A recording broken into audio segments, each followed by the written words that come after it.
the only gambling deity in the realm of stone gambling, the foremost expert in the antique circle, the rumored boyfriend of numerous affluent beauties, and the world's richest individual with a fortune exceeding trillions.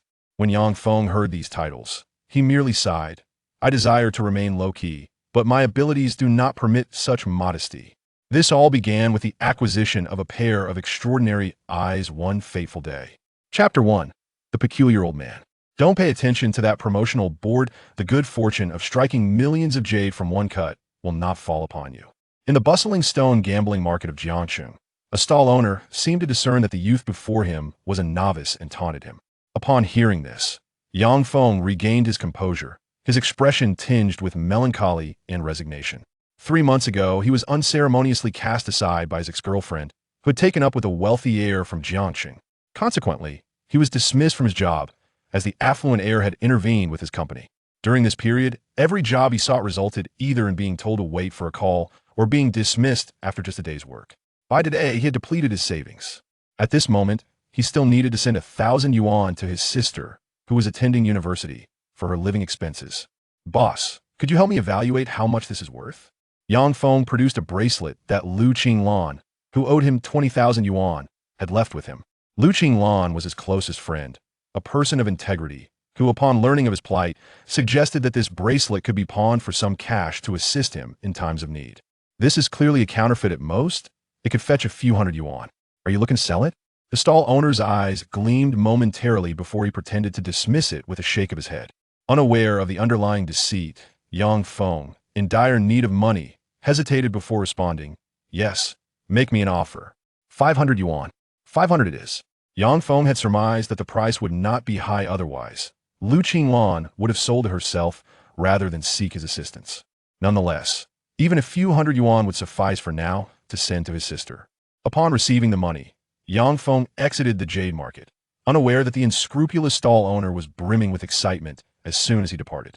What a foolish boy, the owner exclaimed, hastily gathering his items and making his escape.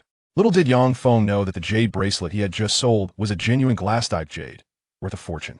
As he walked away with a mere 500 yuan, the weight of his financial struggles left him feeling momentarily lost. Strolling along the park's lakeside, he caught a glimpse of an elderly fisherman, dressed in ancient robes, complete with a raincoat, on this sweltering summer day. What is this old man doing, pretending to be a hermit in such heat? Yang Feng mused to himself. Suddenly, the old man raised his fishing rod and called out, "Young man, could you bring me the fish basket?" "Huh, you were just mumbling about me. Is it too much to ask for your assistance?" What on earth? Yang Feng was taken aback. He hadn't spoken aloud, had he? It must be a coincidence, he thought. But soon after, the old man urged, "Hurry, my fish are getting away." "What? All right, coming right up." Yang Feng, not wanting to ponder further, rushed to hand him the fish basket. Observing the old man place the fish inside, he couldn't help but remark, "Old sir, be careful not to suffer from heat stroke in this blazing summer. You possess a kind heart, however. Rather than worrying about me, you ought to concern yourself." "Concern myself with what? You sold something of immense value for a mere 500 yuan. What if the rightful owner comes looking for it?" The old man jested. Upon hearing this, Yang Feng rolled his eyes and retorted, that bracelet from Lu Qinglan was merely for emergencies. If she truly owned something so valuable, would she be borrowing money from me? Besides, wait. Mid-sentence, Yang Feng suddenly realized how the old man knew what he had done. Was he following him? "I am not following you. I merely happened to see," the old man replied, reading Yang Feng's thoughts. Stunned, Yang Feng realized this old man could seemingly read his mind. "We are somewhat fated. Today, I bestow upon you a set of eyes, sufficient to discern fortune from misfortune. May luck be on your side." With that, the old man gathered his fishing gear and departed. Yang Feng stood there in a daze, feeling as though the old man had escaped from a mental institution. However, recalling the previous encounter, he felt an inexplicable urge to return to the market. The jade market was as lively as ever. Jiangcheng, being economically prosperous, boasted the largest jade trading market in the country. The market was filled not only with buyers of jade, but also with those hoping to strike it rich through gambling on stones. As the saying goes, one cut can lead to either poverty or wealth. Many visitors awaited their fortunes, but Yang Feng's heart was more anxious than theirs. Upon reaching the stall where he had sold the bracelet, he discovered the middle-aged owner was nowhere to be found. He hurriedly inquired of a neighboring vendor, "Excuse me, Where did that stall owner go? Oh, him? He seemed to have urgent business you had barely left when he hastily packed up. The vendor recognized Yang Feng, but his heart sank at the revelation. This was bad. What the old man had said might indeed be true. A chill ran down his spine as he contemplated the possibility of having sold a priceless jade bracelet. Panic surged within him. However, the vendor, thinking Yang Feng was interested in purchasing raw stones, encouraged him, "Young man, he's gone, but I still have many quality stones. Feel free to choose a few, and we can cut them for free." The vendor's words jolted Yang Feng from his panic. He instinctively glanced at the stones laid out before him. Suddenly, he noticed something was amiss with the stones. They bore cracks reminiscent of shattered glass. "Boss, your goods are of such poor quality. How can you dare to cut them and sell them as raw material?" Yang Feng remarked. The vendor paused, gazing at the uncut stones, and replied, "Are you out of your mind? These stones are uncut, and they're all good stuff. If you like them, you can take them for 500 yuan per kilogram." What? Yang Feng was taken aback. These stones were uncut? But why did they appear? He rubbed his eyes and noticed the stone lines becoming hazy. Moments later, he realized they truly were uncut. He had just perceived them with clarity. Who said the fortune of striking millions with a single cut would not come to me? Yang Feng suddenly felt a surge of excitement. Chapter 2. Partnering with a beauty to gamble on stones. Seeing Yang Feng's boisterous demeanor, the stall owner quickly chimed in, "Yes, yes. As long as you buy from me, you are sure to cut out millions. Boss, please don't deceive me. My education is limited." Yang Feng cast a glance at the stones on display. He noticed that his eyes perceived a faint glimmer emanating from these stones, the intensity of which signified their worth. Yet the pile before him emitted a light so feeble it was nearly imperceptible, indicating that none of the stones held any substantial value. Upon closer inspection, he discerned that these stones were either marred by cracks and impurities or possessed unsatisfactory colors. Despite his lack of experience in this realm, Yang Feng had heard a few things about stone gambling, primarily due to his childhood friend and neighbor, a small-time proprietor of a stone gambling shop. That individual often engaged in grandiose boasts, and through his exaggerated tales, Yang Feng had gleaned some knowledge about the trade. However, he soon fell into a reverie of melancholy. No matter what abilities he possessed, he currently lacked the necessary capital. Aside from the 500 yuan he had just received, he was left with only a handful of loose change. As he surveyed the inexpensive stones, he realized that none could yield a return on his investment. Conversely, he spotted a few stones at a nearby shop that seemed promising. If they indeed produced a quality gem, he might earn several thousand yuan. Yet, each of these stones started at 1,500 yuan, and he still needed to send 1,000 yuan to that girl later. As Yang Feng was lost in thought, a girl's voice floated over. "Xiao Yu, these stones look quite appealing. Shall we try our luck with a couple?" The girl possessed an enchanting voice. Turning around, Yang Feng beheld a stunningly beautiful girl clad in a flowing white dress, her lively and charming face adorned with large, curious eyes. Beside her stood another girl, who wore an expression of resignation and remarked, "Wei Jie, your father has already said that gambling on stones is a waste of money. We should just enjoy the spectacle. But we've come all this way. Why not buy a few stones to play with? They aren't expensive," Zhao Zhuowei replied, her face radiating curiosity about stone gambling. Chen Jiyu, standing nearby, could only concede, "All right then, which ones do you think we should buy?" Zhao Zhuowei pointed to two peculiar stones, exclaiming, "Those two look a bit like kittens." The stall owner's heart leapt at the sight. Those two stones had remained unsold for quite some time, as even if something were to be cut from them, their shapes were not conducive to subsequent carving. Just when he thought he had found a na-ve customer, a calm voice interjected, "Those two won't do. You'll likely find nothing of value there." This voice drew the attention of several onlookers, who turned to Yang Feng. This young man, despite his youth, spoke with an air of audacity. "What nonsense are you spouting?"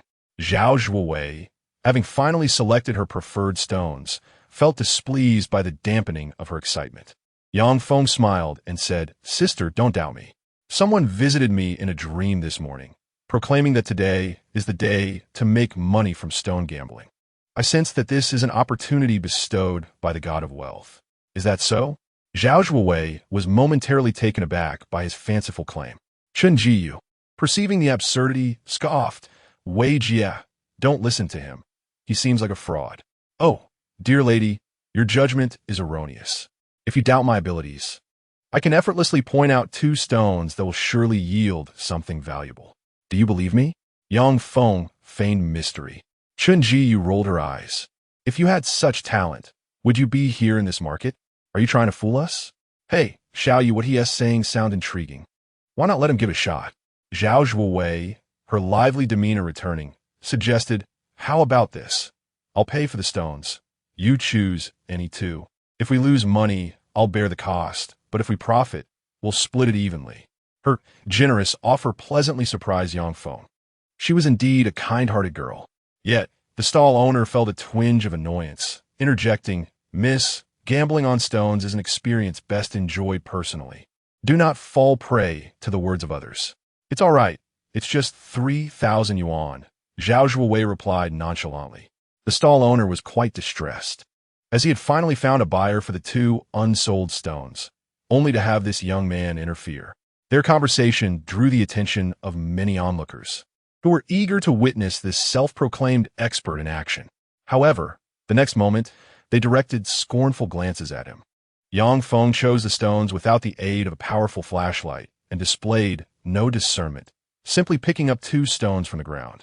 His amateurish demeanor elicited laughter from the spectators.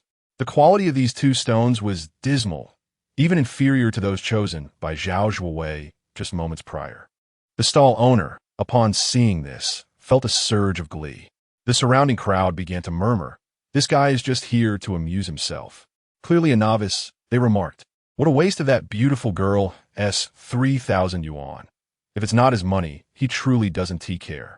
The disdain in their tones was unmistakable, causing Chun-Ji to feel helpless as she sensed her friend was being misled. Zhao Zhuowei, too, seemed to recognize Yang Feng's unreliability. However, recalling her promise, she maintained her integrity, stating, let us go with what he has selected. Chapter 3, A Small Trial. 30,000 in hand. Zhao Zhuowei's response left Yang Feng with the impression that she was indeed a remarkable girl. The stall owner, fearful of their potential reversal, hastily brought the 2 stones before the water-cutting machine to commence the cutting process. In truth, Zhao Zhuowei had completely lost hope, although she lacked expertise in stone gambling. The surrounding chatter indicated that the stones chosen were undoubtedly subpar. Yet, when she glanced at Yang Feng, she found him unfazed, his expression serene despite the surrounding mockery. Zhao Zhuowei suddenly thought Yang Feng was more intriguing than those 2 stones. Wei Jia, why don't we just leave? These stones clearly won't yield anything good. Let us consider it a gift to him. Chun-Ji had grown impatient, unwilling to wait for the outcome of the stone cutting. The crowd around them shook their heads in resignation. Just then, an astonished voice broke through the murmurs, exclaiming, Wow, the cut surface looks better than expected. This exclamation drew all eyes back to the water-cutting machine. The stall owner was meticulously slicing through the stone. As the stone was gradually revealed, the onlookers leaned in closer to examine the cross-section. The superficial cracks had not penetrated deeply, and the quality of the interior was among the best revealed in recent days. It was a type of jadeite known as glutinous ice. An expert in the crowd immediately recognized the jadeite's value. The grading of jadeite varies, encompassing categories such as glass, high ice, glutinous ice, and more. Due to regional market customs, some types are referred to by unique names, like jelly jade for those that resemble jelly-like qualities. To uncover glutinous ice jadeite in such a market represented extraordinary luck. At this moment, the crowd sensed something was amiss. Even Zhao Zhuowei was taken aback by the revelation.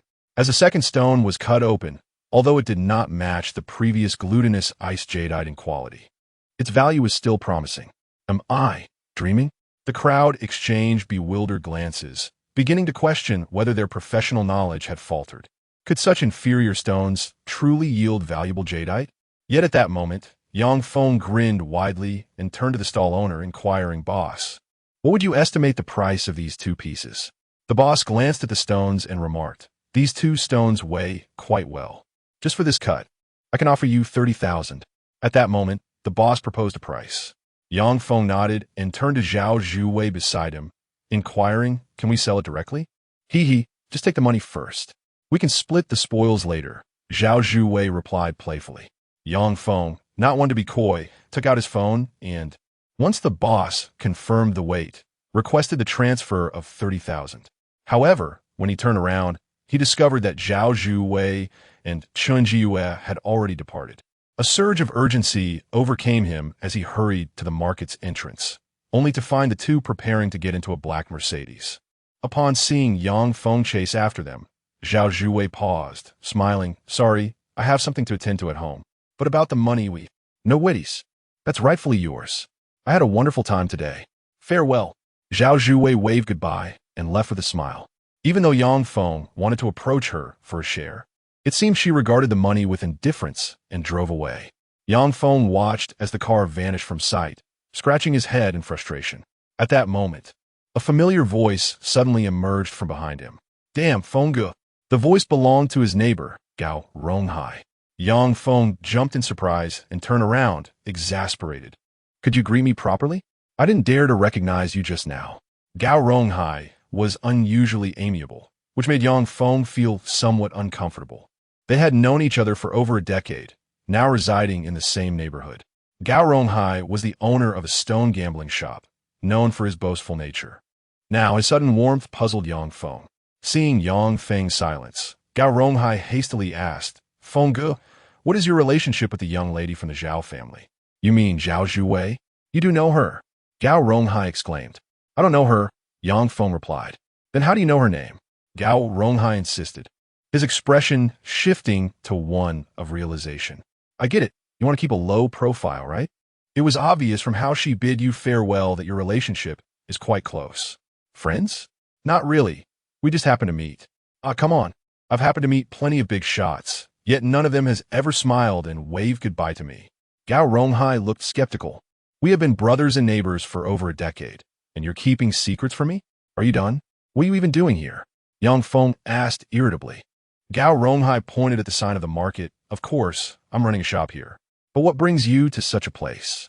I'm just browsing, Yang Feng replied, though he was contemplating the situation in the market. The quality of goods in that market was rather poor. It would be exceedingly difficult to find something valuable there, and he couldn't rely on quantity. If he acquired too many stones, it would undoubtedly raise suspicions. Hence, he needed to feign extraordinary luck and uncover something valuable. By the way, where do you usually source your goods? Yang Feng suddenly inquired. The stones in that market had already been sifted through, leaving little of worth. Gao Ronghai observed Yang Feng's genuine interest in the stone gambling business and remarked, You must be close with the Zhao family's young lady to show such concern. Would you allow me to take you along? Are you suggesting high-quality jade roughs? Gao Ronghai continued, I usually don't have access to such fine goods, but if you're acquainted with Miss Zhao, there might be a great place. Yang Feng was unsure of Gao Ronghai's connections, but he needed to earn money quickly to repay Lu Qinglan for the invaluable jade bracelet he had lost. Gambling with stones was his only option. Resolving this, he followed Gao Ronghai away. Their destination was a vast wholesale market in Jiangxing. By the time they arrived, it was already evening, yet the place buzzed with more activity than during the day. Yang Feng trailed Gao Ronghai into the market, surrounded by noisy stalls and shops. A casual glance revealed numerous valuable items. In comparison, the previous market felt like a junkyard. Nevertheless, Yang Feng still deemed these items insufficiently valuable. He had to minimize his attempts while maximizing the worth of the jade he unearthed. Otherwise, too many tries would certainly arouse suspicion. Gao Ronghai was quite familiar with this place, disregarding the small shops and stalls as he led Yang Feng to the entrance of a large store. Two burly security guards in black stood at the door. Upon seeing Gao Ronghai in Yang Feng's attire, they immediately dismissed them with disdain. Go away. This isn't a place for you. The store was extravagantly furnished. From the outside, one could see a colossal cutting machine and numerous raw stones in the first floor hall. Yang Feng observed, recognizing that the interior housed many precious items. However, it seemed not to cater to ordinary visitors. At that moment, a middle-aged man emerged from inside. Recognizing Gao Ronghai, he shook his head and remarked, Gao Ronghai, why are you back? I told you before, your little shop is too small. There's no need to seek such high-end merchandise. This man was the store manager, Gu Yonggue, who had encountered Gao Ronghai previously. Gao Ronghai, brimming with pride, replied, "I'm not here for myself. My brother here wants to check the goods." "Your brother? Is he really that impressive?" Gu Yonggue scrutinized Yang Feng's attire, feeling unimpressed. Yang Feng stepped forward, smiling. "Hello, I'm Yang Feng. All right, just tell me how much money you have. Don't waste time with irrelevant chatter." Gu Yonggue interrupted impatiently. Yang Feng's expression stiffened slightly. Fortunately, Gao Ronghai pulled Gu Yonggue aside and whispered, "Old Gu, he's a friend of Miss Zhao." "Which Miss Zhao?" Gu Yonggue's tone changed, his curiosity piqued. "You can't mean the Zhao family, can you?" Gu Yonggue's voice rose, revealing his astonishment. However, disbelief quickly followed as he questioned, "Are you trying to fool me? If you're truly a friend of Miss Zhao, would you need to come here for fun?" Just as Gao Ronghai was about to clarify, a young man, seemingly the store manager, entered. He noticed Yang Feng at the entrance and quickly approached Gu Yonggue, whispering, "Gu, why is this person loitering at the door? What is wrong? Do you know him?" Gu Yonggue asked, puzzled by the young man's expression. The young man lowered his voice. "I don't know him personally, but my cousin has a stall in the park market. Today, I happened to see him gambling stones with Miss Zhao, and it seems she was funding him." "Are you sure?" "I'm certain. I saw it with my own eyes," the young man replied earnestly. Upon hearing this, Gao Ronghai exclaimed, "See, I was lying. At this point, what are you still hesitating for? Hurry up and bring him inside," Gu Yonggue said urgently. Upon learning that Yang Feng was a friend of Miss Zhao, he rushed back to the entrance, reprimanding the two guards. "You two fools. Mr. Yang is here. How dare you block him at the door? Use your brains.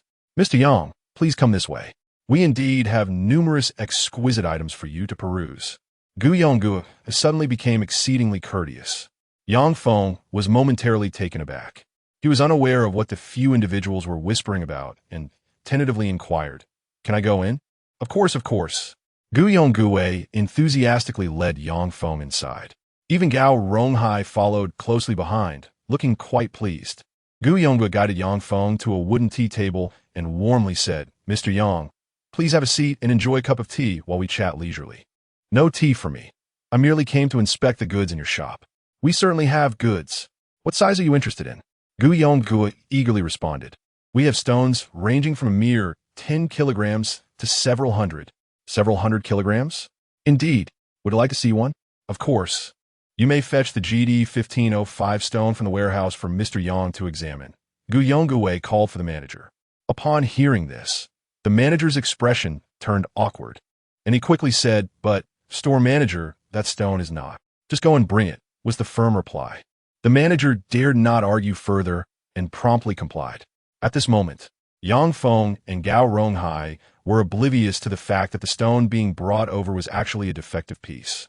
Though it was quite heavy, it was merely a filled jade stone with a window cut into it for internal inspection. This window had been created using modern technology, with top-quality jade affixed to the surface, a practice known in the industry as filling. Such a method is exceptionally deceptive, leading one to believe that the entire stone is of premium quality.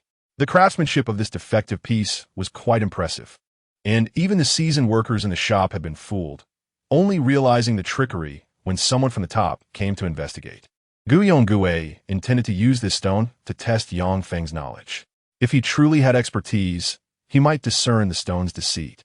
Even if he could not, it would reveal his financial capabilities. Meanwhile, Yang Feng remained blissfully unaware of the underlying schemes. He sat in the lobby while Gu Yonggue prepared tea for him, wearing a welcoming smile as he asked, "Mr. Yang, have you dabbled in jade before? Or is this a newfound interest?" "I haven't played much, but I do have some understanding," Yang Feng replied, glancing at Gao Ronghai.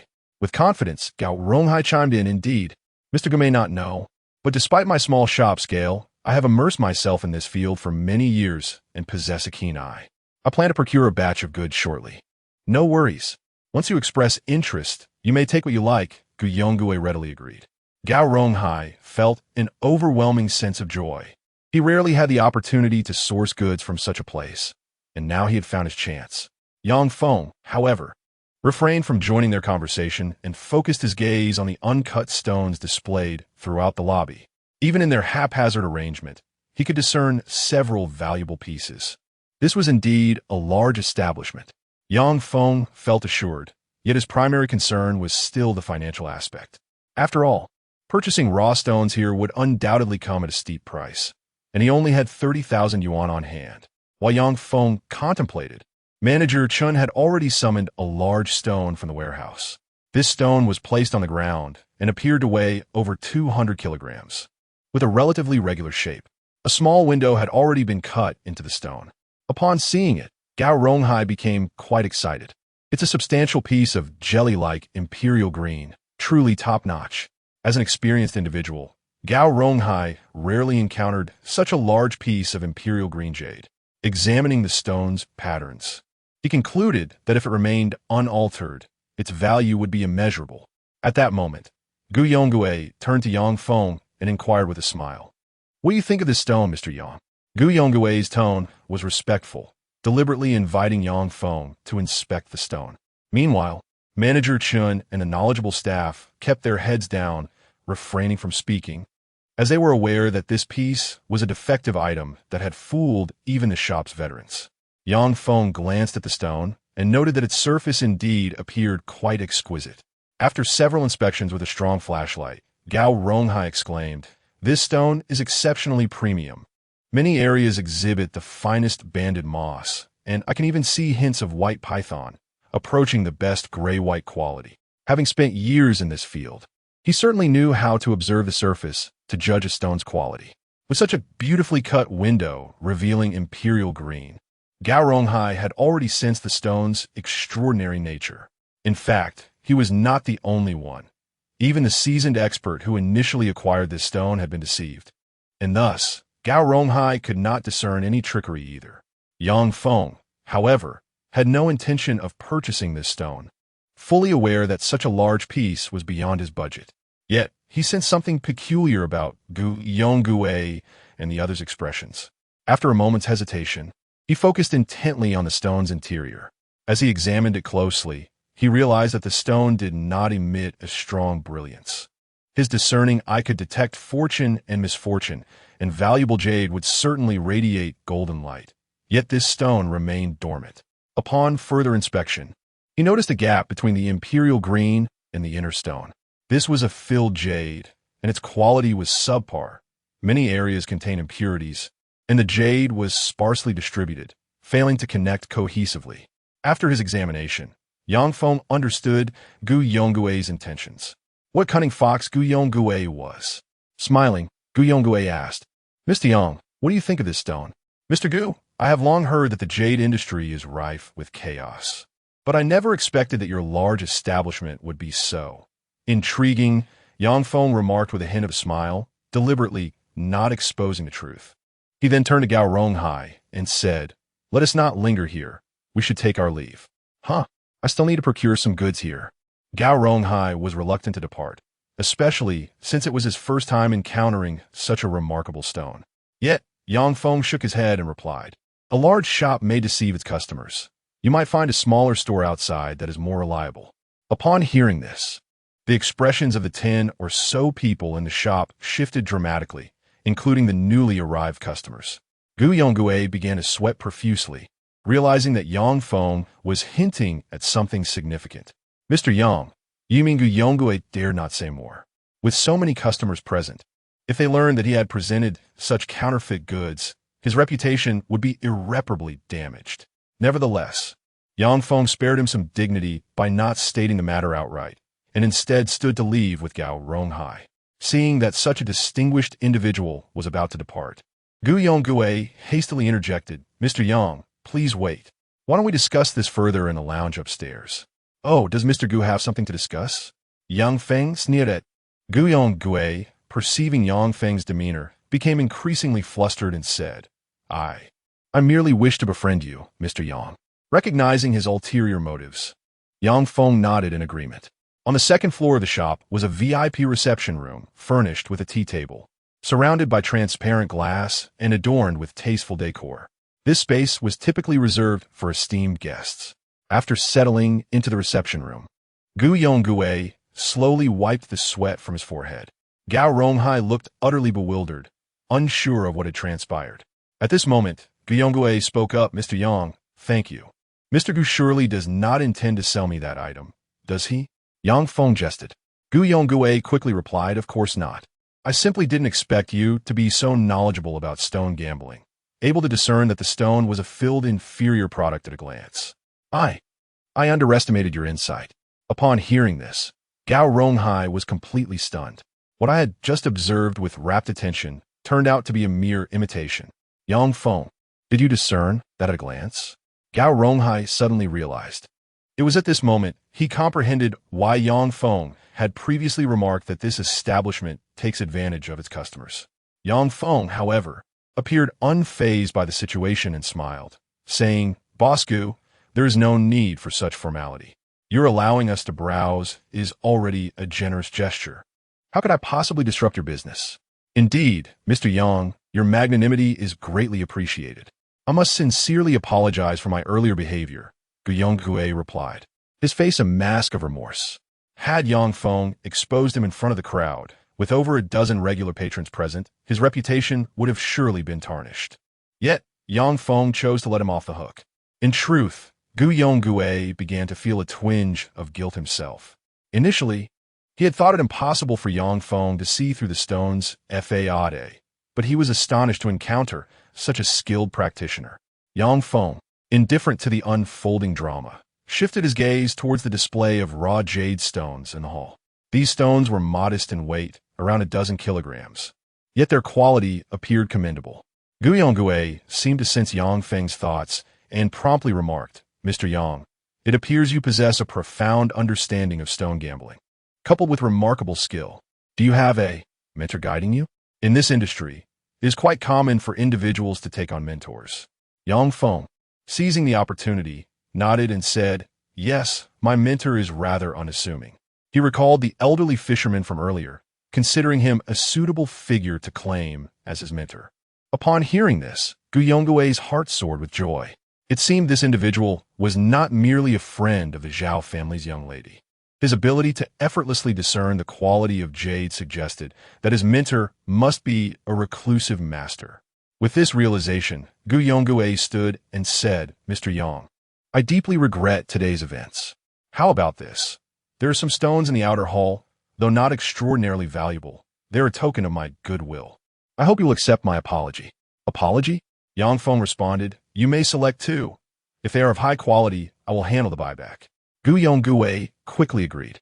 Yang Feng squinted and replied, even those stones, I presume, are not inexpensive, even when gambling.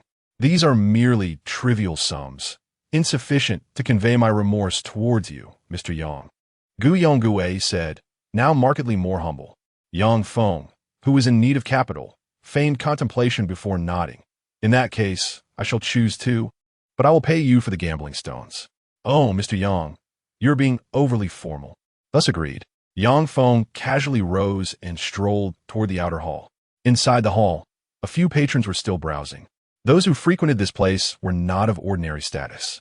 Witnessing Gu Yonggui personally accompany Yang Feng in selecting stones, they could not help but feel astonished. It was clear that Yang Feng was no ordinary figure. Unbeknownst to him, he had unwittingly become a remarkable person within this circle.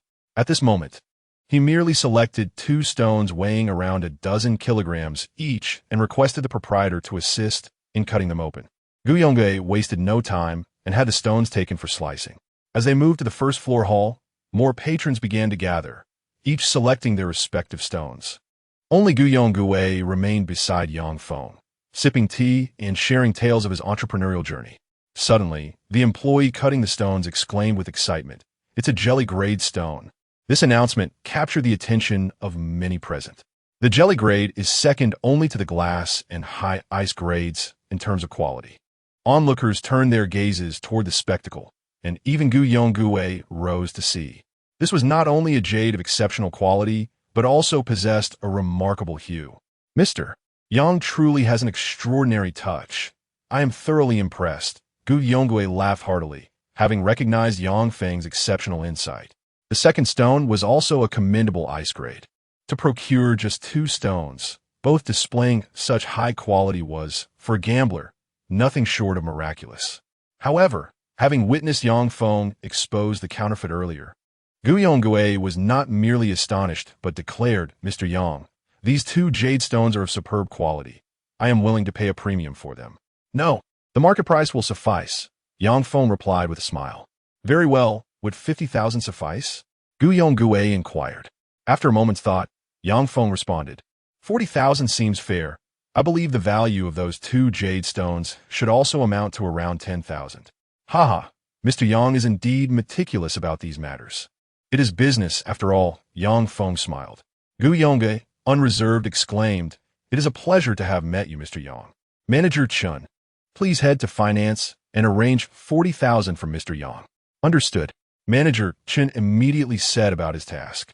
Yang Feng stretched lazily and turned to the still-dazed Gao Ronghai, saying, "Were you not planning to procure some goods? Would you like to select something here?" "Well, perhaps I should wait for another time?" Gao Ronghai was taken aback. He had not anticipated that the casually displayed raw stones would command such exorbitant prices. Operating on a small scale, he could hardly afford such luxuries. Yet, Gu Yongui, once he recognized a friend, was exceedingly generous. Knowing Gao Ronghai was acquainted with Yang Feng, he said, "Let me suggest this. I have a batch of more affordable materials. Old Gao, you may select some take with you." "Really?" "Of course. We have known each other for quite some time." Gu Yongui smiled warmly. However, Gao Ronghai was well aware that his long-standing acquaintance with Gu Yongui was dwarfed by the influence of Yang Feng's word. After Gao Ronghai selected some stones, Yang Feng received the 40,000 transfer and made his way toward the exit. Gu Yongui personally escorted him to the door and presented him with a red invitation card. The card bore gilded characters proclaiming Gathering of Talents in Jiangqing. This was an auction event for exchanging within the industry. Should Mr. Yang truly wish to enter the jade sector, he could attend the auction. Gu Yonggui's expression was one of genuine warmth. Gao Ronghai, upon seeing this, became quite agitated. This was a premier auction in Jiangqing, where only the affluent or noble could gain entry. Yang Feng, oblivious to the significance, bid farewell to Gu Yongui and departed with Gao Ronghai. However, just a few steps outside, Gao Ronghai could hardly contain himself, exclaiming, "Yang Feng, quickly show me that invitation." His excitement elicited a chuckle from Yang Feng, who teased, "One might think you've spotted a stunning beauty. Is an invitation card really that thrilling? What do you know? This invitation is extraordinary. The items auctioned will be nothing less than top-tier jade and antiques, all of immense value. You are indeed fortunate." Gao Ronghai exclaimed, then suddenly realized, "By the way, why have I never heard of your mentor before?" "Well, matters like this are often associated with gambling, so I haven't mentioned it. Much like you didn't share about your previous film dealings." "Bah, my film sales cannot be compared to gambling." "Oh, weren't you once dismissive of stone gambling?" Yang Feng just that. Recalling his previous profession with newfound seriousness, Gao Ronghai raised his voice. "Let me clarify. While I did sell films, all of them were domestic productions. Is there a difference? I sold domestic films to promote our culture, to bolster national pride and confidence, shielding ourselves from foreign influences. I'm not like those other film sellers." Gao Ronghai's gaze was resolute, as if convincing himself of his own rationale. Yang Feng listened to Gao Ronghai's impassioned words in silence, realizing that he had been excessively conservative. In terms of shamelessness, he felt a significant disparity between himself and Gao. Just as he was about to scorn this individual, Gao seemed to check the time and hurriedly said, "It's past 8. I need to get back to my shop. I acquired some excellent goods today, and business should be booming. Once I'm home, I'll treat you to a drink." With that, Gao dashed off, his excitement palpable. Yang Feng felt a twinge of helplessness. A wave of fatigue washed over him. He had only risen around 11 that morning, and now, though it was merely 8 in the evening, an unprecedented weariness enveloped him. He intended to return home for some rest, but at that moment, a woman's piercing scream echoed from a short distance away. "What do you intend to do?"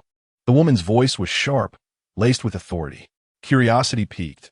Yang Feng moved toward the source of the voice. The street was dimly lit, and few pedestrians were around.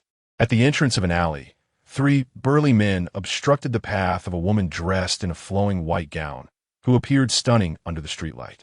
Yet, Her expression was cold, her gaze fixed warily on the leader, a man with a scarred face. "So, you think you can just walk away after offending our brotherly?" The scarred man's eyes glinted with lewdness as he leered at Lin Shui's graceful figure. Lin Shui's expression hardened further as she retorted, "He sold me fake jade. And what of it?" The scarred man dismissed her claim with a scoff. "You ought to know who you're dealing with. You dare to embarrass him in front of so many customers? I'll call the police." Lin Shui declared angrily, taking out her phone, only for one of the men to swat it from her hand. The phone crashed to the ground. Lin Shui felt a surge of panic. As the CEO of a company, she had merely intended to survey the local market, not to find herself cornered by these thugs. Regret washed over her. She wished she had brought someone along. "Why, you are quite beautiful. Perhaps Brother Dao will go easy on you if you spend the evening with him." The scarred man leered suggestively. Feeling a rush of fear, Lin Shui attempted to flee, only to find her path blocked from behind. Just as desperation set in, a voice rang out, "Hey, darling, why are you here all alone?" Yang Feng's voice startled the three thugs, and Lin Shui turned to him with a mix of relief and surprise. Yang Feng brushed past the scarred man and approached Lin Shui, casually saying, "Weren't we just going for a stroll? It's time to head home." As he spoke, he took her delicate hand. Lin Shui instinctively wanted to pull away, but upon seeing the menacing thugs beside her, she stiffly held onto Yang Feng's hand, preparing to leave with him. But the scarred man suddenly drew a knife, brandishing it threateningly before Yang Feng. "Who do you think you are? Just taking her away. Are these fellows your friends?" Yang Feng feigned ignorance of their previous conversation. Lin Shui stood close to him, replying, "I don't know them." "Did you hear that? My wife says she doesn't know you. If you have any issues, let us discuss them later," Yang Feng declared, attempting to leave once more. Yet the scar man shoved him, causing Yang Feng to stagger back a step. "I don't care if you're her husband. My job is to take her back. Don't push your luck. What's going on? Do you owe them money?" Yang Feng inquired curiously. Lin Shui, with a hint of frost in her voice, explained, "I went to buy jade, and they sold me a counterfeit. When I sought a refund, they refused and cornered me here." "Ah, I see. So the fault lies with you for selling fakes," Yang Feng said. "Enough of your nonsense. You don't seem to understand where you are. No matter what I sold you, you must pay up." The scarred man was growing impatient. "Give him a taste of our colors. This kid doesn't know his place." "Understood." One of the thugs cracked his knuckles, revealing a menacing glint in his eyes, suggesting he was no stranger to violence. Yang Feng felt a surge of anxiety. He had already called the police, but it seemed these men were prepared to strike first. As the thug launched a punch toward Yang Feng's head, time appeared to slow. The punch descended as if in slow motion, allowing Yang Feng to evade it effortlessly.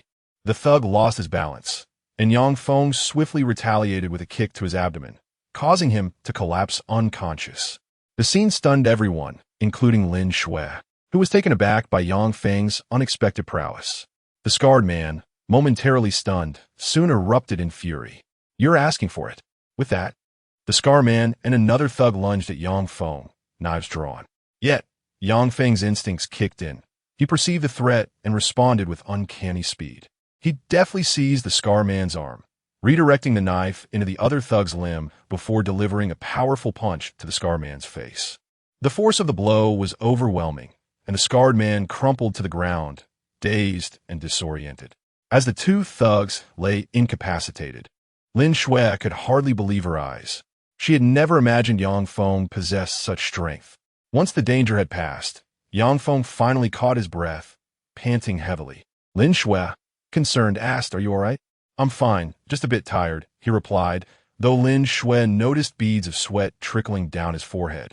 Unbeknownst to him, his earlier exertion had already drained him of energy, and the adrenaline from the confrontation left him feeling unsteady. Seeing his exhaustion, Lin Shui suggested, "My home is nearby. Would you like to rest there for a bit?"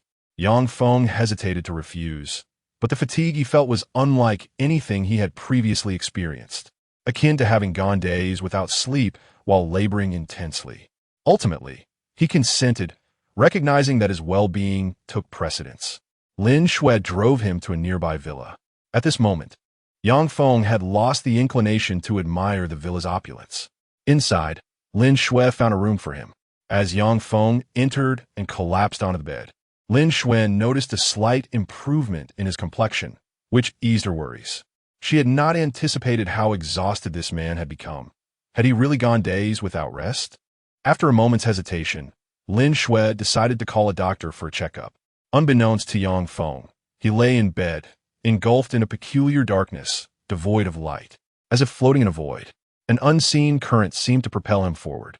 This was a dream unlike any he had experienced, both vivid and terrifying. Time lost all meaning until he finally opened his eyes again, finding it to be the afternoon of the following day. He sat up, his expression somewhat dazed. Was it truly just a dream? Yang Feng murmured to himself. Since meeting that old man, it seemed fate had reached a crossroads. Suddenly, the door creaked open, and Lin Xuan entered. Upon seeing Yang Feng awake, she exhaled in relief and said, "You're awake." "Yes, where's this?" Yang Feng scanned his surroundings. Memories of the previous day flooding back. "It seems you've remembered. Go wash your face and have something to eat," Lin Xuan suggested before stepping out again. Upon leaving his room, Yang Feng discovered a banquet of delicacies laid out in the living room. The villa was grand, with a lush lawn outside and a 30-something housekeeper responsible for cooking and cleaning. Observing Lin Xuan's attire, Yang Feng realized she was far from an ordinary person. After sleeping for over 10 hours, Yang Feng was indeed hungry. He indulged in a feast, and as dusk approached, he and Lin Xuan sat at the coffee table. After handing him a cup of tea, she said, "Thank you for what happened yesterday." "It was nothing. I merely happened to be passing by," Yang Feng replied nonchalantly. Taking a sip of tea, Lin Xuan studied him, recalling the scene from yesterday. This man seemed exceptionally capable. "I had the doctor check on you. Your health appears fine. But why were you so fatigued yesterday?" she inquired curiously. Yang Feng scratched his head, feeling somewhat bashful. "Perhaps it's because I haven't rested for too long. I've been quite busy these past few days." He suspected it was due to straining his eyes. The gift of sight was not without its limitations, and he had to use it judiciously. Even now, he still felt a hint of fatigue. Lin Xuan, however, was unaware of this. Her beautiful yet aloof face regarded Yang Feng with a sense of peculiarity. "By the way, thank you for allowing me to rest here. I have to return home now," he thought, considering his need to find a way to earn money to recover the funds lost from the jade he had sold. When Lu Qinglan sought him out, he at least wanted to repay her. As Yang Feng stood to leave, Lin Xuan called out, "Wait a moment. Is there something else?" he asked, puzzled. Lin Xuan retrieved a bank card from her bag and handed it to him. "This contains 1 million yuan. Thank you for saving me yesterday." "Is it in dollars or pounds?" "In yuan," Lin Xuan replied curtly. Yang Feng shook his head after glancing at her. "No thanks. Saving you was instinctive. Besides, you graciously provided me shelter for the night. Consider it even. Is that too little? I like money, but I have no interest in taking this," he said, waving his hand and leaving. He truly could not accept the money. For him, no matter the circumstance, he felt he should maintain a sense of righteousness, even if many might deem it foolish. Lin Xuan watched Yang Feng depart decisively, unable to even accompany him out. This man. She stared blankly at the bank card on the table. He didn't seem like a wealthy person, yet he appeared unmoved by such a sum of money. A hint of curiosity and intrigue grew in her beautiful eyes. However, at that moment, Yang Feng was blissfully unaware. As he stepped out of the villa, preparing to hail a cab, his phone rang. It was Gao Ronghai calling. Yang Feng answered, somewhat perplexed. "What is up?" "Hey, Yang Feng, where have you been today? You didn't come home, and I couldn't reach you earlier," Gao Ronghai expressed concern. Yang Feng rolled his eyes and replied, "Just get to the point. Spare me the small talk." "Well, there is an auction in Jiangcheng tonight," Gao Ronghai said awkwardly. Yang Feng seemed to grasp the situation then. "You want to go too? You always need a sidekick." "I've checked. You can bring someone along," Gao Ronghai said, clearly eager about the auction. Yang Feng was aware of what was on his mind. Nonetheless, he intended to attend the auction himself, hoping to discover some hidden treasures. With that thought, Yang Feng provided Gao Ronghai with his address, instructing him to come pick him up. Seizing the opportunity, Yang Feng also transferred several thousand yuan to his sister for living expenses. When the car arrived at his door, Yang Feng hopped in, and they drove toward his home. As they navigated through the streets, Gao Ronghai brimming with excitement, exclaimed, "Yang Feng, how did you end up over there? Do you have a friend there?" "No. I saved someone yesterday and stayed at her house for a bit." "You're pulling my leg. You've been so low-key about knowing the Zhao family's eldest daughter. Today you emerged from Jiangcheng's most upscale villa district." Gao Ronghai's face lit up with excitement. "You've been hiding this. How long were you planning to keep it from me?" Yang Feng sighed, deciding it was pointless to explain. Chapter 9.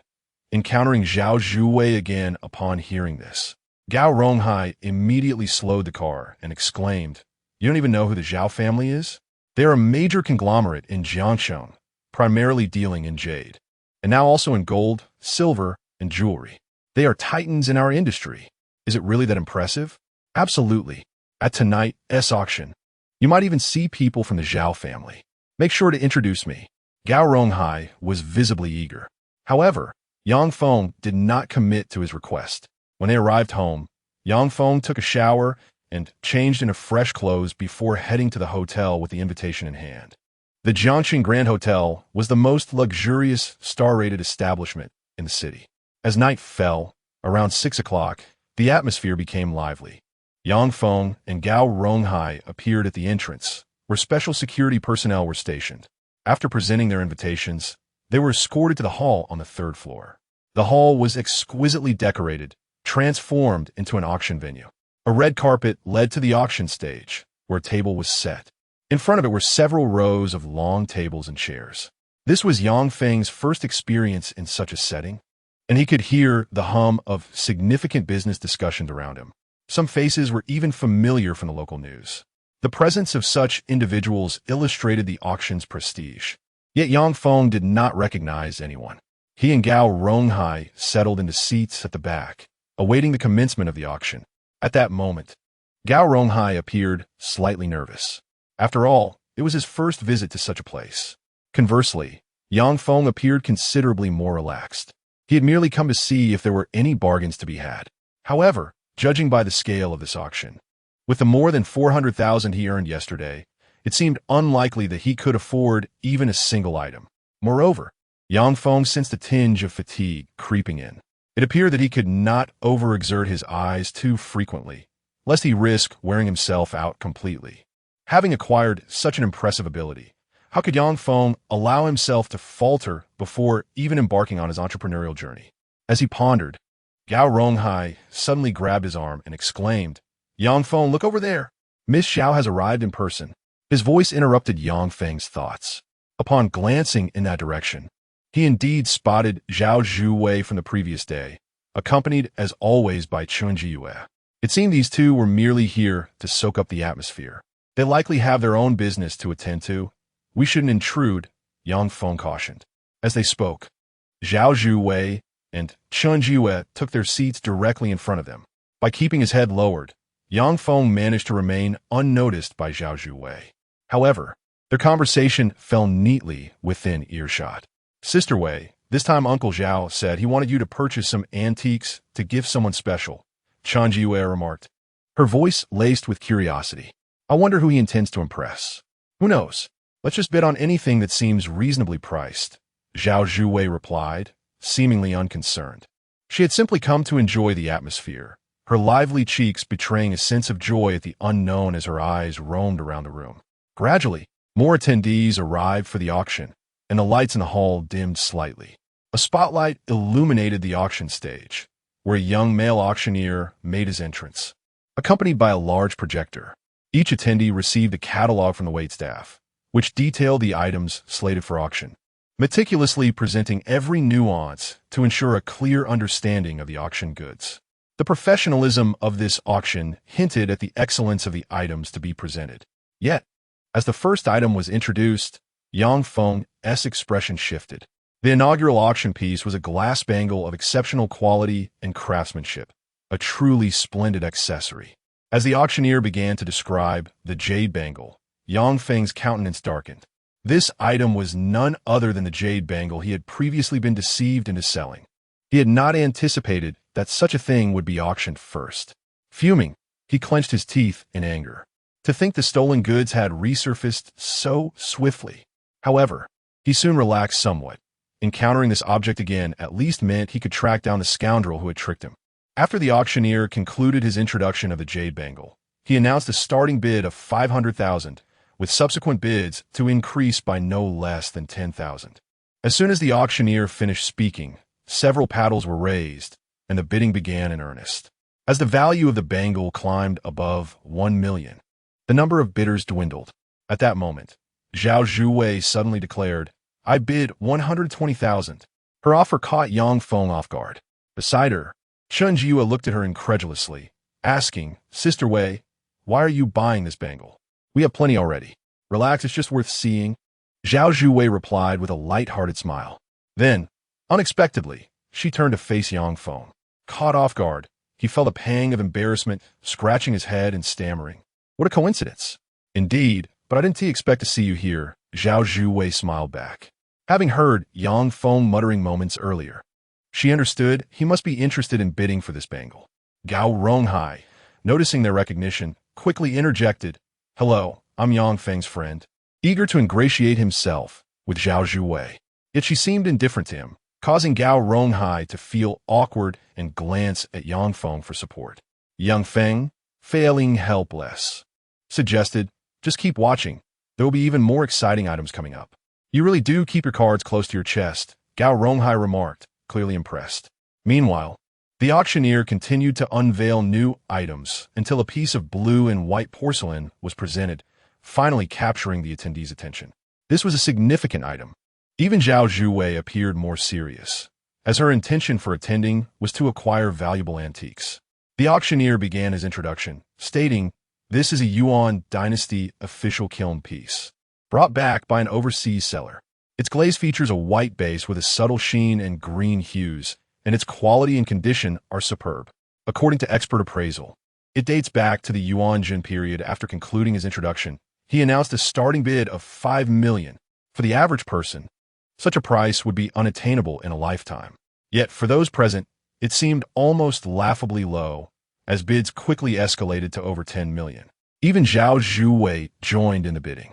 Having never encountered such expensive items before, Yang Feng decided to observe closely to discern what made this blue and white porcelain so special.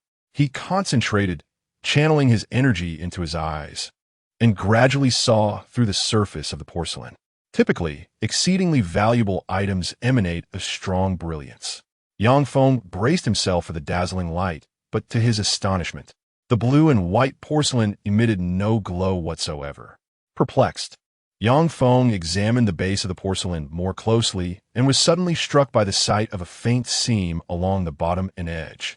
Although subtle, this imperfection could not escape his discerning gaze. It seemed even the attendees had not anticipated that a counterfeit would appear at such an auction. Just as Yang Feng was processing this revelation, Zhao Zhuwei entered a bid of 15 million, casting a hush over the room. After a brief pause, another wealthy bidder raised the offer to 16 million. Frustrated, Zhao Zhuwei was about to counter when Yang Feng urgently grasped her arm, whispering, "Don't bid on this." "Huh?" Zhao Zhuwei turned back, puzzled by Yang Feng's sudden interjection. However, as she hesitated, the auctioneer's gavel fell. Chen Jiwa, feeling disappointed, glared at Yang Feng, exclaiming, "Hey, what do you mean by that? Are you disrupting our bidding?" "Xiaoya, stop talking nonsense," Zhao Zhuwei admonished her companion, but still inquired, "Is there something wrong with this blue and white porcelain I wanted to buy?" "It's a fake," Yang Feng whispered as quietly as he could. Yet, Zhao Zhuwei had already drawn the attention of those around them. Although his voice was hushed, it still reached the ears of few nearby. "Is this a fake?" The murmurs of surprise rippled through the auction hall, capturing the attention of everyone present, including the auctioneer, who paused his proceedings. Yang Feng had not anticipated that his low voice would stir such a reaction. At that moment, an elderly gentleman stood up, his expression displeased, and admonished, "Young man, such occasions demand decorum." The elder's rise drew the attention of all present. He was Han Yunfu, a highly respected appraiser in Jiangcheng, who had previously participated in the assessment of the auction items. Naturally, he would be offended by such a challenge to his expertise. Upon witnessing the multitude gathered before him, Yang Feng understood the need to maintain decorum in such a public setting. He feigned ignorance, scratching his head and saying, "Well, I was just speaking nonsense earlier, my apologies." Humph. Having dared to speak, one must also have the courage to own up to it. Han Yunfu scoffed, reprimanding him. "You need not fear. This blue and white porcelain has been authenticated by me personally. Do you question my discerning eye? Not at all. You are undoubtedly correct. I was merely having a lapse in judgment earlier," Yang Feng replied. "Enough. Are you trying to play the fool to escape scrutiny? Today, either you present a valid argument or prepare to face my ire," Han Yunfu declared, unwilling to let Yang Feng off so easily. At that moment, Yang Feng's expression was one of utter resignation.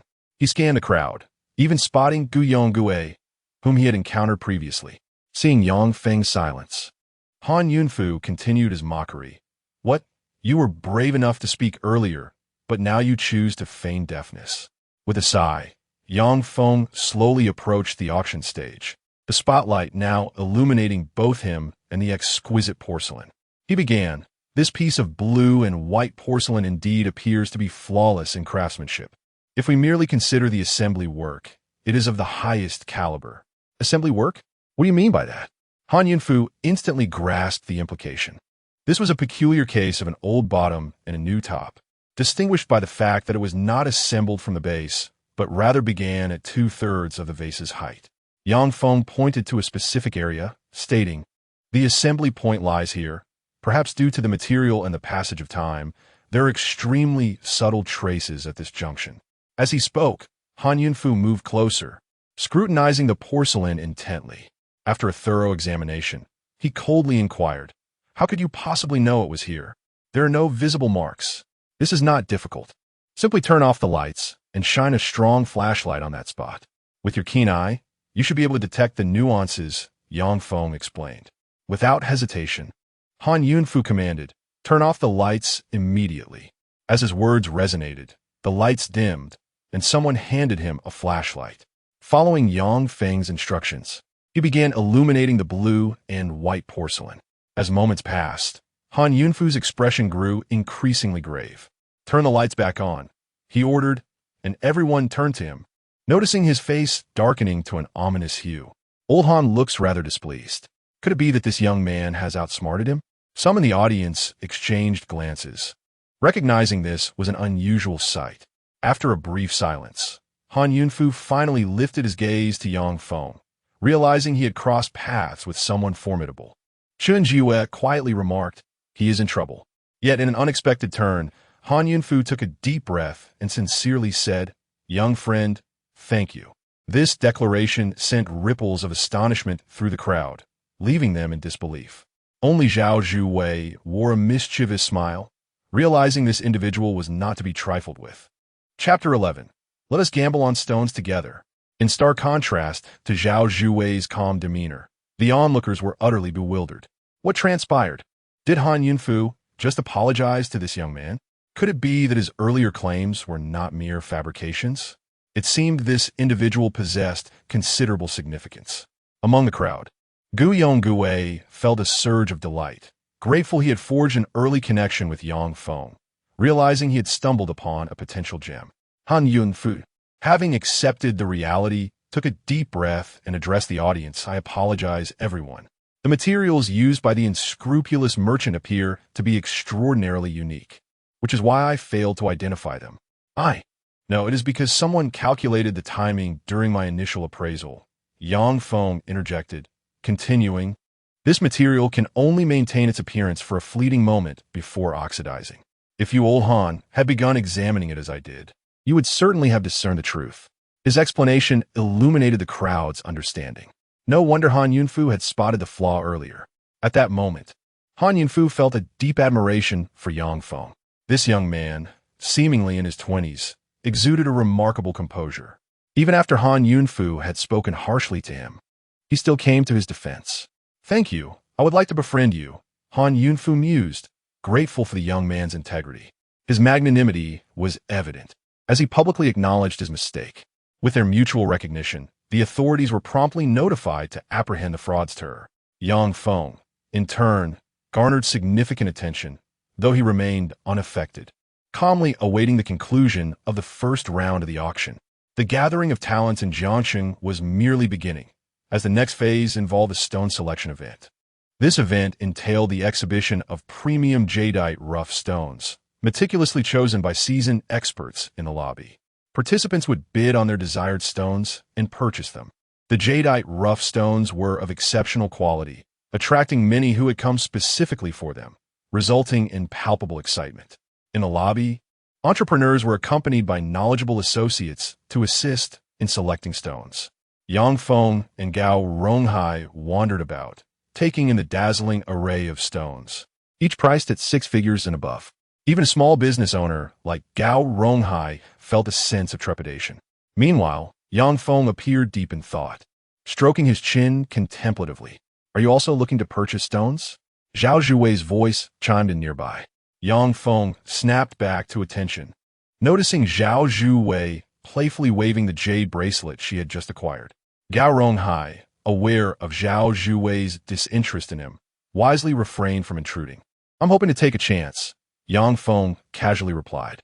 Zhao Zhuwei's eyes narrowed playfully as she teased. "You seemed particularly fond of that bracelet earlier?" Yang Feng mumbled, sharing how he had mistakenly misjudged the bracelet, mistaking it for a lesser quality piece. Upon hearing this, Chun Jiwe shook her head, saying, "Sister Wei, I told you he just happened to stumble upon it, unable to discern the quality of jade." "Don't be ridiculous," Zhao Zhuwei interjected, pondering before suggesting. "How about we partner up again today?" She meant to replicate their previous arrangement, with her covering the cost while allowing Yang Feng to select stones. Yang Feng, sensing her enthusiasm, scratched his head in reluctance. That was merely a stroke of luck. "Today, I lack such fortune, and the stones here are quite costly. I wouldn't want to incur a loss." "Don't worry, we still have some funds left from our antique purchase," Zhao Zhuwei replied with a grin, referring to a sum exceeding 1 million. Yang Feng hesitated, but at that moment, Gao Ronghai stepped forward, chuckling. "Miss Zhao, I am a friend of Yang Feng and the owner of a jadeite store. I have a decade of experience. Perhaps I could select a few for you?" "You understand this?" Zhao Zhuwei asked, her expression curious. Gao Ronghai eagerly nodded. "Of course.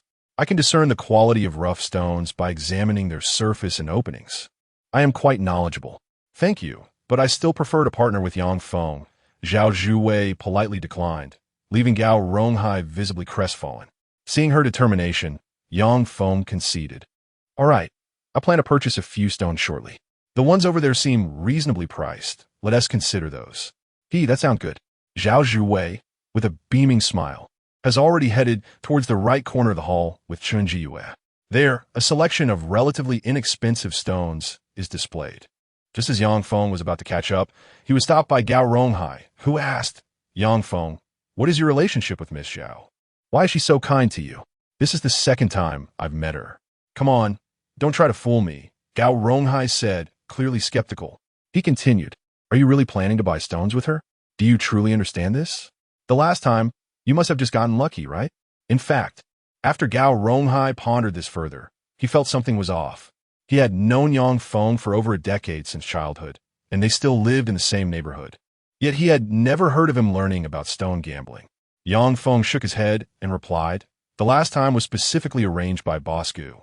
I'll count on you for guidance later." "Huh?" Gao Ronghai was taken aback. At that moment, Zhao Zhuwei and Qin Jiyue were already calling for Yang Feng. He joined them, and the hall was bustling with people. Dozens filled the space. A small adjoining room housed cutting machines, where sounds of joy and disappointment echoed as people selected stones. "Damn, I've lost 3 million with one cut? What bad luck. This jade can't connect at all. No way. I'll take another cut. I refuse to accept this." As the number of stone cutters increased, so did the complaints. "If more people profit than lose, how can it be called gambling?" One of them remarked. "The raw stones they bought at high prices don't seem to be of good quality." "Sister Wei, do we really want to choose here?" Chun Jiwe, feeling a bit guilty, glanced at Zhao Zhuwei. After all, over 1 million is a considerable amount. It shouldn't be spent carelessly. At that moment, Zhao Zhuwei turned to Yang Feng and inquired, "Have you set your sights on any stones?" The stones here appeared to start at around 400,000 to 500,000, with weights of several dozen kilograms. Yang Feng contemplated, while Gao Ronghai spoke up first. The stones here look quite mediocre on the surface. At best, they might yield average quality ice jade, and the internal quality is unstable. Only a small portion might contain jade, while the rest is waste. Comparatively, the cheaper items here indeed lack quality. Yang Feng surveyed the area, pretending to inspect with a flashlight, and suddenly pointed to a stone weighing over 30 kilograms.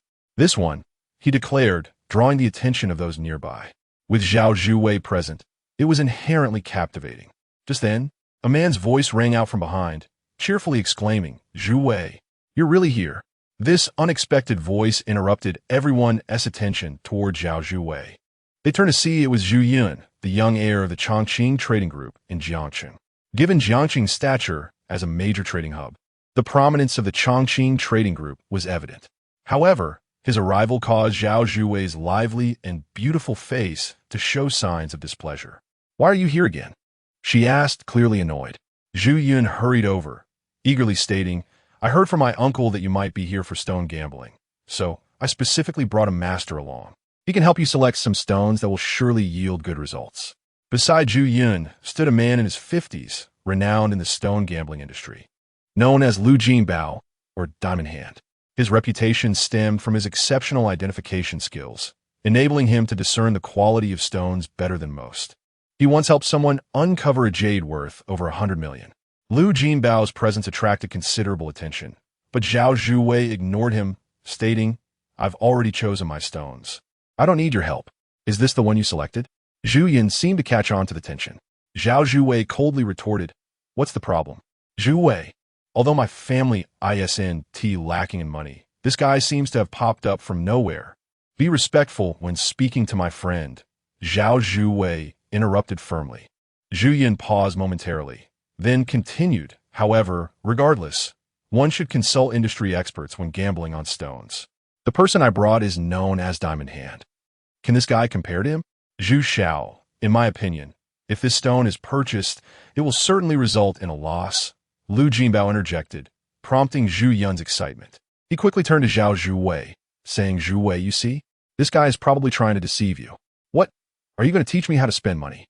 Zhao Zhuwei's playful face now bore a hint of the demeanor of a privileged young lady. Zhu Yun felt a pang of frustration. At that moment, Lu Jinbao continued, "This person seems to have little understanding of stone gambling. The stone he chose is utterly terrible."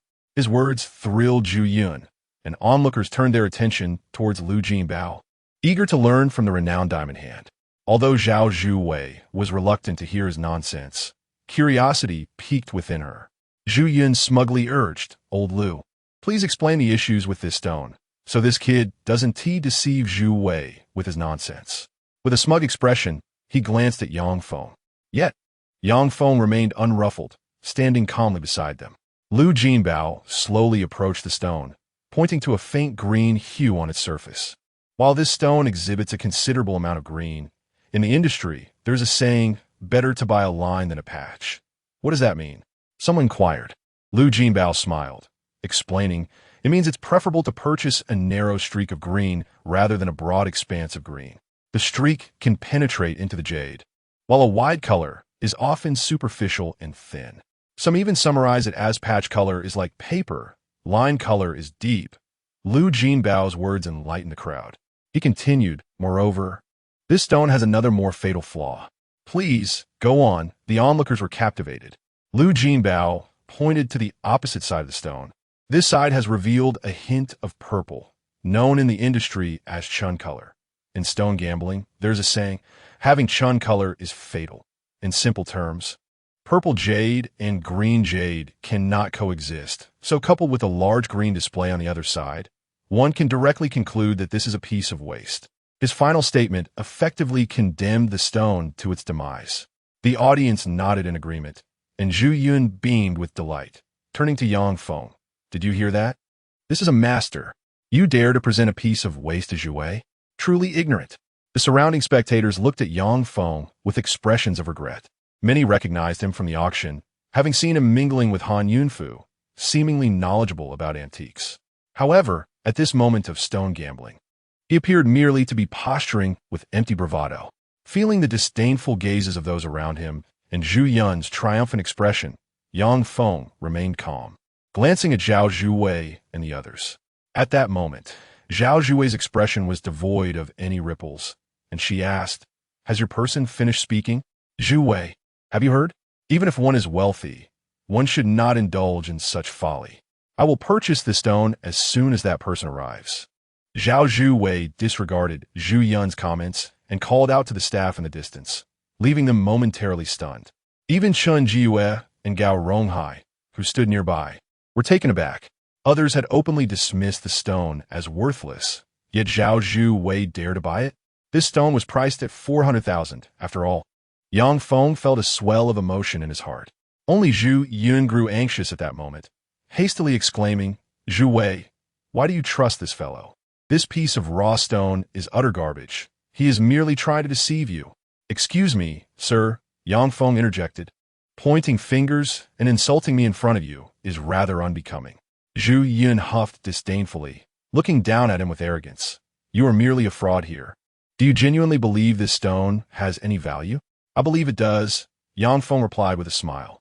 Zhu Yun had intended to provoke him, but seeing Yang Feng unperturbed only fueled his irritation. "Are you willing to wager on it?" "Isn't this already a gamble?" Yang Feng remarked with amusement. Zhu Yun scoffed. "Let us make an additional wager. If this stone does not yield anything worthwhile, you will pay for it yourself. Do not let the lady spend her money." "And if it does yield something good?" Yang Feng inquired. "Then I shall give you an additional 1 million. There are so many witnesses present," Zhu Yun declared, lifting his chin as he surveyed the notable figures in Jiangcheng surrounding them. However, before he could finish, Zhao Zhuwei interjected, "Zhu Yun, I am playing this game of gambling stones with my friend. It has nothing to do with you. Moreover, winning at gambling stones is inherently a low-probability event. How can you shamelessly propose a wager?" It was evident that Zhao Zhuwei recognized the adage that one loses 9 out of 10 times in gambling. Zhu Yun rolled his eyes. "Zhuwei, this fellow is clearly trying to fool you. I merely wish to help you save some money and prevent you from being duped. Never mind. Since this guy dares not accept my wager and hides behind a woman, I shall let it go." His words dripped with sarcasm, eliciting disapproving shakes of the head from onlookers. Yet Yang Feng remained calm, stating, "I accept your wager." "What?" The crowd was taken aback. No one expected Yang Feng to genuinely agree. According to Lu Jinbao, this stone was nearly worthless. Moreover, Yang Feng did not appear to be affluent.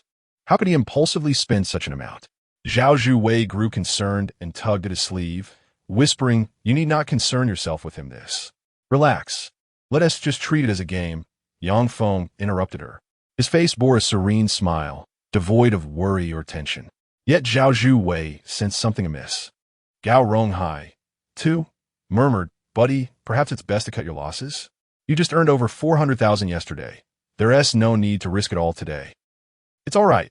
Wealth can be dissipated and regained," Yang Feng calmly responded. Seeing his steadfastness, Zhao Zhuwei relented. "Very well, let us proceed with this stone." In truth, Zhao Zhuwei had already decided that if nothing were to be yielded, she would privately reimburse Yang Feng. However, Zhu Yun's commotion invigorated the entire venue. As the stone was brought to the cutting machine in a small hall, all eyes converged upon it, filled with anticipation. Only Gao Ronghai and a few others felt an acute tension. Meanwhile, Zhu Yun wore a triumphant expression, believing he had successfully tricked Yang Feng into financial ruin. With the clang of the cutting machine, the stone was gradually sliced open, and at that moment, everyone's eyes widened in astonishment. "No way! How is this possible?"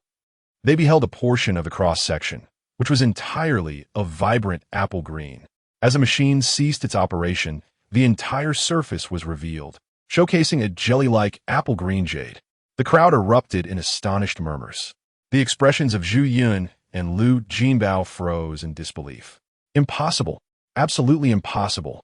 Lu Jinbao struggled to accept this reality. According to his assessment, this stone was unequivocally a piece of waste. How could it possibly reveal such a stunning cross-section of pure green? Good heavens! Just one cut has multiplied the stone's value nearly tenfold. An onlooker exclaimed. Even Zhao Zhuwei, who had lost hope, felt a rush of joy. "Sister Wei, we VE struck gold." Chun Jiyue exclaimed, having been silent until now. Realizing that Yang Feng had indeed spoken the truth. This is impossible. I am a diamond hand. My judgment cannot be in error. Lu Jinbao asserted, this is mere coincidence. Yes, just coincidence. It must have a defect inside. His voice quivered with urgency, tinged with a hint of desperation. Zhu Yun, in a fit of exasperation, shouted, You dare cut it again to see if there are any defects inside? His words crossed a line. An onlooker interjected, Young Master Zhu, the man has already earned nearly tenfold on that cut. Isn't it inappropriate to demand another? Indeed, in my opinion, that cut alone is worth selling now. Another chimed in. Not so. Yang Feng suddenly interrupted, smiling. Since young Master Zhu insists on another cut, let us proceed. This declaration reverberated through the crowd. Was this man mad? Provoked by a mere taunt, he was willing to forsake such a secure fortune? If the next cut were to ruin the stone, its value would plummet. It would be wiser to seize the opportunity and cash out now. Yet Zhu Yun reveled in the prospect, eagerly instructing the staff. Hurry up and cut. Did you hear? He said to make another cut. At that moment, Zhu Yun pinned all his hopes on this next cut. The staff hesitated, glancing at Yang Feng, who nodded in agreement. They slowly proceeded with the cut, targeting the previously identified reddish area. Typically, red does not yield green, so this cut would likely not reveal the same vibrant green. However, to everyone's disbelief, as the cut was made, the reddish surface was gradually removed, unveiling not only a few traces of red, but an abundance of green jelly-like jade. This time, the crowd fell into a profound silence, exchanging glances of astonishment. Then, all eyes turned to Yang Feng, filled with reverence. Only Zhu Yun and Lu Jinbao crumbled under the weight of this revelation. Their bodies seemed to lose strength, utterly defeated. Could this truly be happening? Lu Jinbao stammered, unable to fathom that the stone he had deemed worthless had yielded such exquisite results. Judging by its quality, this stone was now valued at over 10 million. With a weight of 40 kilograms, a jelly-like full green jade bracelet could easily fetch hundreds of thousands. Given the perfection of these cuts, even if there were variations, they would scarcely diminish its worth. At that moment, Zhao Zhuwei, too, was captivated. I will buy this stone, she declared without hesitation. Her family was deeply involved in the jade business, and with such remarkable quality, how could she possibly let it slip away? Yang Feng, upon hearing that Zhao Zhuwei intended to acquire the jade, refrained from further inflating its value and suggested, Let us have someone appraise it. As he spoke, he glanced at the listless Zhu Yun beside him. Chapter 14. Earned over 7 million at this moment. Zhu Yun regained his composure, gritting his teeth as he stared at Yang Feng, exclaiming, You brat. 1 million. I trust that young Master Zhu would not resort to dishonesty in front of so many witnesses. Yang Feng's words carried a hint of jest. Zhu Yun surveyed the prominent figures of Jiangcheng around him, fixating on Yang Feng, and declared, I'll remember you. With that, he motioned for someone to transfer 1 million to Yang Feng before leaving in a fluster, his face flushed. The crowd turned their attention towards Yang Feng, astonished by his remarkable insight. The final appraisal for the stone emerged, reaching a staggering 13 million. Yet, Yang Feng insisted that, as a partner with Zhao Zhuwei in the purchase, he would only accept 650,000. Zhao Zhuwei found Yang Feng quite intriguing, despite his apparent lack of wealth. He refused to accept even a fraction of a substantial sum that did not belong to him. After the stone was taken away, Yang Feng and his companions exited the hotel, where the clock had struck 9 in the evening. Scratching his head, Yang Feng inquired, By the way, could you sell me that jade bracelet you just bought? I didn't purchase it. The unscrupulous owner who swindled you has been arrested for fraud, Zhao Zhuwei replied, handing the bracelet to Yang Feng. Upon seeing the familiar piece, Yang Feng felt a surge of excitement and said, Thank you. Don't mention it. However, I might seek your assistance in a couple of days, so please don't refuse, Zhao Zhuwei said, her large eyes blinking playfully. Yang Feng, Buzlet, Asked. What kind of matter? You'll find out in due time. Farewell, she waved, departing with Chun Jiyue. Yang Feng scratched his head, somewhat bewildered by her peculiar demeanor. At that moment, he sensed an unusual gaze upon him and turned to find Gao Ronghai's eyes filled with envy and resentment. You're prioritizing romance over friendship. Gao Ronghai muttered, biting his collar, tears of envy welling in his gaze. Yang Feng, bemused, remarked, "Are you out of your mind? Shut up, you wealthy brat." Gao Ronghai retorted, his voice tinged with emotion. "You didn't even invite me to pick a jade stone. We agreed to be poor together, yet you cunningly benefited." Yang Feng was at a loss for words, but at that moment, a middle-aged man in a tailored suit emerged from inside. Noticing Yang Feng's earlier actions at the auction, he approached and introduced himself. "Good evening, Mr. Yang. I am Xiang Shengwei, and I hope to befriend you." Hello." Yang Feng responded awkwardly. Xiang Shengwei, sensing Yang Feng's discomfort, smiled and said, "Please don't misunderstand. I'm not interested in the gambling stones. I'm actually an antique collector." As he spoke, he gestured for his assistant to display his acquisitions. Yang Feng observed several valuable items, each appearing quite impressive. "I noticed earlier that you were able to detect the flaw in that blue and white porcelain piece. I almost bid high for it myself, so I wanted to express my gratitude," Xiang Shengwei said with a warm smile. Yang Feng nodded in acknowledgement. "Thank you. That was merely a fortunate observation. The auction is quite rigorous, and you've managed to acquire quite a few treasures."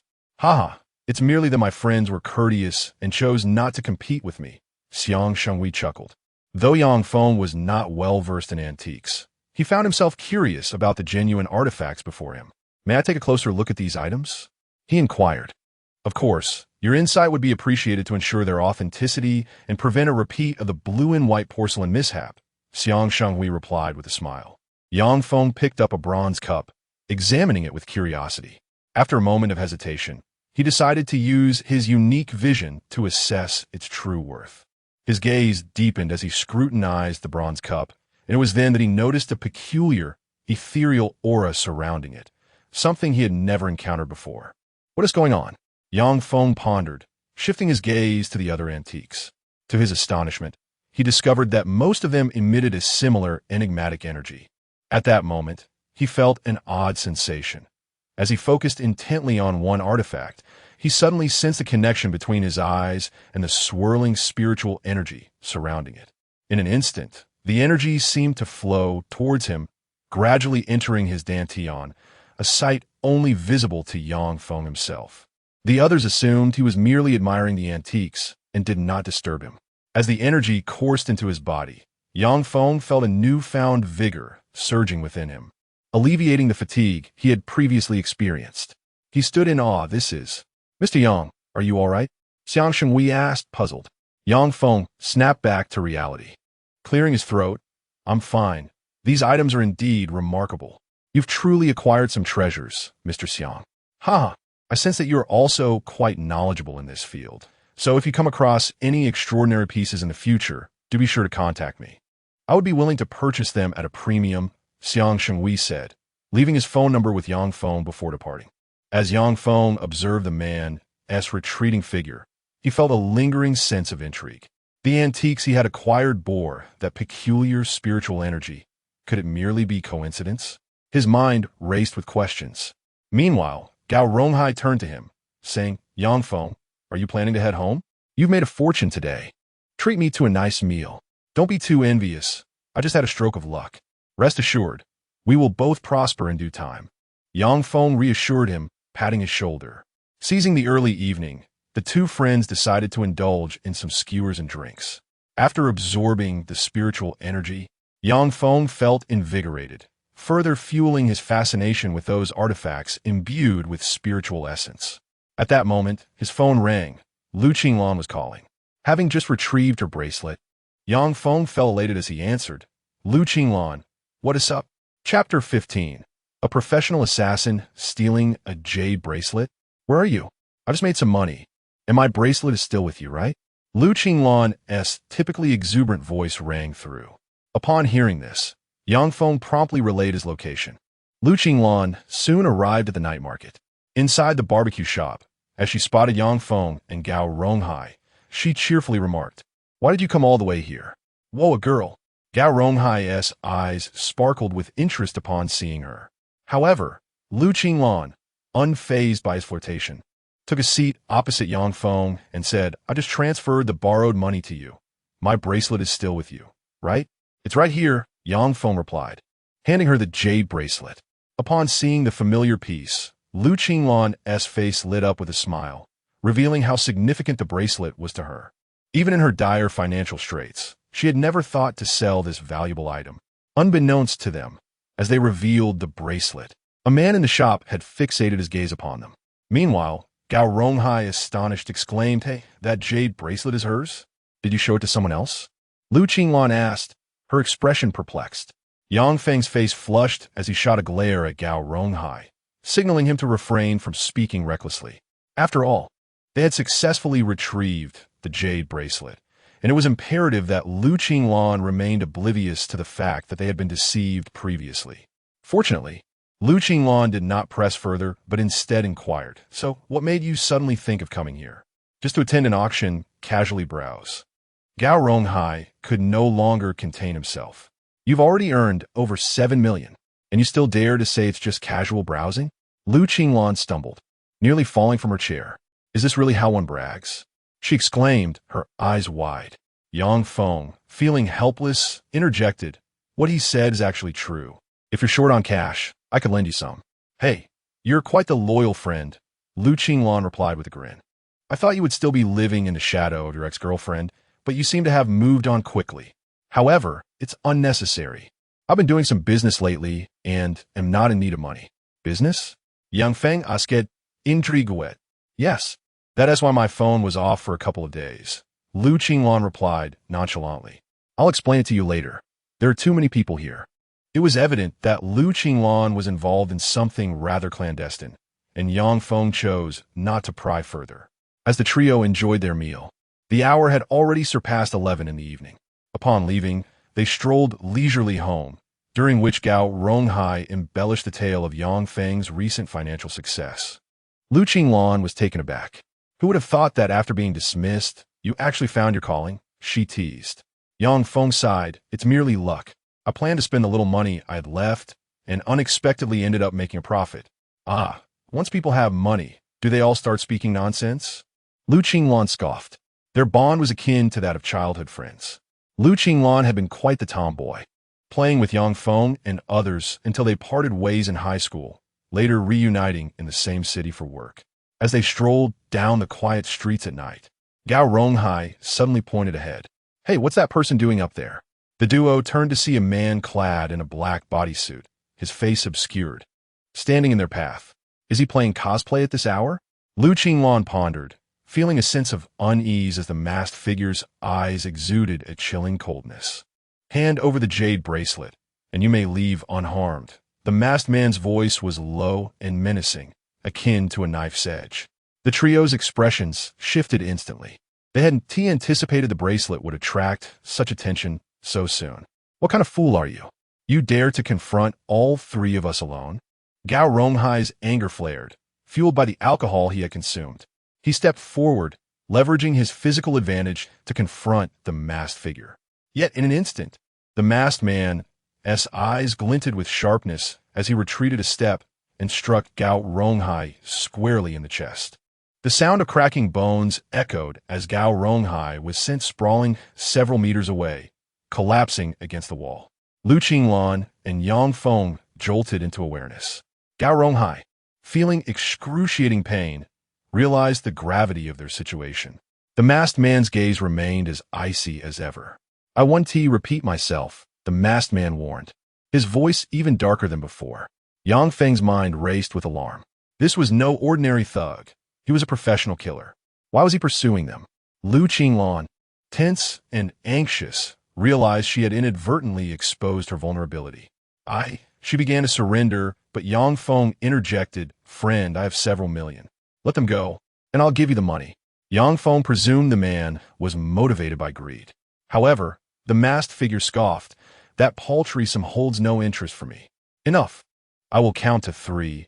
He brandished a gleaming dagger, its edge reflecting a deadly chill in the darkness. Yang Feng had no intention of engaging him. He recognized the masked man's prowess and knew that overexerting himself could lead to dire consequences. But the situation left him no choice. Perhaps surrendering the bracelet would ensure their safety. "I don't want to involve my friends," Lu Qinglan interjected. Yang Feng shook his head and asked, "This jade bracelet must hold significant importance for you, doesn't it?" Lu Qinglan fell silent, lowering her gaze. It was the sole token left to her by her deceased mother. Yang Feng stepped forward, shaking his head. "Honestly, I hope to resolve this peacefully." Gao Ronghai and Lu Qinglan exchanged perplexed glances as Yang Feng appeared unfazed by the grave situation. "Kid, putting on a show in front of me will only lead to your demise," the masked man hissed, narrowing his eyes. Yang Feng remained composed, asserting, "You still have time to walk away."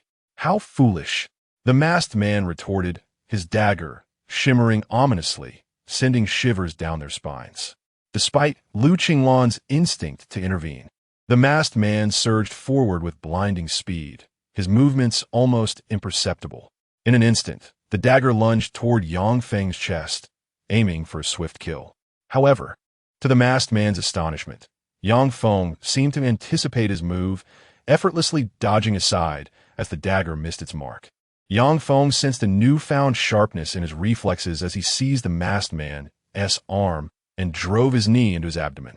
The masked man doubled over, gasping. But before he could retaliate, Yang Feng delivered a powerful kick to his chest, sending him reeling several meters back, spitting blood. "You, how do you possess such strength?" The masked man stuttered, astonished. Yang Feng squinted, asserting, "I warned you, you are no match for me. You will regret this."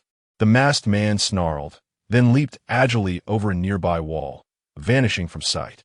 The encounter had revealed to him that he was indeed outmatched. Yang Feng, though tempted to pursue, refrained. He lacked the stamina and sensed that the man was far from ordinary. Yet, he felt a peculiar surge of strength today, perhaps a result of absorbing the energy from the antique. Yang Feng, are you all right?" Lu Qinglan's voice broke through his thoughts, prompting him to turn. Instinctively, his gaze fell upon the jade bracelet in her hand, which now radiated an energy akin to that of the antique. Suddenly, clarity dawned upon Yang Feng. He comprehended why the professional killer had desired the bracelet over a substantial sum of money. He was evidently after its unique essence. But who else, aside from himself, was aware of the existence of such energy? Yang Feng felt a sense of crisis creeping into his heart. However, Lu Qinglan merely stared blankly at him. After knowing this fellow for so long, how could she be unaware of his martial prowess? Yang Feng did not offer much explanation. After a few casual remarks, he said, "You must keep that safe. Someone might try to seize it." "What?" Lu Qinglan appeared utterly bewildered. Yang Feng refrained from elaborating further and merely issued a cautionary reminder. Just as they conversed, a plaintive voice echoed from a short distance away. "Excuse me, could you two spare a thought for the patient?" The mournful voice belonged to Gao Ronghai, who lay in a corner. Having consumed a bit of alcohol earlier, he was initially inebriated, but now he was fully alert. Yang Feng had called an ambulance and reported the robbery incident to the police. By the time he returned home, it was already past 1 in the morning. Exhausted, Yang Feng collapsed onto his bed. The next day, as the sun ascended high in the sky, Yang Feng casually ate a few morsels before turning on the television. The news was broadcasting a report about a local high-tech firm named Jiangchang Qinglin Technology Group, which had developed remarkable robots. To Yang Feng's astonishment, he heard the CEO of this company mentioned in the news, Lin Shui. Was it mere coincidence? Yang Feng found it peculiar. However, he recalled that Lin Shui appeared to be quite affluent. Shaking his head, he resolved not to dwell on it. He needed to devise a way to earn more money. Although he already possessed several million yuan, to him, this was merely the beginning. Especially after tasting success, it was inconceivable for him to halt now. Yet, if he continuously claimed that his wealth stemmed from gambling on stones, it wouldn't be long before suspicions arose. Perhaps I should establish a company? A flicker of inspiration crossed Yang Feng's mind. If he created a company, he could attribute his earnings to it, thereby making it less likely for anyone to doubt him. He decided to visit Gao Ronghai at the hospital. Yang Feng thought it prudent to consult Gao Ronghai about this matter. The young man was trustworthy, having known him for quite some time, and he had experience in running a business. With that in mind, Yang Feng left without hesitation. As someone from a financially struggling family, he had spent all his money on buying a house, so he had no choice but to take a taxi to the hospital. He was pressed for time and couldn't afford to buy a car just yet. Upon arriving at the hospital, he learned that Gao Ronghai had nearly engaged in a fight the previous day. Fortunately, the assailant had only fractured one of his ribs, and after examination, there were no significant issues. Just a month of rest was required. However, just as Yang Feng was about to enter the inpatient department, he collided with a man in his 70s who seemed to be in a hurry. Yang Feng felt a surge of frustration but restrained himself, preparing to inquire if the elder needed assistance, when his eyes instinctively caught sight of a dark mass on the old man's forehead. Yang Feng noticed the cold dust on the elder's brow. The elder appeared confused, pulling out his phone to check his reflection, only to find nothing but wrinkles on his forehead. "Hey, young man, that's rather unkind of you. I bumped into you by accident, and you shouldn't tease an old man." The elder's demeanor was surprisingly amiable. Yang Feng found it strange. When he glanced back, the dark mist on the elder's forehead had vanished. What could be the meaning of this? Yang Feng pondered. At that moment, the elder seemed to have pressing matters, hurriedly making his way outside. Suddenly, Yang Feng had a realization and called out, "Wait. Young man, do you need something?" The elder's expression was one of curiosity. Yang Feng concentrated his energy in his eyes and discerned that the dark mass still lingered between the elder's brows. In ancient times, this would have been interpreted as a sign of misfortune. The old man who had given him this ability had claimed that his vision could help him avoid calamities. Could this be an omen? Chapter 17. It truly came to pass. Yang Feng gazed at the elder, unsure of how to articulate his thoughts. Finally, he managed to say, "Sir, please take care of your health." "Ha! Thank you for your concern. I'm perfectly fine." The elder laughed heartily and continued on his way. Yang Feng observed the elder's robust appearance and decided he was likely overthinking it, proceeding towards Gao Ronghai's hospital room. Unbeknownst to him, shortly after he entered, the elder's face contorted in pain, and he collapsed by the roadside. Meanwhile, upon entering Gao Ronghai's room, Yang Feng was greeted with, "Bro, you came to see me so soon." Gao Ronghai, upon spotting Yang Feng, attempted to wave him over. Yang Feng set down the fruit he had brought, exclaiming, "You need to calm down. The doctor said you need at least a month of rest. Oh, this wretched hospital is unbearably dull. They don't even air any exciting shows on the television." Gao Ronghai lamented, confined to a single room and utterly bored. Yang Feng shook his head, exasperated. "Have you been reminiscing about your old days of selling movies? If you want, I could sneak some films in while the nurse is away." "Haha, just kidding. But why are you here alone today? What happened to that beautiful girl you were with yesterday?" Gao Ronghai glanced behind him. Yang Feng's expression darkened as he replied, "When did you become so infatuated with women? After all these years of experience, it seems wasted on you. You wouldn't understand. I just felt that girl had a temper. Do you prefer a domineering woman or a tomboy? You don't know her like I do, I can assure you." Before Yang Feng could finish his sentence, an icy sensation gripped him, and he turned abruptly to find Lu Qinglan's piercing gaze fixed upon him. "Lu, Sister Lu, when did you arrive?" Yang Feng's voice faltered. Lu Qinglan narrowed her eyes. "If I hadn't come, I wouldn't have heard such an entertaining lecture." Yang Feng gasped in pain as he felt a strong grip on his arm, eliciting a heart-wrenching cry. Even Gao Ronghai, lying in bed, felt a chill creep down his spine. This sister truly is formidable. I brought a little something to eat. Hurry and have some." After exacting her revenge, Lu Qinglan offered Gao Ronghai a meatball. His face lit up with joy. "This is the first time a girl has brought me food while I've been sick in the hospital. My previous 20 years were in vain. Don't get the wrong idea. I came to see you because your injury was my fault." Lu Qinglan pouted. Yang Feng, resigned, said, "I'm not as hypocritical as her. I came to discuss starting a company with you." He then shared his plans to establish a jade company with Gao Ronghai and Lu Qinglan. At last, he turned to Lu Qinglan and asked, "By the way, would you be interested in joining? I don't have time these days." "Hey, you mentioned doing business with a friend yesterday. What are you up to?" Yang Feng suddenly recalled. Lu Qinglan had no intention of hiding anything and explained, "I'm with a friend at the logistics center for jade." Just as she was about to finish her sentence, a commotion erupted at the entrance. A group of sharply dressed men entered, the foremost of whom appeared to be a high-ranking official. He quickly approached Yang Feng, inquiring, "Have you seen Lin Lao?" "Lin Lao? Yang Feng's expression turned puzzled as he replied, I haven't heard of him. The elder you greeted at the hospital entrance yesterday. Oh, I remember now. Is there something you need? Please, come with us to the ward upstairs. The man's expression brightened as he extended the invitation. Yang Feng found this individual rather peculiar, yet he rose and followed him out. Meanwhile, outside the VIP ward on the upper floor, the corridor was filled with people. Inside the room, however, an eerie silence prevailed. As Yang Feng entered the ward, he curiously inquired, Is there a reason you summoned me? He noted that the room was populated by social elites. Why would they seek to engage with him? Mr. Lin, the elderly gentleman, was just muttering about this person. Someone reported to the woman beside the bed. It was only then that Yang Feng recognized the patient lying on the bed. It was the elderly man he had briefly met at noon.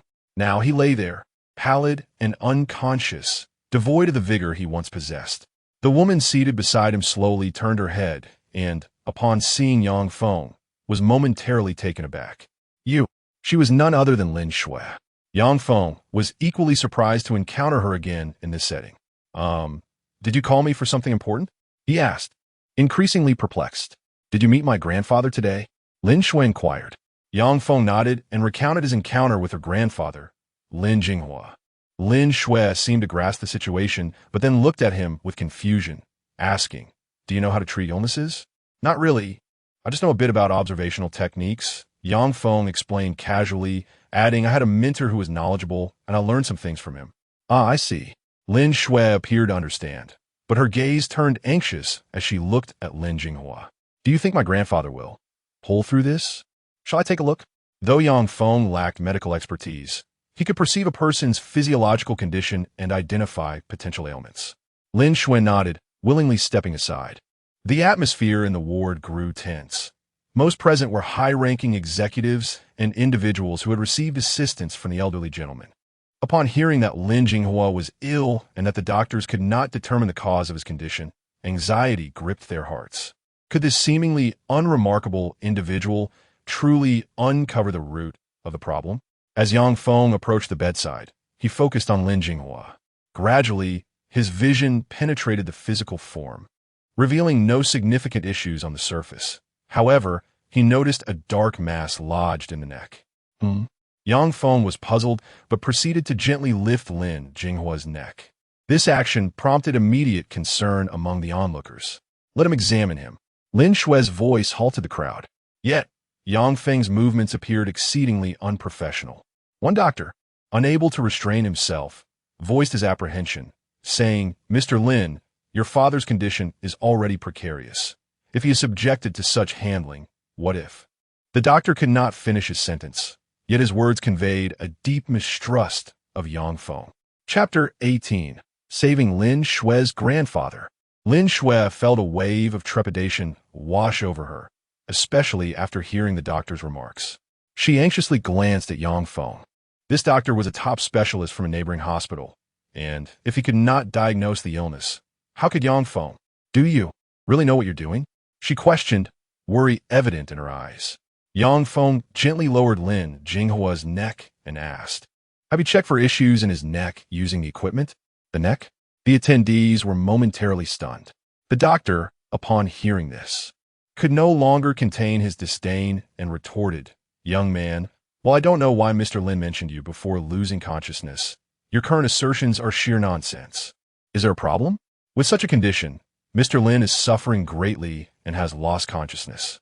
The affliction must be neurological or related to the liver. How could it possibly involve the neck? The doctor was convinced that Yang Feng was merely spouting nonsense. At that moment, Lin Shui also began to doubt Yang Feng's credibility. However, his expression did not suggest he was joking. Suddenly, a tense voice from the crowd exclaimed, Look, it seems Mr. Lin is starting to react.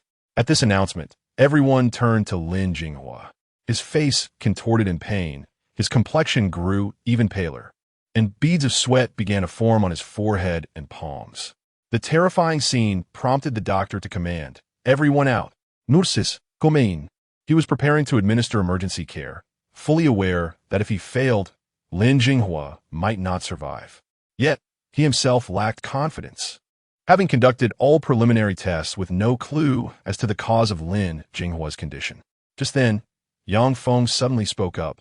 "Could you prepare a needle for me? I would like to give it a try." His gaze was fixed on the dark mass in Lin Jinghua's neck, which was now swirling. The onlookers grew furious, angrily pointing at Yang Feng and shouting, "What nonsense is this? At such a critical moment, you want to waste time?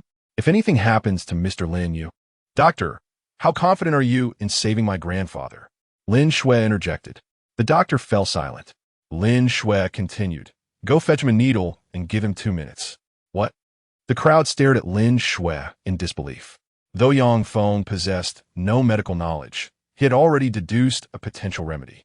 As the needle was gently inserted into Lin Jinghua's neck, Yang Feng directed his vital energy through the silver needle into the neck.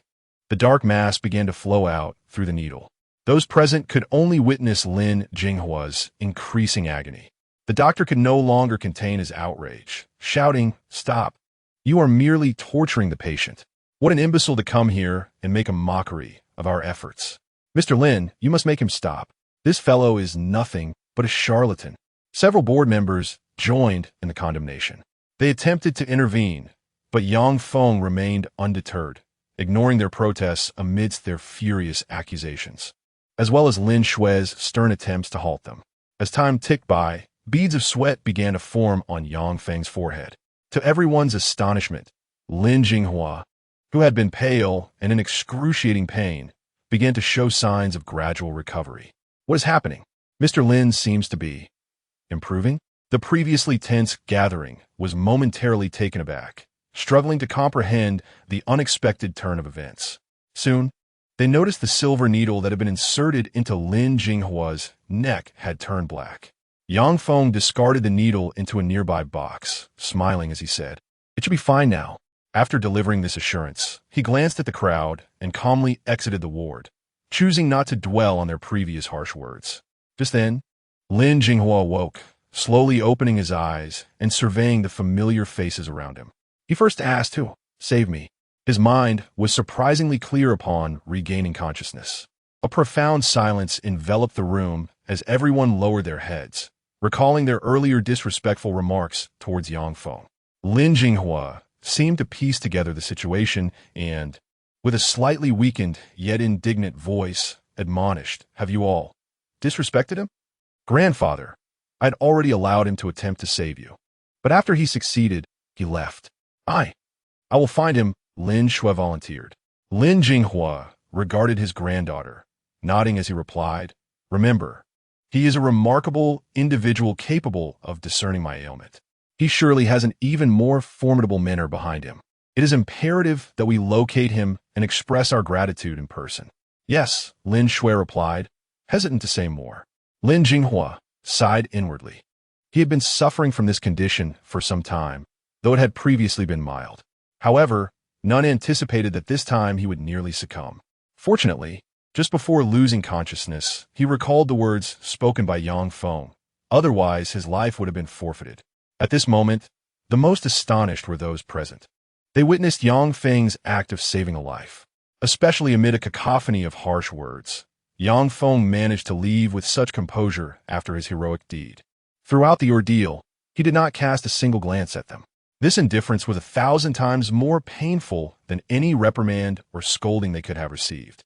Even later that night, as they reflected on the event, they might very well slap themselves and curse, "I could truly deserve this." Lin Shui also sensed that Yang Feng's character was indeed unlike that of ordinary individuals. Yet at this moment, Yang Feng chose to ignore the crowd and return to Gao Ronghai's hospital room, where the young man was still recuperating. Nevertheless, he specially requested Yang Feng to assist in managing his shop. Yang Feng acquiesced, considering it an opportunity to familiarize himself with the jade market. After all, aside from earning some money using his spiritual vision, he lacked substantial knowledge about this market. He intended to establish a jade rough stone trading company, making it convenient to select stones that could be classified as company inventory, thus minimizing the risk of detection. Unbeknownst Yang Feng, a familiar figure had already fled to a clandestine jade market in Jiangxing. Upon entering the shop, he was met with a harsh reprimand. "Fuqian, did you truly not lie yesterday? A middle-aged man sat in the shop, facing none other than the masked man who had attempted to rob Yang Feng the previous day. Chapter 19. Luring Yang Feng to his home at this time, the masked man had shed his disguise, revealing a gaunt face marked by sharp eyes and a long scar. Upon hearing the middle-aged man's admonition, Fuqian Weiyang quickly lowered his head and stammered in imperfect Chinese, "Murakami-sama, I can assure you, after I arrived yesterday, that brat defeated me." It was evident that Fuqian Weiyang was likely a newly assigned assassin. Murakami Chika narrowed his eyes and coldly remarked, "According to our intelligence, he is merely an ordinary person, and pathetically so, having been dumped by his girlfriend months ago and still unable to find work. But I'm speaking the truth." Fuqian Weiyang lamented. Had he not fled swiftly yesterday, he would have perished. If that fellow's capabilities were those of an ordinary person, he would be competing in the Paralympics tomorrow. Murakami Chika observed him and, sensing he was not lying, muttered while stroking his chin, "Could it be that he has been concealing his true identity?" "Absolutely." Fuqian Weiyang interjected immediately, "Murakami-san, that brat's strength far exceeds mine. He does not seem like an ordinary individual. Could he possibly be from that department in Huaxia?" Murakami Chika suddenly grasped something and, feeling a surge of anxiety, said, "This is bad. You must hide immediately, as your whereabouts may have already been compromised." These two individuals were from the island nation, yet no one knew why they had appeared here. Yang Feng was utterly unaware that he had unwittingly become embroiled in a grand conspiracy. The sky had completely darkened. Around 8 o'clock in the evening, Yang Feng arrived at the market to oversee the shop for Gao Ronghai. The majority of vendors outside were selling remnants, yet the atmosphere was quite lively, as most visitors came merely for leisure, finding this place more affordable than others. Inside the shop, Yang Feng surveyed the small space of merely a dozen square meters, filled with various jade rough stones.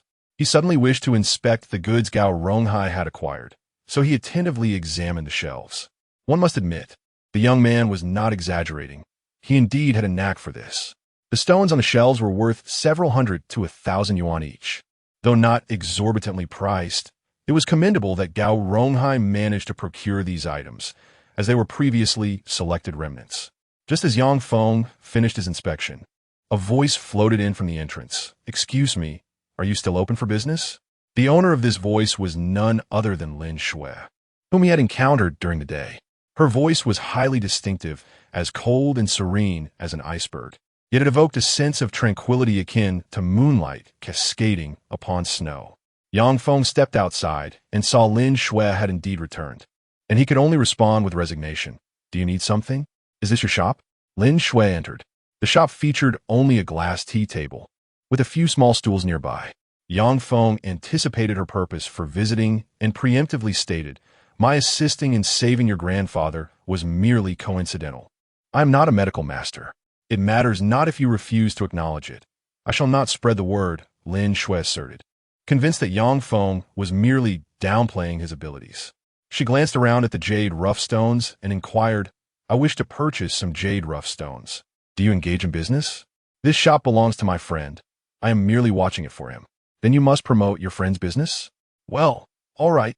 Which stones have caught your eye?" Yang Feng sighed, sensing that this lady seemed intent on causing trouble. Lin Shui swept her gaze across the selection and declared, "I'll take all of them. Can you deliver them to my home?" "Huh?" Yang Feng was taken aback, staring at her in disbelief. "What do you need so many stones for?" "The courtyard of my villa lacks some embellishments. I intend to use these stones to build a small hill." With a clatter, Yang Feng nearly stumbled, having never witnessed such extravagant spending by the wealthy. Nevertheless, this was a significant transaction, and since it was Gao Ronghai's shop, he figured that selling everything today would alleviate the young man's worries while he recuperated in the hospital. "All right, I'll call my friend to inquire about the total cost." Yang Feng retrieved his phone. At that moment, Gao Ronghai was in his hospital room with a nurse attending to him. He had been eagerly seeking conversation and was finding it difficult to engage when Yang Feng's call came through. Gao Ronghai, somewhat frustrated, replied, "I'm busy chatting with the nurse." "What is up?" "Someone is purchasing stones, but I'm unsure of the price." The price is indicated by the numbers written on them. 3-digit numbers correspond to the price in hundreds, while four-digit numbers do as well. She might be buying quite a few. Could you offer a discount? Yang Feng glanced at Lin Shui beside him. At that moment, Gao Ronghai was not in the mood to address this, scoffing, I'm in the hospital recovering. Besides, who would spend big in that shabby market? Not many wealthy individuals go there to buy stones. She might want all the stones. Fine, just give her a 10% discount. Wait, Gao Ronghai's expression abruptly changed, and he shot up from his bed, eyes wide. What did you just say? Be careful, the nurse cautioned. Gao Ronghai's eyes sparkled as he excitedly exclaimed into the phone. What the hell am I even recovering from? Who is this big client? Wait, I'm heading back immediately. Just give me the price. No, Gao Ronghai felt a pang in his chest, managing only to say, why don't you figure it out? Just make sure to give them a discount. All right, I'll sell according to your instructions. Yang Feng hung up. Lin Shui, overhearing their conversation, curiously asked, what price are you offering? I calculated that the total for these stones will be around 7 to 800,000 yuan. I'll give you an 8% discount. So, it'll be 600,000. Yang Feng was quite straightforward. He was aware that Gao Ronghai's procurement cost was likely lower than this. Lin Shui showed no hesitation, stating, all right, but you must deliver them to my home first, and then I will pay. Then I shall call someone to come and pick up the goods.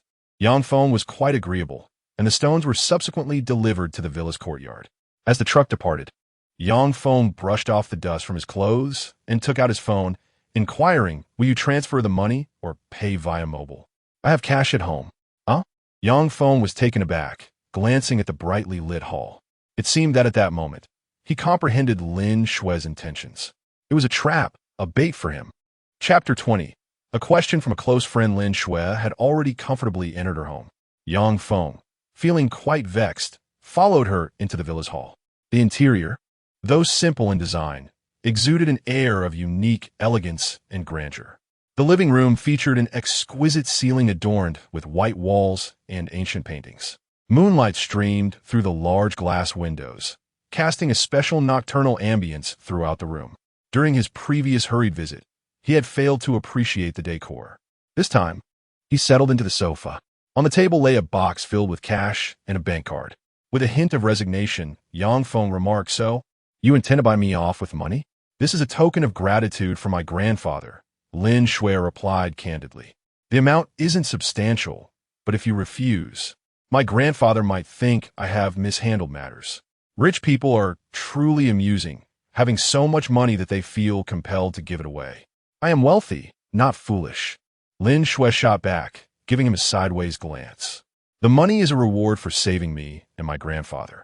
Well, if I accept the money, I can leave, right? Yang Feng asked. Lin Shui, sensing an intriguing quality in him, inquired, you seem to be unemployed. Have you considered seeking a job? Are you offering me a position? If you need one, of course, she responded readily. Yang Feng chuckled, teasing, do you know why I was dismissed from my last job? I heard it had something to do with your ex-girlfriend. I fell for a girl who was also pursued by a wealthy heir. While he was a carefree playboy, I was just a hard-working, impoverished lad. Yang Feng calmly recounted, one day we both arrived at the girl's home in a Bentley while I walked. The girl told me that while wealth is admirable, it doesn't equate to everything. With effort, one can achieve their desires. Yang Feng paused mid-sentence. Lin Shui, curious, asked, and then? The Bentley sped away too quickly. I couldn't hear her final words. Despite her serious demeanor, Lin Shui couldn't help but stifle a laugh, quickly adding, I didn't mean to laugh. I just couldn't help it. Well, if you enjoy laughing, then laugh. The next day, I was fired and subsequently lost 2 more jobs within a day. Yang Feng ceased his narrative, yet Lin Shui understood the implications. Although she knew not who the wealthy heir was, she felt assured that he wouldn't dare involve himself with Yang Feng, granting him peace of mind about working at her company. Lin Shui remained straightforward, but Yang Feng simply declined, his gaze lingering on several paintings hanging on the wall. They appear to be antiques, and even someone as art illiterate as Yang Feng could sense their vibrant essence. His eyes deepened in thought. In that instant, he noticed one particular painting on the wall. Hadieting a unicoha. Its energy was more potent than that of the other antiques. Whose is this painting? He inquired, turning to Lin Shui. Lin Shui, surprised by his interest, replied calmly, "You have a good eye. This painting is a work by Li Tang. My grandfather bought it, but had no place to hang it. So he left it here. How much is this painting?" When purchased, it was over 5 million, she noted. Lin Shui omitted the fact that, given today's market, it would fetch at least 20 million. Upon hearing the price, Yang Feng gasped. He had merely made a few million from an extraordinary piece of jade, while to the wealthy, that amount was just the cost of a painting. Yet the aura of this painting held immense significance for him. "I wish to buy this painting," he stated. Lin Shui had anticipated this response and readily agreed. "All right, you may take it later, since you refuse the money. Consider this a token of appreciation." "Thank you," Yang Feng responded, no longer holding back his gratitude. As their conversation continued, the housekeeper entered, announcing, "Lin, your friend has arrived with the items." "Let her in," Lin Shui instructed. She had invited her friend Li Wenfei, but hadn't expected her to arrive early. Moments later, footsteps echoed from outside, followed by Li Wenfei, who entered carrying a box, exuberantly calling out, "Shui, Uncle asked me to bring you the antiques. I've brought them all. Where should I put them?" "Just put them in the storage room upstairs. My dad will be back from abroad in a few days.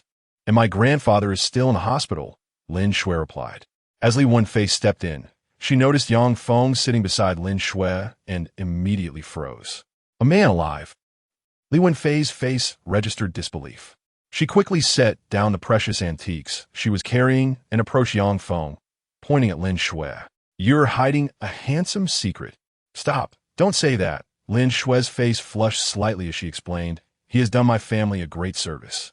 "So you're offering yourself in return? No wonder you suddenly stopped answering my calls yesterday. Could it be you were?" "Enough. There are others present," Lin Shui chastised, unable to match Li Wenfei's boisterous personality. Li Wenfei, noticing Lin Shui's silence, turned her gaze to Yang Feng, skeptically asking, "Come clean. How long has this clandestine affair been going on? Why keep it from me?" "Clandestine affair?" Yang Feng was taken aback. This woman was even bolder than Lu Qinglan. Fortunately, Lin Shui quickly regained her composure and diverted the conversation. "By the way, how are the antiques you brought? My grandfather mentioned them just yesterday." I know. Your grandfather is a renowned collector and enjoys using these to foster friendships," Li Wenfei grinned. "But I assure you, this time's items are of good quality. I personally selected them." Unbeknownst to most, Li Wenfei had been exposed to antiques and calligraphy since childhood, making her quite knowledgeable in this realm. Lin Shui suddenly recalled something. "Oh wait, choose a painting for me. The one on my wall is meant for Yang Feng, but looks bare without something there." Your Ajiao also appreciates antiques and calligraphy?" Puffed. Upon hearing the name Ajiao, Yang Feng nearly spat his teeth across the table. After a few coughs, he regained his composure. However, Li Wenfei looked at Yang Feng with suspicion, grinning. "You wouldn't be pretending to like Shui just because you know her grandfather is a collector, would you?" Chapter 21. This is the Imperial Jade Seal. This statement sounded like a jest, yet Yang Feng discerned a hint of inquiry in her tone. Lin Shui understood as well, stating, "Wenfei, stop being so paranoid. Yang Feng saved my grandfather today. Besides, he merely desires a painting. Isn't it wise to be cautious? Have you forgotten the lesson from Peng Lei?" Li Wenfei retorted. Mentioning Peng Lei caused Lin Shui's expression to harden slightly as she replied, "I never engaged with him. It was merely my grandfather's interest. Thus, he indeed saved your grandfather. Perhaps this is all intentional?" Li Wenfei scrutinized Yang Feng, her gaze appraising him as if trying to uncover something amiss. Yang Feng helplessly shook his head and remarked, "Sister, if you truly find yourself so idle, why not go live stream biting a lighter? Never mind, for Xiao Shui's sake, I shall refrain from inquiring further." At that moment, Li Wenfei opened a box and said, "If you truly understand, could you help me assess these antiques?" Yang Feng, indifferent, responded that it was merely an opportunity to broaden his horizons. He had originally intended to discover whether any of these antiques still retained spiritual energy. As the box opened, several individual cases were revealed, each containing various items. As these objects were laid out on the table, there were a total of 8 significant pieces. Li Wenfei began her introduction. "This is a Tang Dynasty 3-color glazed pottery. and that jade ruby is said to have been used exclusively by dignitaries during the Song dynasty. Along with these, she aimed to provide Lin Shui with sufficient information to relay to Lin Jinghua. However, after a lengthy explanation, she noticed that Yang Feng's gaze was fixated on a damaged piece of jade in the corner. "What are you looking at?" Li Wenfei interrupted Yang Feng's contemplation and playfully added, "All right, your expression suggests you are merely a dilettante with antiques, despite pretending otherwise. I want to put you on the spot, considering Xiao Shui seems quite fond of you." "Stop talking nonsense," Lin Shui interjected. Upon regaining his focus, Yang Feng was indeed scrutinizing that piece of jade. The jade was missing a corner, originally square-shaped, but much of the carved detail had eroded away, leaving only a few unique characters visible. "I had this jade authenticated. Although the inscriptions date back to the Tang and Song dynasties, its true provenance remains uncertain. It might belong to some local landlord and is likely not worth much. I brought it along just to make up the numbers," Li Wenfei explained, hoping Yang Feng would grasp the situation and not feign knowledge. Unbeknownst to her, Yang Feng could clearly perceive an exceptionally rich spiritual energy emanating from the jade, distinguished by a golden hue. Although the color was not pure, one could faintly sense the sound of a dragon's roar within. Startled, Yang Feng stepped back abruptly, beads of sweat forming on his forehead. "What on earth? Why such a strong reaction?" Li Wenfei inquired, puzzled. Lin Shui, equally perplexed, asked Yang Feng, "Do you need to take a break?" "No, it's not about needing a break," Yang Feng replied, taking a deep breath. "This jade may very well be the imperial seal of the nation." "What?" Lin Shui and Li Wenfei exclaimed in unison, bewildered. Subsequently, Li Wenfei, incredulous, retorted, "Can you refrain from pretending to know? This piece, aside from its square shape, bears no resemblance to the imperial seal. The true seal bears the inscription bestowed by heaven. May it last forever. Of course it isn't that seal, but if I'm not mistaken, it should belong to a regional power-s seal from the Tang or Song period," Yang Feng asserted with conviction. The spiritual energy and the faint dragon-s roar he perceived could only indicate such significance. Li Wenfei shook her head, sighing, "Xiao Shui, your friend is truly unreliable. Does he dare to boast about anything?" "Yang Feng, she has grown up surrounded by antiques. Don't argue with her on this subject," Lin Shui cautioned. Yang Feng chucklet. "That merely indicates she has misjudged or lacks skill." "Oh, my temper." Li Wenfei stood up, ready to argue with Yang Feng. However, at that moment, her phone rang. "Let me finish this later," she said, shooting a disgruntled glance at Yang Feng before answering the call. "Old Han, what's the matter?" "Miss Li, I've just compared it with ancient texts and finally discerned what that jade piece is. It's the seal of one of the states from the 5 dynasties and 10 kingdoms period." Han Yunfu exclaimed with excitement. Upon hearing this, Li Wenfei and Lin Shui were both rendered speechless, staring blankly at Yang Feng. Could it be possible? They gazed at him in disbelief. Li Wenfei, her eyes wide in astonishment, stammered, "No, it can't be what is going on." Han Yunfu inquired, putzlid. "Oh, it's nothing. I have someone here who also recognized it," Li Wenfei replied, regaining some composure. Han Yunfu, skeptical, remarked, "Miss Li, please don't jest with me. I have spent considerable effort searching through ancient texts to find that clue. Can anyone in Jiangsheng simply identify it?" Suddenly, Han Yunfu recalled something, and his tone shifted to one of excitement. "Could it be that young friend? His name is Yang Feng. It's truly him." Han Yunfu, upon hearing that name, burst into laughter. "In that case, I am convinced." After a brief exchange, they ended the call. Meanwhile, the hall fell into a profound silence as Li Wenfei and Lin Shui gazed at Yang Feng, pondering his true identity. If he were not profoundly knowledgeable about antiques, he could not have identified that seal at a glance. Even someone as esteemed as Han Yunfu had to delve into ancient texts for answers. "Who exactly are you?" Li Wenfei's tone had shifted to one of newfound respect. Yang Feng offered a relaxed smile. "I'm merely here to help a friend collect some money." He gestured toward the box of cash on the table. "Oh, forget it then," Li Wenfei scoffed. Yang Feng turned to Lin Shui and added, "However, I would like to ask Xiao Shui for a favor." "Are you planning to propose to Xiao Shui?" Li Wenfei desa, having never seen Lin Shui bring a man home apart from relatives. In Chapter 22, treating a gambling stone as an ATM. Yang Feng shot her a disapproving glance and addressed Lin Shui. I wish to purchase this seal. Is that acceptable? If you want it, I'll just give it to you, Lin Shui replied nonchalantly. However, Yang Feng shook his head. No, you've already gifted me a painting, which settles our debts. This is purely a transaction.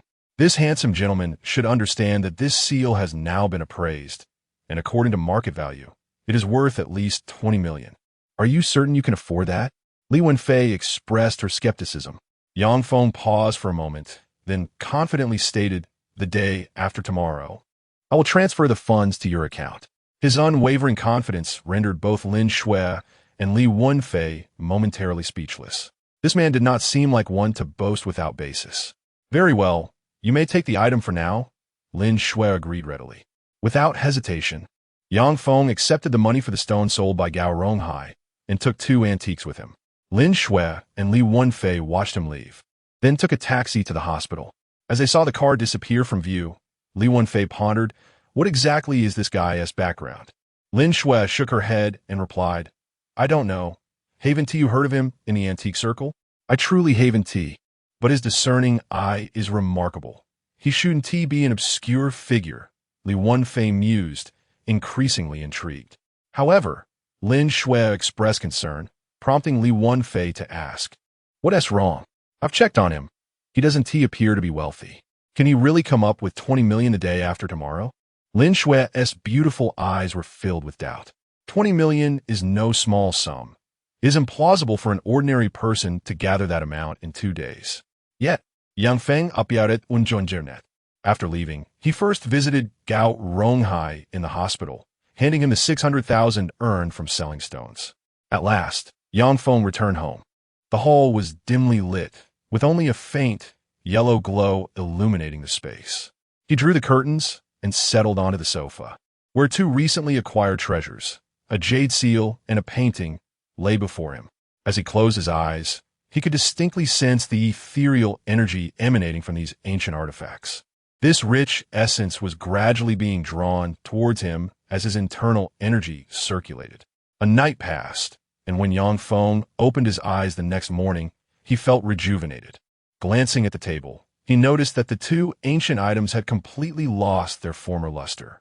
The antiques, once valued at several million, now appeared as mere scraps of paper and stone. Goodness, several million, he mused, astonished that his overnight exertion had cost him such a fortune. However, he began to piece together the mystery. The energy attached to these antiques was undoubtedly what he needed for his cultivation. This energy, which might have once existed on Earth, but had since dissipated, lingered in these artifacts. If this theory held true, he recalled the individuals who had been fervently collecting antiques. They must have been aware of this energy as well. But what were their intentions? Yang Feng sensed an oddity in the situation, yet he could not afford to dwell on it, as he needed to earn 20 million by the next day. Rising to leave, he noticed something unusual about the table. I remember this table had several missing corners, he muttered to himself. Suddenly, a realization struck him. Could it be that the energy can repair objects? If that were the case, he realized he might strike it rich.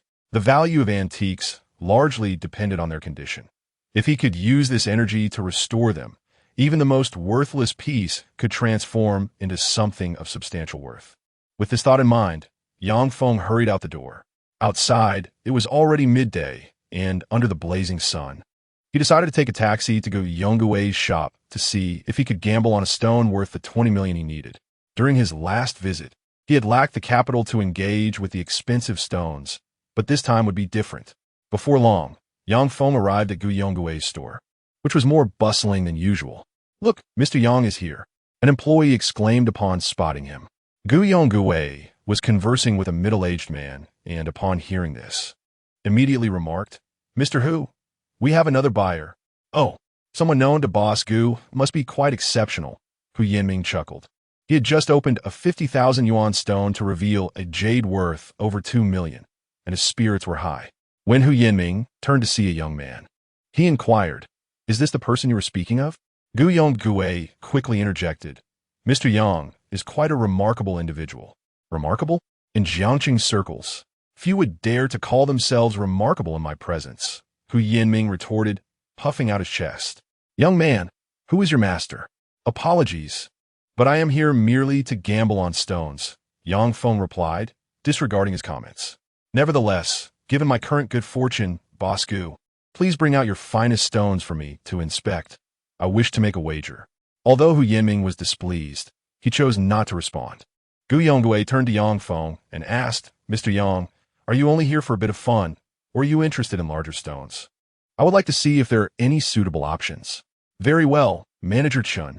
Please take a few people and bring out those larger pieces from the warehouse for our customers to see. Gu Yonggui adeptly focused on his clientele rather than the tension between Hu Yinming and Yang Feng. Seizing the opportunity, Yang Feng cast his gaze around the first floor, where various stones of different sizes were displayed on the shelves. Some weighed 20 to 30 kilograms, while others were only a few kilograms. However, the surface quality of these stones was not promising. If they were all opened, it would likely result in a loss. After all, gambling on stones inherently involves a minuscule probability of success.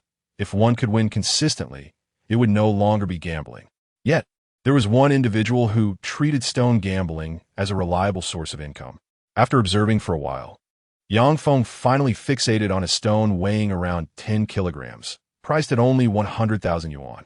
Just as he was contemplating it, Hu Yinming scoffed, Young man, if you're going to gamble, you should aim for something substantial. Do you think these stones are for children playing house? I'm not as wealthy as you.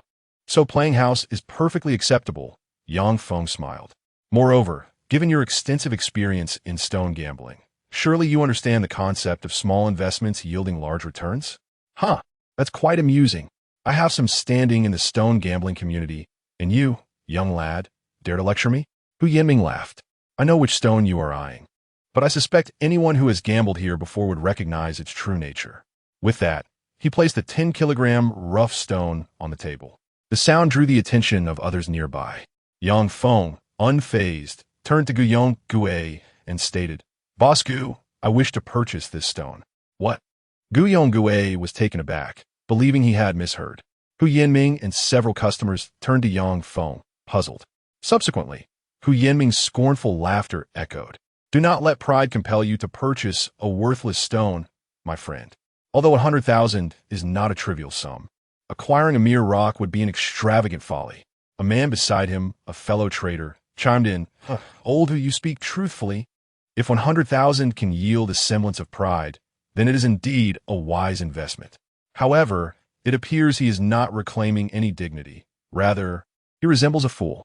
Hu Yinming burst into laughter, deliberately patting Yang Feng on the shoulder. Young man, our circle thrives on wealthy fools like you. Otherwise, who will buy the scrap? Laughter erupted throughout the hall, while Gu Yonggui, flushed with embarrassment, recognized that Yang Feng was no ordinary individual and pondered how he could commit such a blunder today. Yet Yang Feng maintained an air of tranquility. Emmer Yang, shall we not examine other raw stones? He proposed. No, let us proceed with this one. I am determined to purchase this stone for 100,000. Yang Feng's tone remained composed, further complicating matters for Gu Yonggui. What was compelling Yang Feng to insist on this worthless stone? Some people are beyond reason, a guest scoffed.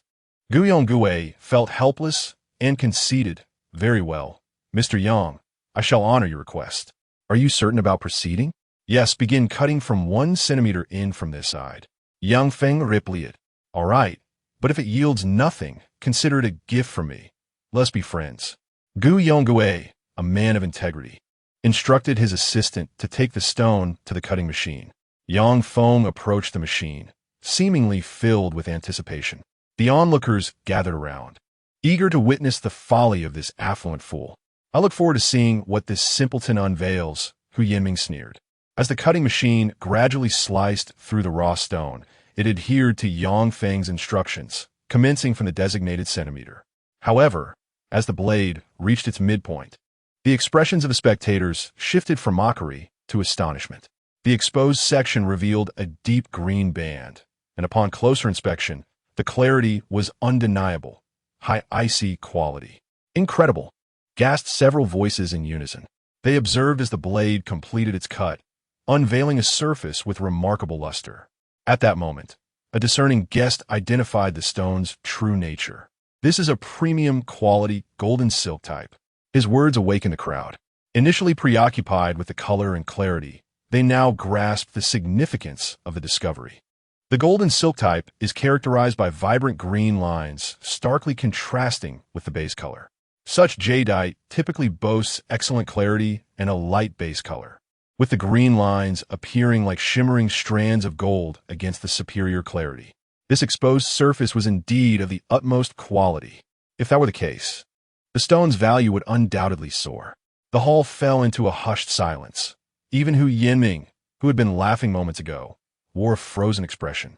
A 100,000 yuan raw stone had just revealed a potential worth of several million. How could this be? Yet at that moment, Yang Feng spoke up. Let's take another cut from the back.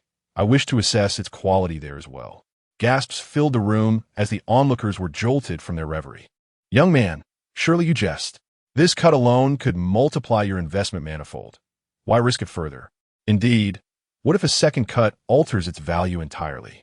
Several patrons cautioned. Yang Feng, undeterred, turned to Gu Yonggue. Proceed with the cutting. Gu Yonggue hesitated, wishing to urge Yang Feng to reconsider. But the young man's serene demeanor compelled him to comply. The cutter's hands trembled, for it had been ages since he had worked with such a valuable stone. As the blade sliced through once more, it remained unchanged, still high icy quality. Furthermore, the green band was even more vibrant and dense than before. At least 10 million, someone exclaimed. With just these two cuts, the jade's worth was already evident. Yang Feng smiled. I was considering another cut, but there is no need to inflate the price of this stone further. With that, he turned to Gu Yongge, who appeared to finally comprehend the situation, exclaiming with joy, I shall have it appraised immediately. His excitement was palpable. Yang Feng was willing to part with this exquisite jadeite. After weighing and meticulously assessing its quality, the final valuation reached an astonishing 12 million. The atmosphere in the hall became more fervent than the sweltering 36-degree heat outside. Everyone gazed at Yang Feng as if he were a deity, who was playing the theme music for the gambling god. Someone quipped, Are you accepting apprentices? The crowd's eyes glistened with envy. 100,000, yielding 12 million. Many had only heard of such fortunes in whispers. Once Yang Feng confirmed the price, he offered no further commentary but gestured towards a nearby area. The goods have been brought out. Will you not take a look? This prompted the crowd to finally react. What they truly saw were the large stones, each weighing over 100 kilograms. The 5 stones displayed bore identification numbers ranging from DG01 to DG05, each appearing remarkably promising. The primary distinction between large stones and their smaller counterparts lies in the final craftsmanship. Large stones can be fashioned into grand displays, even sculptures of lions, fetching astronomical prices that are rare to encounter. Conversely, smaller jadeite, even if revealing quality, generally yields only pendants or bracelets. As the 5 stones were positioned before them, the crowd brandished powerful flashlights, meticulously examining the stones.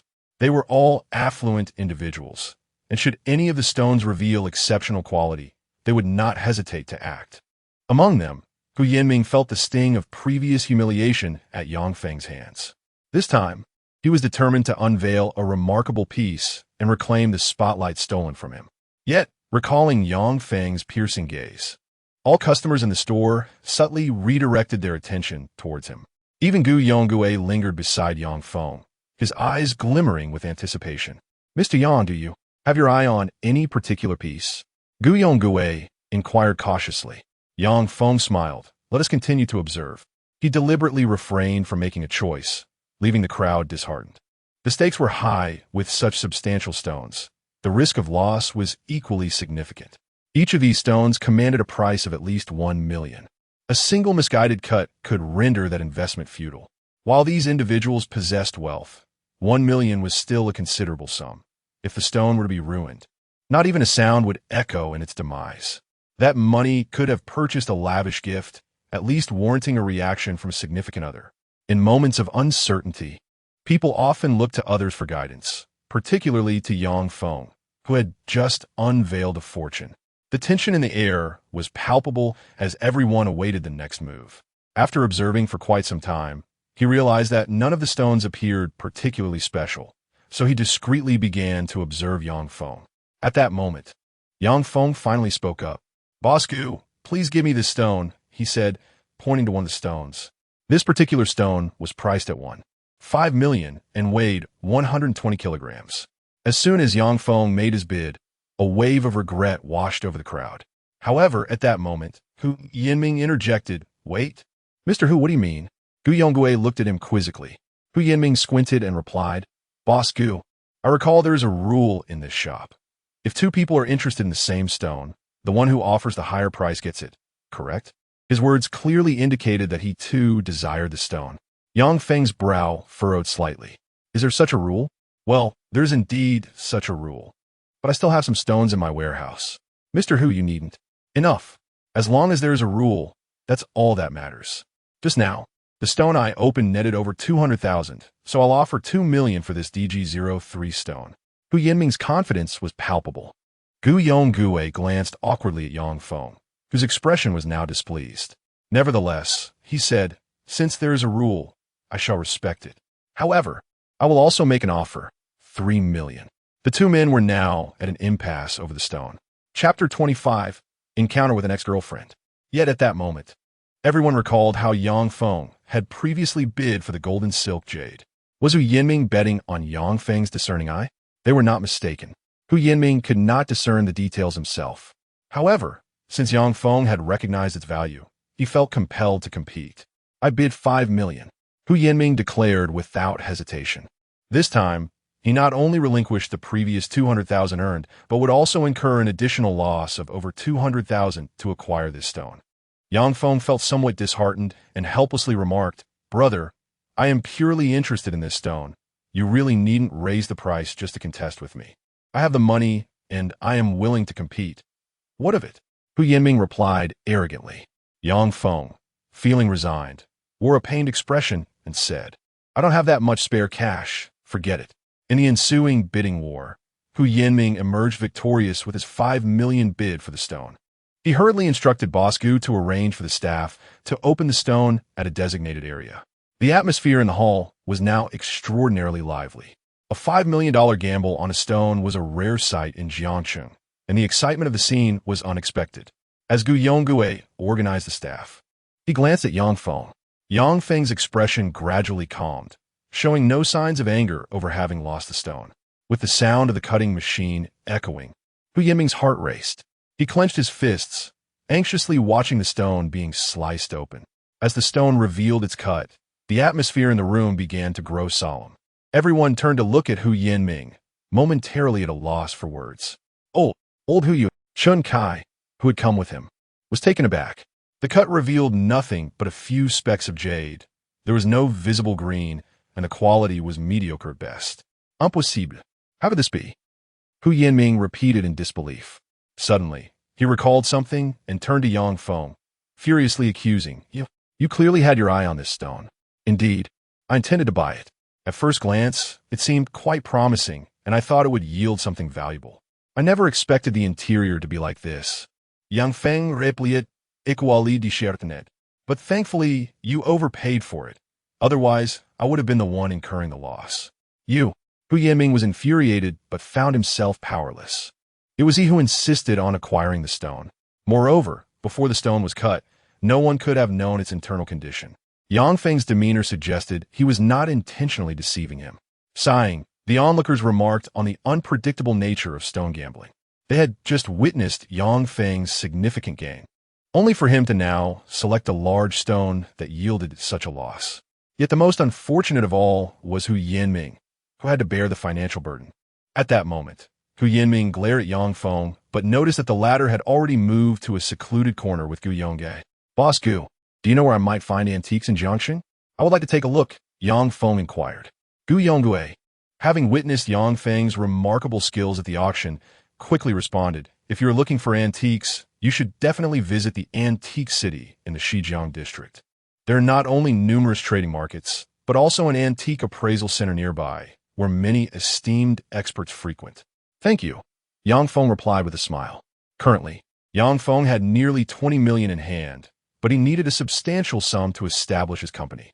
Just yesterday, He had secretly used spiritual energy to help Gao Ronghai recover from his injuries, and the latter would likely be back to normal in about half a month. By then, Yang Feng intended to set up a jade trading company, where he would discreetly store the stones he procured to avoid raising suspicion.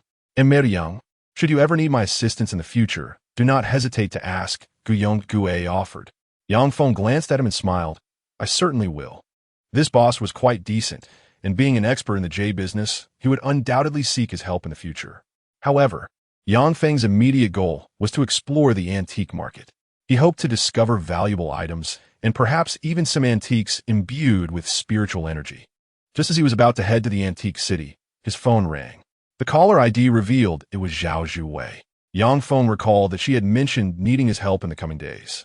Upon answering the call, it turned out that Zhao Zhuwei wanted to meet him at a CAF next to the antique city in the Shijiang district. After agreeing, Yang Feng arrived at the CAF beside the antique city. Inside the CAF, Baoling's CAF, there were quite a few patrons. Yang Feng chose a seat near the glass wall. It seemed Zhao Zhuwei was delayed, so he did not rush her. Through the glass, he could see the bustling street outside the antique city. However, after a while, Yang Feng suddenly spotted a familiar figure he did not wish to see at the entrance of the CF, his ex-girlfriend, Jiang Min. In recent months, Yang Feng had believed he had forgotten her, but unexpectedly, here she was. Jiang Min was still accompanied by the same man. Yang Feng's lips twitched slightly as he lowered his head, attempting to hide. However, at that moment, Jiang Min and Zhang Liang walked further inside, and Zhang Liang spotted Yang Feng. Min, come quickly. Isn't that the loser from before? Zhang Liang's voice carried a tone of mockery. A man of his stature no longer cared about money.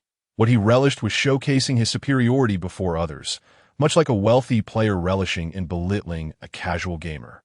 Upon being reminded, Jiang Min glanced over and recognized Yang Feng, curling her lip in disdain. What more is there to say to this loser? What bad luck to run into him here? The two approached Yang Feng, deliberately raising their voices. Yang Feng knew he could not avoid them. Looking at Jiang Min, who had changed considerably in just a few months, he noted her designer clothes, lavish handbag, heavy makeup, and the scent of perfume. So we meet again? I heard you're still unemployed? Zhang Liang feigned innocence as he settled beside Jiang Min. Yang Feng's expression darkened. Zhang Liang draped an arm around Jiang Min's waist. Squinting at Yang Feng as he said, if you really can't find a job, why not come work for my company? The task of cleaning the restroom falls neatly into your hands. Our company's toilets have not been serviced in 8 years, and we are in dire need of someone with your talents. Chapter 26. The lion does not protect the bitch. The laughter drew the attention of others in the CAF. At that moment, Jiang Min wore a face full of disdain, saying, darling, I think we should not waste time with this pathetic loser, lest we attract bad luck. Never mind. Our family is wealthy and unafraid of misfortune. Oh, by the way, I heard he is still paying off his mortgage? Useless. Do you have a plan for next month's payment? Zhang Liang provocatively inquired. Their banter was intended to humiliate Yang Feng. Yang Feng had thought that, given his acquaintance with Jiang Min for several years, their breakup would not lead to such a spectacle. However, he was taken aback by the drastic change in her demeanor over a mere few months. If you have no other matters, you may change your seat now.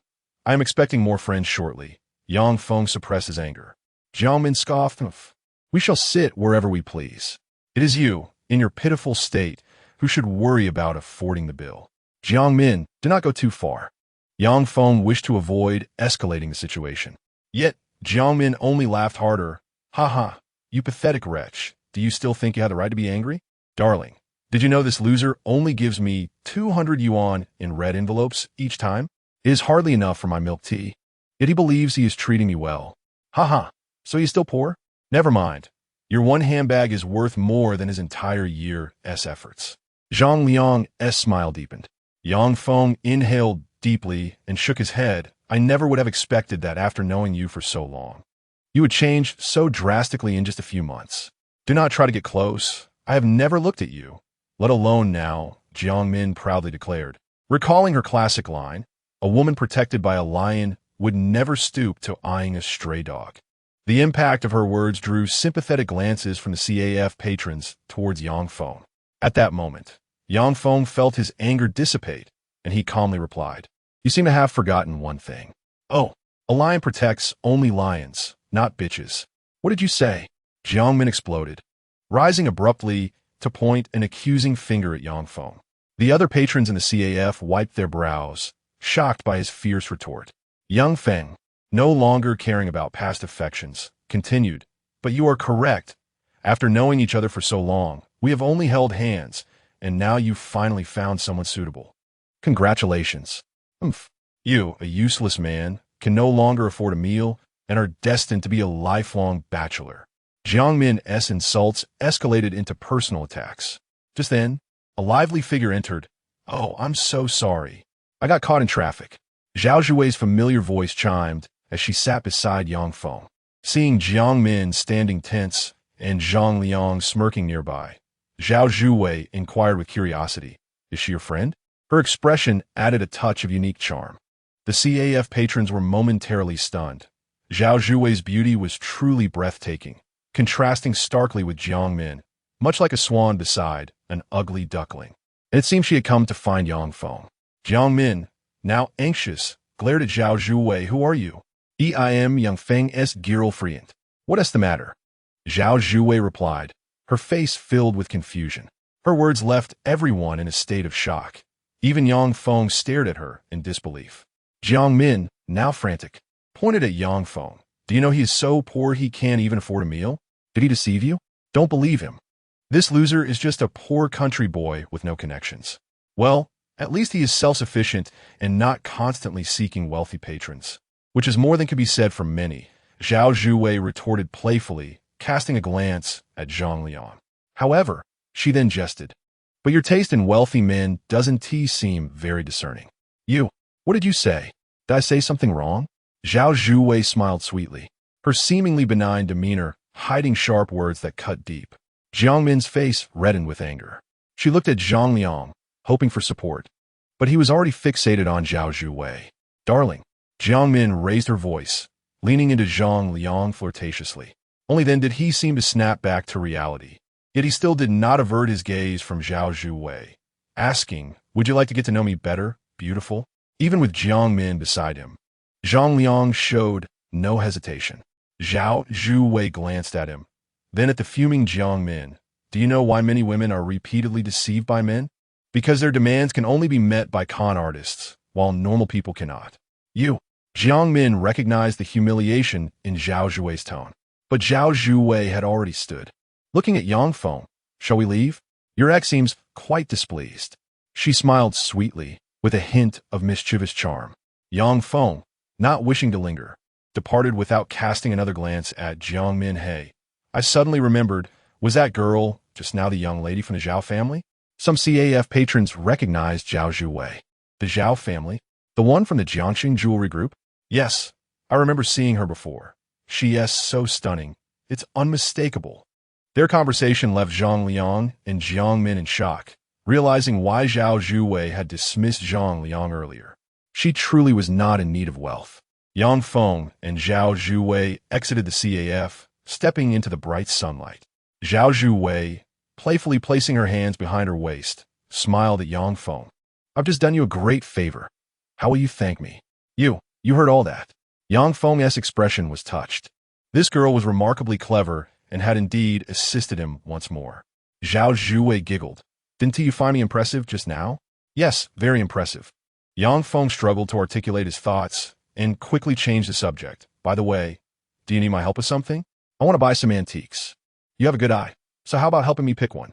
Zhao Zhuwei added, "It needs to be a gift, and the more meaningful, the better." "You're giving a gift?" "Sort of." Zhao Zhuwei did not elaborate, offering only a vague response. Yang Feng felt she was hiding something, but, recalling how she had helped him multiple times, agreed, "All right, there are many antique vendors on the street ahead. Let's see if we can find a hidden gem." Chapter 27. Finding a hidden gem. A 2 million yuan antique. "Do you enjoy hunting for hidden gems?" Zhao Zhuwei asked with curiosity. "But you do seem to have a good eye. Did your master teach you?" "Yes." "What kind of person is your master?" Zhao Zhuwei could not help but ask. Yang Feng paused for a moment before smiling. "I will tell you when the opportunity arises." "Oh." Zhao Zhuwei pouted slightly, feeling a bit disappointed. In the antique market, there were 4 streets arranged like a well. Surrounding the streets were various stalls and antique shops. Jiangcheng, being a major city, had seen significant economic growth over the years, attracting many who wished to explore intriguing items. Zhao Zhuwei was naturally curious about these artifacts, walking alongside Yang Feng, her eyes scanning the displayed wares, small porcelain pieces, various paintings, and some bronze artifacts. If an ordinary person were to step into this place, the stall owners would lavishly boast about their wares as soon as they showed any interest. Those who lack expertise might find themselves unable to resist making a purchase. However, for Zhao Zhuwei, these were merely scraps of metal, devoid of any allure. After all, her family's collection could easily fill a small museum. The two wandered for a while, and soon it was nearly 11 o'clock. It seemed there was nothing of value here. Perhaps they should venture to the larger shops ahead, Zhao Zhuwei suggested, feeling weary amidst the surrounding clamor. At that moment, Yang Feng halted before a stall. His gaze swept over the items until it landed on an ancient book that seemed to radiate a glow. It was evident that anything capable of capturing Yang Feng's attention in such a manner was undoubtedly of significant worth. Yet, he maintained his composure and approached the stall, inquiring, "How much for these items?" "Ah, handsome. Are you interested in antiques? Just look at these fine pieces." This one is said to be a royal bronze cup from the Han Dynasty, and this bowl was supposedly used by Xiao Qiao during the Three Kingdoms period. The stall owner began to extol the virtues of his items, but Yang Feng interrupted him. He pointed at a rather unremarkable ancient book and asked, "What is the price for this?" The stall owner's hopes were dashed upon hearing Yang Feng's interest in such a tattered item. Zhao Zhuwei, standing nearby, also found it peculiar. The owner seemed distracted. The book was indeed an ancient text, but it was severely damaged, and its exact nature was uncertain. Thus, it was sold to Yang Feng for 10,000 yuan. He gladly paid and secured it in a bag before proceeding inward. Zhao Zhuwei, intrigued, observed Yang Feng's unusual expression and asked, "What made you suddenly interested in this? It looks like something that could easily deceive someone, so I bought it on a whim," Yang Feng replied, offering no further explanation. He certainly wouldn't divulge to Zhao Zhuwei that the glowing emanation from the ancient book indicated its worth to be at least 20 million yuan. Although Zhao Zhuwei found Yang Feng's behavior odd, she brushed it off and asked, "Do you have time this afternoon?" "Not much going on, but—" Yang Feng Bao said, casting a curious glance at Zhao Zhuwei. "You're not hiding something from me, are you?" "Of course not. I merely came to keep you company and intended to treat you to a meal later," she replied, her eyes sparkling like crescent moons, exuding a charming innocence. Yet, Yang Feng couldn't shake the feeling that she might be misleading him. Nevertheless, his spirits were high, having confirmed the ancient book's value. He was eager to experiment with spiritual energy to restore it. If successful, its worth would surely multiply. At that moment, Zhao Zhuwei's attention shifted away from Yang Feng's thoughts as they inadvertently arrived at the entrance of Tea House. Located adjacent to the antique market, the 3-story establishment exuded a subtle yet luxurious ambience. A parking area and a courtyard filled with trees suggested the tea house's esteemed status. "I just remembered, my father is supposed to be here today. Shall we go inside and look for him?" Zhao Zhuwei exclaimed, her expression suddenly enlightened. "Yang Feng, skeptical, que cuestionet. Are you sure this just came to mind? Are you doubting me?" She retorted playfully. "Not at all, but I wonder if it's appropriate for me to meet your father," Yang Feng mused.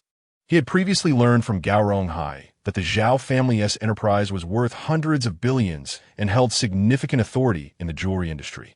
Such a figure was someone Yang Feng had never encountered in his life. Zhao Zhuwei gently patted Yang Feng's shoulder, reassuring him, "Don't be nervous. Given that you didn't find anything suitable earlier, I bought a small trinket for my father. Remember to give it to him when you meet." "What?" Yang Feng was momentarily taken aback.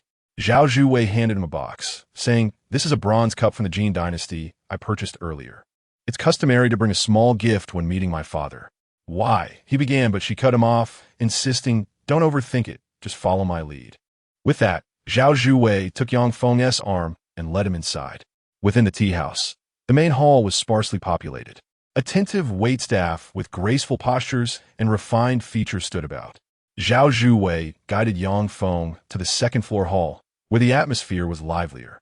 The guards at the entrance were formidable, yet Zhao Zhuwei's presence proved more effective than any invitation. As they entered, a familiar voice called out from nearby, "Zhuwei, over here."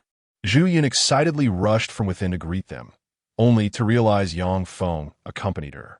At that moment, Yang Feng was observing the layout of the second-floor hall, which resembled an auction setting for antiques. However, given the proximity to the antique market, holding an auction here seemed quite reasonable. Zhao Zhuwei ignored Zhu Yun's greeting and led Yang Feng to a row of seats at the front of the auction hall.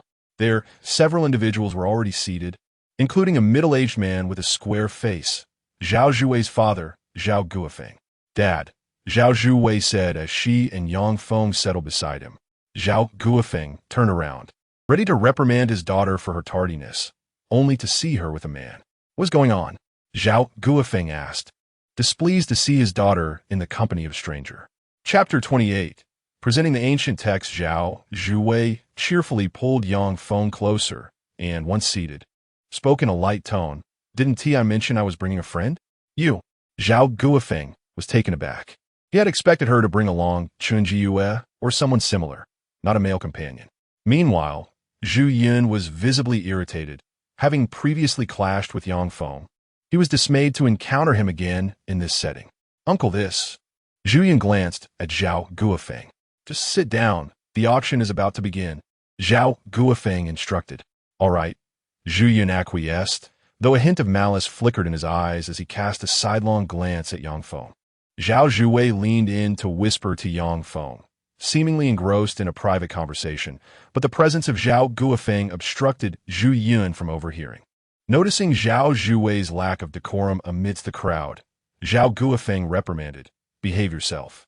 "All right," she replied begrudgingly, straightening her posture. The most helpless in this situation was Yang Feng, who had been dragged into this predicament under false pretenses. He had already surmised the reason for his presence. "I must tell you, your mother has lined up several suitors for you. You should stop wandering aimlessly and focus on your future. Her preferences are her own concern. They have nothing to do with me. You are the only daughter in our family. If you don't take your studies and business seriously, what will happen to the family legacy?" Zhao Guofeng admonished. Zhao Zhuwei turned her head defiantly. "Why don't you adopt a son? That young man beside you seems eager to step into that role." Zhu Yun had come specifically to meet Zhao Guofeng, and Zhao Zhuwei's lack of gratitude was apparent. "You lack any sense of propriety, knowing I dislike him, yet insisting on bringing him here," she retorted, her stubbornness evident. Fortunately, the auction was about to commence, prompting Zhao Guofeng to cease his reprimands. As a collector himself, he had come to this auction to scout for valuable items. Moreover, in certain circles of Jiangcheng, many elites preferred the charm of antiques and art over the mundane practice of gifting money. As a businessman, Zhao Guofeng felt compelled to acquire a few items for potential future needs. However, this auction was not particularly upscale, despite featuring items valued at over 10 million yuan. However, the actual quality was rather mediocre. At this moment, Zhu Yun spoke up. "Uncle, prior to this auction, I had already arranged to purchase a bronze artifact. A piece from the Eastern Han Dynasty, featuring a dragon sculpture cast in bronze, which was used by the royal family." "Oh," Zhao Guofeng was taken aback, surprised that Zhu Yun had come prepared. Zhu Yun then signaled to a person in the distance, who approached and presented a redwood box. Several individuals in the front row, finding the auction rather dull, turned their attention towards this intriguing scene, curious about what this young noble had prepared to impress his future father-in-law. As the redwood box was opened, there lay a bronze ornament, roughly the size of 2 fists, which bore the marks of time. The connoisseurs present immediately recognized its value. Sensing the gazes of those around him, Zhu Yun felt a swell of pride. Among the front row, besides merchants, there were also several esteemed collectors. The appreciation in their eyes confirmed the rarity of the item. "This is truly a remarkable piece," an elderly collector remarked. "To have preserved an artifact from the Eastern Han period in such condition is undoubtedly of significant value." Even Zhao Guofeng could not resist reaching into the redwood box to examine the bronze cup, a refreshing coolness emanating from it. He closed his eyes, savoring the sensation of touching something that had traversed nearly 2 millennia. Upon slowly opening his eyes, he nodded appreciatively, remarking, "This piece, especially with the dragon carving, is of exceptional quality. It must hold a considerable price. I knew my uncle would appreciate such things, which is why I took the time to personally select it." Zhu Yun replied with a broad smile, raising his voice slightly to continue. "How could one visit my uncle empty-handed?" His words were clearly aimed at Yang Feng, who stood not far away. At this moment, Zhao Zhuwei was incensed. She wished for Yang Feng to present the bronze cup she had prepared, but soon realized that in light of Zhu Yun's offering, her gift might be ridiculed. "This bastard is attempting to curry favor with my father with such a fine item." Zhao Zhuwei's expression betrayed her displeasure. Zhao Guofeng gently placed the bronze dragon back into the redwood box and turned to his companions, asking, "What do you all think of this piece?" One friend, a knowledgeable expert, responded, "By my estimation, this item is worth at least 10 million or more, considering its quality and craftsmanship. I noticed intricate markings on it, suggesting it was likely crafted for a royal family, possibly dating back to the era of Emperor Guangwu." Another middle-aged man chimed in. "To present such a piece, it seems Zhu Yun is quite filial." Zhu Yun, basking in their compliments, replied, "Gentlemen, you flatter me. I merely stumbled upon this piece, and, not recognizing its full worth, hoped you might assist in evaluating it." "Ah, splendid. We are certainly treated to a visual feast," they remarked. Zhao Guofeng then turned to his daughter, saying, "Xiaowei, did you see this? Zhu Yun's earnestness puts you to shame with your frivolous antics." "I am not impressed by such things," Zhao Zhuwei pouted, turning away in defiance. She felt thoroughly outclassed. Zhu Yun's efforts to win over the elders were unexpectedly impressive. Just then, Yang Feng tugged at her sleeve, saying, "By the way, the item I mentioned earlier for your father seems to have been found." "Huh?" Zhao Zhuwei hesitated, then quickly retorted, "Forget it. No need to give it to him. That man is too easily distracted by shiny objects." In truth, Zhao Zhuwei felt that the bronze cup she had given Yang Feng was no match for Zhu Yun's offering. Yet, Zhu Yun seized the moment to provoke, suggesting, "Since he too has prepared something, why not let him present it before all these esteemed gentlemen?" His taunt drew the attention of those seated in the front row towards Yang Feng. With a measured pace, Yang Feng produced the ancient tome he had acquired from a street vendor. Chapter 29. The ancient tome worth 8 million. As the tome was revealed, Zhao Zhuwei immediately covered her forehead with her hand, utterly speechless.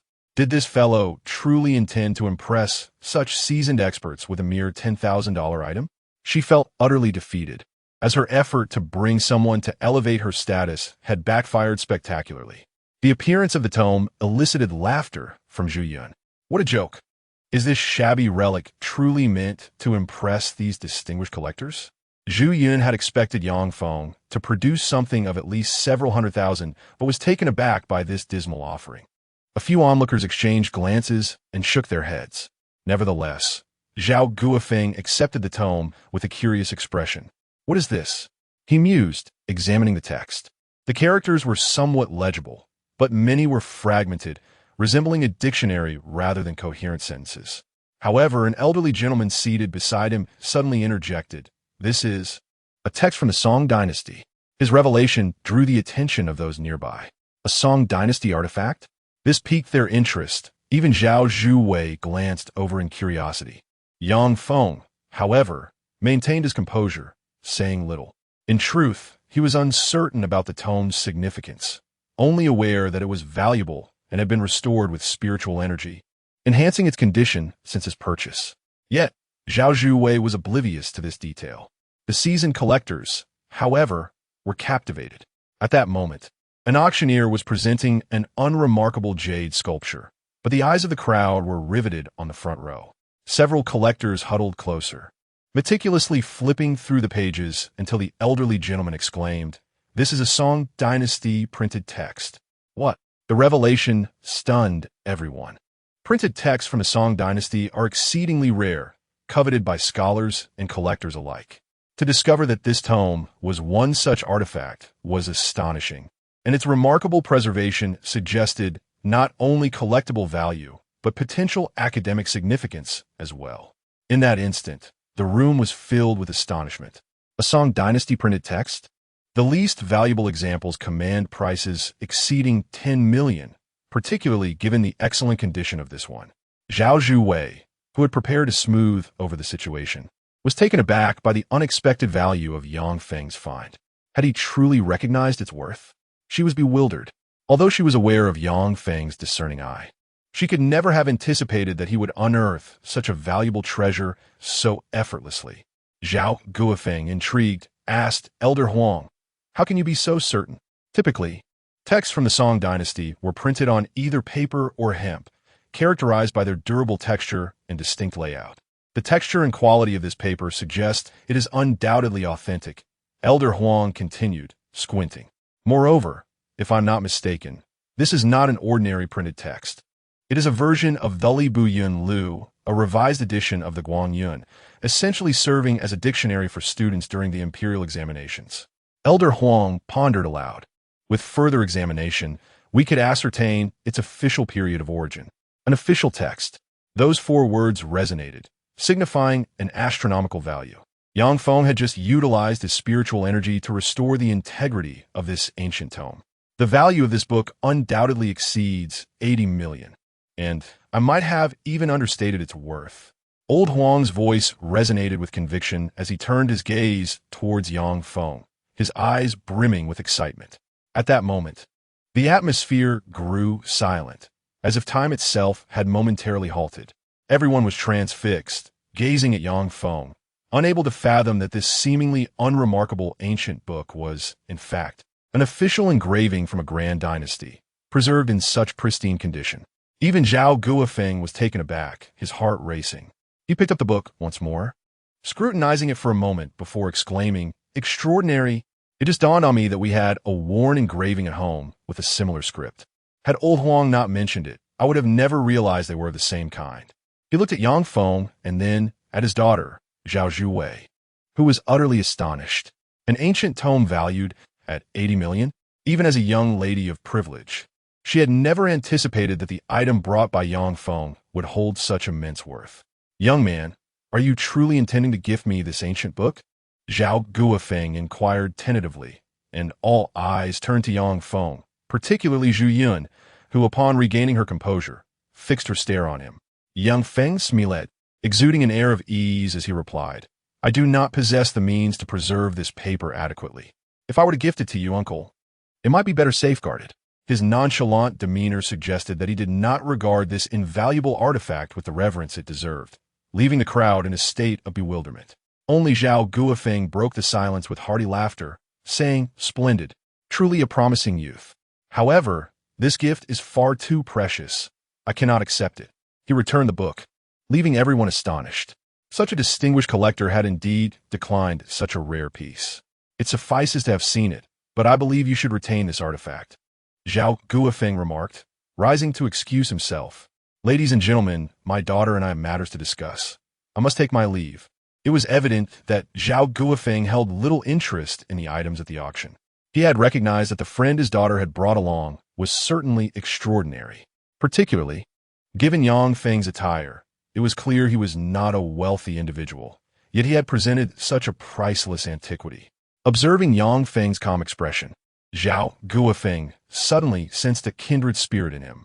At that moment, Zhu Yun, feeling a sense of urgency, interjected, "Uncle, Zhu Yun, you cannot accept this gift, but I sincerely appreciate your intent. Please extend my regards to your father when you return," Zhao Guofeng concluded, making his way outside.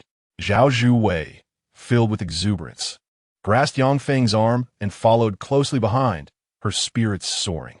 She gazed at him, her eyes sparkling with excitement. Chapter 30. We are not lacking money initially. I thought today would be unfortunate. Yet I never anticipated that Yang Feng would turn the tide so dramatically in front of so many people. Reflecting back, the ancient tome he had brought was indeed of considerable value. If he were to sell it, he would be akin to a billionaire. As Zhao Guofeng arrived at the parking lot, he had not brought a driver, instead allowing Zhao Zhuwei to drive him, while he sat in the back seat with Yang Feng. The car moved slowly along the road, and Yang Feng felt increasingly uneasy, sitting next to a titan of the business world, particularly one in the jade and jewelry industry. Zhao Guofeng seemed to sense his discomfort and gently patted his shoulder, saying, "Are you feeling nervous?" "I'm all right," Yang Feng replied, his tone slightly stiff. Zhao Guofeng chuckled. "Please do not take offense. Zhu Yan was introduced to me by her mother, and she hadn't even mentioned you beforehand. So no, uncle, you misunderstand. We are merely ordinary friends," Yang Feng hastily clarified. Zhao Guofeng chuckled again, choosing not to press further, instead asking, "Would you care to join me for a simple meal in my home?" While Yang Feng scratched his head, "I might have other commitments." "Oh, is it so urgent to decline?" Zhao Guofeng was taken aback. Typically, when he invited someone to dine, they were eager to accept, yet this young man appeared somewhat oblivious. Yang Feng pointed to the ancient tome in his bag, explaining, "I intend to sell this shortly. I promised a friend 2 million before tomorrow." Understanding dawned upon Zhao Guofeng. After a moment of contemplation, he suggested, "How about this? I know some acquaintances in the auction business, and there is an event tonight. I can arrange for them to assist you in auctioning this tome. Uncle, you are a friend of Xiao Wei. Consider it a simple favor. However, in return, I must ask you a question," Zhao Guofeng said with a smile. "Your ancient tome could fetch at least 80 million. What do you plan to do with the remaining funds?" "I intend to start a company in the jade industry," Yang Feng replied candidly. At this, Zhao Zhuwei, who was driving, turned excitedly and exclaimed, "Dad, you have no idea. Yang Feng is not only adept at appraising antiques, but he also possesses remarkable knowledge of jade. The profits I earned previously were thanks to his assistance. I recall now. It was about that day at the auction." Zhao Guofeng laughed even more heartily, realizing that the person his daughter had mentioned was indeed Yang Feng. "Indeed," he replied, a faint smile gracing his lips. He sensed that this young man was increasingly attuned to his temperament. Clearly, he was not someone who had long been affluent, yet he had managed to bestow his daughter with several million in savings. Ordinary merchants might calculate every penny, but astute entrepreneurs recognize the value of strategic concessions. Yang Feng remained unaware of Zhao Guofeng's thoughts, yet he welcomed the assistance in selling his item. As the vehicle came to a halt in front of a villa estate, Yang Feng followed Zhao Zhuwei inside, where he was introduced to her mother, Qiu Yuexiang. This was the first time Qiu Yuexiang met her daughter as acquaintance, and upon learning that Yang Feng was a novice, she appeared somewhat dissatisfied. Zhao Guofeng, however, refrained from disputing this. It was clear that both parents were still assessing Yang Feng. As night fell, Yang Feng finished dinner, eventually learning the auction's final outcome. The Song Dynasty engraving had been sold for an astonishing 89 million due to its exceptional preservation and inherent value. As Zhao Guofeng was a friend, only a 5% commission was deducted, while typically such auctions would charge over 10%. Coupled with the profits from the previous jade dealings, Yang Feng had indeed transformed into a wealthy individual. In just a few days, he had made a monumental leap from a penniless youth to newfound affluence. Yet, to Yang Feng, this was merely the beginning. After the meal, he noted that the significant sum had yet to be deposited, but Zhao Guofeng assured him it would arrive by the next day. As the evening deepened, Yang Feng had no intention of staying overnight. Zhao Guofeng escorted him to the villa's entrance, advising, "Xiao Feng, should you truly wish to establish a jade company, feel free to contact me for quality jade. We have the capacity to purchase anything of good quality." "I understand, and I will certainly do so," Yang Feng assured him. Quality jade is often elusive, with even many large enterprises lacking an ample supply. Thus, for these businesses, a reliable source of such vital raw materials is indeed a commercial resource. After exchanging a few pleasantries, Yang Feng departed, declining Zhao Guofeng's offer for a ride home. He now needed some fresh air to clear his mind. In such a short span, he had earned an astonishing amount of money, something he could scarcely have imagined in the past. Upon arriving home, Yang Feng noticed a notification on his bank card. 12 million had already been credited. This was the profit he had made from gambling stones with Guillaume Gouet, which had finally been transferred to him as the process concluded. The boss proved to be very trustworthy. At home, as Yang Feng reclined on the sofa, he gazed at the 8-digit balance displayed in the text message, took a deep breath, and murmured to himself, "I should send some money home, and a little something to that girl, Xiao Shi." Although he had previously sent her 2,000, considering it was the last month of her semester, he decided to send her another sum. He was cautious not to transfer too much, fearing it might startle his family. However, just after he sent the money, he received a call from his father. "Son, what is going on?" His father, Yang Feng, inquired. "Xiao Feng, why have you sent money home again? We have enough here. Keep the money for yourself and don't send more back." Yang Feng was concerned about his son suffering outside. Yang Feng chuckled and assured him, "Dad, don't worry. We're not lacking funds at home. Once I finish my tasks, I'll come and visit you and Mom." "Ah, you're always boasting. By the way, there is something I need to tell you. The village is planning some development and needs to raise funds. The secretary has sent out a notice, urging all the young folks to come back and contribute ideas." Yang Antian spoke legally. He was not uneducated. He graduated high school during his time, but chose to remain in the village as a teacher after his hometown school closed, eventually becoming a full-time farmer. Yang Feng nodded. "Understanding, I got it. I'll return to check on the village once I'm done." After exchanging a few more words, they ended the call. Chapter 31. Considering investment in his hometown, Yang Feng believed that his primary focus now should be on making money. Yet, he remained troubled by the events of that day. He was acutely aware that a special organization was likely searching for ancient artifacts imbued with spirit. They probably possessed means to detect such energies, albeit different from his own vision. Was it possible they practiced cultivation as well? Yang Feng pondered, but soon dismissed these thoughts. The night passed, and the following day, Yang Feng busied himself with the establishment of a company. Although he lacked knowledge in entrepreneurship, he was fortunate to have Lin Shui to assist him. It was during this time that he truly appreciated the value of connections. Lin Shui suggested that Yang Feng partner with an investment company to control two enterprises, one for antique dealings and another for jade trading. With her help, Yang Feng managed to finalize all the necessary arrangements within days, transforming into the owner of several significant companies. Days later, it was the day he would pick up Gao Ronghai from the hospital. After a few days of recovery, he was nearly back to normal, likely due to the fact that he had only sustained cracked ribs and not complete fractures. As Gao Ronghai exited the hospital, he spotted Yang Feng and Lu Qinglan not far off. "Over here," he exclaimed, waving excitedly. Yang Feng rolled his eyes. "You're still not fully recovered. Don't jump around." "Haha, lying in the hospital for days has been torturous. I was eager to get out." Gao Ronghai basked in the sunlight, which was pleasantly warm at around 10 in the morning. Yang Feng reminded him, "By the way, do you remember what I asked Lu Qinglan to tell you?" "Of course. He wanted me to help you find some jade rough stones. I'll discuss it with old Gu." Gao Ronghai replied readily, adding, "However, the best jade rough is near the mountain city in the southern region, with some located in other countries, especially those with many old mines. This task is all yours. It would be best to recruit some people too. Establishing a company is not something that can be done overnight." Yang Feng hoped Gao Ronghai would take it seriously. He could see that Gao Ronghai had also felt constrained for over 20 years. Despite his playful nature, he was reliable when it came to business matters. "Enough of this. You've just been released from the hospital. How about we visit a car dealership?" Gao Ronghai suggested with a grin. "You sold an entire store of stones for me, and now you want to buy a car?" Yang Feng asked. "Why the rush? I've already told Qinglan about it. Once I get the car, we'll go for a drive." "I never agreed to that," Lu Qinglan interjected, rolling her eyes.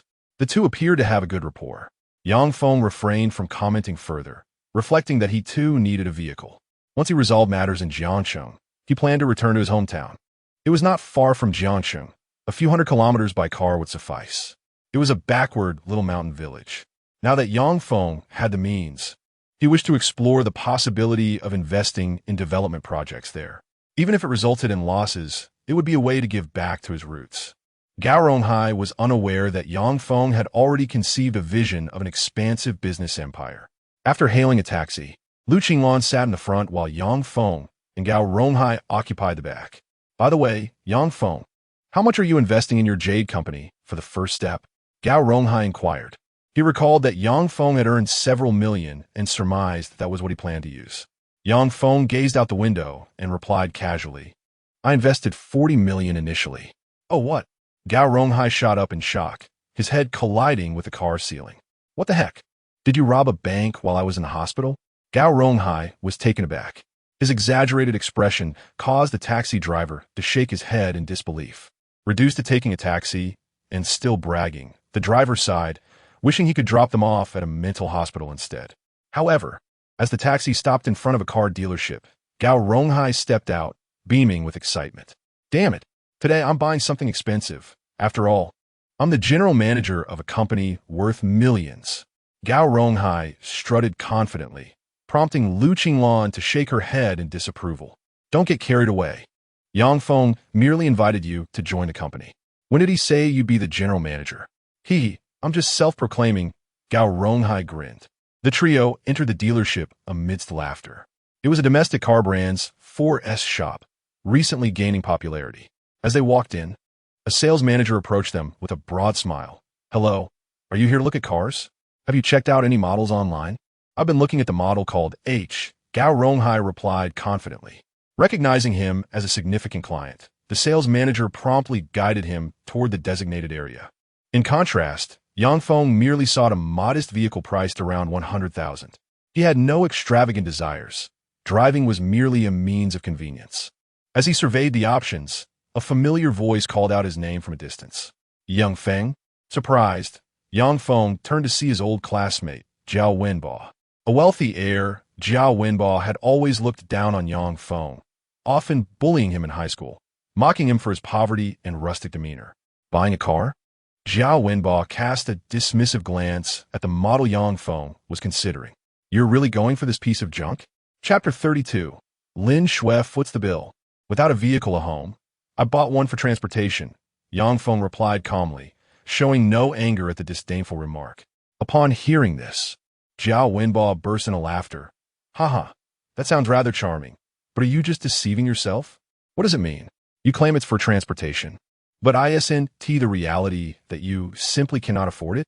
Jiao Wenbo continued to mock Yang Feng, saying, weren't you rather arrogant back in school? How did you end up in this predicament? His deliberately provocative words caused a slight change in Yang Feng's expression. What car I buy has nothing to do with my current situation. Yang Feng remained unfazed. Jiao Wenbo laughed even harder, pointing at Yang Feng. I never expected you to be so stubborn at a time like this. You truly are a sight to behold. Just then, a woman in her 30s, the deputy manager, approached. She had heard about Jiao Wenbo's car purchase and came over to attend to him. Seeing Jiao Wenbo engaged in conversation, she quickly remarked, Mr. Jia, it's Manager Fan, a high school classmate of mine. Oh, hello. Fan Shuqing was about to extend her hand for a handshake, but Jiao Wenbo interjected with a sneer. What are you shaking hands with him for? He's just a broke loser. At this, Fan Shuqing quickly withdrew her hand, wiping it with a towel, disdainfully saying, almost dirted my hand. Ah, Manager Fan.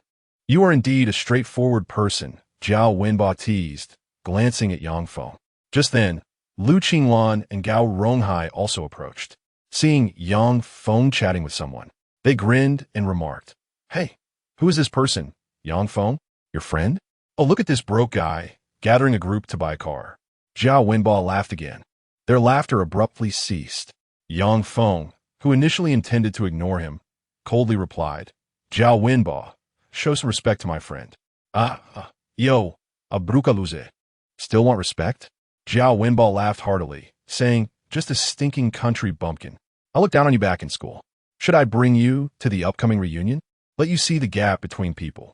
I'm not interested in your affairs, Yang Feng retorted, remaining steadfast. Stubbornness, isn't it? Jiao Wenbo sneered, forget it. I don't want to waste my breath on a country bumpkin like you. Make way for me. Don't delay my purchase of the new arrival. He gazed at a luxury car in the distance, his face filled with smug satisfaction. Fan Shuqing, thrilled, quickly flattered Mr. Jia. The YW9 model that just arrived has been prepared for you. Very good. Jiao Wenbo laughed, casting a glance at Yang Feng and pointing at the newly arrived luxury car. See that?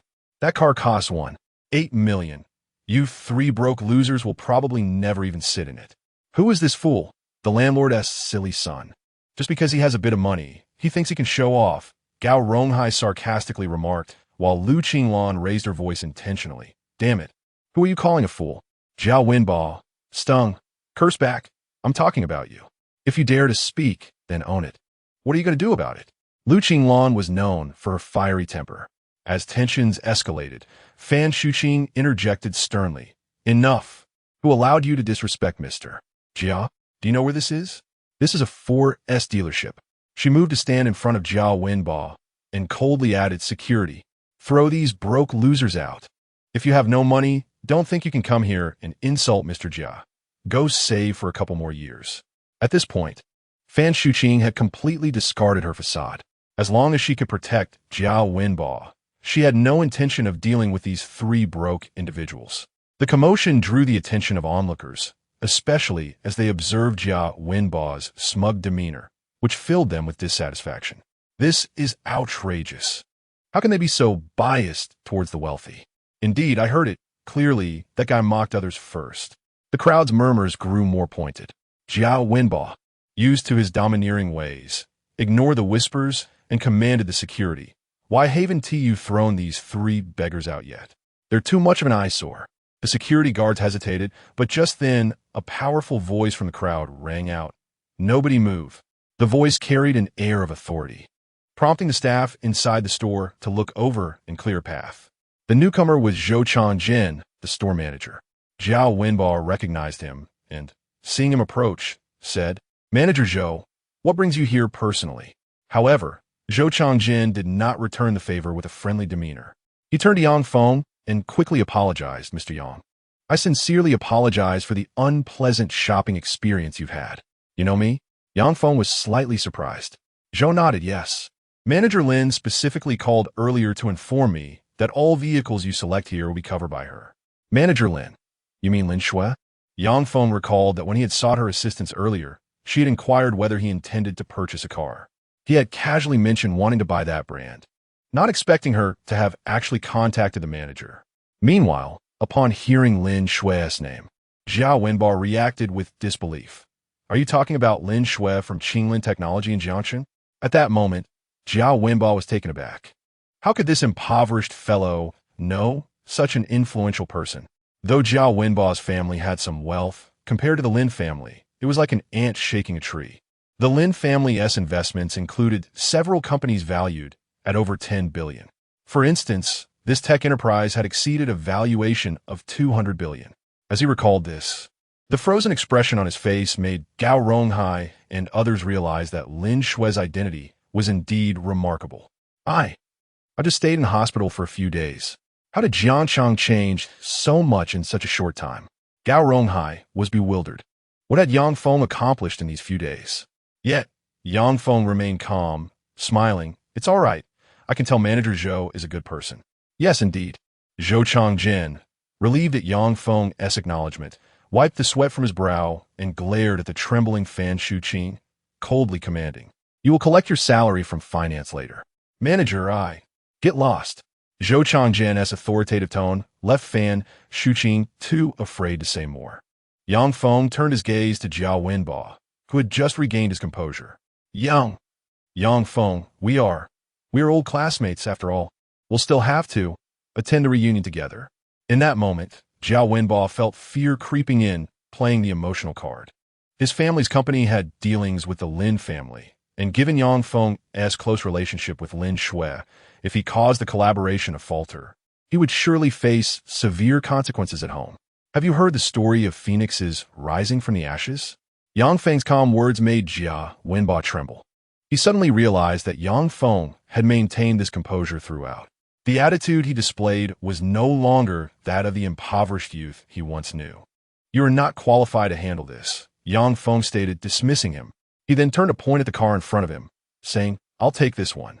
He was indicating the modest Q model, priced at just over 100,000. Someone settled the bill, yet Yang Feng still opted for the most affordable car available.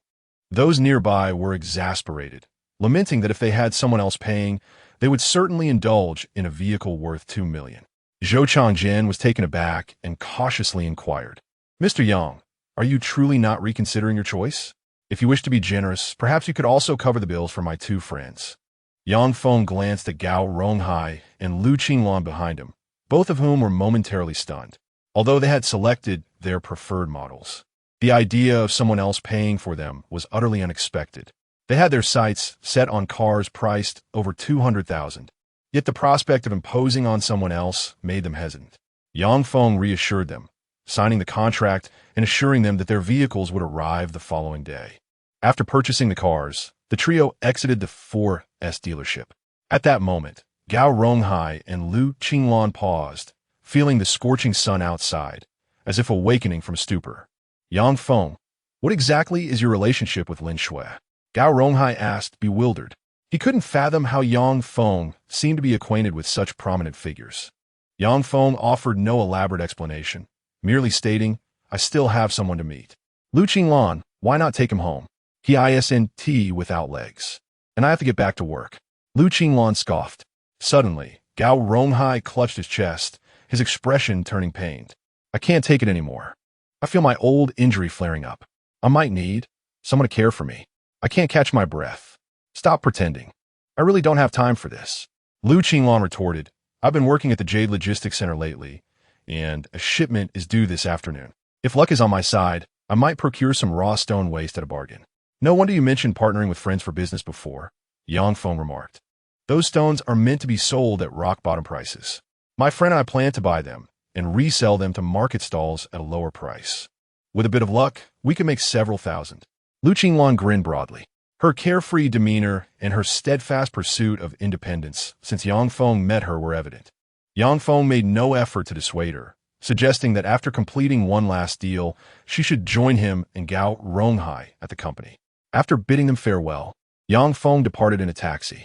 Having secured the Jade Company's personnel, he now needed to recruit for the antique business. In this regard, he knew only the truly professional Han Yunfu from before. At that moment, Han Yunfu was engaged in antique appraisal at a friend's auction. Inside the Yunk auction house, the backstage area was heavily guarded. Upon announcing Han Yunfu's name, Yang Feng entered to find shelves brimming with unique antiques, each marked with a number. The antique furniture and ceramics resembled a miniature museum. Han Yunfu was currently examining a piece of porcelain, explaining it to his junior beside him. Within this circle, Han Yunfu held a high status, his words carrying great weight, and everyone around him assumed a student-like demeanor. Ming Dynasty porcelain is typically robust and delicate, adorned with blue or red floral patterns, while Qing Dynasty porcelain emphasizes decoration and carving, being lighter and thinner in texture. This piece, upon initial observation, appears to belong to the Ming Dynasty. Han Yunfu spoke eloquently, imparting valuable insights to those around him. Having arrived, Yang Feng chose not to interrupt, but instead observed quietly from the back. All the items here were authentic, and a sign displayed the auction's reserve prices. Yang Feng felt as if he had entered a treasure trove, eager to acquire something. However, while he watched, someone noticed him and barked, "Who are you?" "Han Lao is giving a lecture, and you seem utterly distracted." The irate reprimand drew everyone's attention, including Han Yunfu, who turned around, his face lighting up with surprise. "Han Lao," the reprimander began, but Han Yunfu had already set down what he was holding, exclaiming excitedly, "My young friend, it is wonderful to see you again." His hearty laughter resonated as he grasped Yang Feng's hand. The previously dignified Han Yunfu was visibly thrilled to see Yang Feng, treating him not as a junior, but as a true friend. The onlookers were perplexed. Han Yunfu typically reserved such warmth for the upper echelons of their circle. Why was he treating a young man with such familiarity today? Chapter 34. Members of the Super Investigation Bureau. Yang Feng remained composed, smiling as he replied, "Han Lao, it has been a while. Haha, I heard about you from Miss Li. I never anticipated that after poring over materials for so long regarding the Jade Seal, you would identify it at a glance." Han Yunfu marveled. I must be getting old. His humble demeanor in front of Yang Feng left the others utterly astonished. The usually proud Han Yunfu now seemed incredibly deferential. The individual who had just scolded Yang Feng now lowered his head, blushing in embarrassment, realizing that Yang Feng was on par with Han Yunfu. Fortunately, Yang Feng was unbothered by such trivialities, remarking, "Han Lao, I observe that the items at this auction appear to be quite extraordinary. Indeed, however, to uphold the auction house's reputation, we must conduct some appraisals to ensure the reserve prices are reasonable." Han Yunfu replied with a smile. Were it not for the fact that the auction house's owner is an old friend of mine, I would not have come. Well then, I still have time. Han Lao, I can see you are busy. Perhaps we can discuss this further once you finish your current tasks? Yang Feng did not wish to intrude. Han Yunfu, however, took hold of his hand, saying, "Ah, your visit is fortuitous. I have a matter I wish to consult you about." The crowd gasped collectively. Goodness. Han Yunfu seeks the advice of a young man.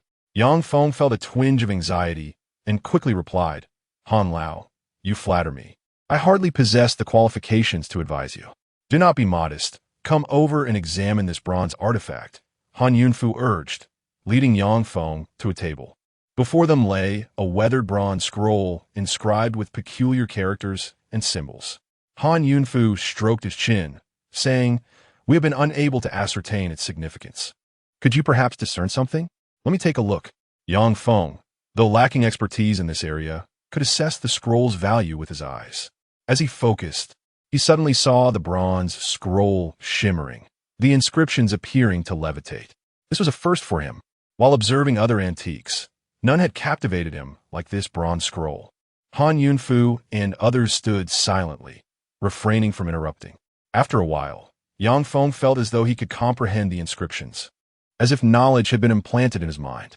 He sensed that the script on the scroll was likely related to cultivation. Realizing this, he gradually closed his spiritual eyes, as his stamina could not sustain the exertion for long. Meanwhile, Han Yunfu watched him with eager anticipation, asking, "What do you think this bronze scroll is?" "If I am not mistaken, it is likely a relic from the spring and autumn period." Yang Feng's mind seemed to expand with newfound knowledge. Hearing this, Han Yunfu exclaimed, "It appears my thoughts align with yours." The others nodded in agreement, their gazes toward Yang Feng now filled with respect. Han Yunfu had taken considerable time to reach that conclusion through research. However, Yang Feng could immediately discern the era of this object, which is a testament to the depth of his knowledge, possibly surpassing that of Han Yunfu. This could be a form of ancient script. Yang Feng spoke suddenly, his words momentarily startling Han Yunfu. Yet, Han Yunfu quickly grasped Yang Feng's meaning and nodded, saying, "Your insight is indeed profound, even recognizing such an obscure item." "No, it is merely good fortune and coincidence," Yang Feng humbly replied. Yet, those present were acutely aware that this was a display of modesty. Inside, Yang Feng was elated. The object exuded a rich aura, and more importantly, the inscriptions upon it could very well be instructions for harnessing spiritual energy. Yang Feng had long struggled to understand how to unlock the potential of his eyes. This was a timely, fortuitous event. Who is selling this bronze scroll? What is the price? Yang Feng inquired. To his surprise, Han Yunfu responded readily. The seller has set a base price of 500,000. As you know, that was the golden age for bronze artifacts. Their production was abundant, resulting in a higher availability and consequently lower prices.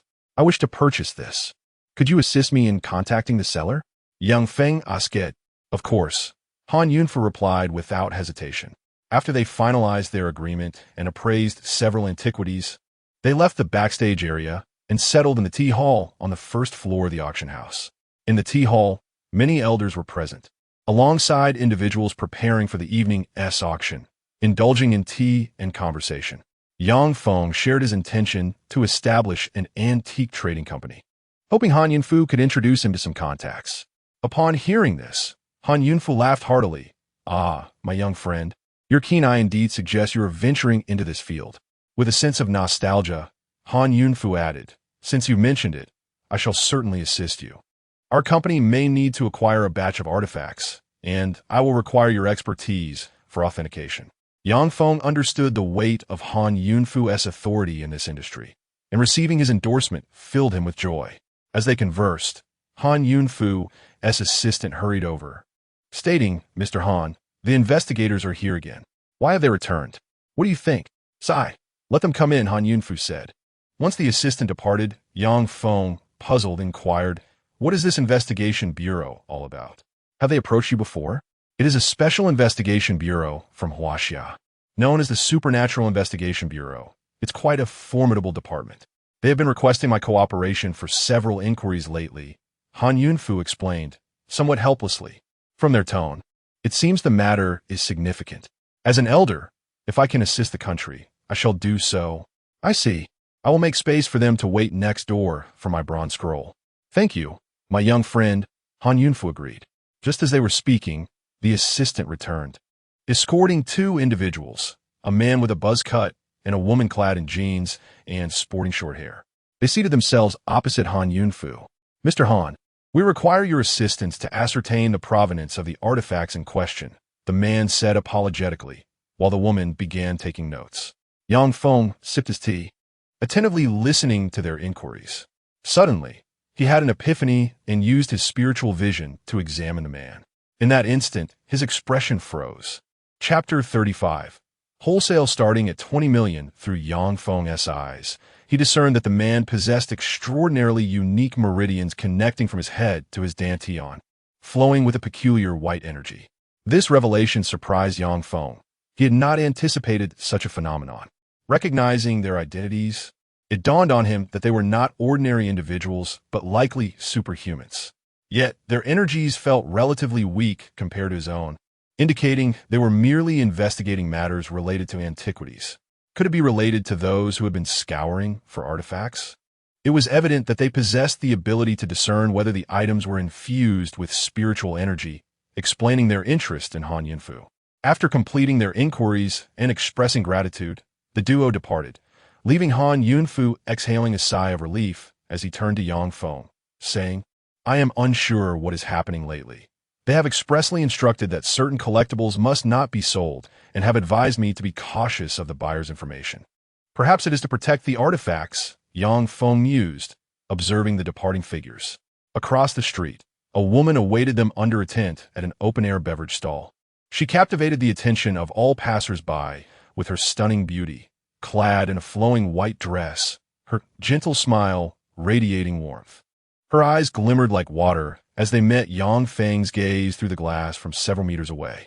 Leader, we are back, the investigators reported to the woman, who regarded them with an unusual expression. Looking in her direction, they realized one was fixated on Yang Feng. Leader, what is wrong? The female member asked curiously. Wan shook her head, casually replying, Nothing, just suddenly noticed something intriguing. Are you referring to that man? We noticed he was eavesdropping on our conversation. But he didn't seem remarkable, the man remarked, puzzled.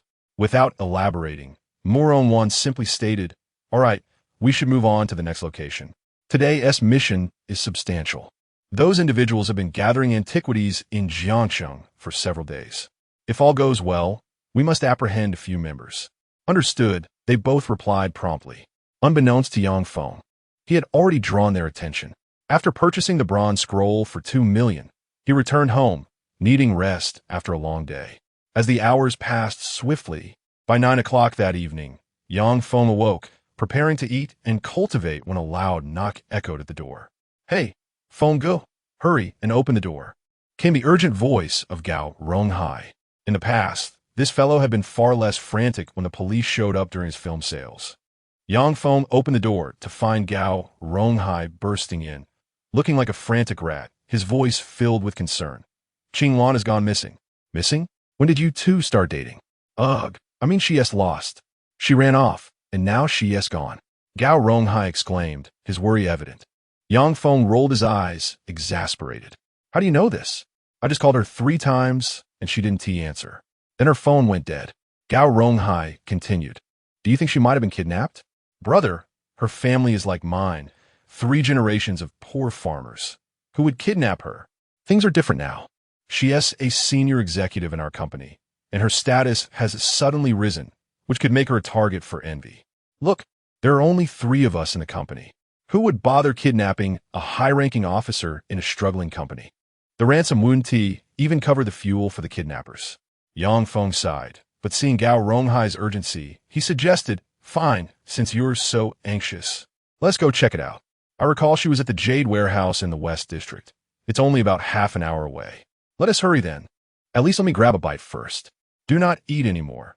I will treat you to lobster and abalone later. Those delicacies can certainly fill you up. Gao Ronghai was genuinely concerned. Yang Feng could only acquiesce. The two hailed a taxi and headed towards the warehouse mentioned by Lu Qinglan.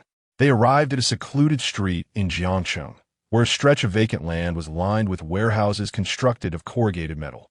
Inside, the lights were bright, accompanied by the sounds of machines and people at work. In the central warehouse, which was responsible for the jade sorting, Lu Qinglan had just finished sorting and was pushing a cart laden with 100 to 200 pounds of waste jade stones. However, upon turning around, she discovered that Yang Feng and Gao Ronghai had arrived behind her. "What brings you two here?" Lu Qinglan inquired, puzzled. Upon seeing that Lu Qinglan was unharmed, Gao Ronghai finally exhaled a sigh of relief. Yang Feng, shaking his head, responded with resignation, "I did not wish to come either." He cast a forlorn glance at Gao Ronghai. Gao Ronghai's face flushed immediately, and he cleared his throat, stammering, "Well, we heard you mention that this is a warehouse for sorting raw stones, so we thought we would come to have a look at the goods." He hastily concocted an excuse. This lad, when caught watching films in high school, had never blushed like this. Lu Qinglan, not believing his words, turned to Yang Feng and asked, "What is going on?" "Nothing much. We genuinely wanted to have a look," Yang Feng replied, choosing not to expose Gao Ronghai. Just then, a man in his 40s approached, dressed in long sleeves, his face still dusted from work. "Qinglan, are these two your friends?" the man asked as he walked over. Lu Qinglan introduced, "This is Mr. Lu, the owner of this warehouse. All these goods are supplied by him." "Hello, Liu," Yang Feng greeted, his eyes subtly scanning the surrounding jade stones. The warehouse was filled with raw jade, seemingly ready to be distributed to various markets. "Qinglan, is your friend also in the jade business?"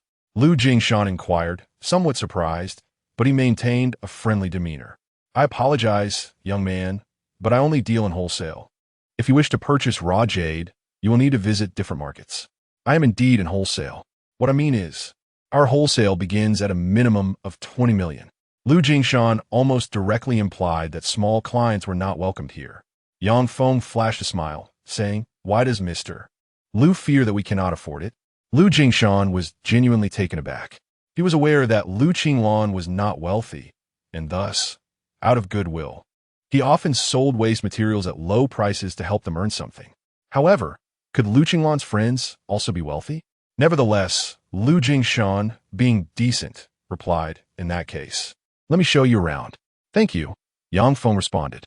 At that moment, only 5 or 6 employees remained in the warehouse. The incoming jade stones had already been sorted. Lu Jingshan categorized them into 5 sections based on price per kilogram, creating 5 small hills of stones within the warehouse. "This pile here is priced at 500 yuan per kilogram, better than waste material," he explained. "This pile beside it is 1,000 yuan per kilogram, and the quality is quite good. And these..." Lu Jingshan spoke at length, detailing the stones, the heaviest of which reached 10,000 yuan per kilogram, all being larger and of superior quality. Lu Jingshan exhibited remarkable patience and, after finishing his introduction, suggested, "If you truly wish to buy, I believe that pile priced at 500 yuan per kilogram is quite good. I can lower the wholesale threshold for you." "No, we want to purchase some of everything." Yang Feng's eyes gleamed, declaring, "This time, I will wholesale 30 million yuan worth of raw jade." "Really?" Lu Jingshan was somewhat incredulous. Yang Feng did not appear to be a wealthy businessman given his attire. Yang Feng smiled, patting Gao Ronghai and Lu Qinglan on the shoulder, saying, "I forgot to introduce you. These two are my company's general manager and vice president." Lu Jingshan chuckled, but then shook his head, stating, "Young man, I am genuinely trying to conduct business here. If you were merely jesting, that would be quite unkind. Hey, Mr. Lu, why do you look down on others? I have finally managed to rise to the position of general manager. Let us show some respect." Gao Ronghai puffed out his chest. Lu Jingshan looked at him, apologizing. "I'm sorry, but your demeanor does not quite match your title." However, he still regarded the two with some skepticism. Could this fellow really be so affluent? "My company found a warehouse just a few days ago. We can directly transport the goods and arrange for payment immediately." Yang Feng understood Liu Jingshan's apprehension. Noticing Yang Feng's calm demeanor, Lu Jingshan realized he did not seem to be boasting. "Which stones have you set your sights on? Would you prefer to select them yourself? Or shall I have my people package them for you?" Lu Jingshan inquired. With so many stones available, it was customary for clients to bring someone to choose a batch before transportation, which was the norm in wholesale trade. Yang Feng nodded. Let us select ourselves this way. Gao Rong Hai. You can learn to pick, as you will inevitably have to lead others in this task. Really, you want me to choose? Of course, avoid the cheap ones. Start with those priced at several thousand yuan per kilogram. Starting tomorrow, arrange for people to take a batch and see how it goes. Yang Feng instructed Gao Ronghai. Gao Ronghai was elated. This was an opportunity for him to showcase his abilities, and he could hardly refuse. For Yang Feng, this was indeed a clever way to navigate through murky waters. He had already identified several stones of exceptional quality. If these stones were properly processed, they would surely exceed 100 million in value. He planned to have Gao Ronghai procure some stones of lesser quality under the guise of the company, making it less likely for anyone to suspect them. After encountering people from the Supernatural Investigation Bureau during the day, Yang Feng was increasingly vigilant. He realized that he was not the only one with special abilities in this world. If the matter of his eyes were to be discovered, it could very well cost him his life. Over the course of the night, Gao Ronghai and Yang Feng selected a batch of stones. Lu Jingshan personally arranged for their transport to the newly established company's warehouse. Yang Feng then left the remaining matters to Gao Ronghai. He was already aware of how much these stones could yield. For Gao Ronghai, this served as a small test from Yang Feng. So he did not supervise the cutting of the stones, but entrusted everything to him. Trust those who do not raise suspicion. Suspect those who do not inspire trust. As night deepened, Yang Feng returned home. In the quiet of the night, the room was illuminated only by a dim light. He retrieved the bronze scroll he had purchased earlier that day and laid it on the bed. Sitting before the scroll, he slowly closed his eyes. The spiritual energy began to connect with the bronze scroll. In a serene environment, Yang Feng felt the characters within the scroll permeating his mind. Eye technique, earth binding eye technique, source tracing. Yang Feng was unaware of what these two eye techniques signified. He merely followed the instructions, circulating his spiritual energy and repeatedly cleansing his eyes with it. The night passed swiftly. When Yang Feng opened his eyes again, it was already the following morning. The sun was high in the sky. He glanced at the bed, finding that the bronze scroll had completely oxidized, reduced to a pile of scrap metal, likely due to having absorbed all his spiritual energy. The bed was also marked with a patch soaked in sweat. After taking a shower and tidying up, it was nearly noon. As Yang Feng was preparing to cook instant noodles in the kitchen, a knock sounded at the door. "Who is it?" Yang Feng grumbled. Upon opening the door, Yang Feng discovered Li Wenfei standing at his doorstep, someone he had encountered only once before. With a hint of incredulity, he remarked, "What brings you here? Just thought I'd pay a visit. Am I not welcome?" Li Wenfei replied with a cheerful smile. Yang Feng said little more and simply invited her inside, then quipped, "A figure of your stature seldom visits without a reason. You aren't here to stir up trouble, are you?" "Simply came to see you," she replied, stepping inside. Her gaze fell upon the instant noodles on the table, and with a teasing tone, she asked, "How is it that a billionaire like you is still eating instant noodles? Even wealthy families don't necessarily require gold-plated toilets. What's wrong with having a little instant noodles?" Yang Feng shrugged nonchalantly. He slurped a few bites before remembering. "Have you eaten? I've got more noodles in the fridge." "Never mind, I'll just watch you eat," Li Wenfei said, seemingly with a purpose in mind. Yang Feng noticed the bag she was carrying and surmised, "You wish for me to appraise some antiques, don't you?" Li Wenfei placed a wooden box on the table, grinning as she said, "I heard you assisted Old Han in appraising a bronze artifact. Did you purchase it?" "Your sources seem quite reliable," he replied. "He recommended me." Li Wenfei, direct in her manner, wasted no time. Yang Feng, having recently learned 2 techniques of sight, one of which was the ability to trace origins, felt a surge of excitement, thinking it an excellent opportunity to test his new skills. "All right, just let me finish my meal first." After a few more bites, Yang Feng encouraged Li Wenfei to open the box. Inside lay an exceptionally unique ceramic piece, approximately 20 centimeters tall. Although not particularly beautiful and lacking a glaze, an aura of antiquity emanated from it, suggesting great value. More intriguingly, faint inscriptions could be discerned upon its surface. This appraisal might prove to be quite challenging, Li Wenfei jested, though her tone lacked any disdain for Yang Feng. She had already examined the piece meticulously and consulted several experts in epigraphy. only to receive varying opinions. This lack of consensus had prompted her visit, though she held little hope for Yang Feng's assessment. As Yang Feng handled the ceramic, he noted that its texture was indistinguishable from other ceramics he had encountered. His gaze began to penetrate the interior of the piece, aware that mere surface observation would not suffice due to his limited knowledge of antiques. However, he could discern its value through the light it emitted. Li Wenfei watched intently, eager to glean any insight from his expression. To her dismay, she sensed little emotion on his face, particularly in his eyes. Having discerned the essence of the ceramic, Yang Feng applied the tracing technique he had learned the previous day, allowing a thread of spiritual energy to envelop the piece. Miraculously, it began to reveal glimpses of its past. Yet the vision soon ceased, and Yang Feng smiled. "What do you think?" Li Bumfei inquired ajarly. The inscriptions on this ceramic are likely from a state of Chu during the Warring States period, and judging by the script, they appear to have been left by a scholar. Yang Feng stated matter-of-factly. "Exactly. It seems you truly understand," Li Wenfei exclaimed, her excitement palpable. She had withheld this information to avoid influencing his judgment and to test his capabilities, and it appeared he had indeed proven himself. "By your assessment, this is indeed a relic from the Warring States period, correct?" she pressed. Yang Feng did not respond directly, instead asking, "How much did you pay for it?" "A friend acquired it for 10 million, she replied. "Not bad. For such craftsmanship, 10 million is merely for appreciating the art," Yang Feng jested. Li Wenfei's expression shifted slightly as she queried, "What do you mean by that?" "This piece is from last week," he clarified. "Last week? 1 week ago? Are you saying it was made recently?" "Indeed," Yang Feng affirmed. Li Wenfei sat up, bewildered, exclaiming, "How could that be?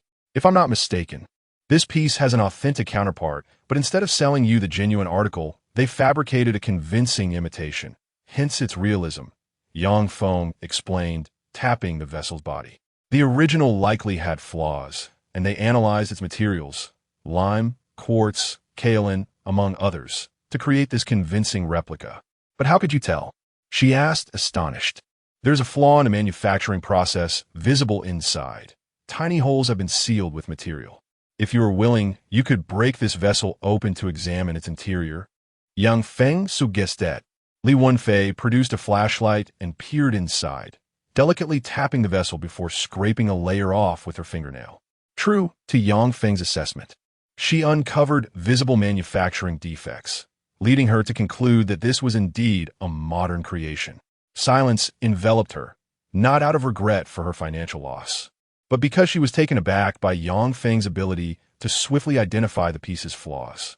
Coupled with his recognition of the Chu script, his depth of knowledge was formidable. "Who exactly is your master?" she couldn't help but ask. Yang Feng shrugged, replying, "I've completed your appraisal. Why are you prying into others' privacy?" Her response was one of resignation as she collected the vessel. "Thank you," she said, rising. Observing the remnants of his meal, she asked, "Are you full? May I treat you to a meal?" "Thanks, but I plan to pick up my car soon and then head to work," he replied. "Your company dealing with jade and antiques, right?" Li Bumfei inquired. "Would you be interested in letting me invest? I could provide some capital without taking shares. The company currently doesn't require much funding," Yang Feng explained. "Should you need investment in the future, feel free to reach out," Li Wenfei offered generously. However, midway through her sentence, she suddenly chuckled and remarked, "By the way, do you know who Xiao Shui is? Isn't she some company executive?" He replied, feigning ignorance. "And the Lin family?" She continued, "I overheard something about them when I bought my car yesterday. They seemed quite impressive, though I didn't delve deeper." Yang Feng maintained his facade of ignorance, prompting Li Wenfei to tease, "You aren't pretending to be oblivious on purpose, are you?" "What do you mean? Are you interested in dating Xiao Shui?" Yang Feng, caught off guard, sprayed his drink across the table, exclaiming, "Sister, are you out of your mind? Just trying to play matchmaker, and look how excited you are. You're wealthy. Why not seek other amusements instead of pursuing me?" He retorted, feeling his heart race. Li Wenfei, however, only laughed more heartily and said, "Are you truly not considering it? Xiao Shui's family is quite wealthy, and she is also very beautiful. If you two become a couple, you might just find yourselves on the rich list." Chapter 38. The company opens its doors, earning $1 billion. You are quite affluent yourself. Perhaps we could simply make do together, and you should refrain from causing trouble for others. Yang Feng Sruget. Li Wenfei smiled broadly, saying, I was waiting for you to say that. Shall we leave now? My home is quite spacious. If we were to live together, who knows? You might also make it onto the rich list. At that time, enough, enough. Stop trying to corrupt my soul with wealth. I aspire to be part of the affluent generation and will never succumb to the temptations of you wealthy ladies. Yang Feng clutched his chest, vowing to resist. Just then, there was a loud knock on the door. Immediately, the excited voice of Gao Ronghai could be heard. Yang Feng, Fengge, hurry and open the door. Our company has struck it rich. Seeing his enthusiasm, Yang Feng opened the door to find Gao Ronghai rushing in like a large black rat. It was then that he noticed there was a beautiful woman in the room. Oh no, did I come to wrong time? Gao Ronghai looked bewildered. Li Wenfei laughed heartily and waved hello. Ah! Gao Ronghai glanced at Yang Feng, confused about the situation. Yang Feng shot a glance at Li Wenfei and continued. Ignore her. Go on with what you were saying. We bought a batch of stones yesterday, and this morning I took a team to cut some. Guess what we found?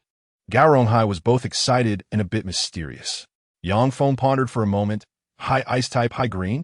3 cuts, and we struck glass type imperial green. 20 kilograms. Gao Ronghai was ecstatic.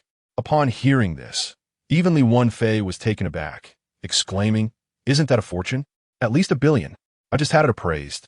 And now we just wait for the buyer. Gao Ronghai's excitement was palpable.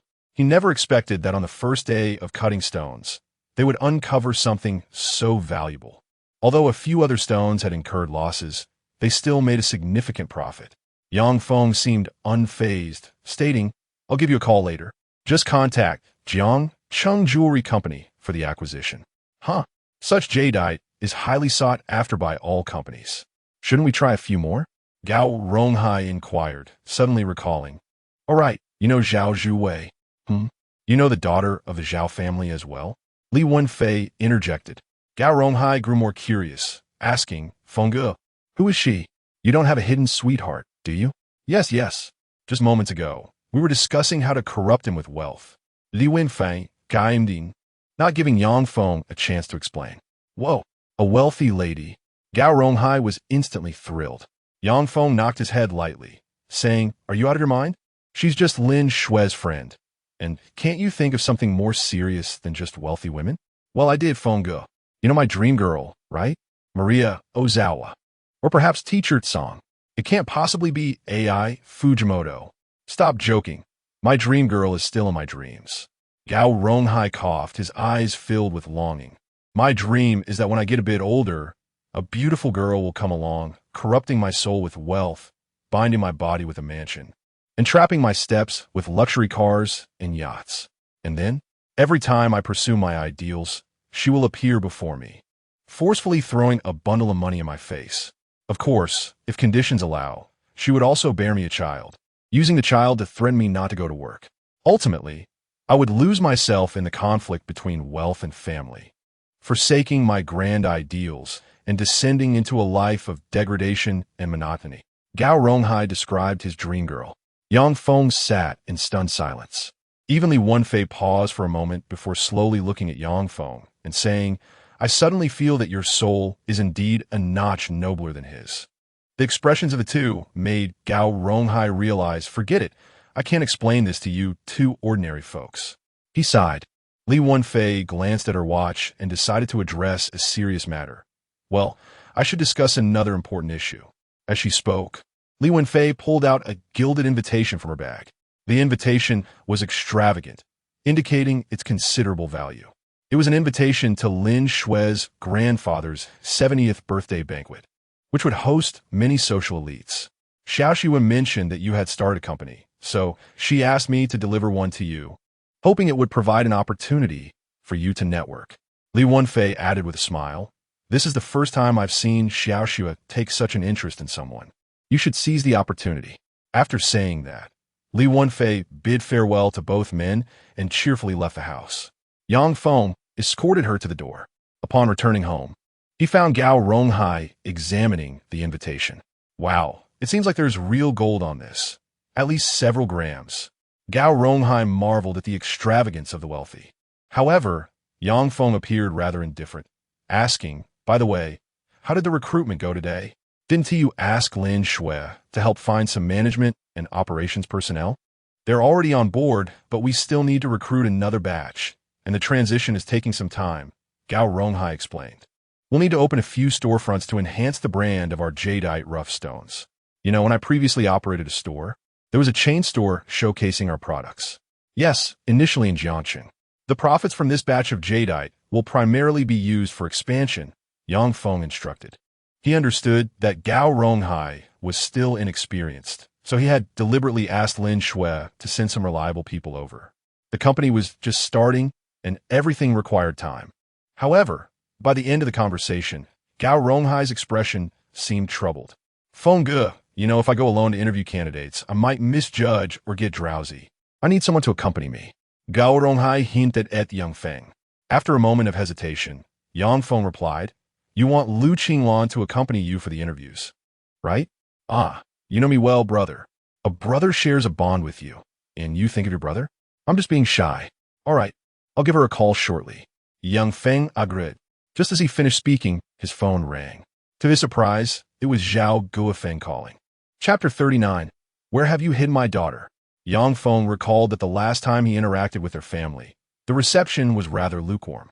While Zhao Guofeng seemed neutral towards him, Zhao Zhui's mother, Qiu Yuexiang, regarded Yang Feng with barely concealed disdain. Uncle, what seems to be the matter? Yang Feng asked, puzzled. Upon hearing Yang Feng's voice, Zhao Guofeng became anxious. Yang Feng, have you seen Zhuwei? Aye. Haven't seen her? Yang Feng replied, bewildered. He had been preoccupied with company matters for the past few days and hadn't had time to contact Zhao Zhuwei. Zhao Guofeng grew frantic. This child hasn't returned home for several days and hasn't contacted us either. What? Yang Feng was taken aback. Although Zhao Zhuwei was lively, she wouldn't just run away from home, would she? Zhao Guofeng hurriedly said, if you see her, please let me know. I'll send someone to look for her. Actually, we're just ordinary friends. Even if she did run away, she wouldn't come looking for me. Yang Feng scratched his head, feeling helpless. Just then, another call came in. As Yang Feng glanced at the caller ID, a jolt of surprise coursed through him. It was indeed Zhao Zhuwei on the line. At that moment, Zhao Guofeng remained oblivious, merely stating, well then, if you hear any news about her, make sure to inform me at once. Understood, Yang Feng replied. After hanging up, he took Zhao Zhuwei's call. Hello, Yang Feng, where are you? She inquired. I am at the milk tea shop near your home, Zhao Zhuwei added. Yang Feng sighed, responding, I'm at home. Please wait for me there. After giving her a few instructions, he ended the call, only to find Gao Ronghai staring at him from across the table. Brother Feng, you aren't seriously considering dating the young lady from the Zhao family, are you? Do you wish to live off her? Gao Ronghai questioned skeptically, before adding with a hint of envy, why isn't such good fortune coming my way? I would rather not struggle anymore. Enough. Hurry back for your interview. I want to see how that goes, Yang Feng retorted, shooting him a glare. After sending Gao Ronghai off, he asked him to bring someone along to help retrieve his car. At Tianlan Square, throngs of people filled the area, creating a vibrant atmosphere. Following Zhao Zhuwei's directions, Yang Feng arrived at the milk tea shop, where he found her engrossed in her phone. Taking a seat across from her, he asked, why are you out here alone? Oh, you're here. Zhao Zhuwei beamed, putting her phone down. Observing her cheerful demeanor, Yang Feng curiously remarked, I heard from your father that you haven't been home for several days. Did he call you? You didn't mention I was here, did you? I didn't mention it, she replied, her eyes reflecting a hint of displeasure. Yang Feng, picking up on her mood, guessed, did your mother set you up with a blind date? She wants to arrange a match for me, but I would rather take matters into my own hands than have them bring someone home while I'm asleep. Zhao Zhuwei huffed, clearly upset. Recognizing her frustration, Yang Feng asked, so what will you do now? I came to seek your assistance, she replied. Assistance? What can I do for you? Yang Feng inquired, puzzled. Help me find a place nearby. I want to move out, she stated. Don't be ridiculous. Why leave your family's grand mansion for a smaller place? He countered. That house belongs to my parents. What if they bring someone home while I'm there? I refuse to live with them every day, she complained. Yang Feng understood her predicament, Today's youth often prefer independence from their parents, especially with a mother who incessantly arranges blind dates. By the way, what about that friend of yours? He asked. You mean Xiaoya? I called her, but I can't stay at her place. It could cause trouble, she replied, continuing. I need to move out for a few days until my mother stops bringing people over. At that moment, Chen Jiwe approached, calling out, Sister Wei.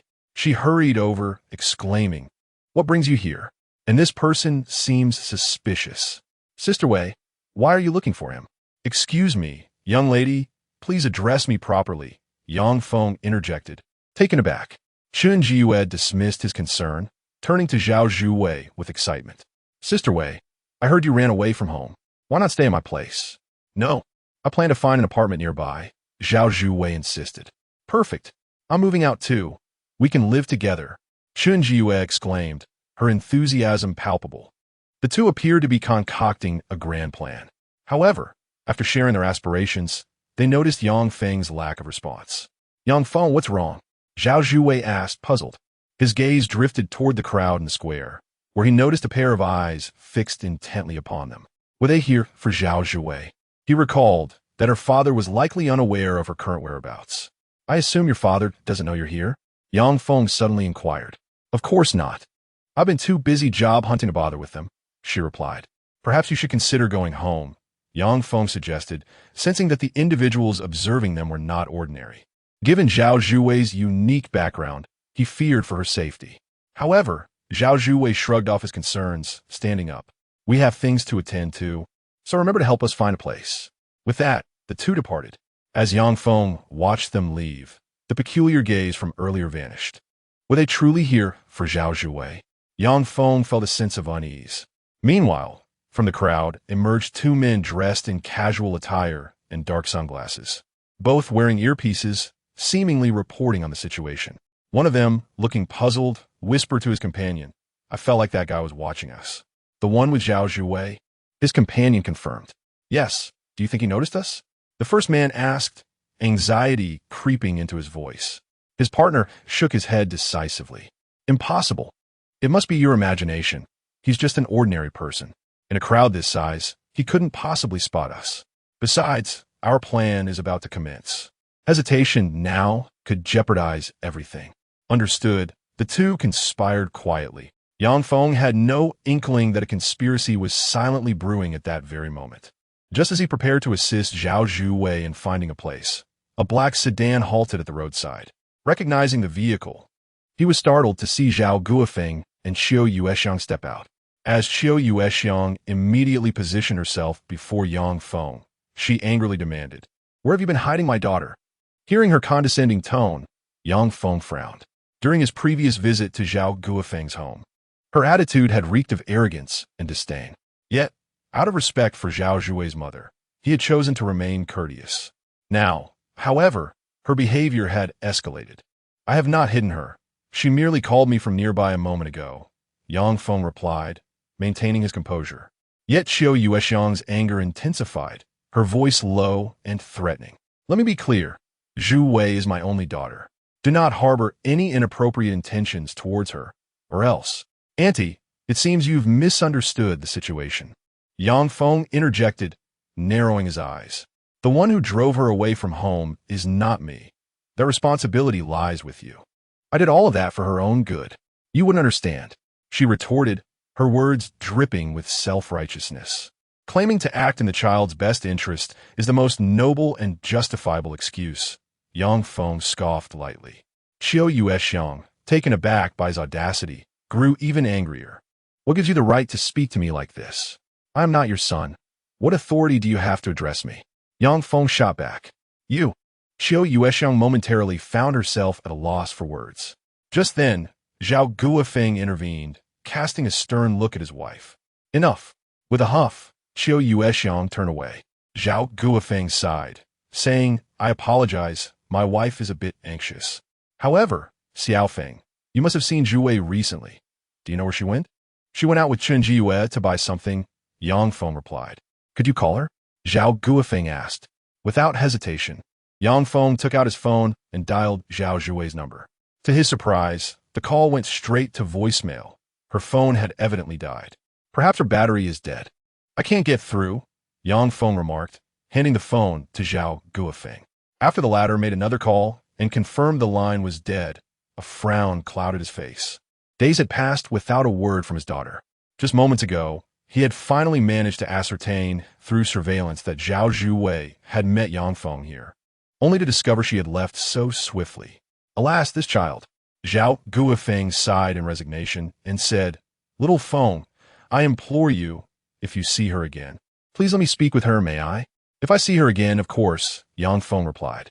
"Thank you." Zhao Guofeng nodded in agreement. However, beside him, Qiu Yuexiang appeared somewhat displeased and remarked, "That child is so mischievous. Even at a time like this, she still hides from us." Just as she uttered these words, Zhao Guofeng's phone rang. Upon seeing the caller ID, Zhao Guofeng's heart leaped with joy. "It's Xiao Wei calling. Quickly, put on speaker," Qiu Yuexiang urged. Zhao Guofeng activated the speakerphone and answered, but before he could utter a word, a grim male voice came through. "Is this Chairman Zhao?"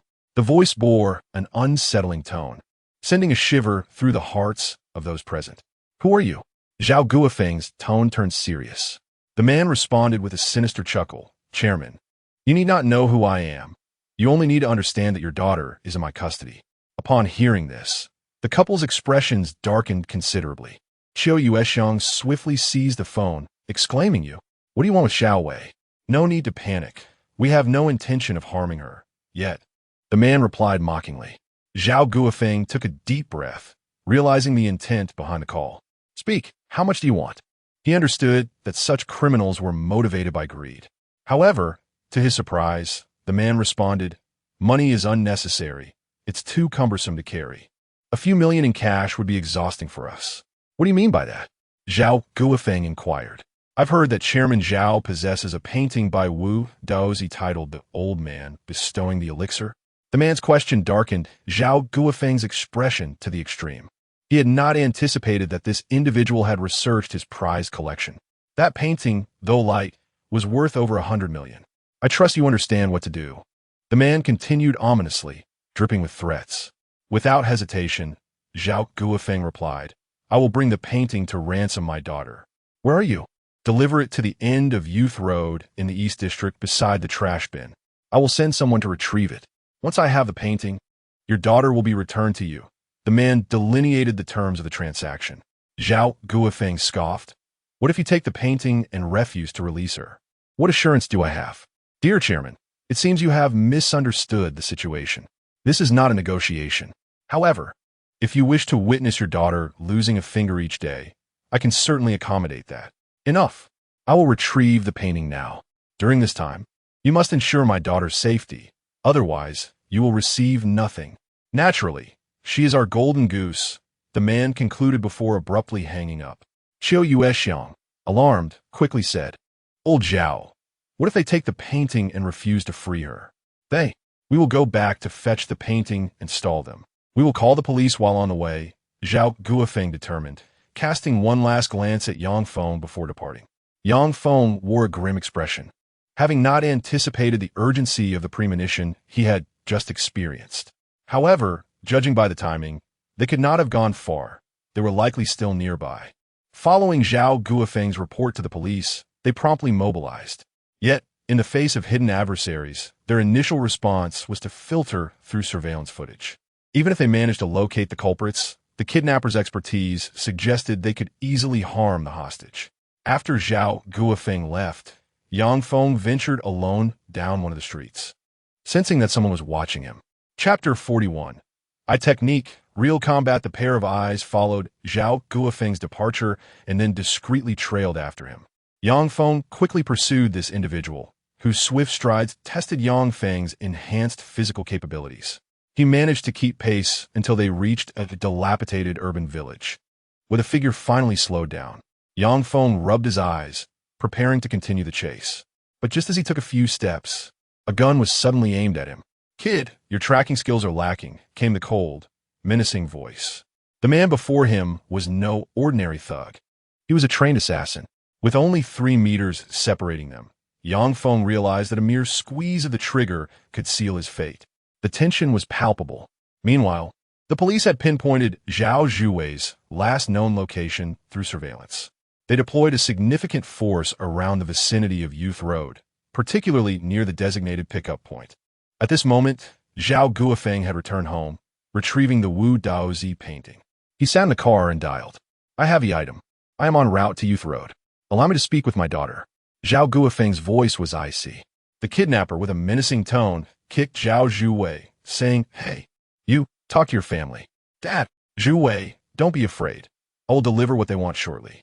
"You, enough. The call is not for idle chatter. I've changed my mind. Let's switch the meeting place.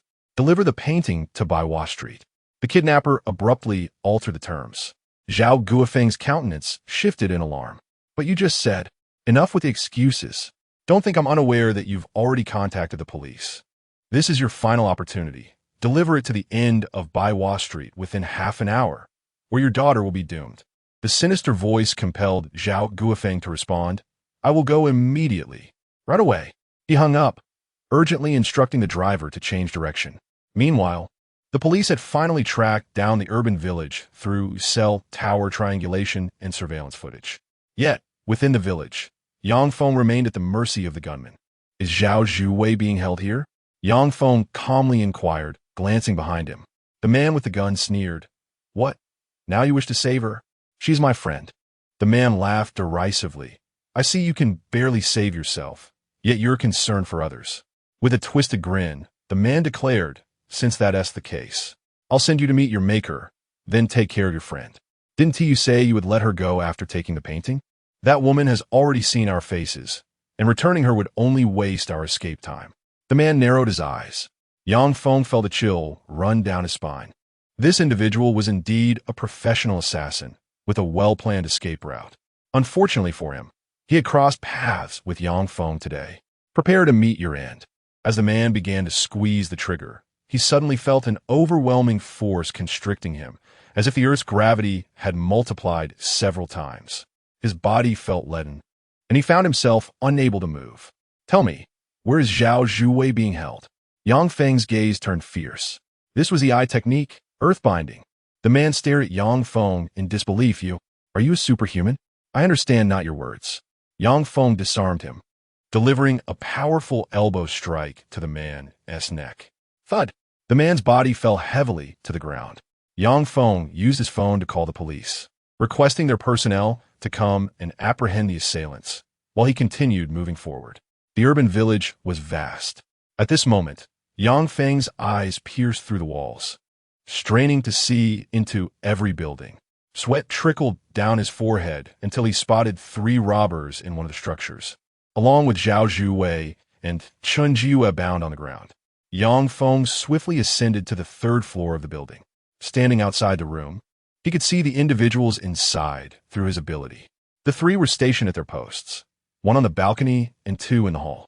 Yang Feng silently approached the balcony, quietly dispatching the robber stationed there before hiding behind it. The remaining 2 robbers were engrossed in conversation in the hall, discussing their plans to flee abroad after this job, which would provide them with enough money to indulge for the rest of their lives. One of the robbers displayed an air of excitement.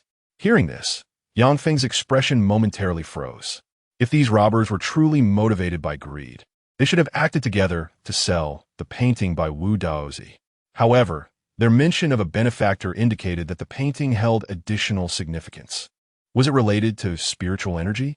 Yang Feng muttered to himself, his voice barely audible, yet it seemed to draw the attention of robbers. "Who is there?" one of the robbers shouted. Realizing he could no longer remain hidden, Yang Feng burst onto the balcony. At that moment, Zhao Zhuwei and Chen Jiue, bound and helpless, caught sight of Yang Feng, their disbelief evident. "Yang Feng," Zhao Zhuwei exclaimed, astonished by the familiar figure before her. But in the next instant, she saw the robber raise his gun. However, his movement appeared slower than usual. In that moment, Yang Feng had already charged towards them. A loud thud echoed as his fist struck the robbers' heads. In an instant, both fell to the ground, and silence enveloped the room. What just happened?" Zhao Zhuwei and Chen Jiue, still bound, could only gaze in shock, unable to comprehend the swift turn of events that had led to the robbers' defeat.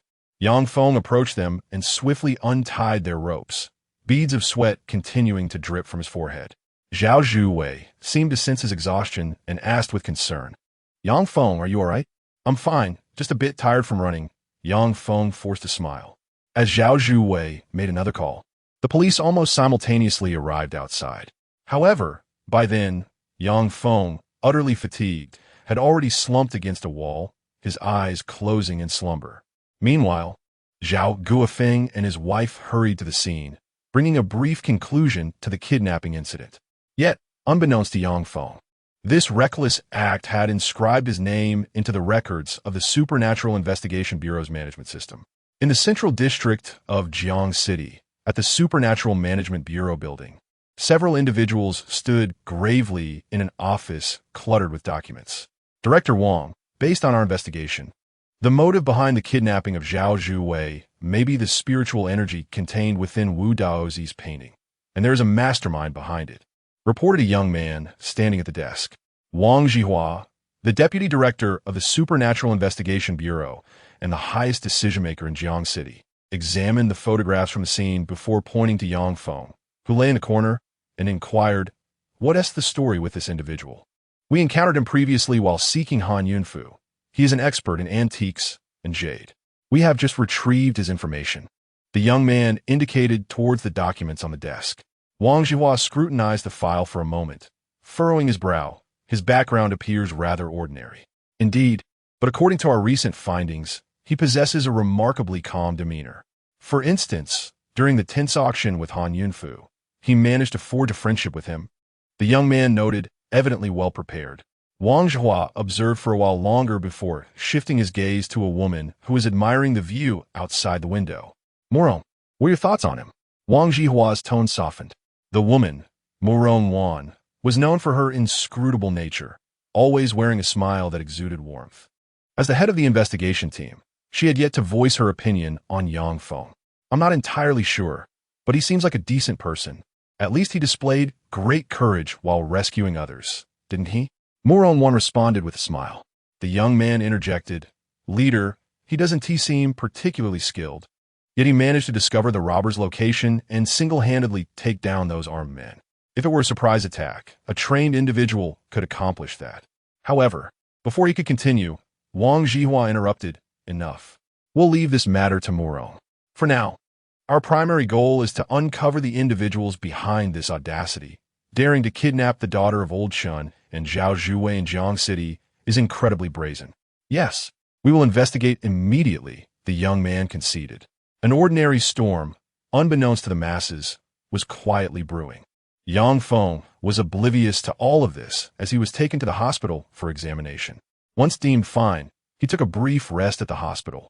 It was not until the following morning, around 8 o'clock, that Yang Feng opened his eyes. The first thing he saw was a pair of bright, lively eyes. "Hee, you're awake." Zhao Zhuwei's beaming face came into view. Yang Feng sat up, rubbed his head, and asked, "Are you hurt?" "No, not at all. About yesterday." "Thank you," she replied.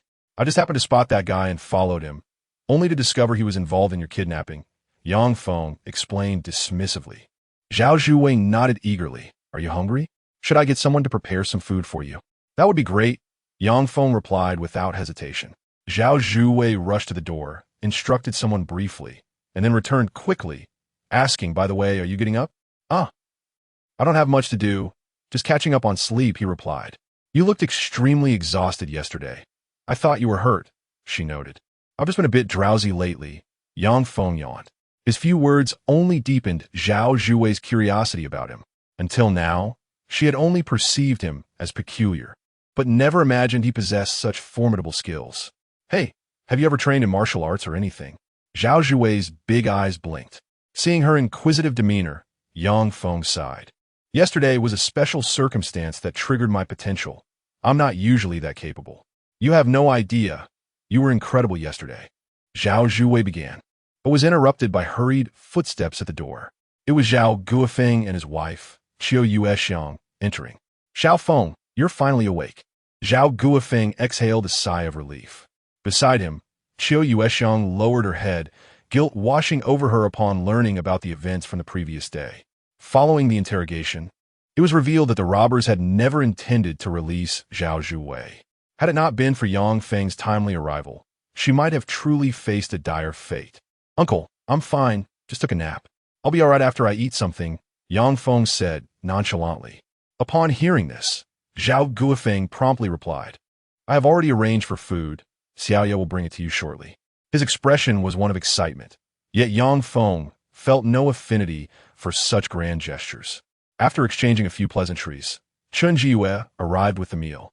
Yang Feng, not wishing to be impolite, devoured the food before jumping off the bed, stating, "If there is nothing else, I shall take my leave. I need to visit the company today." "Wait a moment," Qiu Yuexiang called out to him. Yang Feng turned at the doorway, a look of confusion on his face. "Is there anything else?" I apologize for yesterday's incident. Here is a sum of money. Please accept it."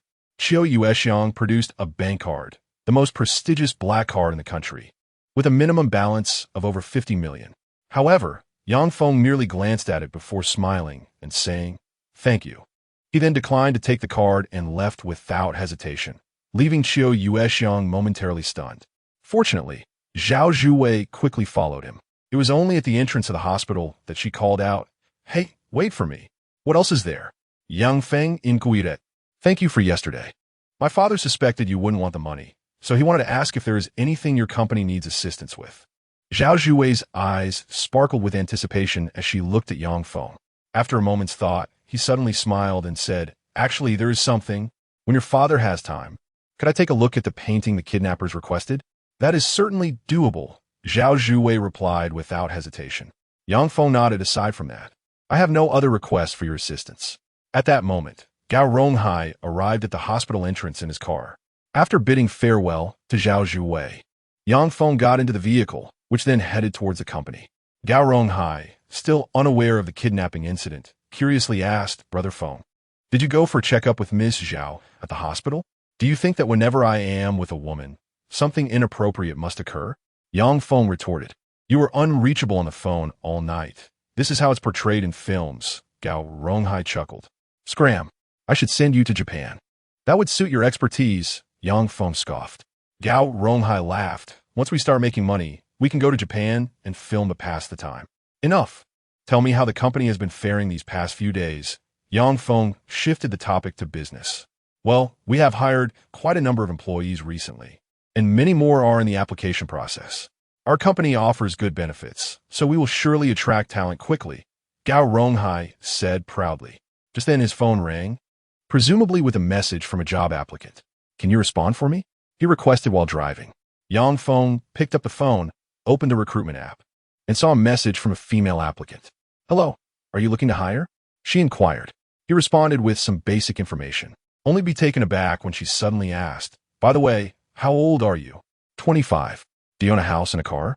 "Well, I suppose I do." "Oh, how many people are in your family?" "My parents and my younger sister." "When did you last break up?" "A few months ago." "Only a few months since your breakup, and you're already looking to date?" "Sister, this is a recruitment app, not a dating service. Did you get the wrong software?" "Oh, I'm so sorry. I've been on a lot of blind dates recently. It was a reflex." Yang Feng fell silent, pondering the caliber of applicants on this platform. He glanced at Gao Ronghai, who shrugged. "I encounter many like this daily. I had no idea recruiting could be so challenging. I had Lin Shui help find a group of professionals. What's the status now? They VE arrived, but the demand remains high. We can't rely solely on them." Gao Ronghai slowed the car, continuing, "Currently, we still need to build the official website and promote online or on shopping platforms, requiring many programmers. We must also seize the opportunity in live streaming." It became evident to Yang Feng that running a company was no simple task. He had initially planned to return home for a visit, but it seemed he could not spare the time just yet. "I just remembered that tonight is Lin Jinghua's birthday banquet. Perhaps I should attend and see if there are any potential business partners," he mused. Realizing Lin Shui had a more foresight mindset, being a professional from a prominent family. Gao Ronghai agreed wholeheartedly. "That sounds promising, but if you really go, shouldn't you prepare something?" "You mean a gift?" Yang Feng asked. "Of course. With so many social elites attending, you can't show up empty-handed," Gao Ronghai replied, his expression one of disbelief. Yang Feng, prompted by his words, fell deep into thought. After a moment, he remarked, "By the way, isn't there an antique street nearby?" "Just a short distance ahead," Gao Ronghai confirmed. "I'll go take a look. You head to the company first." Yang Feng recalled Lin Jinghua's fondness for antiques and decided to search for a fitting gift while also seeking out any spiritually resonant artifacts. The car stopped outside the antique street, and Yang Feng alighted, strolling into the lively thoroughfare.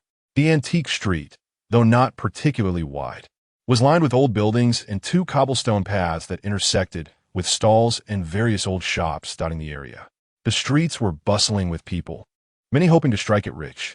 However, the chances of finding a valuable piece were exceedingly slim, and most visitors left empty-handed after a long search.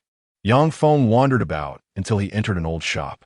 Inside, the shelves were lined with a myriad of antiques, coins, porcelain, bronze inscriptions, and paintings, all available. A middle-aged man approached with a beaming smile. "Welcome, sir. Are you looking to purchase something special?" "Yes, I'm searching for a gift. Do you have any recommendations?" Yang Feng inquired, his gaze scanning the assortment of antiques. None of the items seemed to possess any spiritual essence. It appeared they had already been picked over. Oblivious. The shopkeeper continued to greet him warmly. "I'm Wu Sheng, the owner of this shop. May I ask who the gift is for and your relationship with him?" "It's for a friend's grandfather." "Your friend must be someone of distinction," Wu Sheng remarked. Yang Feng was taken aback. "How did you know?" "Huh. We only carry fine goods here. Moreover, your discerning eye reveals you are a connoisseur. Take that jade you've been admiring. It was used by the aristocracy during the Tang dynasty and is quite valuable." Wu Sheng began to elaborate. Yang Feng noticeably asking, "What's the price of this jade by? Why not pick it up and inspect it closely?" Wu Sheng suggested, surprised at Yang Feng's reluctance to handle the item. Yang Feng smiled. "I'm merely inquiring. It doesn't mean I intend to purchase." "Not a problem. This jade was unearthed from the Tang dynasty and is valued at over $1 million. If you're interested, please take your time to examine it." Wu Sheng remained patient. Yang Feng nodded and continued to survey the other items. Just then, a loud voice erupted from the entrance. "Owner, bring out your prized possession. I need to give it as a gift tonight." The booming voice captured the attention of all the patrons, who turned to regard the newcomer with a mix of curiosity and respect. This individual is Huang Wenhui, the scion of the Huang family. Wu Sheng promptly called over others in the shop and stepped forward, saying, "Young Master Huang, I apologize. Please take your time to browse. I have another customer here. Don't waste time on him. He clearly isn't in a position to purchase anything and is merely wandering aimlessly." "Just fetch me some items," Huang Wenhui remarked, guesting a glunche at Yang Feng. Yang Feng, however, remained unperturbed and replied, "Boss, why don't you go about your business? I can browse on my own. If the gentleman finds anything of interest, he can call for me." Wu Sheng, maintaining his courtesy, then headed upstairs. As Yang Feng continued to examine the items, a gentle voice drifted from beside him, accompanied by a hint of laughter. "Have you spotted something good?" The voice was as soothing as water, reminiscent of a celestial melody, evoking a dreamlike quality. Turning his head in curiosity, Yang Feng beheld a woman clad in a flowing gown, her waist adorned with a black ribbon. Her faint smile, coupled with an exquisitely beautiful face, radiated an extraordinary charm. "I am just browsing," Yang Feng replied, assuming she was merely a passerby. Yet, Murong Wan's eyes seemed to fixate on him at that moment, as she softly inquired, "I have heard you possess considerable knowledge about antiques. Could you assist me in appraising a few?" "Who mentioned that?" Yang Feng felt a twinge of unease regarding Murong Wan's peculiar demeanor, sensing that her intentions might not be benign. Murong Wan smiled. "You appear to be quite the public figure lately. It matters little where I heard it." "You." Yang Feng's gaze sharpened as he scrutinized the woman before him, feeling as if her gentle eyes could penetrate his very thoughts. "Who are you, truly?" A sense of foreboding washed over him. At this juncture, Murong Wan casually picked up an antique, playing with it as she remarked, "Aren't you concerned about being discovered?" "Discovered? About what?" "Your secret," she replied nonchalantly. Yang Feng's heart raced, but he maintained his composure, saying, "I don't know what you're talking about." "Is that so?" Murong Wan extended a ceramic bowl towards him, asking, "Could you help me identify its dynasty?" "I'm not interested." "That was rather hurtful," Murong Wan responded without irritation. Yet Yang Feng felt increasingly uneasy. Finally, a realization dawned on him, and he asked, "Are you from the Supernatural Investigation Bureau? Quite astute, aren't you? Do you sense that I'm different from ordinary people?" Muron Wan began, but then corrected herself. "Oh no, I shouldn't say sense. I should say correct? You." At that moment, Yang Feng grasped the implication. Could it be that this woman had already discerned the uniqueness of his eyes? Muron Wan shook her head, her smile unwavering. "Rest assured, I merely happened to stroll in while browsing. I am not here to investigate you, and I won't disturb your shopping, will I?"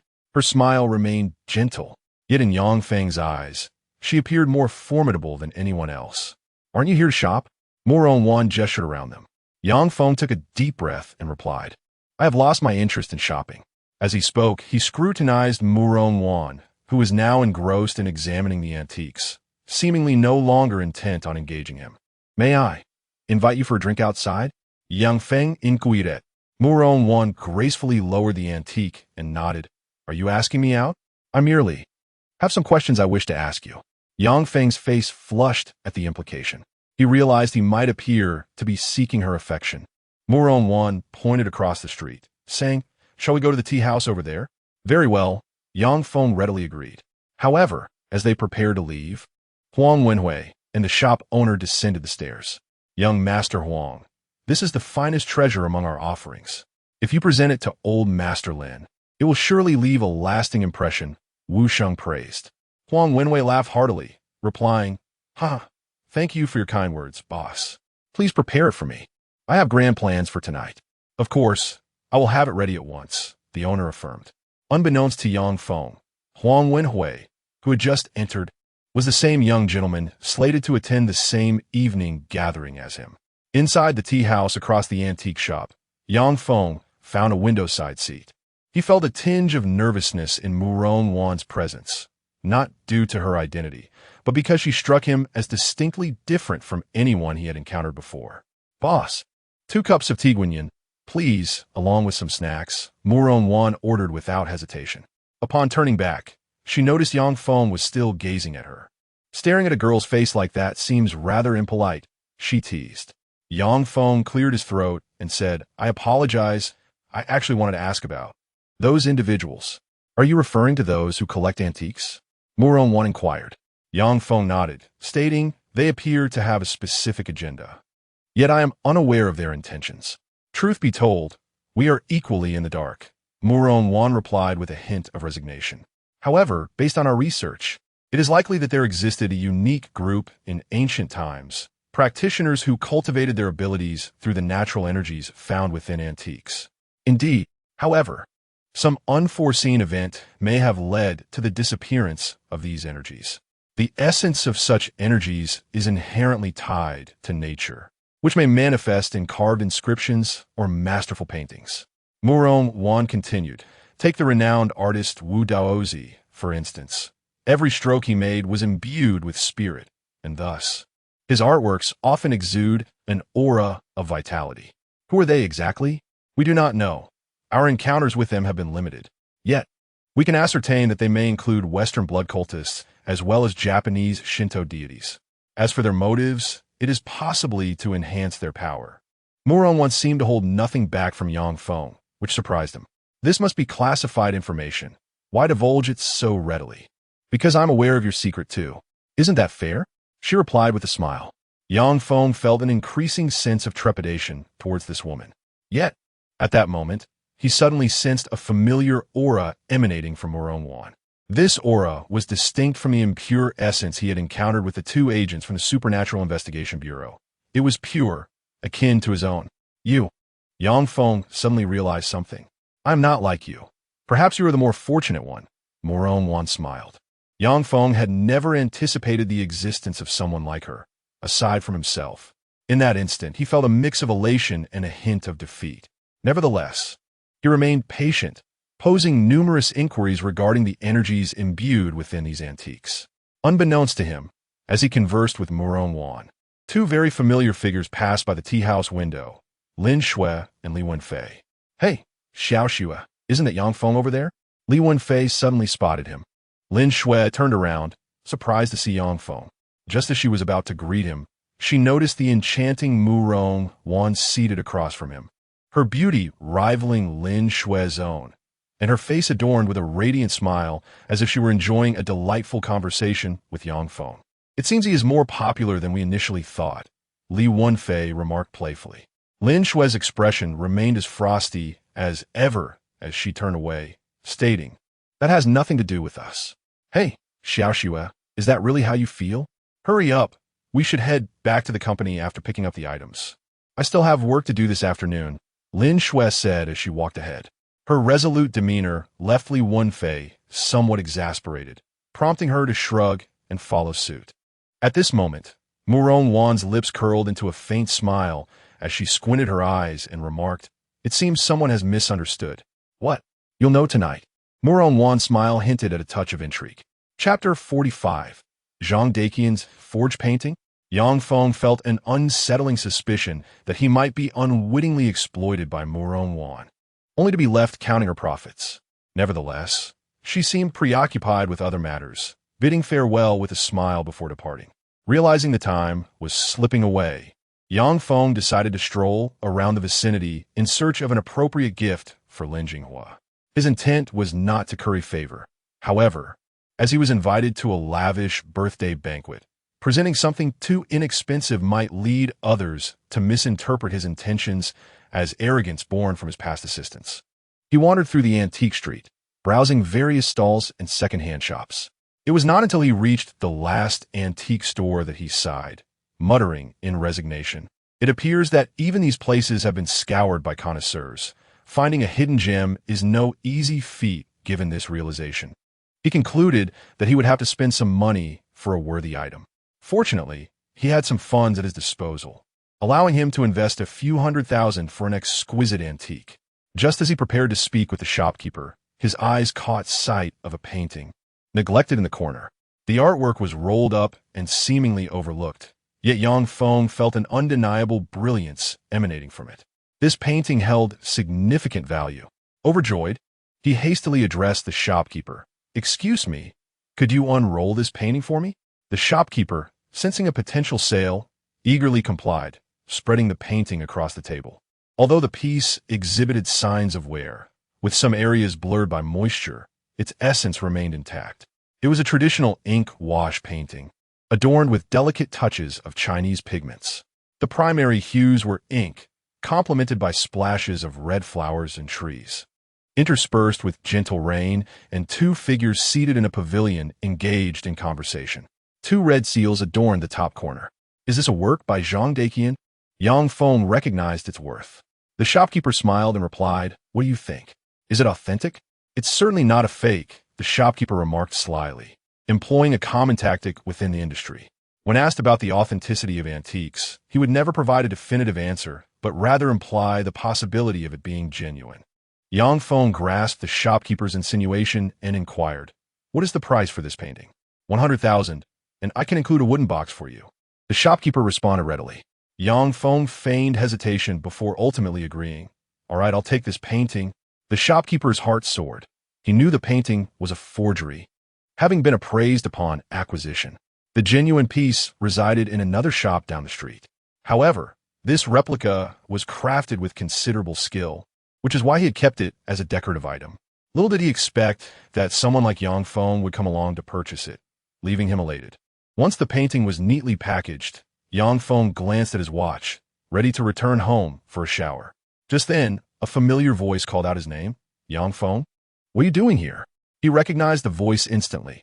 It was his middle school classmate, Yu Jiantao. "You rascal!" Yang Feng exclaimed without a second thought, then cleared his throat and added, "Old Yu." "Haha, I still find that old nickname endearing." Yu Jiantao laughed heartily, enveloping Yang Feng in a bear hug before continuing. "So you enjoy collecting these things too?" "I dabble occasionally. I'm heading to a banquet later, and thought I might pick up a small gift," Yang Feng explained casually. Yu Jiantao nodded. "Seems like you have a thoughtful side. What did you buy?" "Let me see." Yang Feng was about to open the box, but the shopkeeper quickly interjected. "Gentlemen, let's step outside to chat. I need to attend to my customers." The shopkeeper was wary that Yu Jiantao might discern the painting's true nature. If he recognized it as a replica, Yang Feng could demand a refund. Yu Jiantao understood the shopkeeper's intention and glanced at Yang Feng, who maintained a nonchalant demeanor, indicating that he was unfazed. All right, let's find somewhere to sit. We haven't seen each other in ages. There's a little eatery up ahead. Shall we have a drink? But it's still afternoon. Yang Feng began to protest. Come on, it's barely afternoon. We can discuss things later, Yu Jiantao insisted, pulling Yang Feng outside. The two arrived at a small restaurant, which was empty at that hour. They chose a table in the hall, and Yu Jiantao, visibly excited to see his old friend, remarked, "Isn't it a coincidence? I went to buy something today and felt there might be a rare treasure in that shop. Turns out, it was your call that brought me there. Do you often indulge in this?" Yang Feng inquired. "Not really, but I bought a small commercial property on that street as part of an investment, so I occasionally check on it." Yu Jiantao's words surprised Yang Feng. "Wow, you become a landlord now?" Yang Feng exclaimed, astonished. He knew that Yu Jiantao's parents were teachers, and he had not expected his old friend to have achieved such success over the years. "I had to go abroad for a couple of years and made some money before returning," Yu Jiantao explained. "By the way, I heard about your impressive academic achievements back in school. I heard you went straight into a genius class in high school. What happened afterward?" Yang Feng asked. Yu Jiantao's expression turned a bit somber as he lowered his gaze. "I didn't pursue research afterward. I worked as a manager abroad, but the environment there wasn't great, so I returned after a couple of years." "Miss Home?" Yang Feng queried. "What home?" Yu Jiantao pointed to his yellowish skin. Yang Feng seemed to understand discrimination. "You only realize it in such an environment. They don't trust you, and if you're not happy, you just come back," Yu Jiantao replied helplessly. "Actually, I returned just a couple of months ago. I heard you were in Jiangsheng and wanted to find you, but I got caught up in settling down." During their middle school years, they had been the closest of friends, with Yu Jiantao often standing up for Yang Feng, even getting into fights on his behalf, which had shocked their parents. "You still have that scar on your back, right?" Yang Feng suddenly asked. Chapter 46. The shock of an old classmate, Yu Jiantao grinned, rolling up his sleeve to reveal a scar on his shoulder, nonchalantly saying, "I suppose it won't heal, but it doesn't matter. We're all men, and we must have a few scars." This scar was from the time he had defended Yang Feng, a deep cut that had taken Yu Jiantao half a month to recover from. Yang Feng expressed his regret. "I didn't know you had returned. I would have treated you to a proper meal a few days ago." "It's still the same now," Yu Jiantao replied, raising his glass. As the two clinked their glasses and indulged in conversation, the atmosphere grew warm and jovial. After a few rounds of drinks and dishes, however, Yu Jiantao's expression turned somewhat solemn as he gazed at Yang Feng and casually remarked, "You know, I've heard a bit about your situation recently." He didn't elaborate, but Yang Feng understood precisely what he meant. After parting ways, my friend seemed to feel quite lighthearted. Yang Feng chucklet lightly. Yu Jiantao, with a hint of resignation, inquired, "I heard your job search hasn't been particularly smooth. Have you found employment yet?" "Not yet," Yang Feng replied succinctly. Yu Jiantao casually picked up a piece of meat and said nonchalantly, "How about this? I recently opened a new shop in the antique street, but as you know, I have little time. Why don't you come over and manage it for me?" "You want me to be the manager? I'm not really knowledgeable about that." Yang Feng responded, "I'll find someone who knows the trade. You just need to keep an eye on things," Yu Jiantao replied casually. Yang Feng observed his friend's demeanor. Though he feigned casualness while eating and drinking, it was clear he was trying to shield his pride. He recalled their last meeting when Yu Jiantao had offered to invest in his entrepreneurial endeavors back in their homeland. After all, it was said that during university, he had already made millions through software development. "You know, during my job search, there were people trying to sabotage me. I hope I won't drag you down." Yang Feng joked. Yu Jiantao waved his hand dismissively. "It doesn't matter. I'm just running a few shops. In a lawful society, how could anyone disrupt my business?" Yang Feng chuckled. "You make a fair point, but I appreciate your kindness. You're not hesitant, are you?" Yu Jiantao set down his chopsticks, looking at him curiously. Yang Feng smiled. "Let us discuss it later. Come on, there is no need for formality between us. Who hasn't faced setbacks in life?" Yu Jiantao patted Yang Feng on the shoulder. After a few drinks, his cheeks flushed with a newfound bravado. Yang Feng nodded. "Actually, I'm currently starting my own venture." "Starting a business?" Yu Jiantao's demeanor shifted as he earnestly cautioned, Entrepreneurship is a treacherous path. Remember, you're from the countryside. Don't act impulsively. His extensive experience with entrepreneurs, coupled with years abroad, made him acutely aware of the challenges of achieving success in business. For many, entrepreneurship often equated to throwing money away. Yang Feng chose not to elaborate further, simply stating, I'm dealing in jade and antiques, but I might invest in other sectors, such as technology. Oh, Yu Jiantao's confusion deepened. The investment costs in those sectors starred in the millions. Did Yang Feng previously possess such wealth? Yu Jiantao, still skeptical, urged, Don't turn me down just for pride. We're friends after all. I understand, which is why I haven't mentioned it to anyone else. But I felt I could share it with you. Yang Feng replied with a smile. Yu Jiantao regarded Yang Feng with a puzzled expression. Just then his phone rang. You should take that, Yu Jiantao suggested. Yang Feng answered, and on the other end was Gao Ronghai's voice. Brother Feng, we just got in touch with someone from Jiangxing Jewelry Group. Their offer exceeds our expectations by 50 million. Should we sell? Gao Ronghai understood that this price far surpassed the market value, likely due to Yang Feng's connections with the Zhao family. Yang Feng, well aware of this, inquired, What is the estimated market value? Currently, it's estimated at 120 million. Then let us sell at that price. Don't overcharge, Yang Feng instructed. Understood. Gao Ronghai acknowledged. After discussing a few more details, Yang Feng hung up the phone. When he returned to the moment, he noticed Yu Jiantao staring at him in disbelief. You must be joking? Why would I joke about our friendship? Yang Feng grinned, raising his glass. I recently started a company. Would you like to come help me? What kind of company? I now hold the majority stake in Maple Leaf Investment Company, which oversees 2 subsidiaries. Yang Feng briefly introduced the venture, adding, If you join me, I can offer you a 5% equity stake. Yu Jiantao was taken aback. He had intended to support Yang Feng, yet found himself in the position of being supported. Haha, Yang Feng, this is amusing. Yu Jiantao laughed heartily. I'll definitely consider it. Well, let us wrap up the drinks for today. I need to take a shower before heading to banquet. Yang Feng said as he stood up. Yu Jiantao, contemplating, suddenly asked, What banquet are you attending? It's someone else's birthday. I'm just going to join the festivities. Is it the old man from the Lin family's birthday banquet? Yu Jiantao, being knowledgeable, quickly pieced it together. Yang Feng nodded with a smile, leaving Yu Jiantao in stunned silence at the revelation of his old friend's newfound status.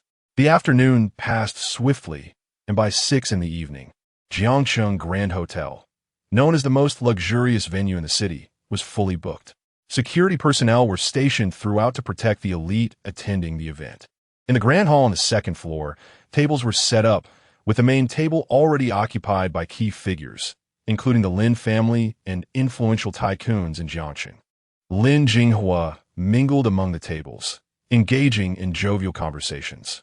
His status in Jiangxing was significant, but the guest list was intimate, comprising only close friends and family. Lin Shui was watching the entrance, stifling a yawn. He doesn't seem to have arrived yet, said Li Wenfei suddenly from beside her. Lin Shui turned, glaring at her friend. Stop it. I'm just a bit tired from not sleeping well last night. I never mentioned anyone. Li Wenfei teased, continuing, But if he does show up, should I ask him about his relationship with that girl? What if he is married? Don't be ridiculous. He broke up with his ex months ago, and reportedly nothing happened between them. Plus he was swindled, Lin Shui interjected. My grandfather asked me to investigate his background. I didn't say anything. Why are you so eager to explain? Li Wenfei smirka. As they conversed, Yang Feng entered carrying a gift. He arrived a bit early, and the crowd inside was still sparse. Just as he set down the gift and prepared to enter, a hurried figure collided with him. Turning around, he recognized Huang Wenhao, whom he had encountered earlier at the antique street. Isn't this the guy who couldn't afford anything at the antique street?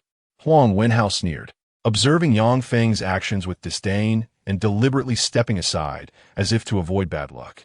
Yang Feng, uninterested in engaging in conflict, proceeded to find a seat towards the back.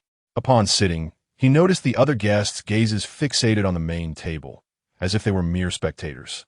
Fortunately, a person around his age approached him. Hey man, are you here on behalf of your family too? Just came to join the fun, Yang Feng replied, unsure how to explain his presence. After all, Lin Shui had invited him. However, the other person reassured him, no need to be so tense. I'm here with my father too. We're quite similar. So, what business does your family engage in? A small venture, primarily in media advertising, making use of the leftover scraps from the Lin family. This individual was quite talkative and extended a hand, introducing himself as he sued on. Yang Feng responded, smiling as he said, I am in the jade and antique trade. Ah, that explains why you're seated here as well, he sued on joked. Yang Feng found this amusing and inquired, is there really a difference where one sits? Of course there is a distinction. He sued on, shook his head, gesturing towards the main table. Don't you know? Those seated at the main table are the core members of the Lin family, including the eldest daughter and her father, Lin Lining, along with influential figures in Jiangxing. That is indeed impressive, Yang Feng acknowledged. And those in the second row are also significant figures or collateral relatives of the Lin family. While the back consists of prominent businessmen, He Sudong continued with his explanations. However, he was also curious and asked, did you not conduct any research before coming here? I merely assumed it was a dinner gathering, to meet everyone casually. Yang Feng replied, I see. Judging by your demeanor, you must have just taken over your family's business? Not at all. I am an entrepreneur in my own right. Really? He Sudong looked at him in astonishment, then chuckled, do not boast, my friend. What young person can attend this banquet independently? Surely, you must be accompanied by family.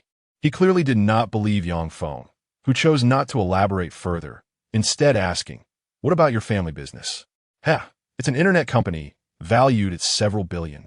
Awaiting its IPO, He Sudong replied with a hint of pride. Yang Feng found him quite entertaining and smiled. Perhaps we might collaborate in the future. Absolutely. Our acquaintance here is fate. Should you need any media promotion, feel free to reach out to me for a discount. He Sudong grinned widely. As they conversed, more guests began to arrive for the banquet. Suddenly, He Sudong's gaze fixated on the main table. Do you see that person at the main table? He abruptly asked. Curious. Yang Feng followed his gaze and asked, what about her? That's Lin Shui. She is said to be favored by the elder Lin and may inherit the Lin family in the future. People say that whoever marries her effectively marries into the Lin family. He Sudong remarked with admiration. Moreover, she is exceedingly beautiful.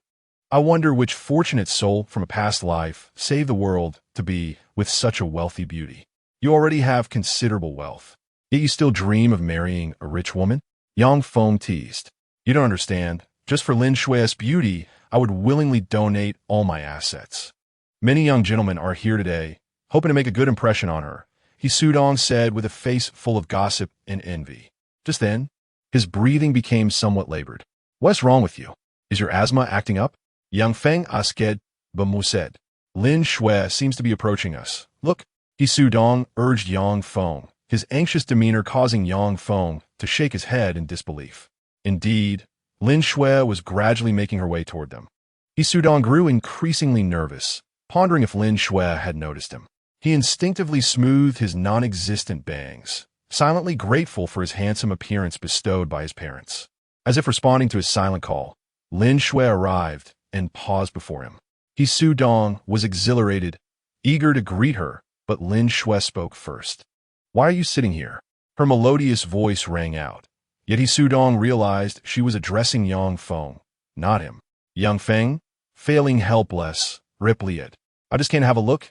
It seemed crowded at the main table, so I thought I'd refrain from joining. Don't be ridiculous. My grandfather specifically instructed me to bring you over. Please, stand up, Lin Shui insisted, leaving Yang Feng no choice but to rise. He Sudong stared at Yang Feng in a daze, bewildered. My friend, you sorry, it seems I'll have to change seats, Yang Feng replied with a resigned expression. As he watched Lin Shui personally escort Yang Feng to the main table, He Sudong stood dumbfounded, pondering who this young man could be. A person unknown to everyone suddenly appeared at the main table, undoubtedly capturing the attention of all, particularly Huang Wenhao seated in the second row. Upon witnessing Lin Shui bringing Yang Feng to the main table, his expression darkened. This impoverished lad has such a close relationship with Lin Shui. Huang Wenhao gritted his teeth. Yet, he quickly glanced toward the area where gifts were exchanged, a glint of scheming in his eyes. Chapter 48. Did the birthday banquet present a fake painting? Yang Feng felt somewhat out of place at the main table, as he only recognized Lin Shui and Lin Jinghua. However, Lin Jinghua, who had just finished conversing with a guest, noticed Yang Feng's arrival and exclaimed, "Ah, Mr. Yang has also arrived. Wonderful." Being aware of Yang Feng's life-saving assistance, Lin Jinghua held him in high regard. At the main table, the others regarded Yang Feng with curiosity, attempting to discern his identity. Regardless of how they scrutinized him, they found him rather unremarkable. Fortunately, Lin Shui's father, Lin Linning, spoke up. "I have heard about your efforts in saving my father at the hospital. I am astonished that someone so young possesses such remarkable medical skills." Even the current de facto head of the Lin family, Lin Linning, acknowledged him, prompting the others to engage Yang Feng in conversation. Yang Feng felt somewhat uncomfortable and stated, "I merely had good fortune in saving a life. It hardly qualifies as medical expertise."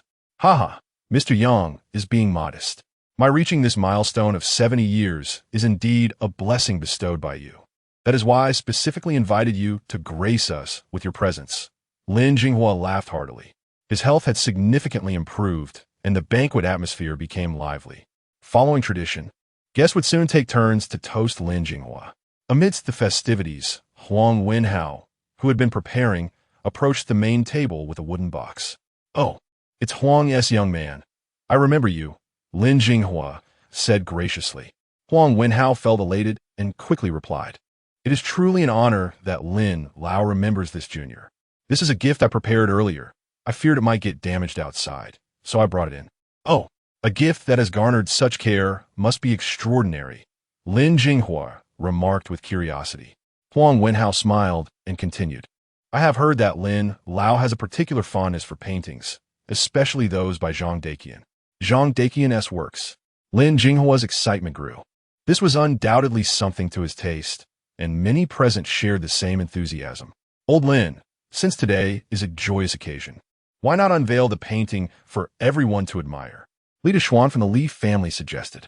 Lin Jinghua laughed. "Very well, since you have made such a request, Huang, please unveil the painting so we can all enjoy it." "Certainly." Huang Wenhao signaled to a nearby waiter to assist in opening the wooden box. Inside lay a well-preserved painting, measuring 1 meter in length and 40 centimeters in width.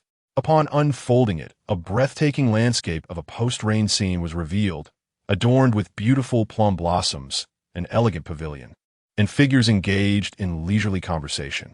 Yang Feng cast a fleeting glance, and his expression subtly shifted.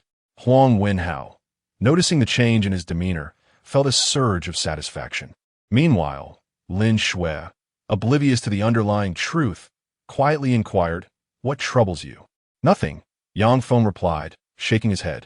However, he was acutely aware of the implications. The items Huang Wenhao had presented to him were not only paintings by Zhang Daqian, but they were also identical pieces. What could this signify? It indicated that at least one of the paintings was counterfeit. Yang Feng felt a bewildering sense of disbelief, never expecting such a coincidence to unfold. As the onlookers gathered around to admire the artwork, a chorus of admiration ensued. Lin Jinghua, a devoted fan of Zhang Daqian, expressed his delight, exclaiming, "This is the ink-wash painting after the rain on green mountains. I never imagined I would encounter it at this moment. You truly have put in great effort." Huang Wenhao smiled and replied, "As long as Elderlin appreciates it, my efforts are worthwhile." Interestingly, I noticed someone at the gifting area who also seemed to be presenting a work by Zhang Daqian. "Oh, is there someone among us with such discernment?" Lin Jinghua responded. "Indeed, should Elder Lin not take a look?" Huang Wenhao suggested. Upon seeing the joy of the gathering, Lin Jinghua promptly ordered, "Go fetch that painting and unveil it for us to see." Shortly after, an individual approached with a wooden box in hand. "Which friend has made this gift?" Lin Jinghua cheerfully inquired. Yet, Yang Feng did not rise immediately. At that moment, Huang Wenhao fixed a sharp gaze upon him and provocatively remarked, "When I entered, I believe I saw this gentleman's gift, did I not? Is it Mr. Yang who sent it?" Lin Jinghua exclaimed in astonishment. A painting by Zhang Daqian holds considerable value, and it was unexpected that it came from Yang Feng. Yang Feng nodded gently, admitting, "Yes, it was I who sent it. I did not expect it would be noticed. Haha. Then let us unveil it and take a look. I trust you won't mind, sir. Huang Wenhao pressed on. I have no objections, Yang Feng replied with an indifferent demeanor. The anticipation among the attendees grew, with even Lin Shui eager to see the quality of Yang Feng's Zhang Daqian painting. As the artwork was gradually unfurled, the atmosphere shifted to one of fervent expectation. However, moments later, the gathering fell into a hushed silence. Everyone exchanged glances, confusion evident on their faces. What was amiss? Had there been a mistake? All those present at the banquet were taken aback to discover that the image within the painting was identical to that of Huang Wenhao's gift. A smirk of triumph crept onto Huang Wenhao's lips, though he quickly adopted a feigned look of innocence, stating, "Oh, what is this? Emir Yang, why does your painting appear to be the same as mine?" His inquiry, though seemingly innocent, made the realization dawn upon the onlookers. One of these paintings must be a forgery. Given Huang Wenhao's demeanor and the Huang family standing, it was implausible that he would present a counterfeit, leading to only one conclusion. All eyes turned towards Yang Feng. Even Lin Jinghua inhaled sharply, stating, "I see this as merely a light-hearted jest at the banquet. Perhaps there is some misunderstanding."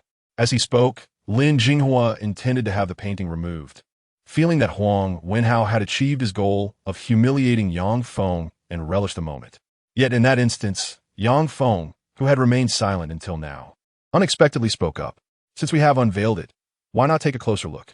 His calm words momentarily stunned the crowd. This young man has lost his mind. He presents a counterfeit and urges them to scrutinize it? Lin Jinghua, who initially aimed to alleviate Yang Feng's embarrassment, found himself momentarily taken aback. "Emir Yang, what do you mean?" he inquired, puzzled. Beside him, Lin Shui discreetly pinched Yang Feng's side, seemingly urging him to refrain from speaking out of turn. Unperturbed, Yang Feng smiled and reiterated, "I simply meant that if everyone is so fond of Zhang Daqian's work, why not appreciate it fully?" Lin Jinghua appeared to grasp Yang Feng's intent at that moment. Huang Wenhao, however, found the situation amusing and arrogantly replied, "Mr. Yang, my painting was purchased from Gudai Xian. You should think carefully. Does that imply that items from a prestigious establishment are inherently superior?" Yang Feng Goentret. This retort plunged the atmosphere into silence. Lin Jinghua then suggested, "In that case, why don't we take a good look at this painting? Regardless of its authenticity, it is still a work of art." As he spoke, the crowd's demeanor shifted, and curiosity mounted regarding the quality of Yang Feng's supposed forgery. Yet Huang Wenhao wore an expression of smugness. He had intended only to teach Yang Feng a minor lesson, yet here was Yang Feng seemingly courting disaster. The attendees had initially accepted Huang Wenhao's painting as genuine, and as they now scrutinized Yang Feng's work, their gazes were filled with skepticism, seeking flaws in the piece. Even Lin Jinghua appeared slightly doubtful. Moments later, the gathering fell into a contemplative silence as they examined the painting, yet none could discern any signs of forgery. What was happening? Li Dixuan, intrigued, queried, "Should we not also bring out the other painting for comparison?" "That seems fitting. Let us compare them," came the consensus. However, the experts among them could not identify any discrepancies in the artwork, resulting in a somewhat tense atmosphere. Lin Shui, lacking knowledge of the intricacies, merely observed for a while before quietly asking Yang Feng, "What is going on here?" "This painting is a piece I salvaged from shop's leftovers," he replied. "How much did you pay for it?" she inquired. 100,000 yuan. What? Lin Shui nearly toppled from her seat. A mere 100,000 yuan for something that could be worth millions? Huang Wenhao's gift was undoubtedly valued in the tens of millions. At that moment, she resigned herself to the conclusion, "Your grandfather extended an olive branch earlier. You should not have stirred the pot further." "It's fine. Let everyone see," Yang Feng responded nonchalantly, continuing to enjoy his meal. His nonchalant demeanor sparked curiosity among several attendees. However, as the two paintings were examined, a consensus remained elusive. Lin Jinghua sought guidance from a nearby acquaintance, asking, "Old Ding, what is your take?"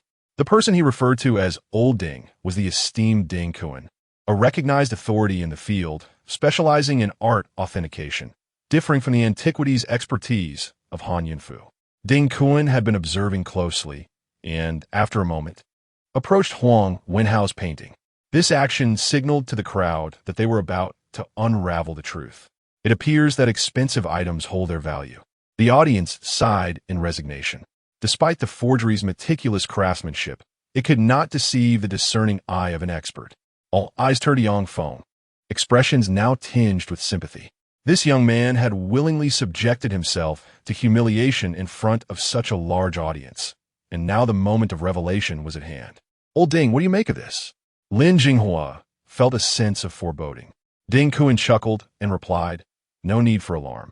But based on my extensive study of Zhang Daqian's works, the crowd held their breath, while Huang Wenhao's self-satisfaction only grew. The truth was about to emerge, and it was certain to be enlightening.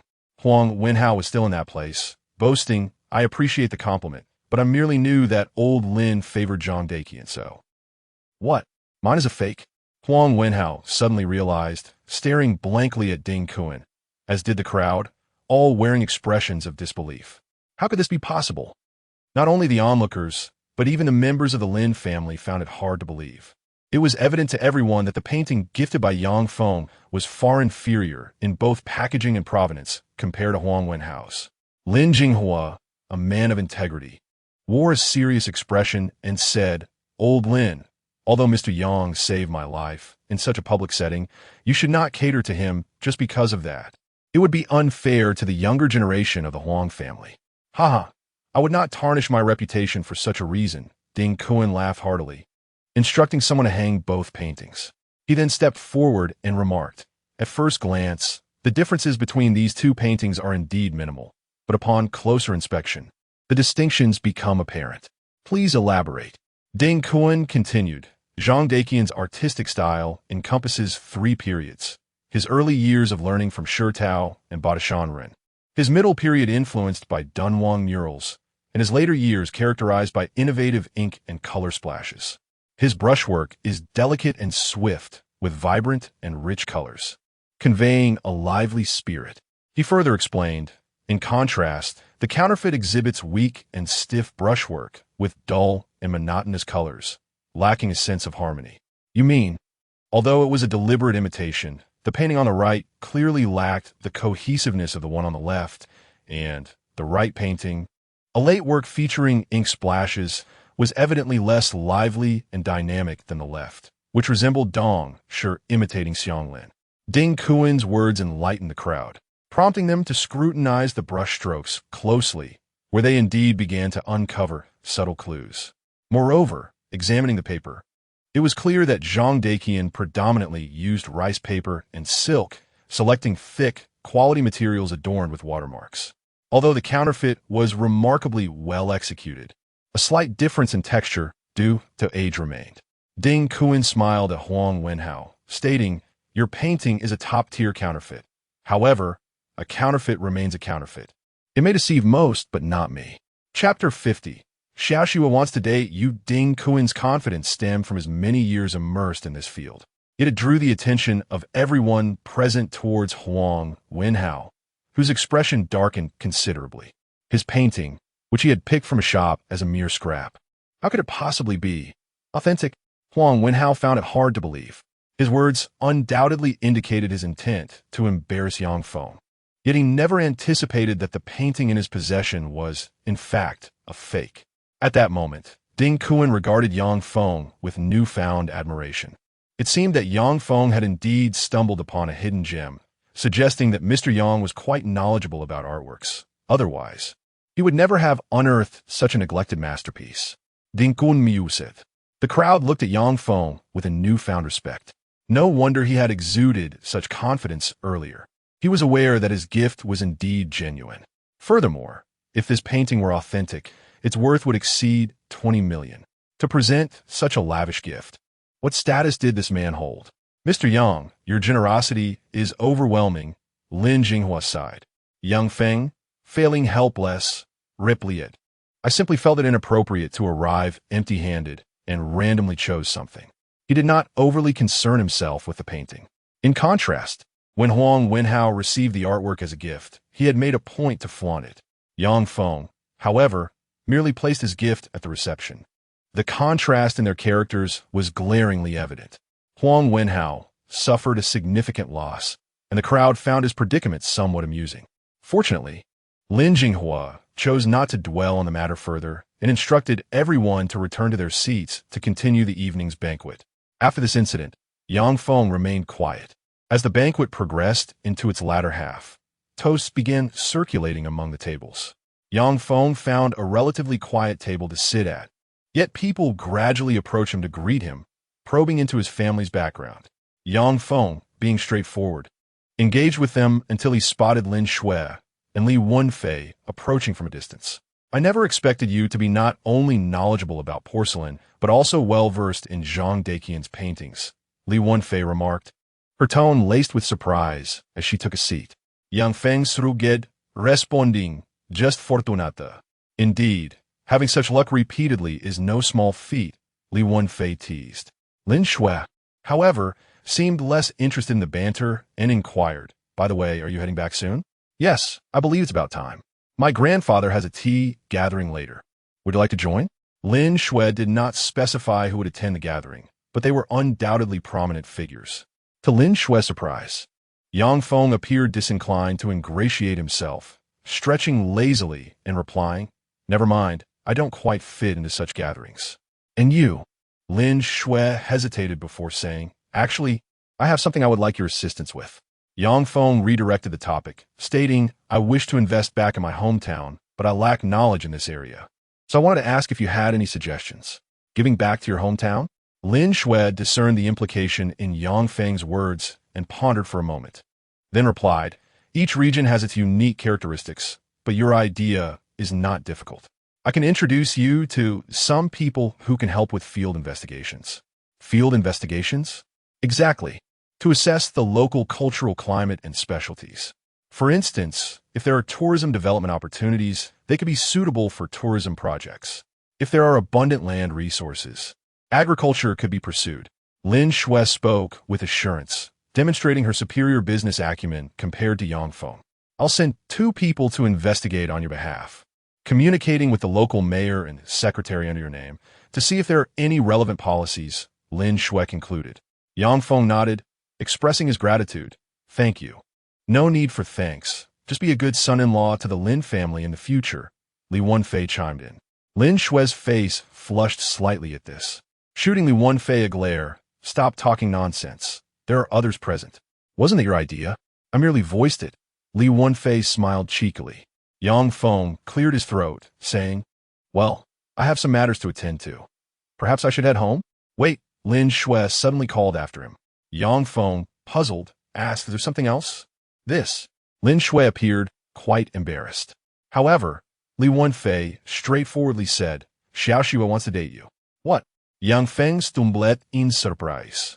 Lin Shui's face turned crimson as she hurriedly clarified, don't listen to her nonsense. I just meant, if you have time later, could you accompany me back home? My father and grandfather have been mentioning you. Lin Shui, typically reserved, displayed a hint of unusual emotion, quickly adding, it's just a simple meeting, you needn't overthink it. Well, Yang Feng scratched his head, unsure how to respond. Directly refusing might come off as impolite, yet he truly preferred to avoid entanglements with such prominent families. Don't overthink it, it's settled. No need for unnecessary hesitation, Li Wenfei stated decisively.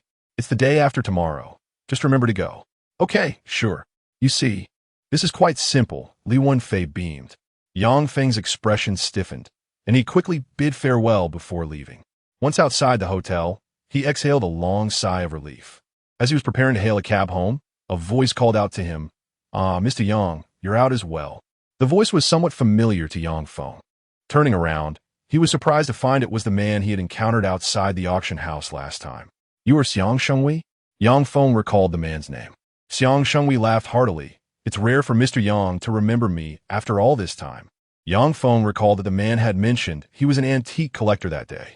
Most of the antiques he purchased at the auction exuded a certain aura. He was certainly not an ordinary person. Xiang Shengwei, still smiling, said, Indeed, Mr. Yang, if you have suitable antiques, feel free to reach out to me anytime. That painting from just now would be quite excellent. He had observed the events at the banquet. Yang Feng was not surprised and inquired, Mr. Xiang, is it for private collection or a museum? Just a private collection, Xiang Shenghui replied, glancing at his watch. I apologize, but I must leave for another appointment. I shall visit another day. All right, you're always welcome, Yang Feng responded. Observing Xiang Shenghui's hurried departure, Yang Feng's gaze grew contemplative. He had deliberately used his spiritual sight to examine Xiang Shenghui's meridians and found him to be an ordinary person. This indicated that the true power behind those resources lay with someone else. However, Yang Feng remained uncertain about whether this individual was good or bad. Perhaps Murong Wan knew. Yang Feng suddenly recalled what Murong Wan had said to him earlier that day. Chapter 51. You could become the top influencer online. Yang Feng felt as though he had inadvertently become entangled in certain affairs. Yet, he was not particularly fond of conflicts. As the saying goes, when the sky falls, there are tall people to bear it. For now, he was merely a minor player, unlikely to attract much attention. Coming to this realization, Yang Feng hailed a cab and headed home. By the time he arrived home, it was already past 9 in the evening. After taking a shower and preparing for bed, his phone rang. Upon checking the caller ID, a smile spread across Yang Feng's face. He pressed the answer button. Brother, are you asleep? The voice belonged to his sister, who was studying in another city. Hearing her familiar voice, Yang Feng responded helplessly, What is it this time? Hee. Have you received the money I sent you? Yang Shaoshi asked cheerfully. Yang Feng, slightly puzzled, looked closely at his phone screen and realized he had indeed received a sum of money. You sent me 3,000 yuan? He asked in surprise. What's going on? This is what I earn from my part-time job. Isn't it impressive? Yang Shaoshi replied with pride. Yang Feng knew that she often dabbled in side gigs, but still said, You should keep it for yourself. Do I look like someone who lacks money? I just thought you could enjoy the fruits of victory with me. Yang Shaoshi said gleefully. Yang Feng, still curious, asked, What exactly is your part-time job? Don't let it interfere with your studies.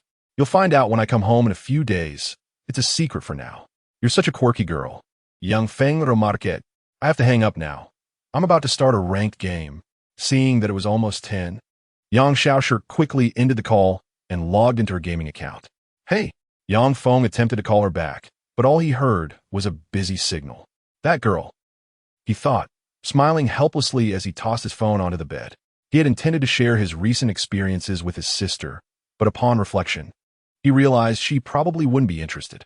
During high school, Yang Shaoshi had studied in Jiangcheng, preferring to stay home playing video games or sleeping.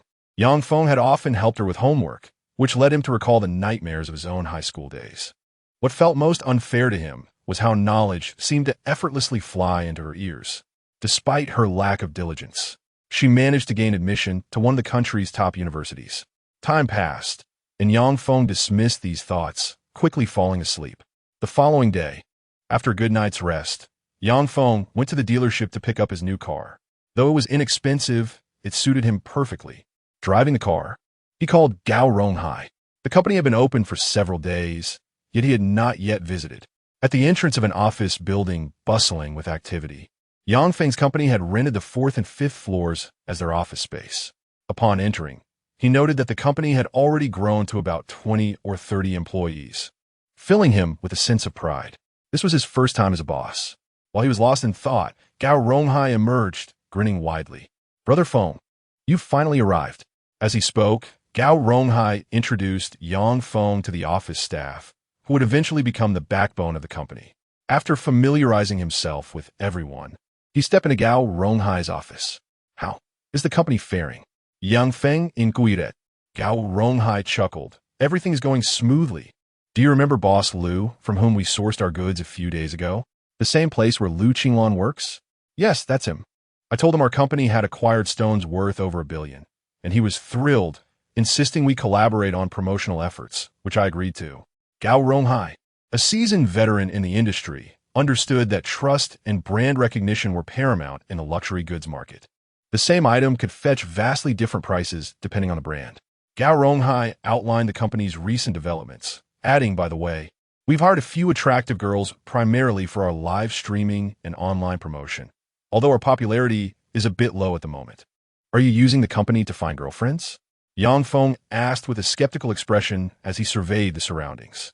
You didn't hire a female secretary, did you? Don't be ridiculous. Do I seem like that kind of person?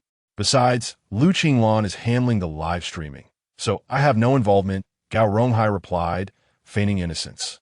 Seeing his comical expression, Yang Feng remarked, by the way, you mentioned wanting to visit the southern mountain city to check out some stones. When are you planning to go? I'll need some time to sort out the company's matters first. Later, I still have to meet with some people to help out and talk to a few major customers who need jade, Gao Ronghai reported. Although they had secured a significant partnership with the Zhao family in Jiangcheng, he did not plan to put all his eggs in one basket. Yang Feng understood this reasoning and said in a bit, I'll join you on the trip to the mountain city to select a batch of quality stones to transport back. Yes, but to truly obtain first-hand sources, we must venture abroad to the southern country of Gan, where many old mines exist. My current plan is to rent one of those old mines once we have the funds, Gao Ronghai said, his tone brimming with excitement. This was something he had only dared to dream of before, and now it was becoming a reality. Yang Feng nodded. I'll accompany you. I want to personally select some. Ha, Brother Feng, your taste is undoubtedly impeccable. Gao Ronghai's trust in Yang Feng was unwavering. However, Gao Ronghai soon remembered something important and said, by the way, Brother Feng, why don't you also start a live streaming channel at home? If our popularity doesn't pick up, we might have to rely on you. Live stream? What I stream? Yang Feng asked, perplexed. With your discerning eye, you could help people authenticate jade or antique stones. You'd undoubtedly become the top influencer online, Gao Ronghai said, his eyes filled with anticipation. Chapter 52. Are you really planning to live off a woman? Yang Feng had never considered this before, but upon hearing the idea, he found it quite appealing. In this era where traffic reigns supreme, if their company lacks recognition, no matter how good their products are, they would struggle to sell. All right, I will set up a live stream when I have the time, Yang Feng agreed. Gao Ronghai, upon hearing this, grinned widely and said, don't wait too long.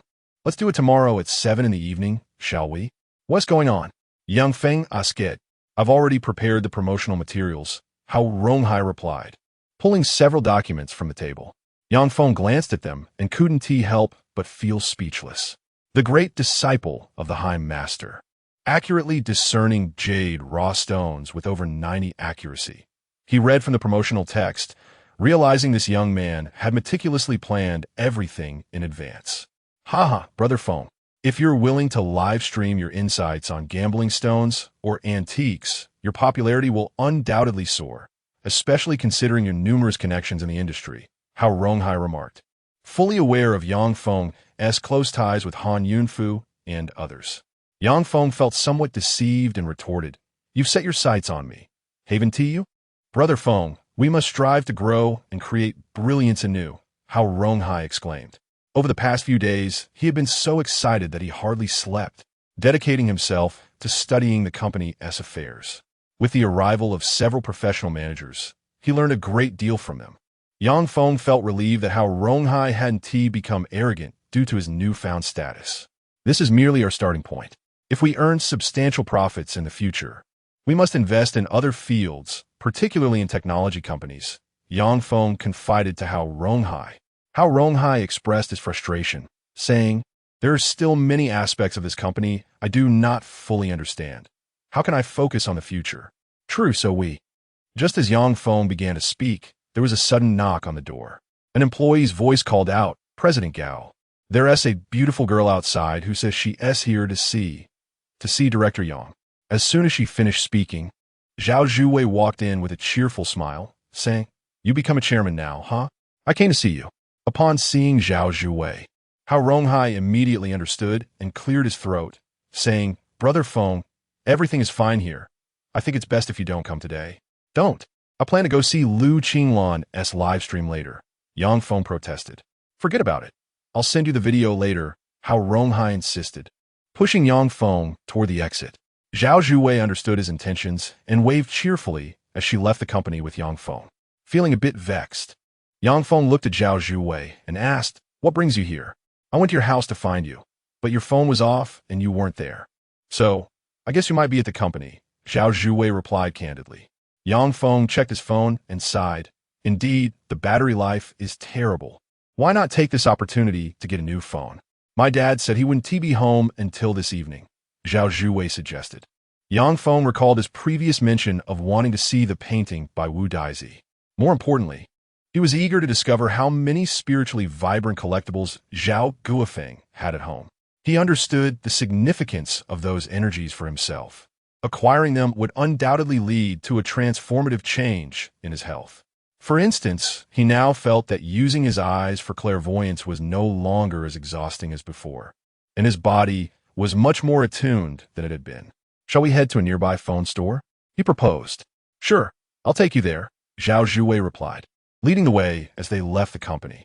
At the Baolong shopping mall, they found several mobile phone stores. As they entered one, they unexpectedly encountered a familiar face, Yu Jiantao, who was examining a new phone. What a coincidence! Yu Jiantao exclaimed upon spotting Yang Feng. Hey, who asked this? This is my friend Zhao Zhuwei. She came with me, Yang Feng introduced. Zhao Zhuwei. That name sounds familiar. Yu Jiantao pondered, then exclaimed, could she be the young lady from the Zhao family? You know about that? Yang Feng asked, surprised. I heard about it while running my antique shop. Yu Jiantao replied incredulously. How did this guy manage to win the affection of such a prominent young lady? Zhao Zhuwei took the initiative to greet him, saying hello, hello, hello. Yang Feng, you truly are a lucky man. After all these years, why hasn't T, such a wealthy beauty, set her sights on me? Yu Jiantao lamented, his expression filled with envy. Yang Feng rolled his eyes, irritated. I've told you she's just a friend. I'm not living off her.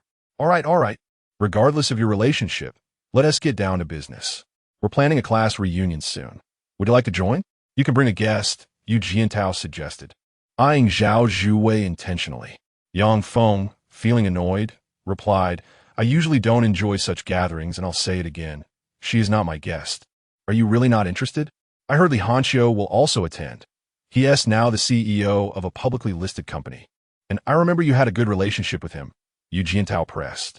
Yang Feng recalled that he had encountered Zhao Wenba during his last car purchase, who had also mentioned a reunion. Seeing his hesitation, Yu Jiantao decisively said, it's settled then. We'll meet at the Qingshui Grand Hotel. Don't forget. With that determination, Yang Feng could only nod in agreement. He understood Yu Jiantao's nature. He wasn't one to organize trivial events without reason. Yang Feng suspected there must be something significant being discussed at the gathering, which is why he was eager to include him. All right, just call me when it's time. Yang Feng confirmed. However, he then asked, by the way, have you given any thought to what I mentioned last time? Let us talk about it later, Yu Jiantao replied, picking up the phone he had just purchased and telling the cashier, my friend will cover the bill. With that, he cheerfully exited the store. Yang Feng, failing helpless, reached for his phone to pay, only to realize his phone was dead. What a predicament, he thought, casting a pleading glance at Zhao Zhuwei. Zhao Zhuwei flashed a lively smile and teased, are you really planning to live off a woman? I just don't have any cash on me. Yang Feng's face flushed with embarrassment. Yet Zhao Zhuwei merely jested and readily pulled out her phone to make the payment. Just then, a couple walked in. I have my eye on that new phone. Darling, can you buy it for me? The girl cooed sweetly. The boy could hardly resist, instantly agreeing, sure, whatever you want. Seeing his eagerness, the girl nodded in satisfaction. However, when they entered the store, they were taken aback to see Zhao Zhuwei paying for Yang Feng. Why not buy an extra one? It could serve as a backup phone, and you can use 2 SIM cards, Zhao Zhuwei suggested. Yang Feng nodded, replying, that sounds good. I'll take one more. He then watched as Zhao Zhuwei scanned the payment and exited the store. The couple stood frozen, astonished. What the heck? The boy exclaimed, his expression shifting from shock to jealousy. Look at them. Look at them. In a fit of frustration, he snapped at his girlfriend. No way. You must buy me a phone today, and I want to. Why should it be that he has such a beautiful girlfriend willing to spend on him while I'm left feeling like a fool? He fumed. The girl was also startled, timidly taking out her phone and saying, I'll pay the bill. In an instant, the dynamics between the two seemed to have shifted. Within a mere minute, the attendant felt profoundly shaken. At this moment, Yang Feng remained oblivious to the unfolding events. After leaving with Zhao Zhuwei, they went out for a meal. By evening, he drove to her residence. Yang Feng had visited this place once before and felt little nostalgia upon his return. He parked in a garage and gazed at the 5 or 6 luxury cars inside. Any one of them could easily purchase dozens of his own. Truly, this was a family of wealth. His own vehicle would likely only be worth the price of a single wheel here. Why don't you consider upgrading your car as well? After all, money is no longer a concern for you, Zhao Zhuwei suggested. Yang Feng, indifferent, replied, "No, I'm not particularly interested in cars. As long as it drives, that suffices." As they conversed, they walked toward the house. Today, Qiu Yuexiang was personally preparing a meal with the help of a housekeeper. Yang Feng had declined her previous offer of gratitude, leaving her feeling quite guilty. In the Villa S Hall, several dishes were already laid out on the table. At that moment, Qiu Yuexiang emerged with a plate of stir-fried meat and, noticing their return, cheerfully said, "Xiao Feng is here. Wash your hands and get ready for dinner." Old Zhao just came back and is in the study responding to a message. "Thank you, Auntie," Yang Feng replied, though his impression of her was rather average. The sky gradually darkened. Zhao Guofeng descended from upstairs, and 4 people took their seats at the dining table. The presence of an additional guest lightened Zhao Guofeng's mood considerably. After finishing dinner, which extended past 7 o'clock, he finally proposed, "Shall we visit my collection room?" Yang Feng had come specifically for this, so he readily replied, "I won't hold back then." "Haha, why mention holding back? I've heard you're quite good friends with Han Yunfu, and you even gifted a Zhang Daqian painting at the Lin family banquet, indicating your expertise in this area." Zhao Guofeng laughed heartily. It seemed the circle of wealth in Jiangsheng was indeed rather small, as Zhao Guofeng knew of this. Yang Feng could only humbly respond, "It was merely good fortune. Dad, I want to see too." Zhao Zhuwei chimed in, bouncing over to Yang Feng's side, observing her curious big eyes. Yang Feng found it somewhat peculiar and asked, "Don't you often look at home?" "My dad is rather stingy. He doesn't let me go in freely." Zhao Zhuwei pouted. Zhao Guofeng sighed. "Isn't it because you're so clumsy? What if you break my things? Why don't you both go? I'll just water the flowers at the entrance and join you shortly," Qiu Yuexiang interjected.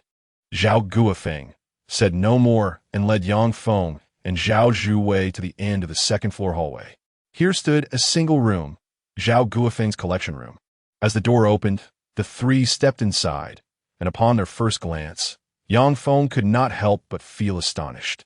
What truly defines a wealthy person? The room's constant temperature and humidity control alone was quite costly. Furthermore, the shelves displayed precious porcelain and calligraphy, with certain delicate antiques protected by special materials. The entire room spanned several dozen square meters, and the value of the items displayed was undoubtedly in the billions. Actually, I consider myself a minor collector as well. Many of these pieces were acquired by me over 10 years ago, some even longer. Most were not purchased at exorbitant prices, but their value has certainly skyrocketed since then, Zhao Guofeng explained, his tone tinged with pride.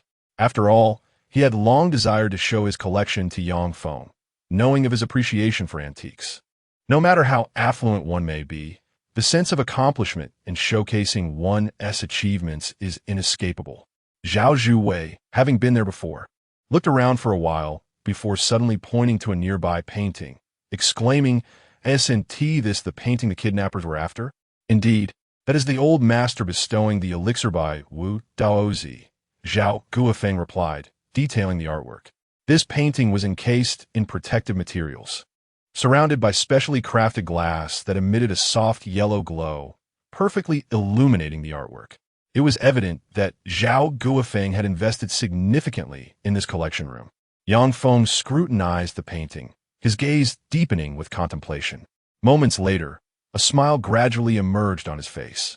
Unsurprisingly, this piece exuded a remarkable aura, even more intense than any antique he had encountered before.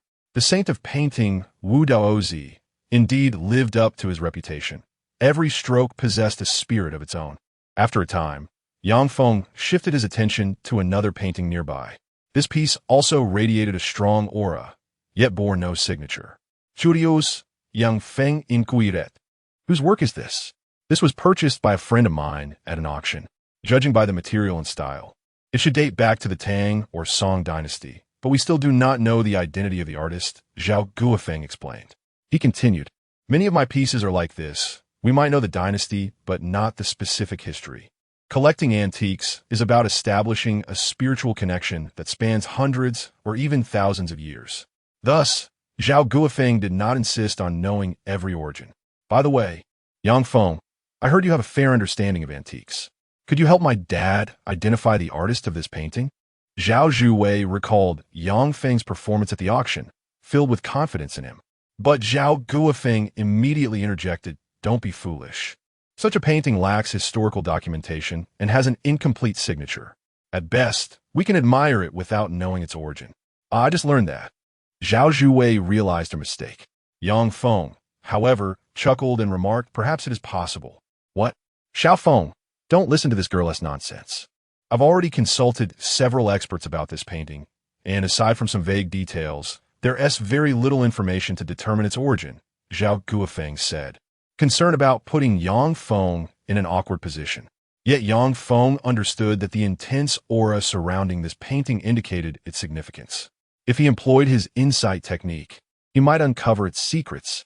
Zhao Guofeng, not one to be stingy, eventually presented the painting to Yang Feng, who gently placed a hand on it, his eyes tracing its lines. This was an ink painting depicting a figure standing on a cliff, gazing skyward as if composing poetry.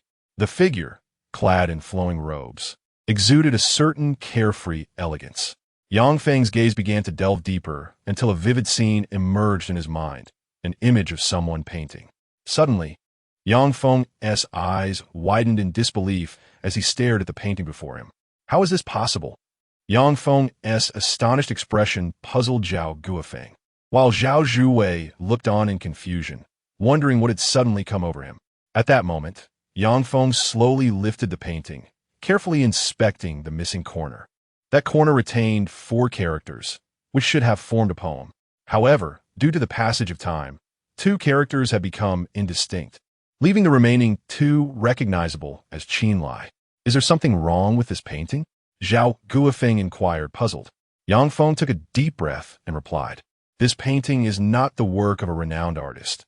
Although the technique is exceptional, the true significance lies in these characters." "These characters?" Zhao Guofeng leaned closer to inspect them, only to shake his head and say, "We already had these examined, but we couldn't ascertain their origin. Their courage is lacking. They fear making a judgment," Yang Feng remarked. Yang Feng squinted his eyes. Zhao Guofeng, feeling increasingly puzzled, hastily inquired, "Xiao Feng, what do you mean by this? Is this the handwriting of Li Taibai?" "What?" This time, it was not just Zhao Guofeng who was astonished. Even Zhao Zhuwei gazed incredulously at Yang Feng. "You mustn't be joking." Zhao Zhuwei's heart trembled. Who was Li Taibai? In the vast expanse of Chinese history spanning millennia, he is revered as the immortal poet. Among the esteemed figures in literature, there's only one known, authentic piece of his work. How could another possibly surface? Sensing their astonishment, Yang Feng chuckled. There's no need to be so anxious. Although this painting bears Li Taibai's handwriting, it was not crafted by his own hand. It is likely a later imitation. This statement brought a slight calm to both individuals. Nevertheless, they still found it hard to believe. Even so, it would still be a treasure. "How could you be so certain?" Zhao Guofeng questioned, his skepticism evident.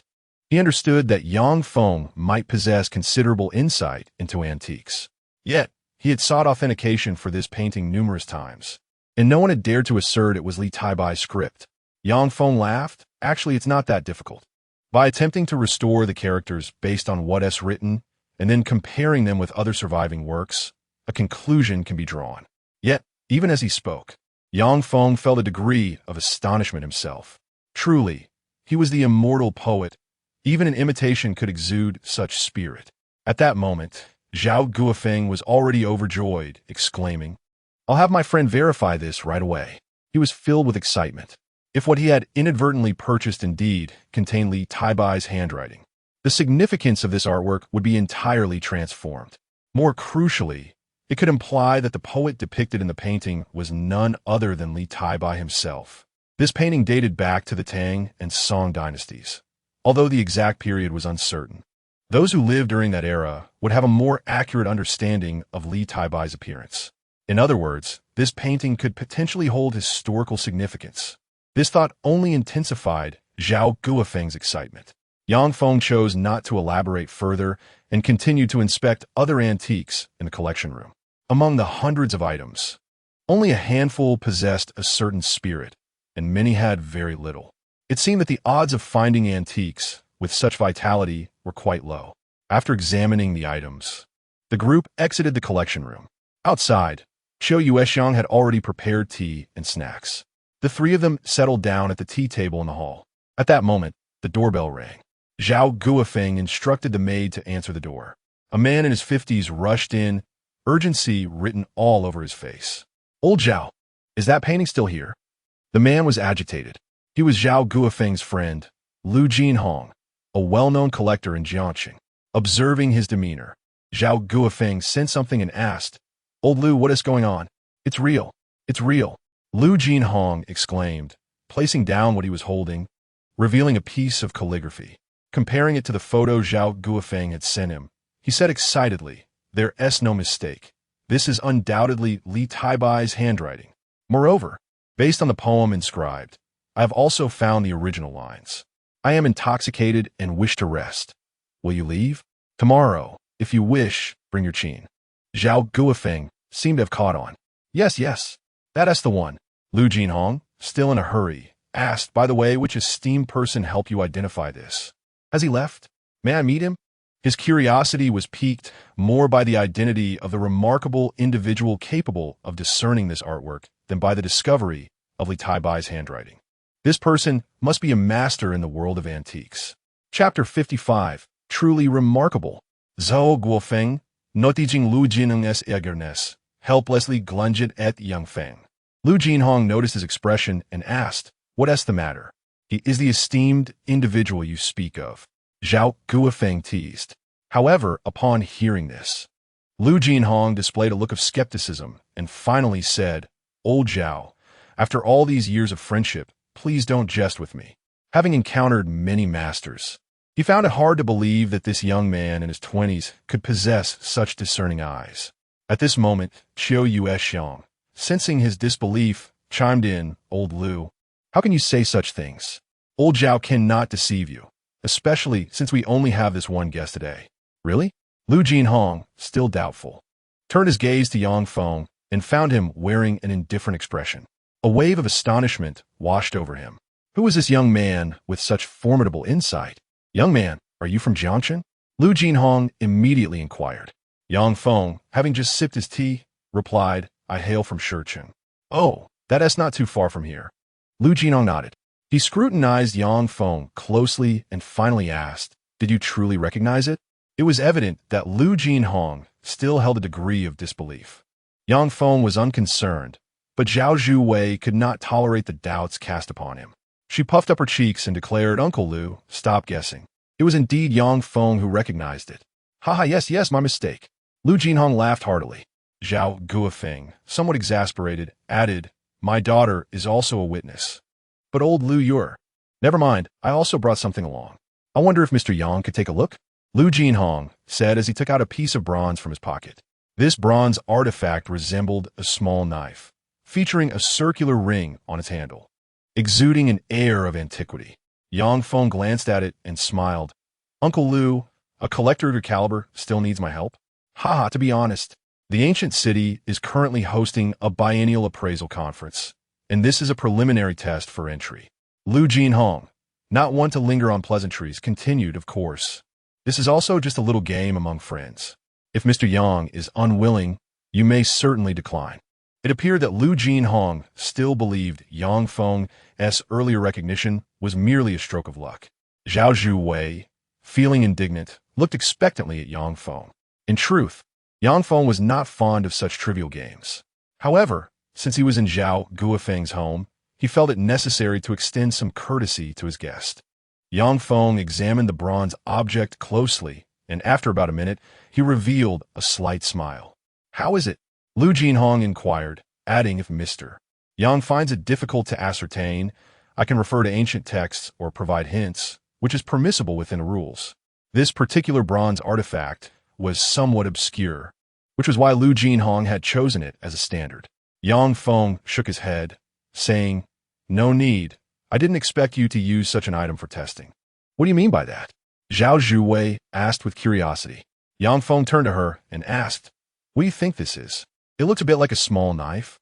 Could it be a weapon?" "Not quite, but this item can indeed be used to purchase weapons." Yang Feng's calm assertion caused Lu Jinhong's expression to shift slightly. Could he really have recognized it so easily? This item is commonly referred to as the six-character knife. Its actual name should be Biqi Fan Bang Chong Fa Hua, a commemorative currency from the Warring States period. Am I correct? Yang Feng looked at Lu Jinhong, who nodded repeatedly, exclaiming, "Yes, yes. I never expected such a young friend to possess such knowledge. You've truly opened my eyes." It is worth noting that even some professionals in Jiangsheng would require time to identify the six-character knife. Yet, Yang Feng had discerned its nature in a mere minute. Zhao Zhuwei was quite pleased at this moment, grinning from ear to ear as she exclaimed, "I told you Yang Feng is remarkable. Emir Yang, would you be interested in participating in our treasure appraisal conference? It's a grand event held every 2 years," Lu Jinhong inquired eagerly. Yang Feng, however, did not respond directly. Instead, he asked, "You are friends with Uncle Zhao, aren't you?" "Indeed, I've been friends with old Zhao for decades," Lu Jinhong replied, puzzled by Yang Feng's sudden question. Zhao Guofeng, noticing the oddity, probed, "Xiao Feng, have you discovered something?" "This six-character knife is a counterfeit," Yang Feng stated with calm certainty. The expressions of those present shifted dramatically. Zhao Guofeng hastily retorted, "Xiao Feng, you mustn't speak nonsense. Old Lu is not gullible enough to fall for such a trick." "No, what he says is true," Lu Jinhong interrupted Zhao Guofeng, his face already etched with disbelief and shock. Indeed, the object was a fake. He had commissioned it himself, collaborating with several masters to achieve this near-perfect imitation. It was meant for playful wagers among friends, and even the most skilled appraisers could easily be deceived. Yet, Lu Jinhong never anticipated that their prized possession would be discerned so swiftly by a mere youth who had only glanced at it for a minute. Unbeknownst to him, Yang Feng had deliberately prolonged his examination for that very reason. He feared he would recognize it too quickly, a realization he could not bear. It was too terrifying. Lu Jinhong regarded Yang Feng with a mix of suspicion, admiration, and now, a hint of reverence. This young man's appraisal skills were undoubtedly on par with his own. Zhao Guofeng was astonished by the underlying truth of the situation. "I finally understand why someone as serious as Han Yunfu would choose to befriend you," Zhao Guofeng mused. Upon hearing Han Yunfu's name, Lu Jinhong exclaimed in surprise, "Could it be that the person old Han mentioned is you? You've heard about him too? Just a couple of days ago, while visiting old Han for tea, he mentioned you. At the time, I thought he was merely jesting, exaggerating for effect." As Lu Jinhong reflected, he added, "In hindsight, he was neither exaggerating nor being conservative. Mr. Yang's abilities are truly extraordinary." It was the first time Zhao Guofeng had heard such affirmations from someone like Lu Jinhong. "I never imagined I would hear such words from you," he replied, somewhat taken aback. However, when they turned to look at Yang Feng, he had already risen to his feet, saying, "It's getting late. I must take my leave." "Wait, Emir Yang," Lu Jinhong quickly called after him. Chapter 56. The invitation to the treasure appraisal conference. Is there anything else? Yang Feng asked with curiosity.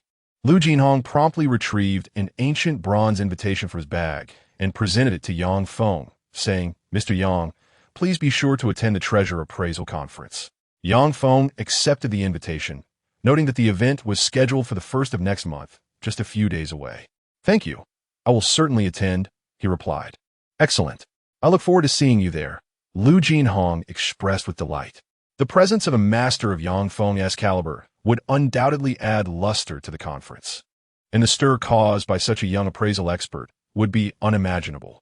Zhao Guofeng, devoid of ulterior thoughts, simply escorted Yang Feng to the door. As he watched Yang Feng drive away, a smile of satisfaction crept onto his face. However, Lu Jinhong, still standing at the door, immediately turned to Zhao Guofeng and inquired, "Old Zhao, how did you come to know him? Who is his master?" "I truly do not know. My acquaintance with him is through my daughter, Zhao Guofeng replied, glancing at Zhao Zhuwei, who had returned indoors. Lu Jinhong seemed to grasp the situation, commenting, I noticed earlier, that girl is quite taken with Yang Feng. Haha, this young man possesses not only extraordinary appraisal skills, but also runs an emerald trading company. Can you guess the revenue on its opening day? Zhao Guofeng asked. Lu Jinhong, puzzled, ventured 1 million, 2 million, too conservative, think bigger, 10 million, 120 million? What? Lu Jinhong was genuinely taken aback. He had a discerning eye for stones, having once valued an imperial green jadeite. His future is limitless, Zhao Guofeng remarked with a smile. I can see you are considering him as a potential son-in-law. That depends on whether he is willing, Zhao Guofeng chuckled, a hint of helplessness in his smile. He was aware of Yang Feng's situation with the Lin family and understood why he was held in such high regard. Unbeknownst Yang Feng, who was unaware of the extent of his significance, he drove home after leaving. Once home, he took a shower and by 10 o'clock that night, returned to his room. Lying in bed, he glanced at his phone. Recently, his data algorithms had been sending him various treasure appraisal news. However, he was taken aback to find that one of the media outlets was promoting his own company, Changha Emerald Trading Company. The headline boldly announced a live stream scheduled for the following evening on the country's largest video platform. The exaggerated praise in the announcement made Yang Feng blush. However, he quickly sensed trouble. He aspired to be a businessman and had no intention of becoming a celebrity. If the event turned out to be overwhelmingly popular, wouldn't it make going out inconvenient? With this thought, he immediately called Gao Ronghai to express his concerns. Gao Ronghai reassured him that they could apply facial effects during the live broadcast, alleviating Yang Feng's worries. At this moment, Yang Feng was unaware that in Jiangcheng, someone else was even more concerned about the upcoming live stream. Zhu Yun, the individual whom Yang Feng had previously embarrassed. In an opulent mansion, Zhu Yun reclined on the living room sofa, a female masseuse attending to him. Just then, one of his subordinates entered and reported, Young Master Zhu, I've just learned that this young man's company is indeed Changha Emerald Trading Company, and he will be live streaming tomorrow. Zhu Yun narrowed his eyes, intrigued. This fellow has quite the audacity, attempting to promote his company through a live stream. His subordinate, seemingly understanding his intent, asked, shall we create some trouble for him? What will be the content of his live stream? Zhu Yun inquired. According to the advertisement, he will be appraising gambling stones and cutting them live, the subordinate answered candidly. Zhu Yun pondered for a moment before a sinister smile crept across his face. Gather a few people and bring some gambling stones to disrupt his stream. Understood. The subordinate replied promptly. Zhu Yun waved him off, then turned back to the masseuse, saying, please continue with the back massage. Yes, of course, the masseuse replied obediently. As night passed, the following morning, Yang Feng awoke around 10 o'clock. He drew back the curtains, basking in the sunlight outside. Recently, he had been preoccupied with treasure appraisal, leaving little time for tranquility. Today, however, he felt a sense of leisure. After enjoying breakfast, he sat at home and turned on the television. The local news was covering a theft incident at a historical museum, the largest in Jiangxing. The stolen artifact was a jade guardian lion from the Han Dynasty. Crafted from top-quality jade and shaped like a mythical beast, with its earliest records dating back to that era. The museum's collection of such priceless treasures was typically safeguarded with utmost vigilance, making its loss a monumental news story. Yang Feng's expression shifted slightly. He felt increasingly sensitive to such events, suspecting that they might be orchestrated by those with ulterior motives. Reminiscent of the previous kidnapping of Zhao Zhuwei in pursuit of a Wu Daozong painting. How brazen, Yang Feng thought, his displeasure evident. The avarice of these individuals towards Chinese artifacts was glaringly apparent. However, this matter will ultimately be handled by the Supernatural Investigation Bureau, so I need not worry too much. Just as he was about to switch channels, the phone rang. It was Lin Shui's personal number. Yang Feng, somewhat puzzled, answered, "What's the matter?" Lin Shui inquired. "I had someone look into the investment environment in your hometown yesterday. I will send you the contact information shortly." It then dawned on Yang Feng that he had indeed entrusted Lin Shui with this task. "Thank you. No problem. But from their preliminary report, If you wish to invest and invigorate the entire town, it might require quite a substantial sum. I believe your town has nearly 100,000 residents. Lin Shui seemed to have already assessed the situation. Yang Feng was acutely aware that his current funds were insufficient to stimulate the entire town's economy. I have some spare cash recently and am considering building a new factory. Would you like to contemplate it? Lin Shui continued to speak. Hearing this, Yang Feng felt a surge of joy. He understood that a factory could easily provide employment for hundreds or even thousands. Moreover, given the Lin family's industrial standing, wages would undoubtedly surpass those in his impoverished hometown. Yet, a hint of concern crept in as he responded, "Isn't that a bit inappropriate? What if it incurs losses? No worries. Just get in touch with the investigators. Should you have any uncertainties, feel free to consult me." Lin Shui reassured him before hanging up. Her demeanor was somewhat aloof, yet she was efficient in her endeavors. Just as Yang Feng was pondering, someone knocked on the door. He found it odd that visitors would come to his home today.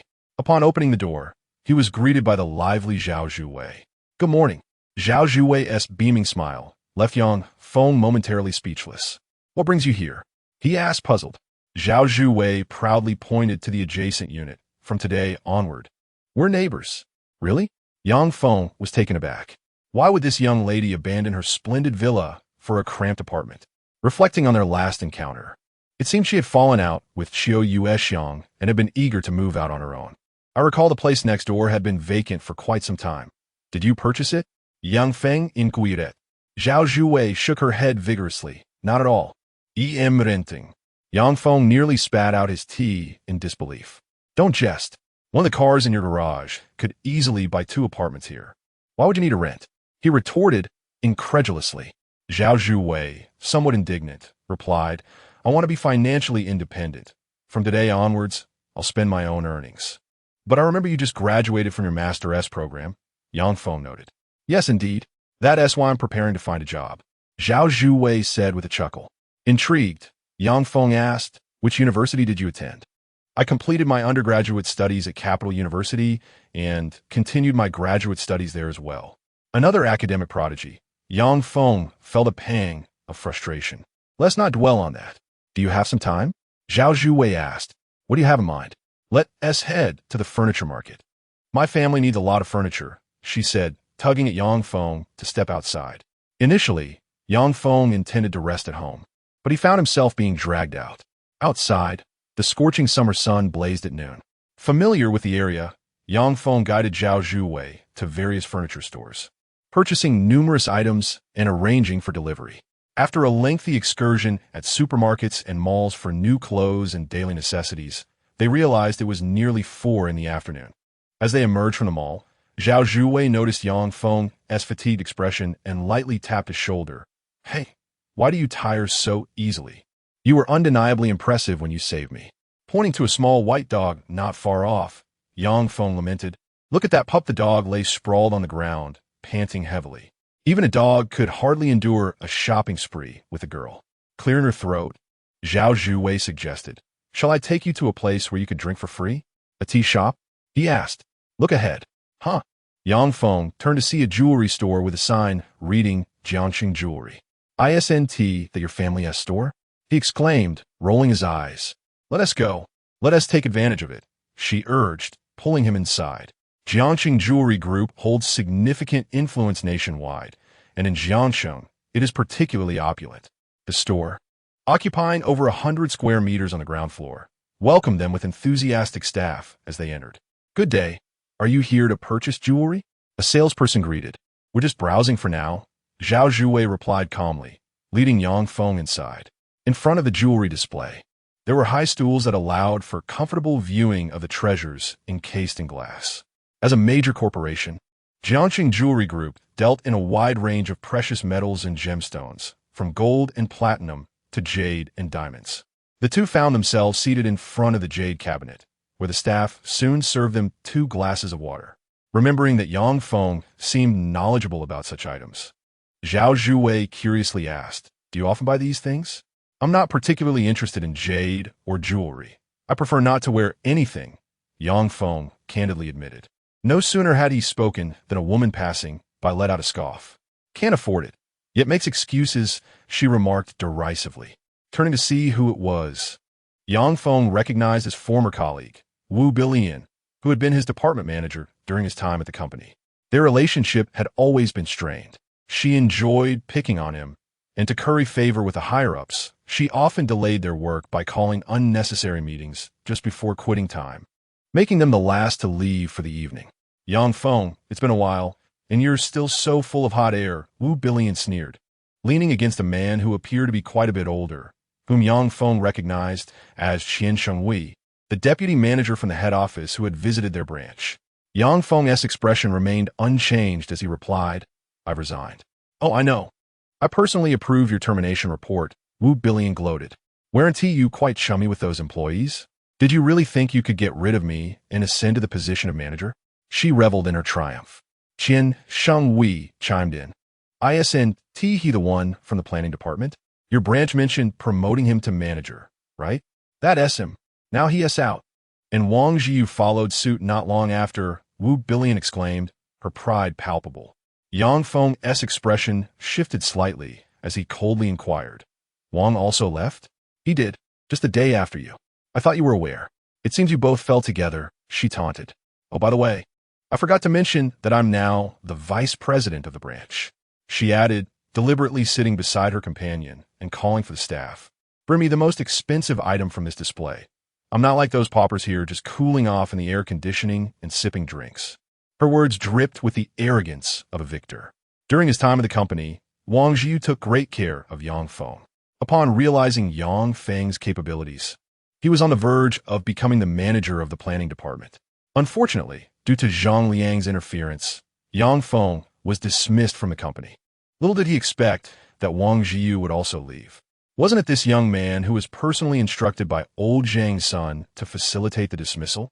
How fortunate he must feel, having found another opportunity so swiftly. When Qian Shengwei laid eyes on Zhao Zhuwei, his eyes sparkled. However, Wu Bilian, who was clinging to his arm, restrained him from making any advances. By the way, let me remind you about this nameless beauty. This young man speaks of righteousness and morality, yet he secretly sold company secrets during his tenure. You should be cautious not to be swayed by his grandiloquent rhetoric. Wu Bilian began conversing with Zhao Zhuwei. Chapter 58. Asking Yang Feng to leave? Zhao Zhuwei initially thought she could greet Yang Feng's former colleagues, but she was taken aback by the presence of an old Indian pigeon, who seemed to harbor animosity towards Yang Feng.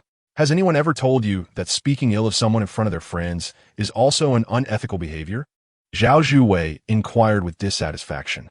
Wu Bilian laughed heartily, replying, Then I must be better than him, just as he claimed to have no interest in jade.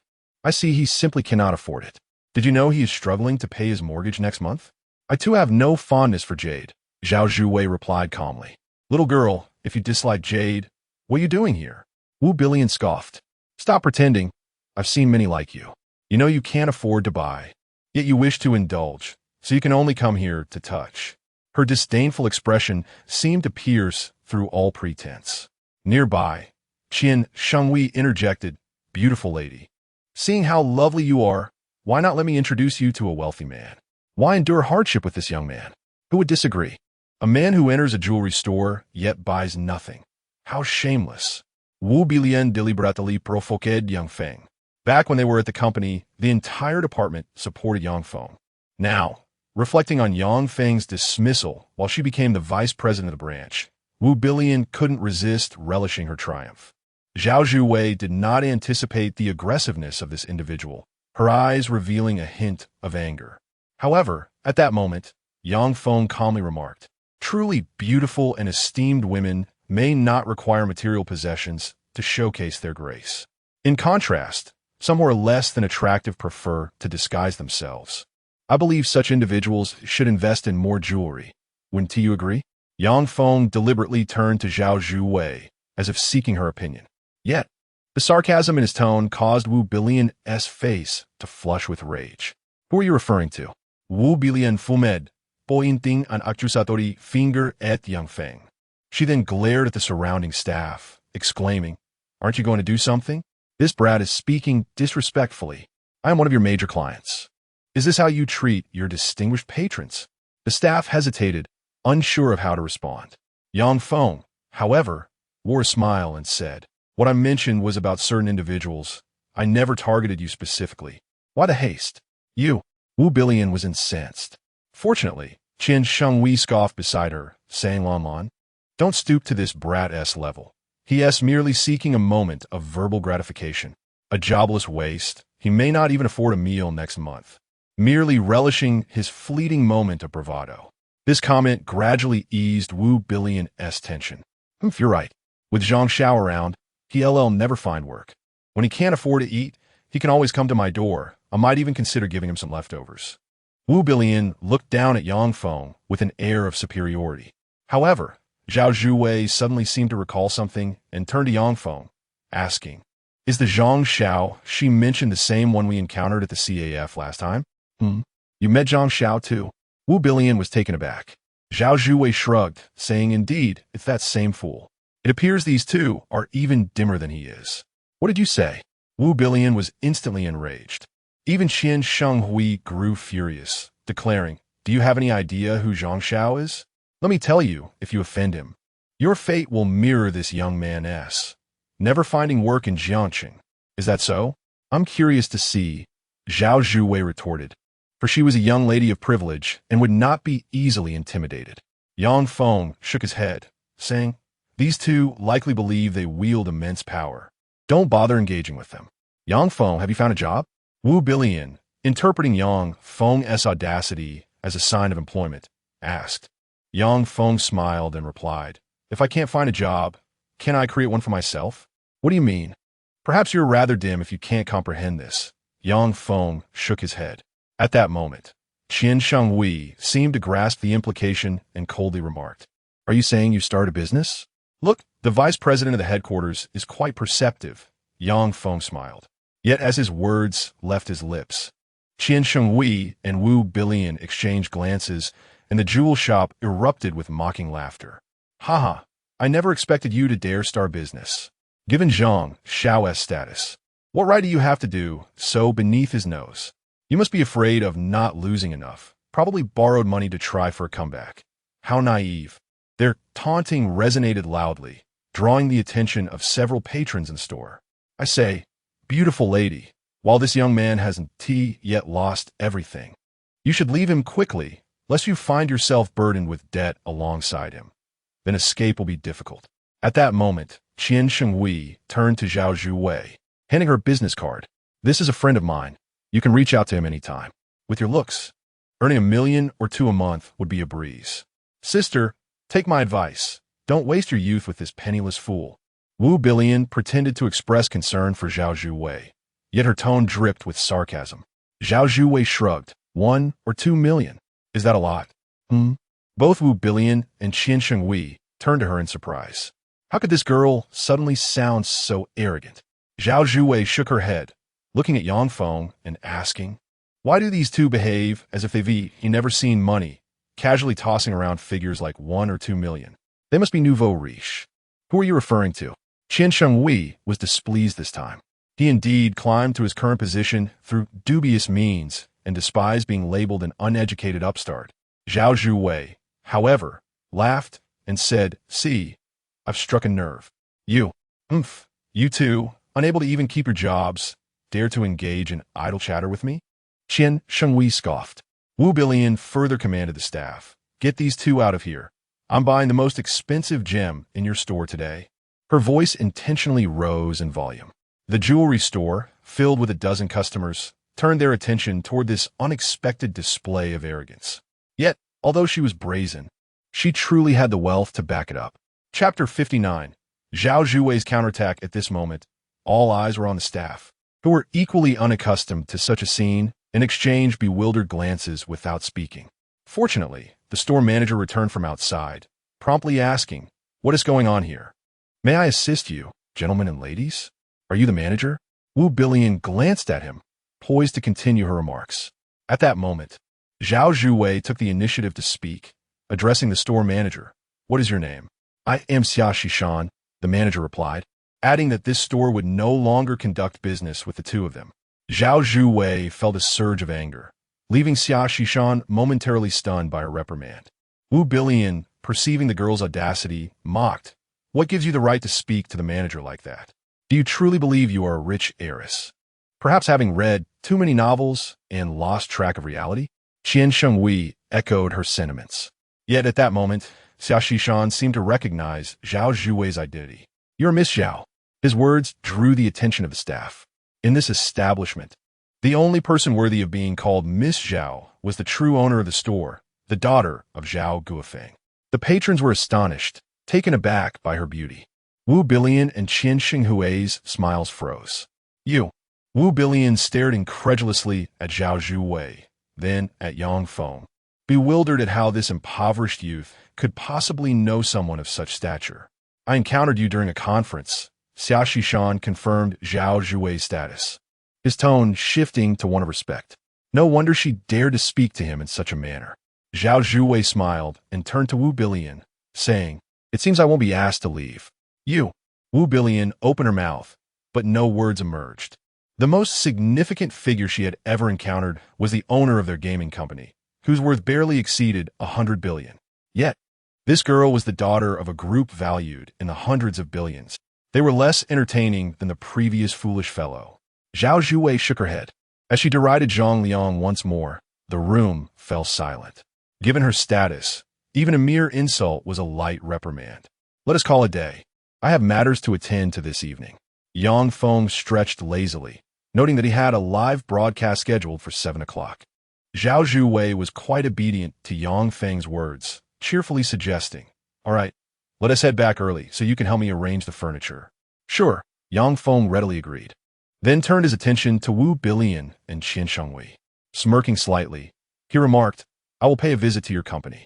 The chilling effect of his statement sent shivers down their spines. As Yang Feng and Zhao Zhuwei departed, Qian Shenghui and Wu Billion rubbed their eyes, struggling to comprehend that this was the same Yang Feng they had ostracized 3 months prior. You too, please leave this place. Xia Shishan's voice suddenly emerged behind them. Before they could react, they found themselves ushered to the entrance.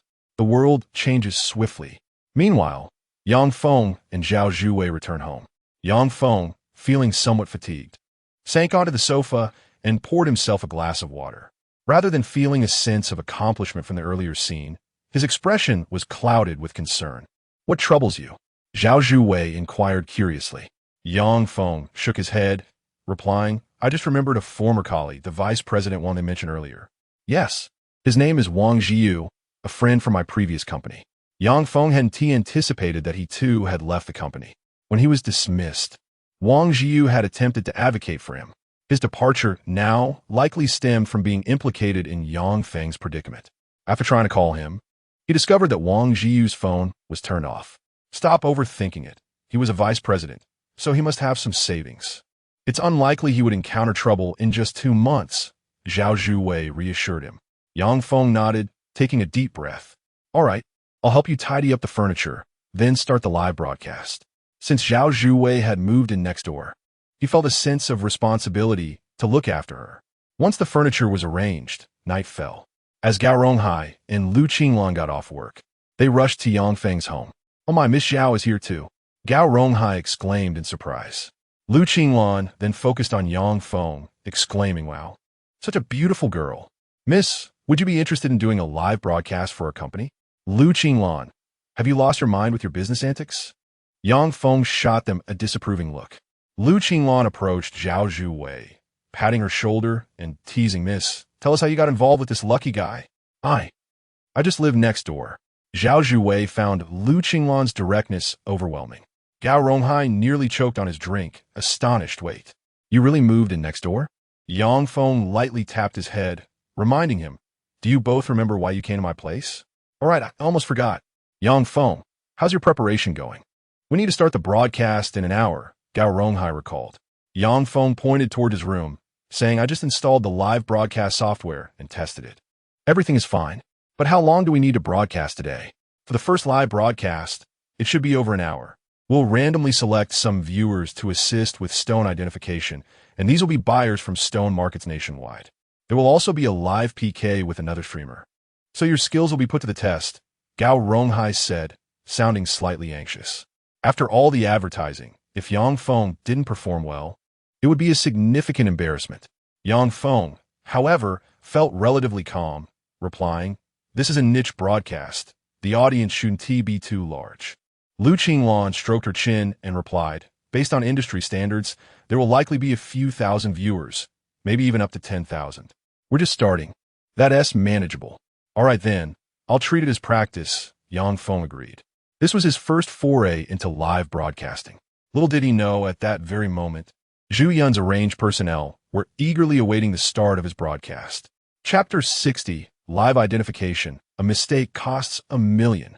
In the realm of stone gambling, it is neither vast nor minuscule. Yang Feng returned to his room and opened the live broadcast software. After Lu Qinglan completed the adjustments, the broadcast was ready to commence at any moment. In the final moments, Gao Ronghai reminded him, "Bro Feng, I've crafted a persona for you in the promotions, calling you the crazy young master of Jiangqing. You need to act a bit wild to fit this persona." "What? A persona for a live broadcast?" Yang Feng Kuistonet, sleekly bewildered. "Absolutely. The competition in live streaming is fierce. Although I know you're handsome and humble, you can't maintain that demeanor on camera. Otherwise, you won't attract viewers," Gao Ronghai advised. Yang Feng scratched his head. "In my 20-plus years of life, I've never acted wild. How do I pull that off?" "I don't know.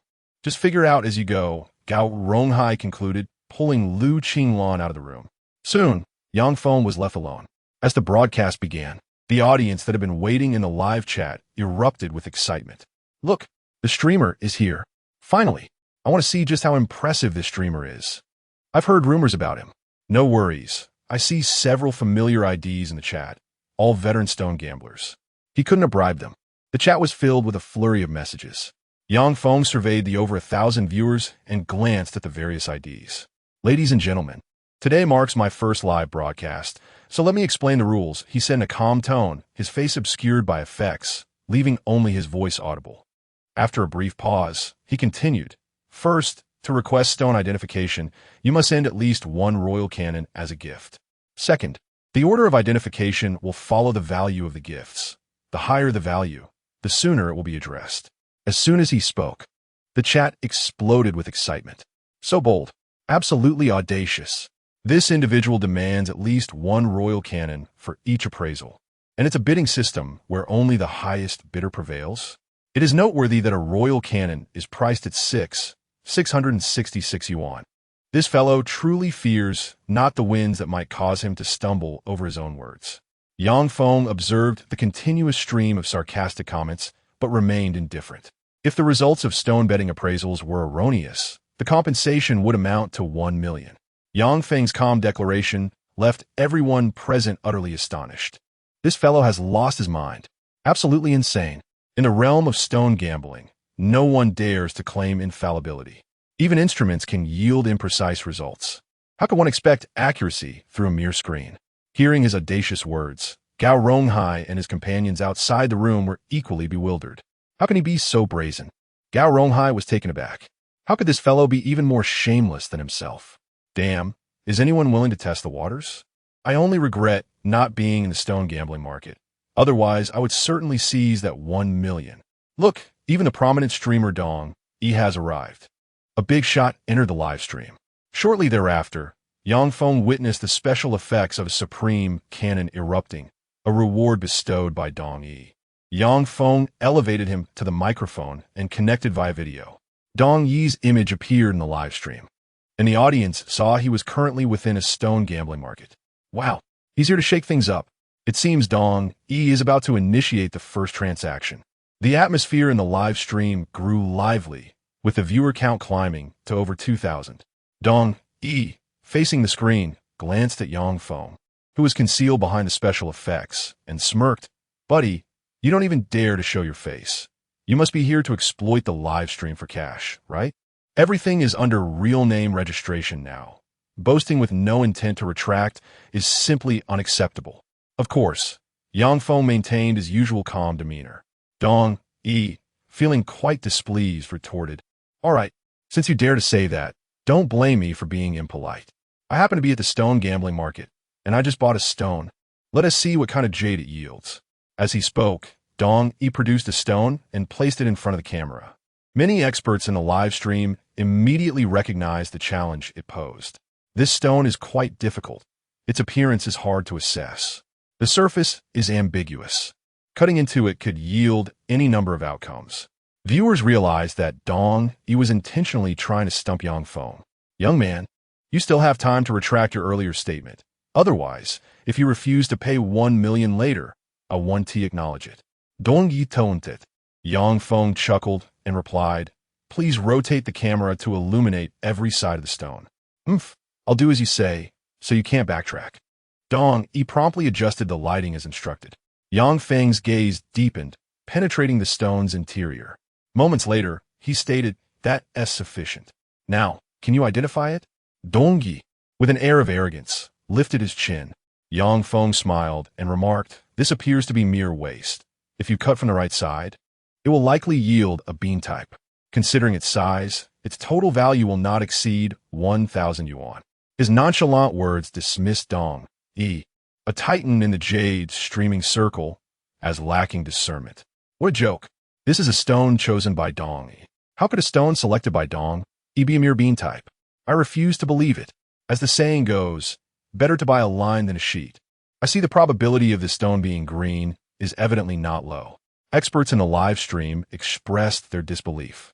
Dong Yi, feeling slightly irked, coldly declared, if you dare to doubt my judgment, be prepared for 1 million.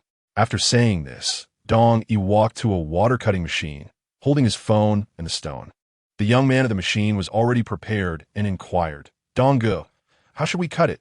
Cut it from the right side, as this arrogant kid suggested. Dong Yi responded, addressing the live stream. There are over 3,000 viewers now. Make sure to watch closely. Don't let this host delete his account and run off. His words only heightened the excitement in the live stream. We'll be watching. This kid is too arrogant. Dong Ge must teach him a lesson. Cut already. The anticipation among viewers reached a fever pitch as they focused intently on Dong Yi's camera. The water-cutting machine began to slice through the stone. Chapter 61. The Capital of Arrogance. The audience in the live stream was prepared, ready to inundate Yang Feng with ridicule once the first cut was completed. Even Gao Ronghai and his companions felt a tinge of anxiety. Only Yang Feng maintained a relaxed demeanor, even playing a cheerful tune. As the audience felt this individual was being excessively ostentatious, the footage from Dong Yi revealed itself. The stone, which initially appeared quite promising, crumbled upon the first cut. How could this happen? Dong Yi was left in shock. After all, he was a seasoned veteran in this field, and he had spent over 10,000 yuan on this stone. Look, it truly is a bean type. Damn, it really crumbled. This host is indeed formidable. The live stream erupted in excitement. This fellow was audacious, and he had the capital to back it up. Next up, another viewer was invited. After concluding with Dong Yi, Yang Feng even removed him from the screen. The blend of arrogance and pride, if exhibited by others, might suggest disdain for the viewers in the live stream. However, recalling the earlier scene, the chat was flooded with awe-inspiring comments, and the audience before the screen was left in shock. Gifts began to pour in frantically, and this round alone had amassed over 10,000 yuan in contributions. The next viewer to send a supreme cannon was promptly brought up for a connection. This time, it was a young man situated in a stone gambling shop. Gambling god, I was just haggling with the boss while purchasing a stone. Now that he has gone to the restroom, I urgently sent a supreme cannon. Please help me assess the quality of this stone. As he spoke, the young man called out toward the restroom, boss. Keep at it. I'll keep an eye on the shop. He cautiously stepped outside, wary of being discovered by the boss for seeking external assistance. Yang Feng found the young man rather amusing and smiled. All right, which stone would you like me to examine? This one. The young man quickly presented a raw stone weighing nearly 20 kilograms. The camera zoomed in, and the entire live stream buzzed with excitement. I bet this stone will definitely incur a loss. It seems so. The mottled color is very faint, and there is hardly any mottled texture elsewhere. It's hard to say. I see a strip of python on the side. The live stream erupted into heated discussions. The lively atmosphere drew even those unfamiliar with stone gambling into the fray, as they began to speculate on the true nature of the stone. Yang Feng scrutinized it for 2 minutes when a voice echoed from the video, "Bro, I've locked the boss in the restroom. Feel free to let the gambling god help us assess the stone." This treacherous voice clearly indicated a conspiracy between the young man and his accomplice. The audience in the live stream collectively gasped, realizing it was a collaborative scheme. Fortunately, Yang Feng had already discerned the stone's characteristics, stating, "This stone is actually of decent quality. Although there isn't much mottled texture on the surface, a portion of it is likely obscured beneath the surface. To cut out jade, you'll need to slice down about a centimeter. You might be able to extract a glutinous ice or lotus variety. The coloration may not be exceptional, but it should sell for over 100,000 yuan." Yang Feng provided his assessment. Upon hearing this, the young man was overwhelmed with joy. At that moment, the boss at the back of the live stream rushed out of the bathroom, hastily pulling up his trousers. He snatched his stone back and exclaimed, "Damn it, you locked me in the toilet. Are you crazy?" The young man replied with a smirk, "Hey, boss, I just wanted you to enjoy it a bit longer. My brother and I discussed it, and we agreed to buy this stone for 20,000. The boss looked puzzled and asked, "Weren't you just saying it was too expensive?" The young man admitted, "I was foolish earlier. Are you selling it or not?" "I want to cut now." "No problem. Pay first, and I'll cut it for you right away," the boss replied, surprisingly agreeable. At that moment, the number of viewers in the live stream had surged to over 30,000. The antics of these two had captivated even those who were indifferent to gambling stones. As the water jet cutter slowly sliced through one side of the stone, the camera focused on it. As expected, it revealed a translucent, purple-white jadeite. Although the quality was not exceptionally high, it was still worth over 100,000. The live stream erupted in excitement. "He guessed it again. This guy is incredible." Even Zhao Zhuwei in the hall jumped up in excitement. More viewers began to flood the chat with messages. A final user launched a barrage of supreme gifts, claiming the top spot on the donation leaderboard. Unbeknownst to Yang Feng, this account belonged to Zhu Yun, someone he had previously offended. Zhu Yun lay back in his villa, watching Yang Feng's live stream, flanked by his sycophants who eagerly flattered him. "Young Master Zhu, everything has been arranged. No matter his appraisal skills, he won't be able to discern anything." Zhu Yun's expression was smug. He recalled losing 1 million to Yang Feng in their last bet, and today, he intended to not only reclaim that sum, but also humiliate Yang Feng in front of an audience of thousands. The livestream audience had now surpassed 100,000. The platform, recognizing the excitement, began promoting it vigorously. Yang Feng was selecting the next viewer. When the connection was successful, a man with a sharp face and round eyes appeared on screen. His eyes flickered momentarily, but soon regained their usual smile. "Hello, host. I own a gambling stone shop. Could you help me appraise a stone? It's one I just acquired." The man's smile made Yang Feng uneasy, but considering the 10 supreme gifts he had received, he agreed. "Sure, show me the stone." "This is it. Take a look," the man said, presenting a sizable stone weighing 50 to 60 kilograms. The audience gasped at the sight. If this massive stone could yield something valuable, its worth might exceed 10 million. Rather than inspecting it directly, Yang Feng instructed the man to position the camera on the stone and illuminate it with a light. The over 100,000 viewers transformed into expert appraisers, analyzing the stone's exterior and speculating on its potential yield. The man's smile widened as he illuminated every inch of the stone's surface, urging Yang Feng to make a guess. Chapter 62. Unraveling Zhu Yun's trap. Yang Feng could detect no flaws from the surface. However, as he gazed deeply into the stone, he discerned its internal structure, realizing why he had found this man so peculiar. The audience waited expectantly for Yang Feng to speak, but he remained silent, which irritated the man connected on screen. He taunted, "Mr. Yang, you have over 100,000 viewers now. You can't possibly be at a loss for words, can you?" Yang Feng replied calmly, "No. I'm contemplating how to express my thoughts to you. Don't think too hard, just be honest.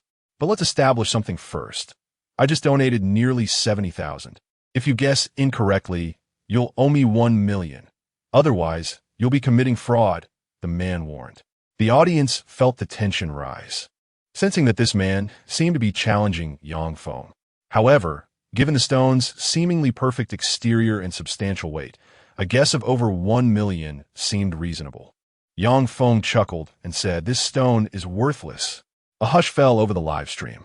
The man's expression darkened as he glared at Yang Feng, exclaiming, "What nonsense are you spouting? Such a large raw stone, and you dare claim it's worthless?" Yang Feng replied calmly, "I never take back what I say." The chat exploded with disbelief. "Oh, the gambling god seems to be losing it. This massive stone looks perfect on the surface, and with all those green lines. How could he not see it? It sounds unlikely. Could the gambling god be trying to throw a bone to the viewers?" The comments flooded in at an unprecedented speed, nearly overwhelming the server. The man on screen turned pale, saying, "You dare speak such nonsense? Your audience won't save you." Yang Feng retorted, "Such despicable tactics. Do you think you can threaten me by manipulating public opinion?" His words left the audience bewildered, while the man's face darkened further. Outside the room, Lu Qinglan and others were equally baffled. What was going on? What did Yang Feng mean? Zhao Zhuwei glanced at Gao Ronghai, who had the most knowledge about jade among them. However, even Gao Ronghai looked perplexed. "I don't know either, but based on the surface, this stone should be of excellent quality. What's going on with Yang Feng?" They were all confused. Yang Feng spoke again. "If I'm not mistaken, this should be a filled material. The surface was carefully taken from a high-quality raw stone and affixed onto this one. However, your technique is lacking. There's a spot where the connection is poorly done. While the flashlight shows some brightness, the color is too green. It looks like you squeezed in green toothpaste, didn't you?" His words left the man stunned. Through the hint of green, it became clear that what lay beneath was not a substantial jadeite, but rather the dregs of waste. It appeared he intended to use this to tarnish Yang Feng's reputation. "Am I wrong?" Yang Feng inquired calmly. The man trembled, unable to respond. The audience, now understanding the situation, realized that he had deliberately brought a stone of dubious quality to deceive Yang Feng out of 1 million. It was likely a scheme orchestrated by a competitor to undermine Yang Feng. "Well then, do you dare to cut this stone open and show it to the audience?" Yang Feng pressed again. But before he could finish, the man hastily severed the connection, and the screen went black. He had fled. The chat erupted with excitement as viewers expressed their exhilaration. "Incredible. I may not respect other gambling gods, but I respect you. From now on, I'll be living in this live stream, waiting for the Great One to make his move." No one expected Yang Feng to see through such a provocation. The popularity of the stream skyrocketed. 200,000, 250,000, 300,000. Yang Feng continued to select viewers. Yet, his accuracy seemed to wane. Although he wasn't making outright mistakes, the audience noticed that his responses were becoming increasingly vague. In truth, Yang Feng was acutely aware that if he provided definitive answers, he would be perceived as a deity in the eyes of others. He preferred to be seen as a master rather than a god. Unexpectedly, during the final assessment of the last audience member, Yang Feng made an oversight. He mistakenly identified a piece of icy jadeite as a type of bean jade. This incident undeniably propelled the entire live broadcast to its zenith. At that moment, the viewer count had surged to an astounding 60,000. I am not a deity. After all, I truly made a mistake in my judgment. Therefore, I kindly request this viewer to leave their contact information in the back end, and the Changhe Jade Trading Company will transfer 1 million to you, Yang Feng declared, his words resonating with gravitas. No one anticipated that Yang Feng would genuinely compensate for his error. However, for Yang Feng, this amount was negligible, as he had already received donations totaling hundreds of thousands that evening. The paramount objective for him was to amplify his company's advertisement. Undoubtedly, this incident would soon trend on social media. At this juncture, Yang Feng bid farewell to all and ultimately closed the live stream. Almost simultaneously with the blackout, the door swung open, and Gao Ronghai, along with 2 others, excitedly rushed in. "Incredible!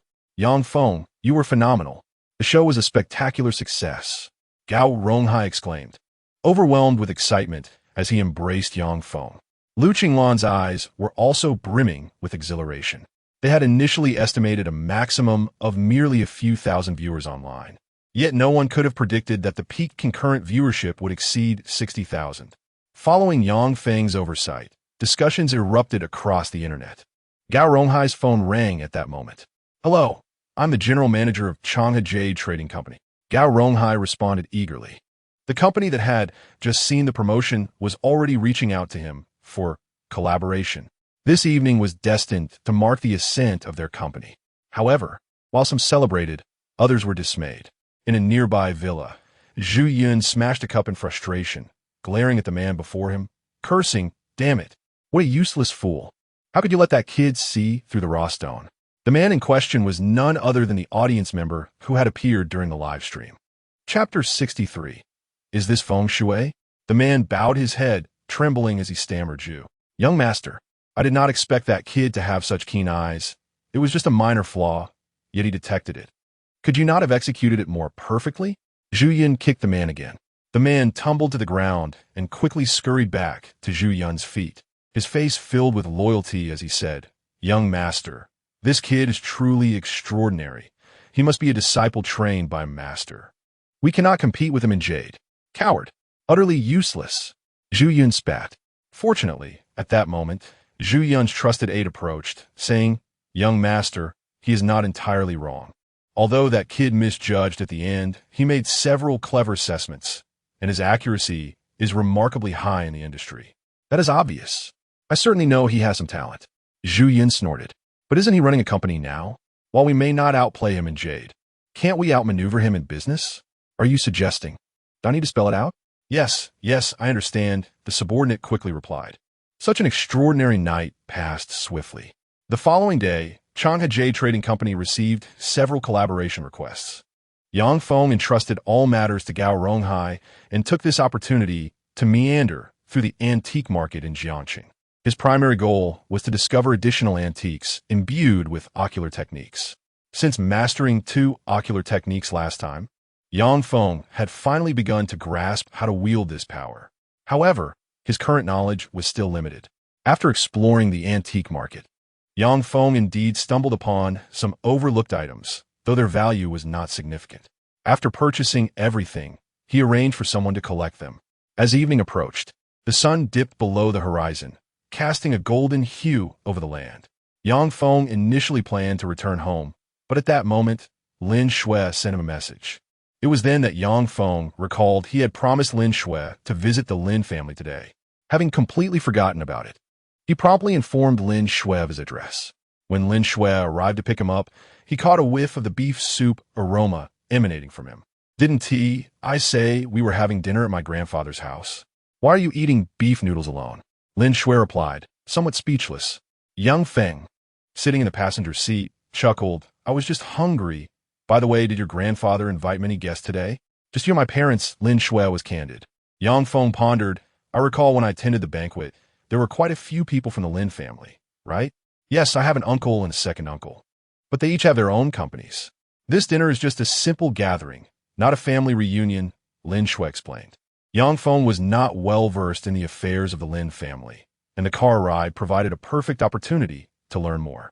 The Lin family comprised 3 brothers, each with their own businesses, and they were currently not in Jiangqing, leaving only Lin Shui present at the hospital that day. However, the true shareholders of the family businesses were Lin Jinghua, as he had invested the initial capital. As Yang Feng listened to Lin Shui recount her family's affairs, the car came to a halt in a suburban area of Jiangqing. Before them lay a picturesque hillside surrounded by a fence.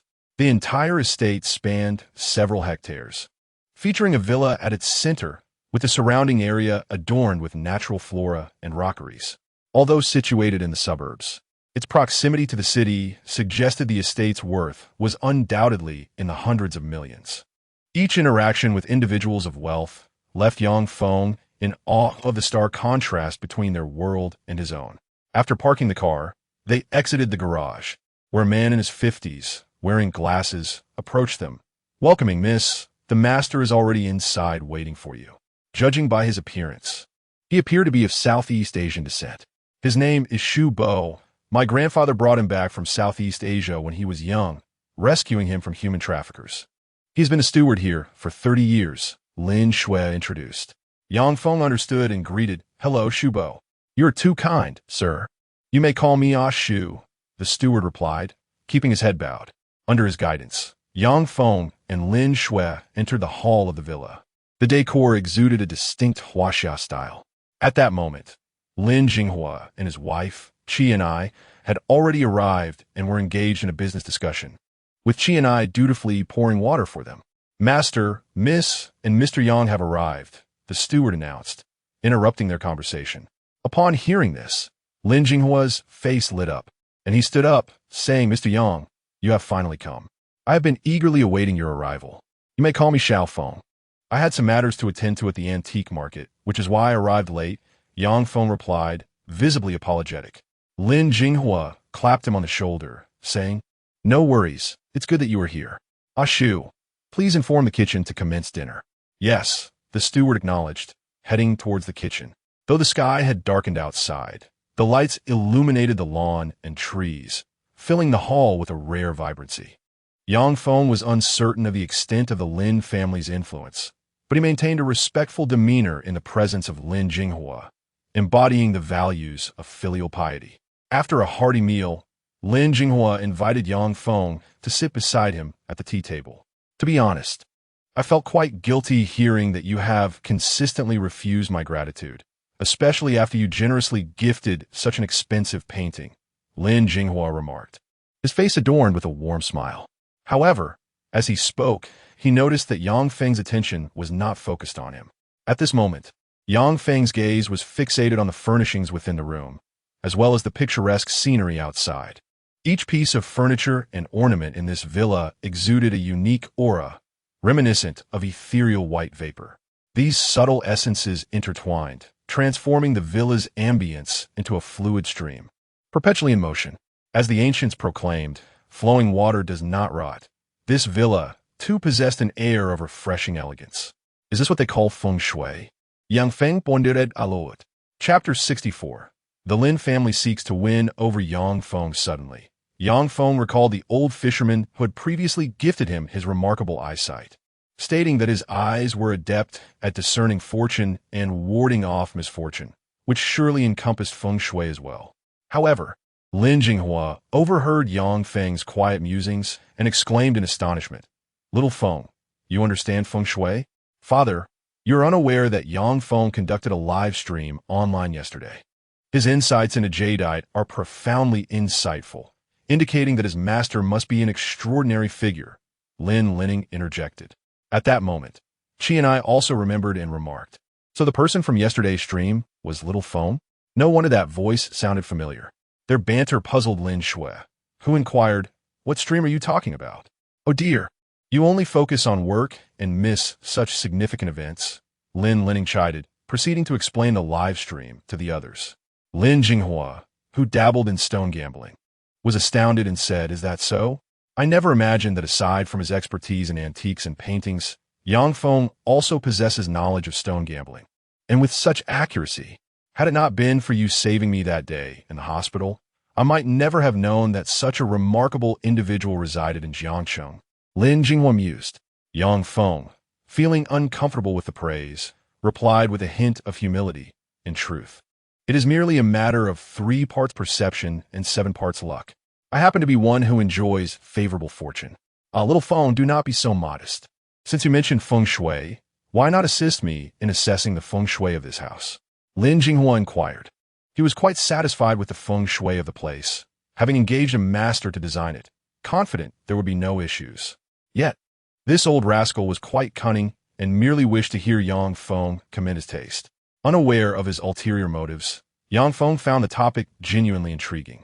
As the saying goes, in life, fortune is paramount, followed by feng shui, then the accumulation of virtue, and finally, the pursuit of knowledge.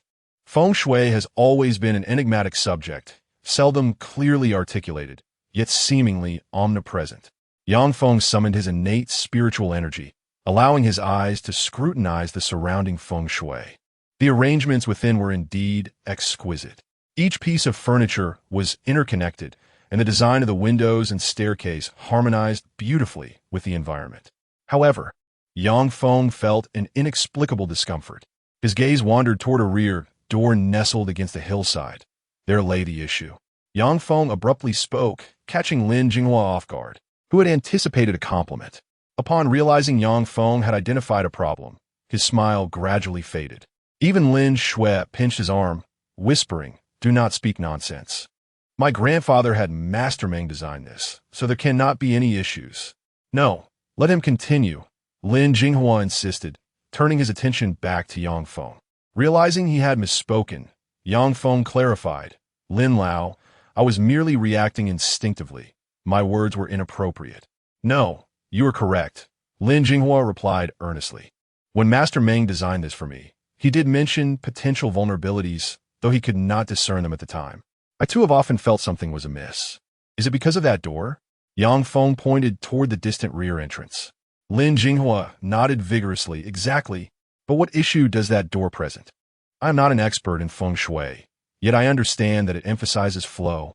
Although the hillside behind is picturesque, it harbors a degree of malevolent energy, perhaps due to its positioning. Yang Feng gestured towards the door. While the room's arrangement is commendable, the negative energy from the hillside directly impacts this space. I recall Master Meng once saying, better to have the azure dragon rise high than the white tiger peeking in. Lin Jinghua added, yet I have already cleared some stones from the right side, as he advised. That alone is insufficient, for while the indoor arrangement gathers energy, it also invites unwanted influences. Yang Feng observed, noting the murkiness he perceived within. I suggest shifting those particular arrangements slightly to the right and perhaps removing the trees at the foot of the hill. It may prove effective. He sensed that those trees were the source of the negative energy. Lin Jinghua immediately addressed the butler. Shu, arrange for the actions, little Feng suggested at once. Yes, sir, the butler promptly replied, initiating the necessary arrangements. At that moment, Lin Jinghua's demeanor brightened, and he urged Yang Feng to sit, exclaiming, I never anticipated that you would resolve an issue that even Master Meng could not detect. If he were to hear this, he might blush with embarrassment. In truth, I do not possess extensive knowledge of feng shui. Some of my observations are merely conjectures, Yang Feng admitted, scratching his head. While he did not fully comprehend feng shui, his eyes enabled him to perceive its essence. However, to the Lin family, this was merely Yang Feng's modesty. This young man continually surprised them. One could easily discover his brilliance if they paid even a modicum of attention. Even Lin Shui, typically reserved, found herself glancing at Yang Feng with curiosity. Who exactly was this remarkable individual? No one could fathom why such an extraordinary person had suddenly appeared. Yet, Lin Jinghua was certain that Yang Feng had a formidable mentor, and he was determined to cultivate a relationship with this talent. Little Feng, I have heard that you have been investing in numerous companies lately. Lin Jinghua shifted the conversation to business, the primary reason for his visit. Although the elder Lin was unaware of Yang Feng's true identity, his recent conduct and humble demeanor suggested a remarkable character and capability. Lin Jinghua was aware of Yang Feng's investment endeavors, and he sought to invest in Yang Feng himself. Yang Feng nodded, indeed. I am currently preparing to invest in various sectors, but I have only just begun. I see. I have some assets in Jiangsheng, and many members of the Lin family are venturing into entrepreneurship, which I wholeheartedly support, Lin Jinghua continued. Little Feng, if you're interested, you might consider collaborating with them, or I could directly invest in you, allowing you to dictate the terms of your share, he proposed. Lin Linning was taken aback by his father's unexpected suggestion. He knew that Lin Jinghua had long ceased to oversee investment matters and would not typically extend such offers to outsiders. It was clear that he intended to support and even win over Yang Feng. Chapter 65. This is truly a remarkable individual. Yang Feng might not yet grasp the profound stature of the Lin family in Jiangsheng, but any business person hearing Lin Jinghua's words would surely be elated. Strangely, however, Yang Feng did not exhibit any particular excitement. Thank you, Lin Lao, but at present, I do not have an urgent need for funds. So I genuinely appreciate your kind offer. Yang Feng politely declined the proposal. Lin Jinghua was taken aback by the rejection and remarked, Little Feng, you may not be fully aware of the dynamics in Jiangsheng, do you? I admit I am not well versed in Jiangsheng, but I understand that the Lin family holds great esteem here. However, I truly do not intend to partner with anyone. Yang Feng expressed his regret. His response illuminated Lin Jinghua's understanding. Haha, very well. Since that is the case, I shall not press further. Should your thoughts change in the future, feel free to seek me out at any time. My words today will remain valid indefinitely, even after this old man has departed from this world. You may also approach Lin Nong or Xiao Shui to fulfill this promise. Lin Jinghua proclaimed such grand declarations in the presence of his son and granddaughter. This commitment holds immeasurable worth. Prior to this, Lin Jinghua would never extend such a promise to any outsider. Yang Feng stands alone in this regard. Even Lin Shui and the others were taken aback. Yang Feng felt immense gratitude for such a promise, despite having no intention of utilizing it. Lin Jinghua engaged Yang Feng in conversation about various matters concerning Jiangxing. Although it seemed like mere idle chatter, it served as a subtle reminder of many aspects of Jiangxing for Yang Feng. In this place, aside from the Lin family, there are also the Huang and Li families, both of which are prominent clans with extensive business dealings across the nation. As the clock struck 8 in the evening, the butler finally arrived with the team, having arranged the entire room and felled several trees in the back mountain. This adjustment brought about a subtle transformation within the household. At that moment, Lin Jinghua's phone rang. Coincidentally, it was a call from Old Meng. Lin Jinghua chuckled as he answered. However, as soon as he picked up the phone, a robust voice of an elderly man resonated from the other end. "Old Lin, are you home? After my research these past few days, I have finally discerned the issue with your residence. Is that so? I was just having someone adjust the position here as well. So what? Old Lin, how could you be so inconsiderate? I personally designed that residence, and you have the audacity to let someone else tamper with it. Just wait. I'll be there in 20 minutes, no? Make that 10. I must see what it has been changed to." Meng Dui hastily ended the call and rushed over. Listening to the irate voice on the other end of the line, Yang Feng suddenly felt a pang of anxiety. Would he face the brunt of the old man's wrath? The elderly gentleman's temperament did not seem particularly amiable. Yang Feng felt uncertain. This was his first encounter with a design crafted by a feng shui master. At that moment, Lin Jinghua held him back with a smile, saying, "Since that is the case, why don't you stay a little longer? We can let old Meng embarrass himself when he arrives. Perhaps I should take my leave?" Yang Feng expressed his apprehension. Lin Jinghua laughed heartily, patting his shoulder. "Rest assured, regardless of the quality of the design, it is merely a matter of friendly exchange between you two. Besides, old Meng's temperament may be a bit fiery, but he is fundamentally a good person." "Yes," Yang Feng replied, not daring to say more. Meanwhile, Lin Shui and her parents observed the changes within the house, though they too were unversed in feng shui, especially Lin Shui, who leaned closer to Yang Feng and whispered, "Are you sure there are no issues?" "Immediately guessing. Then why would you speak so confidently?" Lin Shui responded, exasperated. Moments later, an elderly figure entered from outside. Meng Dui, a distinguished feng shui master in Jiangxing and a longtime friend of Lin Jinghua. However, as he stepped into the estate, he began to bellow, "Old Lin, how could you be so inconsiderate? You allowed someone to alter my design. You truly are." Before he could finish, he noticed Yang Feng and the others present and abruptly halted his tirade. Lin Jinghua, exasperated, replied, "Didn't you say last time that it still needed refinement and that one must ponder deeply for solutions? That does not justify letting someone else modify my design. Is that person still around?" Meng Dui inquired. Lin Jinghua sighed. "Let's not discuss that for now. Take a look at how I've modified it. I'll be damned. I'll only look at my own creations. Everything else is rubbish." Meng Dui, behaving like a mischievous child, scanned the surroundings. Lin Jinghua observed his expression carefully.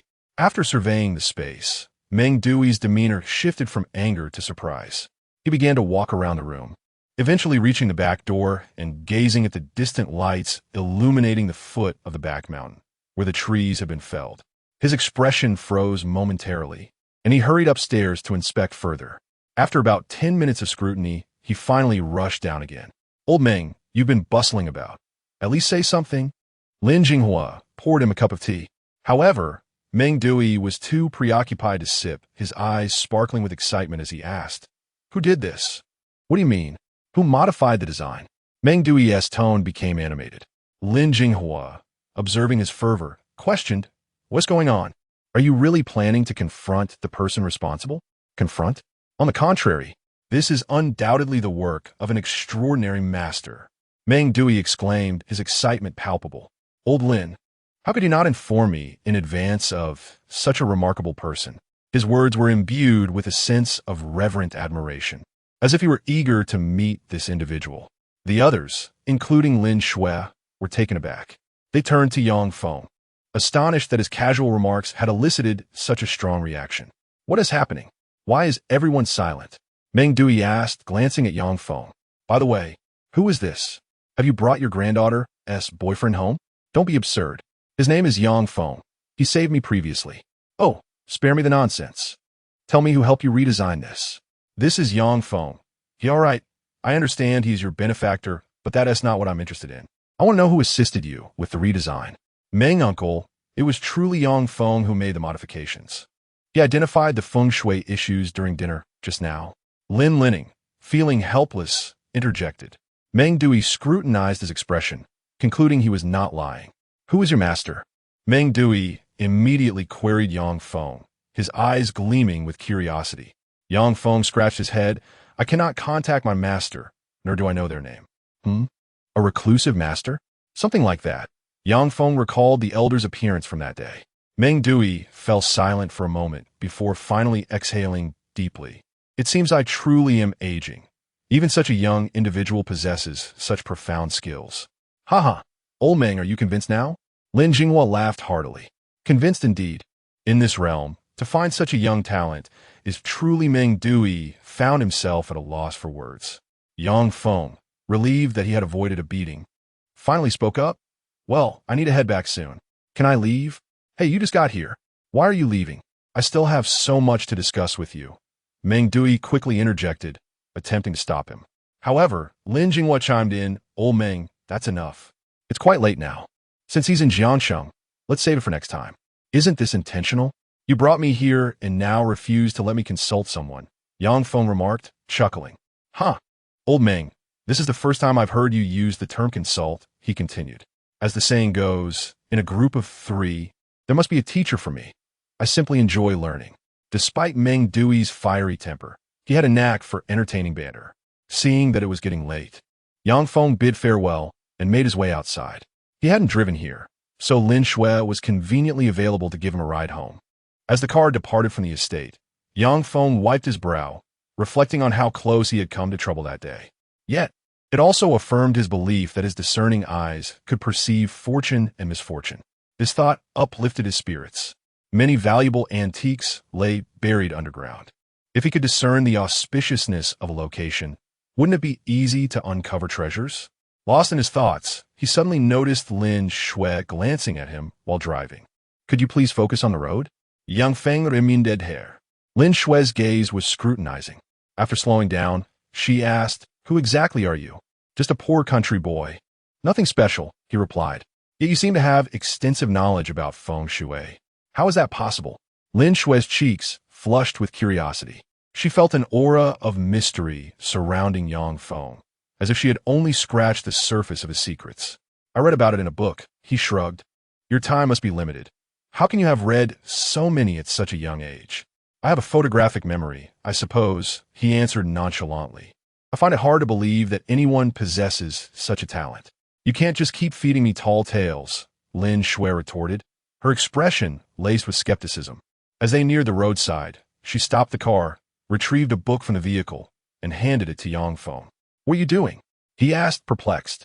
I want to test your photographic memory, Lin Shui said, now serious. Yang Feng rolled his eyes and replied, It's late. I could have already been home by now. Can't we do this another time? Forget it. I suspect you're just boasting, Lin Shui said, preparing to take back her book. Yang Feng's temper flared at her words. All right, fine. Just pick a passage, and I'll recite it. 5th page, she instructed, eager to see if he could truly perform this feat. This was an economics textbook.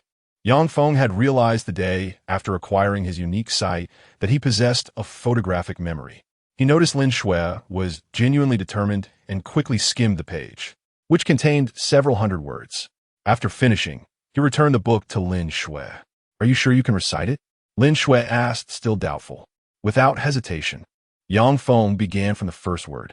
Economics, unlike other social sciences, has advantages derived from certain facts. Its unique range of work allows it to. His voice was not loud, yet it was steady, Lin Shui followed along, comparing his recitation to the text, and he flawlessly recited hundreds of words without missing a single one. This guy, truly a genius? How about that? Yang Feng grinned. Lin Shui was momentarily stunned, staring at him in disbelief. How'd you do that? It was the first time she had encountered someone with such an extraordinary ability. I'll tell you later. Up ahead is my home. If you want, you can head back now. I do like to walk a bit. Yang Feng pointed ahead, indicating they were only a few hundred meters from his door. Are you sure you don't want me to drop you off? Not at all. I enjoy a leisurely stroll at night, he replied nonchalantly. Seeing his insistence, Lin Shui relented and allowed him to exit the car. After watching him walk a short distance away, she drove off. Once Yang Feng sensed Lin Shui's departure, he sighed in relief. This woman seemed difficult to deceive. If he didn't reveal a bit of his skill, she would eventually uncover his secrets. Thankfully, he had managed to dodge that bullet today. Just as he was about to head home, a sudden loud noise erupted from a distance. Instinctively, he turned to see what was happening. What the heck is going on over there? Yang Feng exclaimed, noticing his eyes could penetrate through two walls, revealing several clusters of spiritual energy clashing. Could it be that superhumans were fighting? Chapter 67. Yang Feng Dakes Action. Having never witnessed such a scene, Yang Feng quickly maneuvered to the side and crouched behind a wall, observing the events unfolding in the alley. Inside the alley, it was quite dim, with only faint light filtering in from outside. At that moment, two factions stood facing each other, consisting of 4 individuals. 2 of them were masked, clad in dark attire, carrying bags on their backs. On the opposing side stood 2 individuals he recognized, agents from the Supernatural Investigation Bureau, whom he had encountered previously at a CAF. The male and female agents were sweating profusely. Yang Feng could see their faint spiritual energy through his enhanced sight. Please, there's no need to prolong this. We have no intention of letting the Investigation Bureau agents perish here. But if you force our hand, we won't hold back, one of the masked figures said, their voice heavy with menace. Yang Feng discerned that the masked individuals currently held the upper hand. If you don't hand over the goods today, don't expect to leave here unscathed. The male agent from the Bureau raised his hand, unleashing a murky surge of spiritual energy. The woman beside him took a deep breath and said, Luga, we just need to hold them off. The Bureau agents are on their way. Keep an eye out. These 2 appear formidable. Louis Chang's eyes glinted with cold determination, sensing the resolve of the masked individuals. One of them slowly produced a piece of cut paper from their bag. Shikigami, he's from a prominent family in the island nation. Louis Chang realized their adversary's affiliation. Shikigami refers to a type of lower-tier spirit or ghost that ordinary people find hard to perceive. Practitioners who manipulate these spirits are known as onmyoji. They can find these entities within special containers and summon them when needed. This piece of cut paper is one such container. This was the first time Yang Feng had witnessed such combat. Crouched behind the wall, his eyes widened in astonishment. Seeking death will bring no one to blame but yourself. The masked figure infused spiritual energy into the cut paper. Instantly, a powerful black mist erupted, swirling in the air and coalescing into the form of a skeletal apparition. 3rd tier, Shikigami. Louis Chang's heart sank upon seeing the manifestation. Meanwhile, Jiang Salon had drawn a short blade, ready for action. Attack! The 2 struck first, almost simultaneously launching their assault on the masked figure. The masked individual chuckled coldly, commanding the summoned spirit to create a fierce wind that shielded him from their attacks. Windbreaker, Jiang Sulan's short blade, imbued with spiritual energy, sliced toward the spirit's skull. At the same time, Louis Chang moved in from the opposite side to strike at the masked figure. However, just then, the other masked figure suddenly moved, vanishing from sight and reappearing in front of Lu Yichang in the blink of an eye. Ninjutsu! Lu Yichang snorted, channeling his energy as his blade, shimmering with spiritual force, sliced toward the intruder's waist. Yang Feng, observing from the sidelines, murmured quietly that strike will land. He sensed that Louis Chang's strength was indeed extraordinary. Just as Yang Feng thought the battle was nearing its conclusion, Louis Chang's spiritual power blade slowly passed through the body of the masked man. No, it was a decoy. Louis Chang suddenly realized. This was a common trick employed by ninjas. However, it was too late. The masked figure had already dashed behind him in an instant. Bang! A kick struck his waist, causing excruciating pain to shoot through his bones. His body was propelled into the air. Before Lu Yichang could land, the masked man had already appeared above him. Boom! Lu Yichang's body crashed to the ground like a cannonball. Meanwhile, Jiang Salan attempted to rush forward to assist, but the Shikigami erupted with a surge of power, ensnaring her arm with a dreadful black force. Hiss! Jiang Salan felt a wave of dark energy, rendering her defenseless. At that moment, a blade sliced across her arm. The prowess of these two individuals was no match for the masked man. Yang Feng had not anticipated the formidable strength of the newcomers. Should he come to their aid? An idea suddenly struck Yang Feng. Although he was unsure of the two's abilities, he could clearly sense that their spiritual power was far inferior to his own. Dealing with them would be effortless. Yet, if he intervened, wouldn't that expose him? Yang Feng glanced at the two masked figures, and after a moment of contemplation, a thought occurred to him. In the alley, Jiang Salan and Lu Yichang stood up once more. However, it was evident that Lu Yichang was in excruciating pain, while Jiang Salan's arm was drenched in blood. Nevertheless, they knew they must hold off the two masked men until the investigation bureau arrived. The previous encounter had merely been a warning. With their meager abilities, they were unworthy opponents. The masked man's words dripped with disdain. Both of them were filled with despair. Yet their sense of duty made it clear that they could not let the masked men escape, even at the cost of their lives. If they did not leave something behind, they would not be allowed to leave today. Lu Yichang's eyes still sparkled with defiance in the darkness. Jiang Salan, clutching her dagger, summoned the remnants of her spiritual power, ready to fight to the death. Just as they prepared for a desperate struggle, a languid voice echoed from behind them. Looks like there's quite a commotion. Yang Feng deliberately gruffed his voice. The highly alert individuals simultaneously turned to look at him. At that moment, Yang Feng had found a tattered piece of cloth to cover his face. Is he one of theirs? Despair gripped Lu Yichang's heart. Realizing that this masked figure must be one of their own, the two masked men were momentarily taken aback. Did you call for help? One of them asked, bewildered. Yang Feng approached Lu Yichang with a smile, saying, No need for wild guesses. I'm just a passerby who enjoys meddling in others' affairs. What? The four were left dumbfounded. Was this kid here for entertainment? We're not playing house.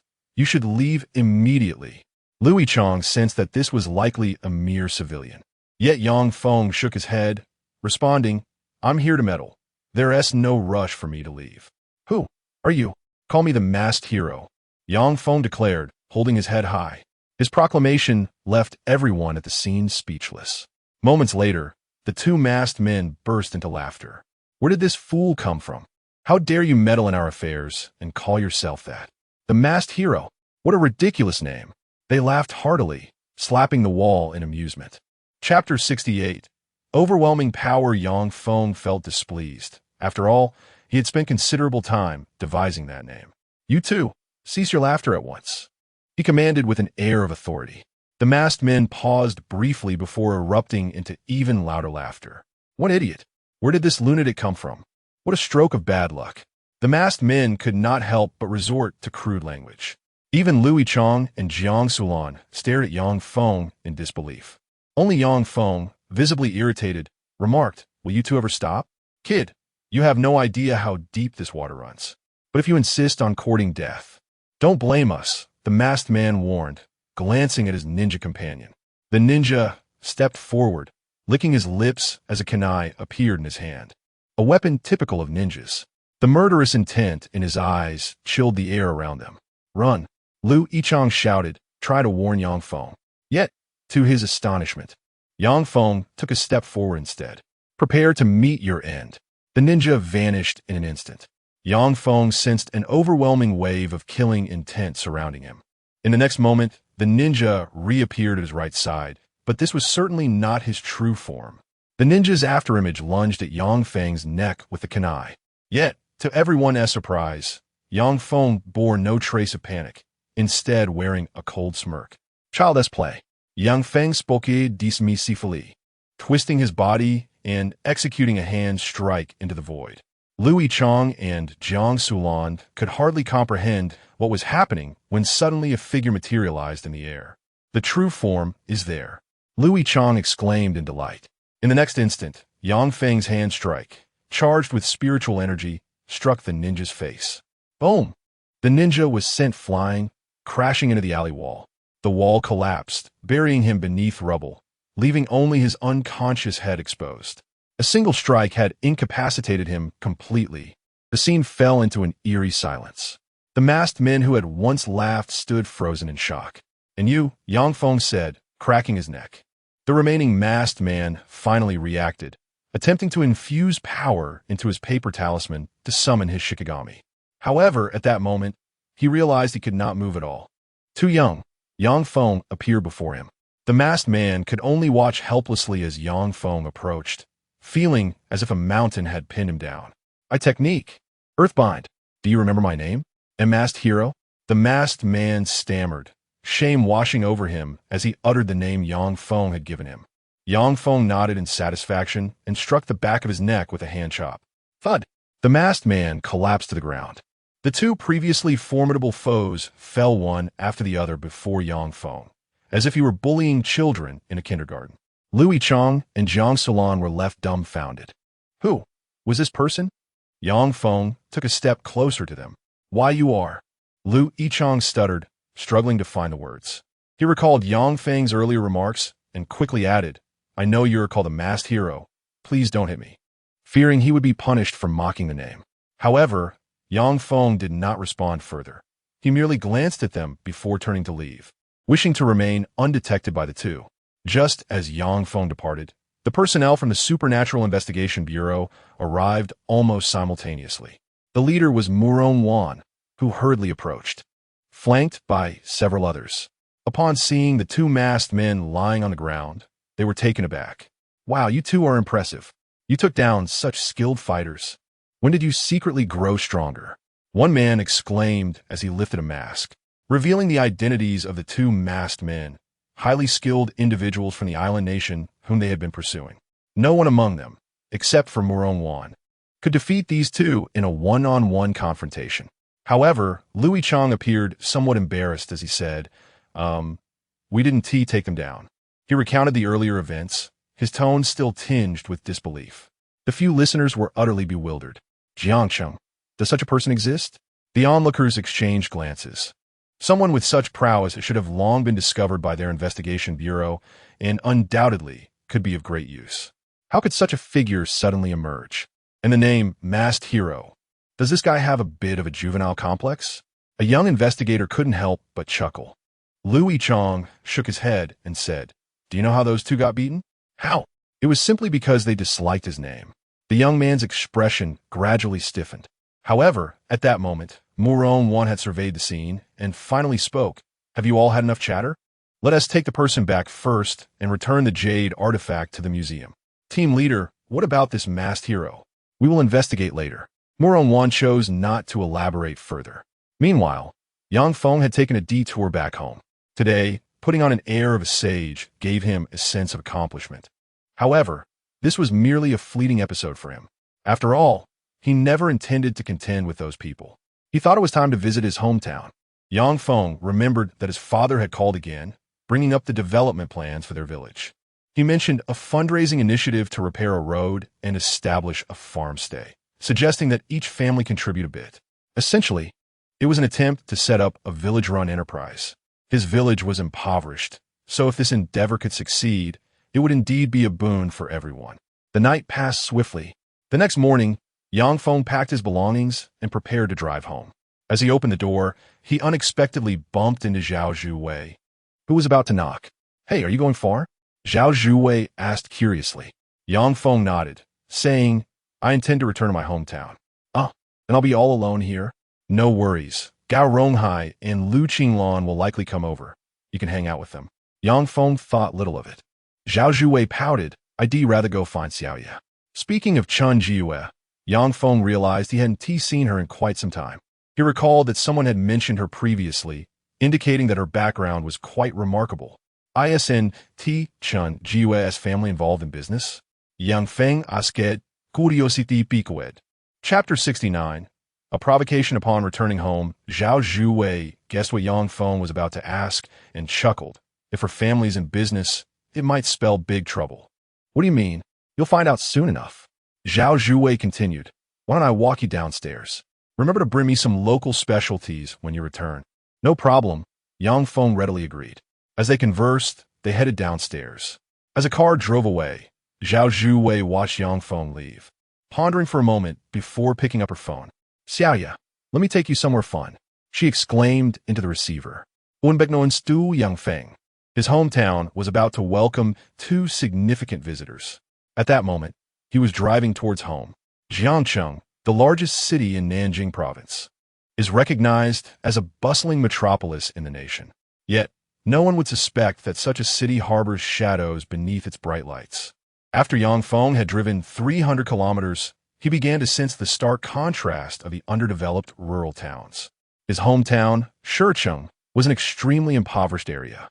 True to its name, Shicheng was characterized by mountains and scarce plains. Even the highways and railroads were built through tunnels and over bridges. Furthermore, the lack of local resources and investment meant it had long been neglected.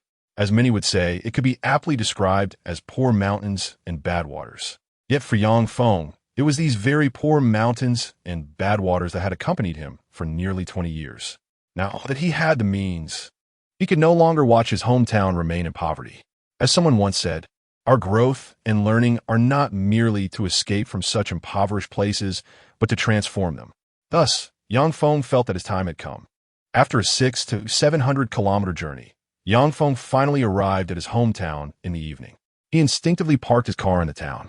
A fragrant aroma of beef soup wafted into his nostrils. This was a local specialty. There were also childhood snacks known as maiben. Yang Feng entered a breakfast shop owned by Sister Pang. Inside, the business was bustling as it was dinner time. Boss, give me a bowl of beef soup and 3 sticks of maiben, Yang Feng ordered. The owner, a middle-aged woman with greasy hands, was busy and didn't he look up? She replied while working, sure, just a moment, it'll be ready soon. Yang Feng found a place to sit. Observing the familiar surroundings, he felt a wave of nostalgia. During the new year, he and T returned home to meet deadlines, and it had been a year since he last visited. Now that he had been expelled, it seemed he finally had time to see his parents. Just as Yang Feng prepared to enjoy a hearty meal, a loud, irate voice broke through the air, shouting, Boss lady, why is this shabby place still open? Didn't I tell you not to open anymore? The boisterous voice drew the attention of the patrons. Yang Feng turned to see a young man with dyed yellow hair and tattered clothes, flanked by 4 or 5 others, loitering by the entrance. The boss lady, upon hearing this, hastily set down her work and said, Ladies and gentlemen, today is the last day. Just today, I promise I'll move out tomorrow. Enough. I notified you yesterday. You still dare to open today? Do you think we, the market inspectors, are to be trifled with? The yellow-haired youth spoke arrogantly. The boss lady's face paled with fear, and she could only respond, All right, then I'll finish serving these customers, and close up. Stop your nonsense. Close right now, or I'll smash your shabby shop. The youth didn't give her a moment to react. He then approached Yang Feng, who was staring at him, and sneered, Hey kid, where are you from? You look like you think you're something special. Which village are you from? Yang Feng replied in the local dialect. Upon realizing Yang Feng was a local, the youth became even more arrogant. What? You don't know we're the market regulators? I just got back and hadn't heard of any new figures in town. Oh, your tone suggests you're not convinced. The youth laughed. Which village are you from? Fengtian village. Haha, your village's secretary just drank with me a few days ago. You really dare to cross me here. Thinking a couple of years outside makes you important? The youth scoffed, then picked up the porcelain plate in front of Yang Feng and smashed it down on the ground. Crash! The plate shattered into pieces.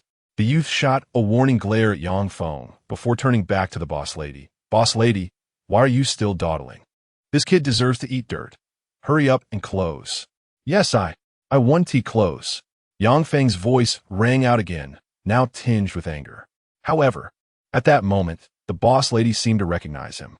Xiao Feng, it's you, she exclaimed joyfully. They were from the same village and had often helped each other with farm work during their childhood. Yang Feng smiled, Aunt Liang. Oh, you two know each other? It seems that this situation has become quite manageable. Quickly introduce me to him, Madam Boss, lest he remains oblivious to his own folly. Upon catching sight of this, the yellow-haired man immediately took on an air of arrogance. Aunt Liang was genuinely fearful of such individuals and hurriedly attempted to pull Yang Feng away, saying, "Little Feng, perhaps we should forego dining today. Why not wait until we can have a meal together at home?" They should not be trifled with. She was aware of Yang Feng's strong sense of justice, but believed it prudent to shield him from potential danger. However, Yang Feng did not rise. Instead, he smiled and replied, "Aunt Liang, fret not. I must indulge in this beef soup today, and as for these ruffians, they are beneath my notice." "What did you say?" The yellow-haired man was infuriated, and his companions stepped forward menacingly. Yang Feng let out a cold laugh and challenged, "What? Do you intend to brawl here?"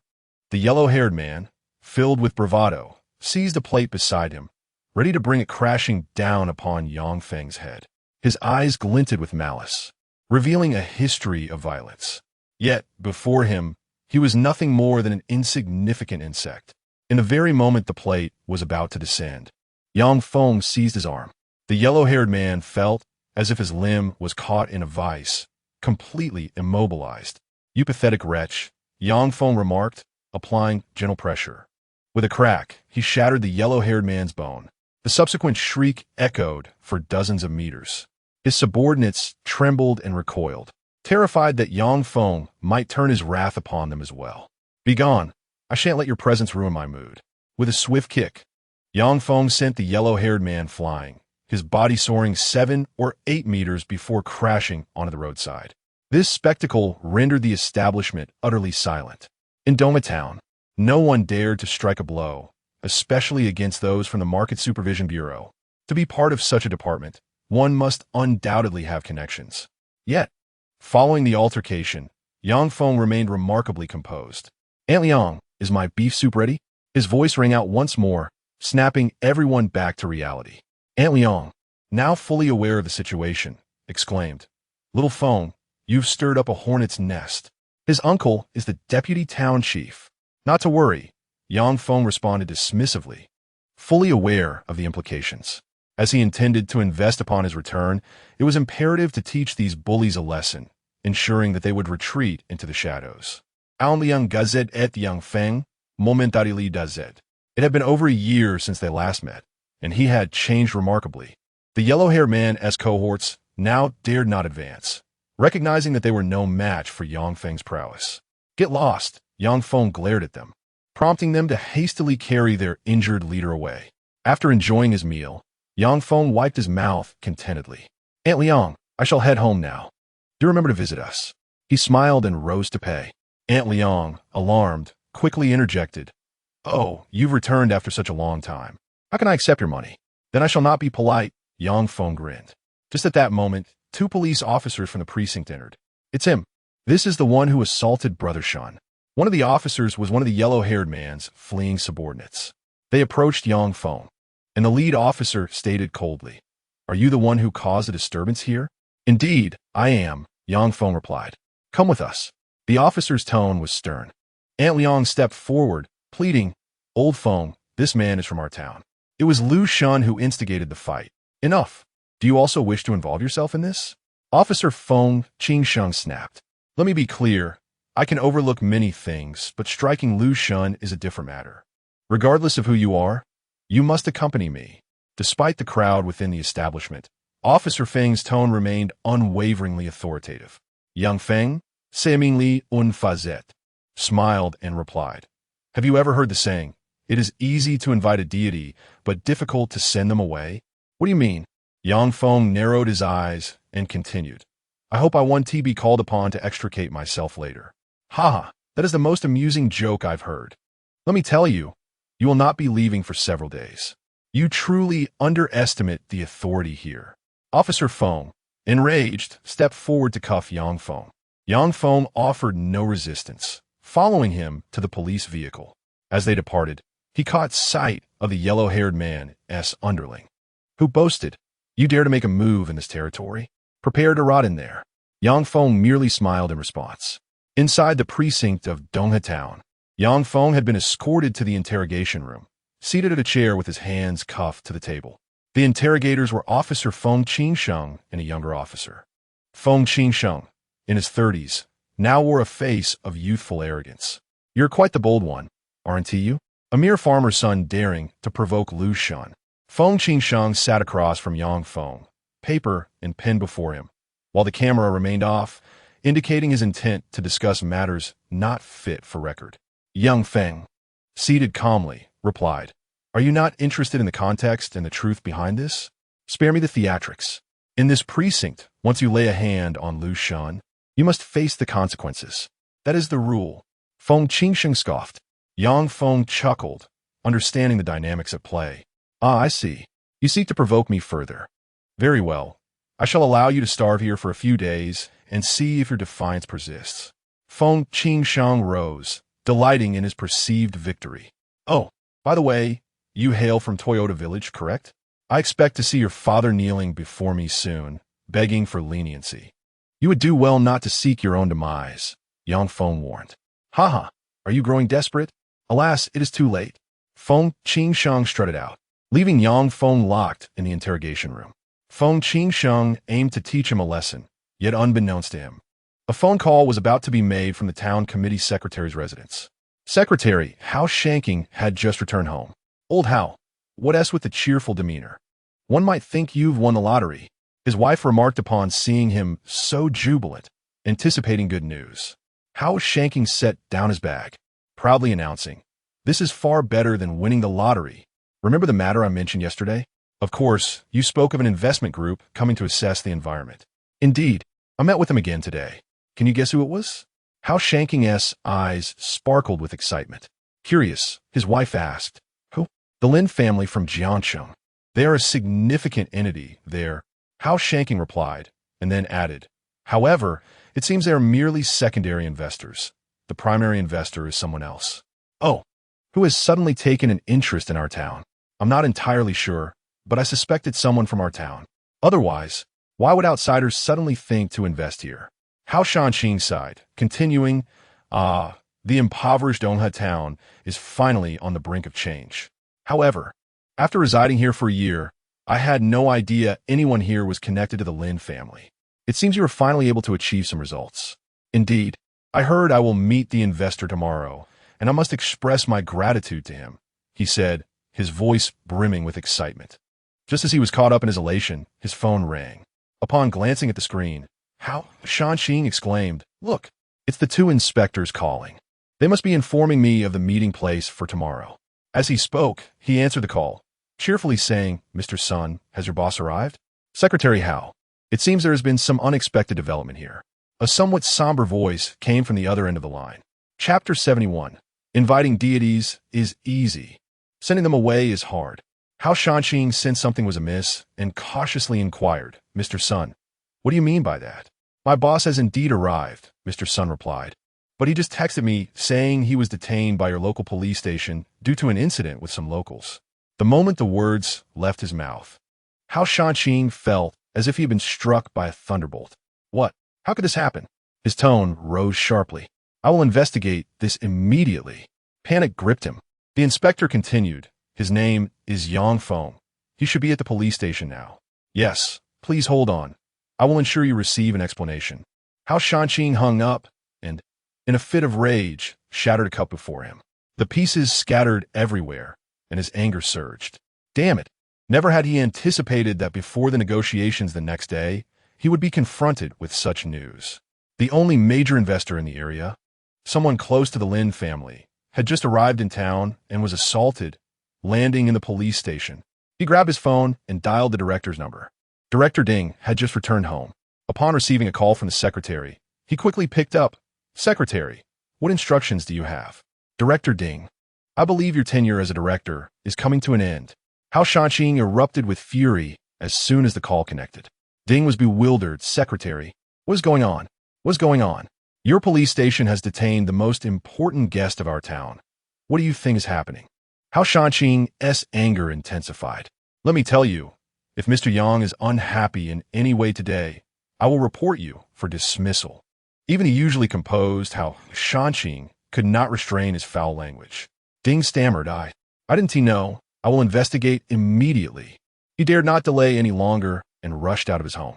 Meanwhile, at the police station, Feng Qingsheng was leisurely sipping tea and enjoying a meal his colleagues had brought. A young officer glanced at the interrogation room and asked, Captain, should we not check on him? Forget it. If I don't let this brat starve for a couple of days, I would be too lenient. Feng Qingsheng scoffed, warning, I suggest you mind your own business. I still have to report to Lu Shan. But the officer fell silent, knowing better than to argue. At that moment, Director Ding burst through the door, spotting Feng Qingsheng still eating, and immediately smashed his bowl. Bang! Rice flew everywhere, leaving Feng Qingsheng stunned. He stood at attention, stammering, Ding Director, what brings you here? Did you detain someone named Yang Feng today? Ding shouted angrily. Feng Qingsheng mistakenly thought Ding was praising him and replied proudly, Yes. I have him in custody, planning to let him stew for a few days to teach him a lesson. Seeing Feng Qingsheng's smug demeanor, Ding's face turned crimson with rage as he splashed a bowl of soup in his face. You fool! Do you realize the trouble you are in? Ding was furious, nearly resorting to physical violence against the dim-witted officer. Feng Qingsheng, bewildered by the sudden dousing, asked, Director Ding, I was just helping your associate. Shut your mouth. Who told you Lu Shan was my associate? Do I look like I associate with such lowlifes? Ding exclaimed, Let me tell you, the person you detained today, Yang Feng, is here to invest in our town and wields considerable influence in Jiangcheng, the provincial capital. If anything happens to him, you can prepare for the worst. Ding's string of curses finally jolted Feng Qingsheng awake. He stared blankly at the interrogation room, flabbergasted. How is this possible? I investigated him. He comes from a farming family. Enough of your nonsense. Does your information hold any weight compared to the secretary's? I assure you, he will arrive in no more than 10 minutes. If he sees the scene here, we will be packing our bags. Ding was unprecedentedly furious, leaving everyone in the police station dumbfounded. Feng Qingsheng was dumbstruck, realizing the magnitude of Yang Feng's background. Terrified, he stumbled toward the interrogation room. Inside, Yang Feng was still handcuffed to the table. Upon seeing Feng Qingsheng's frantic entrance, he smiled and said, You're back so soon. Feng Qingsheng estuterev. Forcing a ghastly smile as he approached Yang Feng. Mr. Yang, let me unshackle you. It must be uncomfortable being restrained like this. Oh, no need to remove them. I find them rather comfortable, Yang Feng replied with a grin. I've never sat in such a chair before. I might as well enjoy it and write a reflection on the experience later. You're joking, right? This is all a misunderstanding. I just rigorously investigated and found out that it was Lu Shan who instigated the incident. Feng Qingsheng hurriedly flattered. Yang Feng shook his head, saying, You misspoke. I recall you mentioning that the rule here is if one strikes Lu Shan, they must serve time. Although I am also from Dongha Town, I must respect local customs and not disrupt the rules, correct? He smiled, continuing to play with the handcuffs on the table. Feng Qingsheng grew anxious as time slipped away. If Secretary Hao indeed arrived and found Yang Feng still shackled, his fate would be sealed. At that moment, Ding rushed in, wearing a face of obsequiousness. You must be Mr. Yang, right? I've heard so much about you. Ding buttered him up before quickly adding, Today's events are truly a misunderstanding, and I've already dispatched someone to investigate. Should any of our officers have acted inappropriately, I will ensure they are severely punished. As he spoke, he noticed Yang Feng still bound to the table and suggested, Mr. Yang, the air here isn't great. Perhaps you would prefer to step into my office for some tea? No, I'm afraid you might poison me. I think I'll stay right here, Yang Feng replied with a smile, turning to Feng Qingsheng and asking, Do you recall what I mentioned before my arrival? Inviting deities is easy, but sending them away is a challenge? Feng Qingsheng stared blankly, finally grasping the meaning behind Yang Feng's words. Chapter 72. Do not mention my identity. Feng Qingsheng could never have imagined that such a formidable figure had emerged from Fengtian village. Ding Ke was anxious to get Yang Feng out, at the very least to prevent Hao Shanqing from witnessing the scene. However, Yang Feng showed no inclination to engage with the two individuals. Just as the two were attempting to persuade him in the interrogation room, a familiar voice echoed from outside. Where's Mr. Yang? How Shanqing's hurried footsteps approached the interrogation room. The sight that met his eyes was Yang Feng, handcuffed within the confines of the room. How Shanqing's expression shifted dramatically, his voice rising in anger. What is the meaning of this? Ding Ku and Feng Qingsheng exchanged glances. Their heads bowed in an almost comical display of speechlessness. This was not merely an affront to Hao Shanqing. Yang Feng was a significant investor, and soon the county party secretary would have to personally meet with him. If they mishandled this situation, they could very well find themselves replaced by the following day. How can you treat a victim in such a manner? Do you have any respect for the law? Hao Shanqing's tone had turned icy. Ding Ku quickly lowered his gaze. Stammering, "Secretary, it was Feng Qingxing's unilateral decision. I have already reprimanded him. I assure you, there will be a thorough rectification. Yet, I have just heard that you seem to have a brother-in-arms from a drinking table, who was the one to lay hands on Mr. Yang." A glint of coldness flickered in Hao Shanqing's eyes. Ding Ku trembled at the implication, exclaiming, "Secretary, I was unaware of this. Perhaps it is merely a rumor. Is it not true? Lu, the deputy town head's nephew. Am I correct?" Hao Shanqing had already dispatched inquiries regarding this matter on his way there. In 2 days, the county head would arrive personally, and they should prepare for an organizational investigation. His words served as a final ultimatum to the two men. In that instant, Ding Ku was rendered utterly dumbfounded, collapsing to the ground like a rag doll. Hao Shanqing retrieved Feng Qingxing's keys and approached Yang Feng with utmost respect, saying, "Mr. Yang, allow me to unlock your handcuffs." "Very well," Yang Feng replied. Internally, Hao Shanqing felt a sense of relief. It appeared Yang Feng had not directed his ire towards him. As Yang Feng rose from the chair, he did not even glance at the two men on the floor, but instead led the way out of the interrogation room. Outside, a gathering of over 20 officers from the police station awaited, eager to witness the remarkable figure who had intimidated Ding Ku so thoroughly. Yet amongst the crowd, a girl recognized him. Feng Yi. The shock in her voice was palpable. Yang Feng turned to see it was Yang Xiaolan, his neighbor. "Olhat, Xiaolan, you're here too? Have you become a police officer?" He chuckled, approaching her.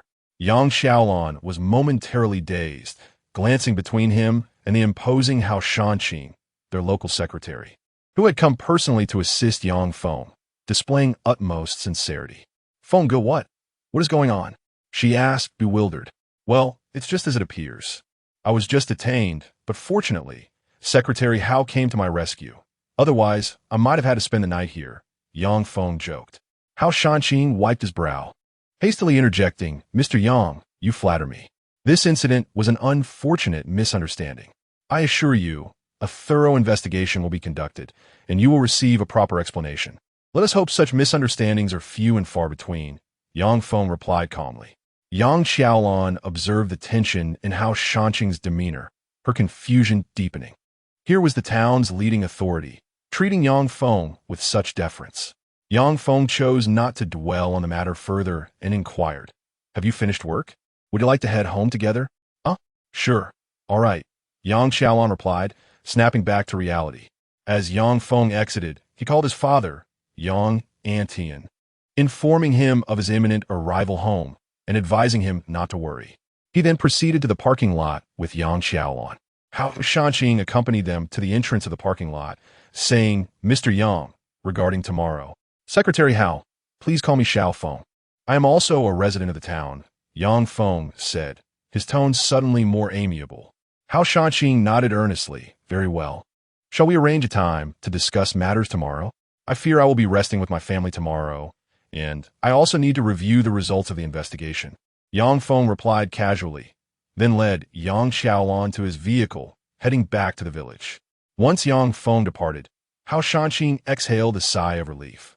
This man was not merely a significant investor. He was also connected to the influential Jiang family. A misstep on his part could jeopardize his position. The drive from the town to the village took approximately 10 minutes.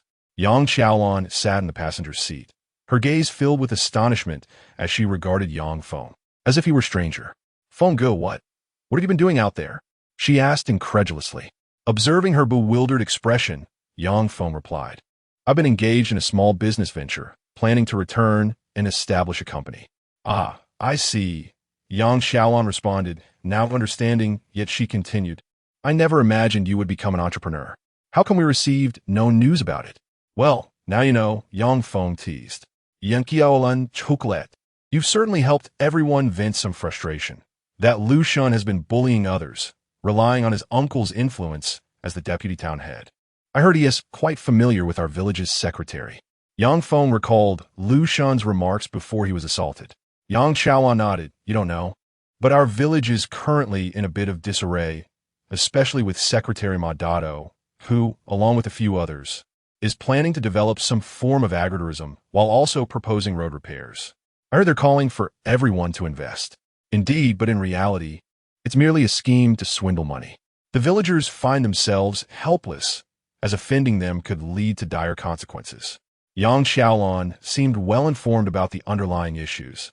Given her position at the police station, Yang Feng's expression darkened. He had initially believed that the village-run enterprises would genuinely uplift the community, only to discover a murky reality beneath. But now that you're back to invest, surely you will lead everyone to prosperity, Yang Xiaolan said, her innocence shining through as she smiled. Yang Feng sighed internally, slowing the vehicle as he observed the fields and dilapidated houses lining the road. His hometown was impoverished, and despite some development over the years, it remained woefully inadequate. There's an urgent need for someone to step forward and guide the community towards prosperity. Xiaolan, when we arrive home, please refrain from mentioning my current situation, Yang Feng requested, wishing to first assess the village's conditions. If they were to learn of his present status, he feared he would not find peace. Chapter 73. The deceptive Modesty. Yang Xiaolan agreed. As they drove into the courtyard of Yang Feng's home, the sound of the vehicle drew the attention of those inside, who quickly emerged to greet him. In addition to Yang Feng's parents, Aunt Liang and several fellow villagers who had returned early were present. Xiao Feng, you've truly returned, Aunt Liang exclaimed, her excitement palpable. She had never anticipated that Yang Feng would be released so swiftly, especially after crossing paths with the local bully, Lu Shen. Yang Feng stepped out of the vehicle, smiling as he explained, I merely clarified the situation with them. It seems it was a misunderstanding, and thus they released me. Is that so? Aunt Liang listened, still incredulous. However, Yang Feng's mother had emerged. Inspecting the car, he drove back with a proud expression. Xiao Feng, is this your car? You bought a vehicle. Hu Fengying could hardly conceal her pride at her son's achievement. Yang Feng nodded with a smile. It's a very affordable car, just over 100,000. Haha, having a car is wonderful. It will be much more convenient for you to visit. Hu Fengying laughed heartily. The group chatted amiably as they made their way toward the house. Yang Feng's family resided in a modest two-story building. Several years ago, Yang Antian constructed this modest dwelling. At that time, aside from purchasing some materials, much of the sand and gravel, as well as the land, were sourced locally from the countryside. It is a two-story house.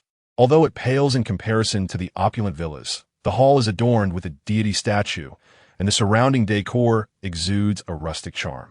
In the living room, a few villagers are engaged in casual conversation, and they can be considered almost relatives. Upon seeing Yang Feng, they all greet him warmly, showering him with compliments. Hu Fengying urges her son to rest quickly, concerned that he might be fatigued from his journey.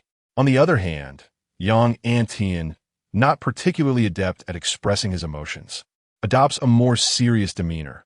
I just heard from Aunt Liang that you had an altercation with Lu Shun. Is everything truly all right?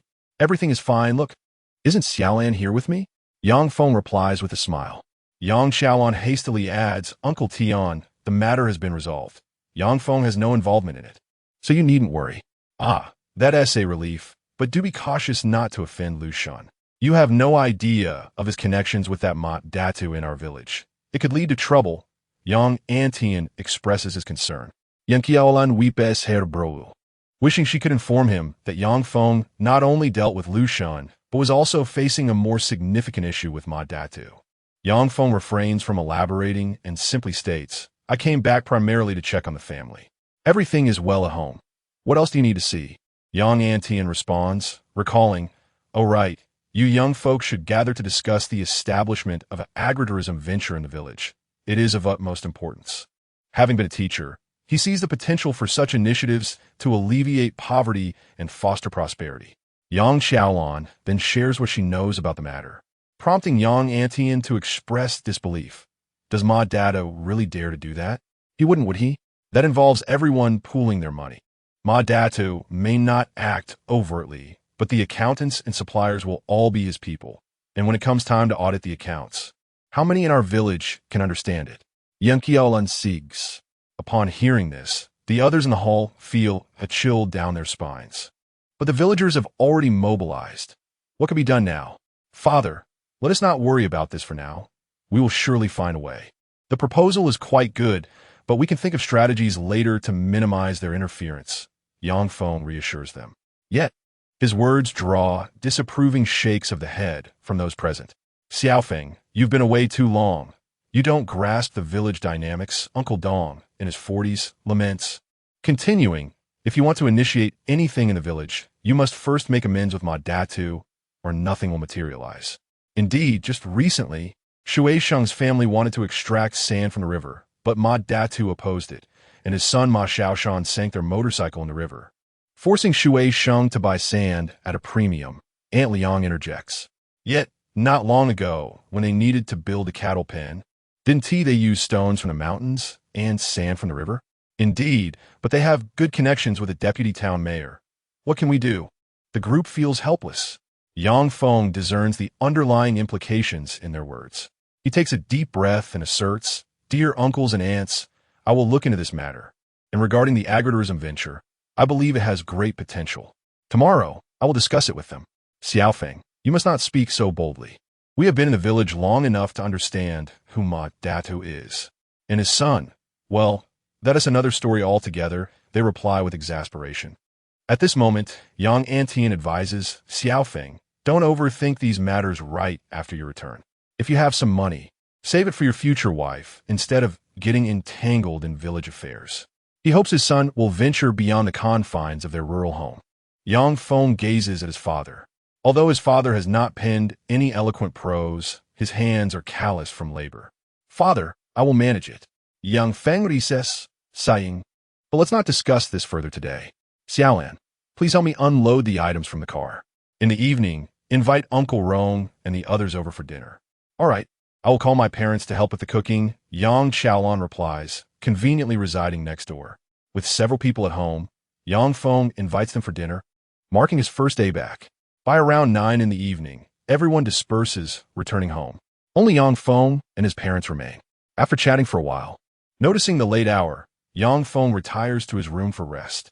His room is upstairs, adjacent to Yang Xiaoshu's. Meanwhile, Yang Antian and Hu Fengying reside downstairs for convenience. Upon entering his room, Yang Feng finds it as cozy as ever. He opens the window to reveal a vast expanse of dark mountains, devoid of any light. This is rural life, he reflects. Just then his phone rings. Upon answering, he discovers it is Secretary Hao Shanxin calling. Secretary Hao, what brings you to call so late? Yang Feng inquires, Buzlet. On the other end, Hao Shanxin responds with delight. Mr. Yang, I have just reported to the higher authorities, and Secretary Chun from the county will personally come over to investigate today's events. Please rest assured. Thank you. But you can call me Xiaofeng. Referring to me as Mr. Yang feels too distant, Yang Feng replies with a hint of resignation. Hao Shanxin chuckles heartily. Very well. If you encounter any difficulties, feel free to reach out to me. Today's incident was undoubtedly an anomaly. We have a very favorable investment environment here. Indeed, I grew up here and will surely explore the opportunities, Yang Feng agrees. That's the spirit. Also, Secretary Chun is currently attending a meeting in the city. But once he has finished, he asked if I should arrange a dinner for you. Hao Shanxin inquires. In their locality, they have evidently begun to regard Yang Feng as a benefactor, given his connections with the Lin family of Jiangsheng and his upbringing in the area. Should Yang Feng decide to invest, it could easily start at a figure in the 8 digits, greatly stimulating local employment and economic growth. For a leader, elevating the local economy is the pinnacle of achievement, especially in such a backward and impoverished county. Yang Feng understands the implications and replies, that sounds good. However, I might not be available until the day after tomorrow. All right, I will inform Secretary Chan that you just returned home and should take your time to explore. How Shanqing laughs, fully aware of Yang Feng's concerns. After hanging up, Yang Feng sits at the table and opens his computer. He reviews the report sent by the assessment team, his gaze growing contemplative. In Dongha Town, there are indeed some promising aspects. Firstly, there are contiguous, fertile fields. Secondly, nestled between several mountains, the scenery is delightful, with suitable soil for cultivating various ornamental trees, complemented by streams and platforms. According to their recommendations, the area should be developed into a new rural tourism site, while simultaneously promoting local agritourism and specialty products. Yang Feng continues to ponder until the early hours of the morning, finally drifting into a peaceful slumber. The following day, Yang Feng awoke past 9 in the morning. After having a meal at home, he departed early, intending to visit Ma Dadu's residence to gauge the situation. Yang Feng was unaware of the current status of Dadu's road construction and agritourism plans, or how many villagers had contributed financially. Furthermore, he did not know where Ma Dadu resided now, so he was fortunate that Yang Xiaolan was accompanying him. Yang Xiaolan, well acquainted with the area, guided him to the village entrance near the national highway and remarked, "It's just ahead. Why has his house been built here? I recall he used to live at the edge of the village. It's for convenience, of course. This land originally belonged to Uncle Yong, but Datu forcefully purchased it for 10,000 yuan and built a house. Now, it only takes a few minutes to reach the town from here," Yang Xiaolan explained, expressing some discontent on Uncle Yong's behalf. Yang Feng nodded as they approached a courtyard. Raising his gaze, he observed 2 imposing stone pillars at the entrance, exuding a sense of grandeur. Inside stood a luxurious villa, reminiscent of a European castle, with every item appearing to be of considerable expense. As they entered, the atmosphere inside was lively. "Why are you short on money again?" "Here, I'll lend you 3,000 to keep playing," Ma Xiaoshan said, cigarette in mouth, as he produced 3,000 yuan and pushed it toward the young man. The young man, seemingly a returnee from the city, wore an uneasy expression and quickly replied, "Brother Shan, perhaps it's best to let it go. I need to head home to prepare lunch." "What nonsense! It's barely past 10 in the morning. Are you a glutton?" Ma Xiaoshan scoffed, insisting that the young man continue gambling. At a nearby glass round table sat 4 or 5 others, with money and playing cards spread before them. "Brother, we have guests." A young man spotted Yang Feng. Upon seeing Yang Xiaolan, Ma Xiaoshan grinned and said, "Lan Lan, what brings you here in person? Have you encountered trouble and sought Brother Shan's assistance?" "Mind your manners, Ma Xiaoshan. I'm here to introduce Brother Feng and find your father," Yang Xiaolan retorted sharply. Only then did Ma Xiaoshan seem to recognize Yang Feng, exclaiming, "Oh, isn't this Yang Feng? It's been 7 or 8 years. Where have you been making your fortune?" His eyes sparkled as he offered Yang Feng a cigarette, which Yang Feng declined, stating, "I don't smoke." "No smoking? Perfect. My dad wanted to be home for a while. Why not join us for a few rounds?" Ma Xiaoshan eagerly suggested, kicking the young man beside him. "Weren't you just saying you had no money? Get lost and go eat." Relieved by this, the young man quickly departed. Yang Feng turned to the remaining players and inquired, "Are we playing Jinhua?" "Oh, just a casual game. Yang Feng, Brother Feng. You know how it is in the countryside. We just pass the time with cards," Ma Xiaoshan replied with a grin. "Yang Qiaolan Skolfet, Emma Xiaoshan. Don't think I'm unaware of your schemes. Don't try to drag Brother Feng into your troubles."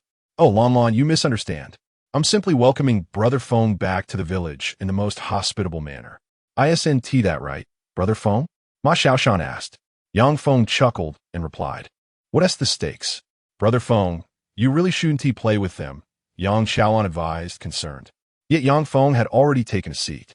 Seeing Yang Feng's interest, Ma Xiaoshan beamed and declared, "We're not betting high, just a 10 yuan minimum, and you can wager whatever you like. For you, Brother Feng, this should be a small sum, right?" "All right, let us deal," Yang Feng responded decisively. Yang Xiaolan, unsure of his intentions, moved a chair closer and sat beside him, observing. The excitement in Ma Xiaoshan and his companion's eyes was evident. Yang Feng had just returned from the city and surely had money to spare. Their favorite pastime was to entice city returnees into gambling and extract their money.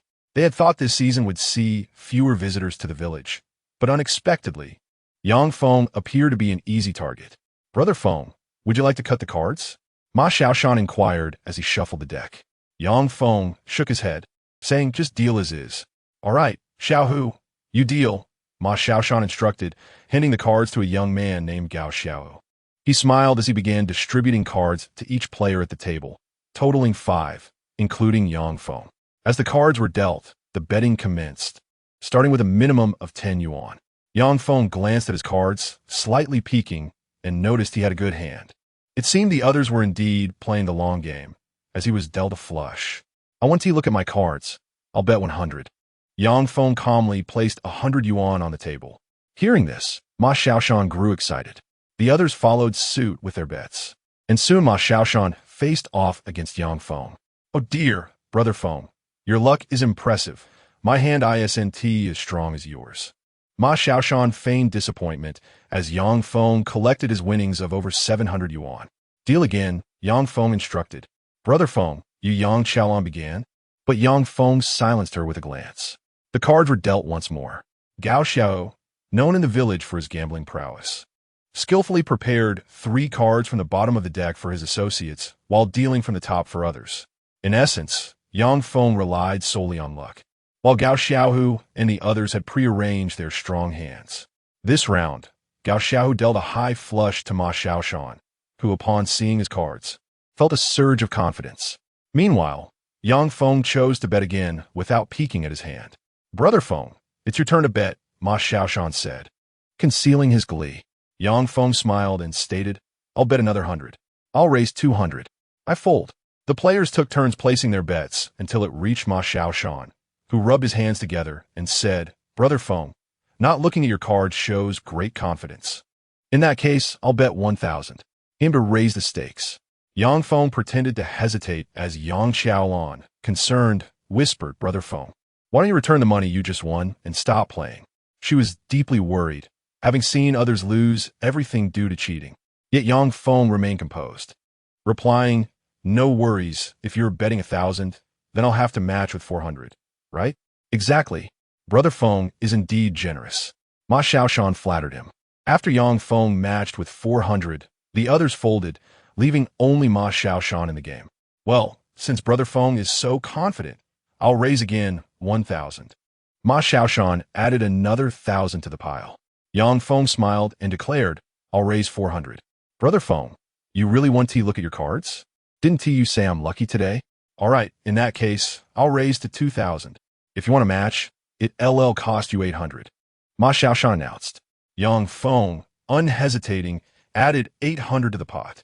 Ma Xiaoshan had anticipated Yang Feng to be so resolute, but Gao Xiaohu subtly glanced at him, suggesting he should not win too much in one round, or else Yang Feng might walk away from the game altogether. Ma Xiaoshan feigned a look of fear and said, Oh dear, since Brother Feng is so confident, why don't I deal for you? With that, he tossed down another 2,000 yuan. The pile of betting money had now swelled to 7 or 8,000. I'll reveal my cards first. A, K, J of diamonds. Ma Xiaoshan displayed his hand. Yang Qiaolan, watching from the side, sighed inwardly. It was evident they had been scheming this from the start. Brother Feng, let us stop the game, Yang Xiaolan interjected once more. But at that moment, Yang Feng smiled and said, How about you help me reveal the cards, Xiaolan? Your luck might be quite good as well. What? Lan Lan, since Brother Feng has asked, why don't you help him reveal the cards? Ma Xiaoshan eagerly wanted to win this round and move on to the next. Reluctantly, Yang Xiaolan assisted, flipping the cards one by one. The first card, 2 of clubs. The second card, 3 of clubs. The third card, 4 of clubs.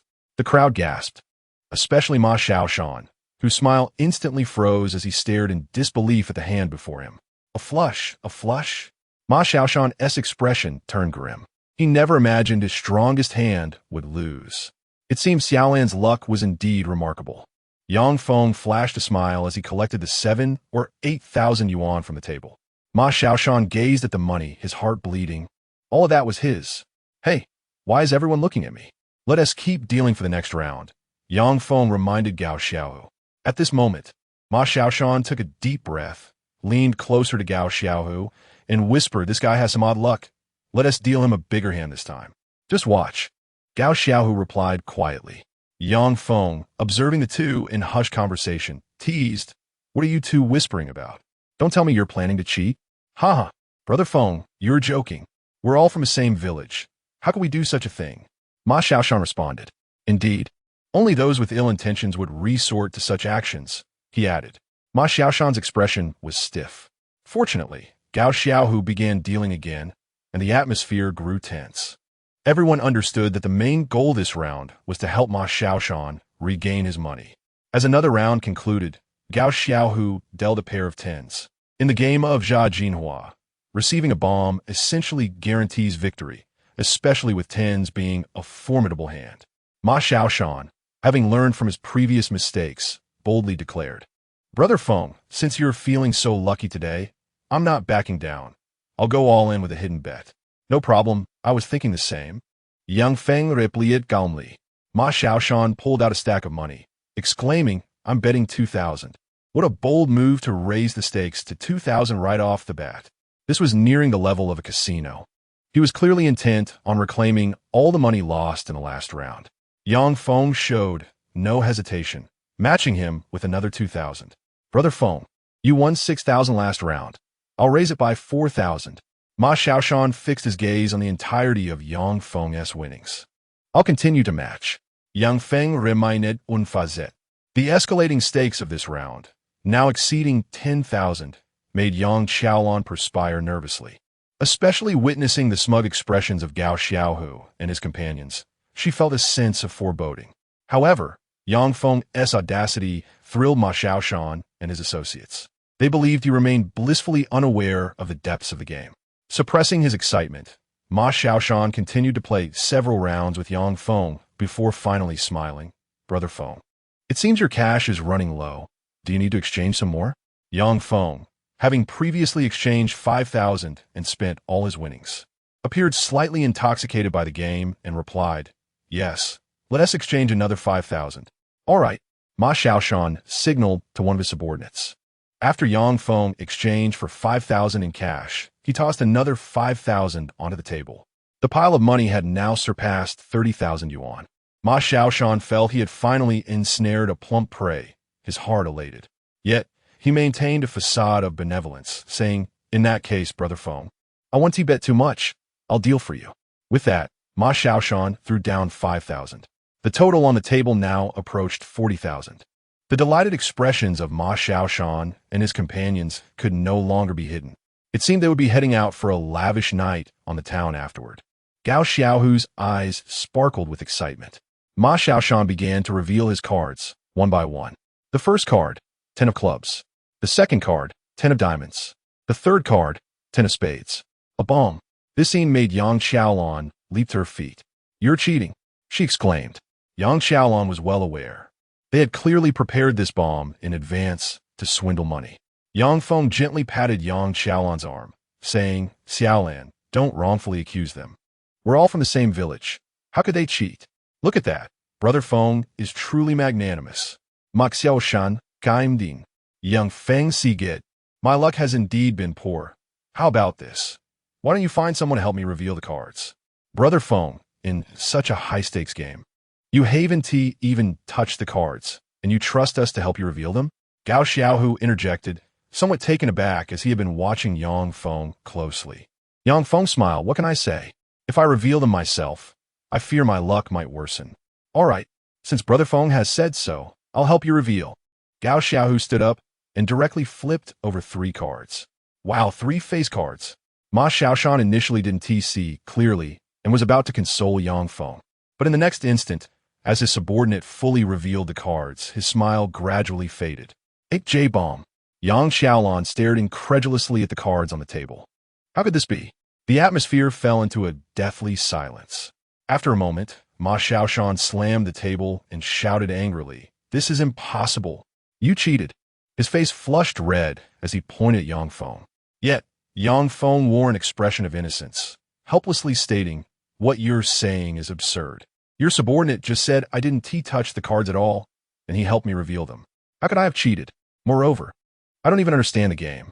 His naive demeanor only made Ma Xiaoshan's expression more awkward. With a loud slap, Ma Xiaoshan struck Gao Xiaohu across the face, leaving a clear red mark. Gao Xiaohu, clutching his face, innocently protested, Brother Sean, I don't know what happened. What is going on? It means you're just lucky, Yang Feng added, sweeping the 40,000 yuan into his pocket. Seeing such a sum suddenly before Yang Feng, Ma Xiaoshan gritted his teeth, glaring at him as he stood up. What? Now that you've won money, you plan to leave? He narrowed his eyes, and his subordinates rose menacingly. Ma Xiaoshan, what do you intend to do? Yanqiaolan shouted angrily. At this moment, Ma Xiaoshan had completely torn off the facade, snorting coldly. Let me tell you, you best not interfere in my family matters. Otherwise, it won't just be you. Even your director won't be able to help. His savage demeanor revealed his true thuggish nature. Yang Feng, noticing the crowd's attention on him, shrugged and said, Brother Sean, are you implying that winning money here means we can't leave? No, that would be robbery. Xiaoshan squinted his eyes and remarked, however, if we continue playing cards, the charge shouldn't amount to robbery. At most, it would be a minor offense related to gambling. In this world, it's not the ruffians that are frightening, but rather the educated ruffians. This fellow even found himself a lighter charge. Even if he were to get caught, it would merely be a trivial matter of gambling. Yang Feng understood the implication and chuckled. So, Brother Sh, it means we should gamble one more time, right? You have about 40,000 yuan on your side, and I also possess 40,000 in cash. Let us wager it all in a game of high cards. I'll deal the cards myself. Xiaoshan's tone had turned unfriendly. His words served as a clear warning to Yang Feng to hand over the 40,000 yuan without hesitation. Since Brother Sh insists on this final gamble, I suppose I cannot refuse. Please deal the cards. Good. At least you have some sense, Xiaoshan responded, personally shuffling a new deck of cards. At that moment, Xiao, who had just been beaten up, approached them, aware that Xiaoshan's gambling skills were unbeatable. As Xiaoshan pretended to shuffle, he discreetly arranged an A flush for himself, the highest hand in the game of ZHG. Yang Feng narrowed his eyes, a flicker of spiritual energy coursing through him as he infused it into the cards while Xiaoshan shuffled, securing the 3 cards he desired. Soon, Xiaoshan began distributing the cards, 2 hands dealt, one in front of Yang Feng and the other in front of himself. Reveal your cards. I have an A flush. Xiaoshan triumphantly flipped over his 3 aces without even glancing at them beforehand. Yang Qioln, seated across from him, realized what had happened. Xiaoshan had abandoned all pretense. She sighed inwardly, concluding that Yang Feng would ultimately have to pay them to leave. Yet, Yang Feng smiled at Xiaoshan's lackey and said, Who among you will help me turn over a card? A collective gasp escaped the group. They were apprehensive of Yang Feng's uncanny luck. Just then, Xiaoshan interjected, Since you don't want to do it, I'll help you flip the card. With that, he turned over Yang Feng's cards. No matter what you have, it cannot surpass my flush. This money is mine today. But before he could finish, he was abruptly silenced. Yang Feng's cards revealed a dismal 2, 3, and 5, the lowest hand in ZHG, yet the only combination capable of beating 3 aces. You. Xiaoshan stammered, torn between shock and anger. Even his subordinates fell silent in disbelief. It seems my luck is extraordinarily favorable today, Yang Feng smiled. Xiaoshan glared at him, unable to fathom how this could be mere fortune. The cards had been dealt by him, so how could there have been an opportunity for deceit? Xiaolan, prepare for an extra meal tonight. Yang Feng grinned. It took a moment for Yang Qioln to process the situation before she finally acknowledged that Yang Feng had indeed won. Brother Feng, this. She stammered, struggling to find her words. At that moment, Xiaoshan had already come to a realization. Damn it, how dare you win money off me? He flipped the table in fury, shattering the glass surface and scattering money everywhere. His temper flared, and his underlings snapped back to reality, rising with threatening expressions. Just then, a hurried voice called from the doorway, Stop! This voice halted Xiaoshan in mid-action. As he and his crew prepared to strike, they froze in place. The newcomer was none other than MDTU, the village head and Xiaoshen's father. Dressed in gray work attire, he stormed in and, upon witnessing the chaos, bellowed, "You little rascal! What are you doing at home? Dad, this fellow. Lost a bet, I presume? I have warned you repeatedly not to bring these rascals home. Truly outrageous." MDTU scolded, his gaze falling upon the scattered money. "Help him pick it up." "But I pick it up." MDTU's tone brooked no argument. With no other choice, Xiaoshen shot a glance at his subordinates. They hastily gathered the fallen bills and placed them beside Yang Feng, hurriedly muttering, "Brother SHN, we'll take our leave." They dare not linger any longer. As they exited, MDTU coldly instructed, "You will clean this up, and I will have a proper discussion with Xiao Feng." It seemed that MDTU had received some intel, adopting the demeanor of a stern parent. However, while others might be unaware of MDTU's character, Yang Chol and certainly was not. If it weren't for his indulgence, Xiaoshen would not be so audacious. But now, Yang Chol chose to remain silent. MDTU led Yang Feng to the tea table. They sat on the sofa, and MDTU promptly poured Yang Feng a cup of tea, warmly exclaiming, "Xiao Feng, it's been a long time. I never expected you to return mid-year. Secretary M, I came to discuss the Village South collective funding for road repairs and agritourism," Yang Feng stated directly. MDTU, anticipating the topic, replied, "I have already consulted the villagers. Currently, our family is prepared to contribute 500,000 yuan, whether for road construction or agritourism. We are covering the bulk of the expenses. And what about the other villagers? The others can contribute as they see fit. Whether it's 10,000 or 5,000, it's the thought that counts." MDTU smiled. However, he quickly added, "Of course, Xiao Feng.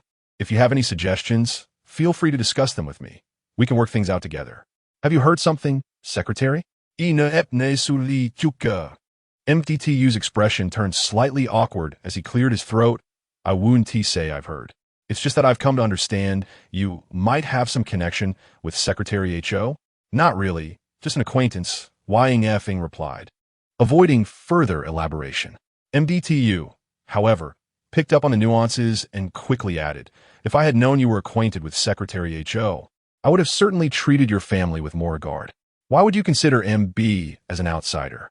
He was evidently aware of Hoshnq's dealings. Yet, he seemed oblivious to the fact that Yang Feng had returned as an investor. "How about this, Secretary? We can convene another village meeting, inviting some professionals to primarily discuss the agritourism initiative," Yang Feng suggested, deliberately adding, "I know some accountants and procurement specialists from the city who could assist in better development." Accountants? Procurement? MDTU's expression shifted noticeably.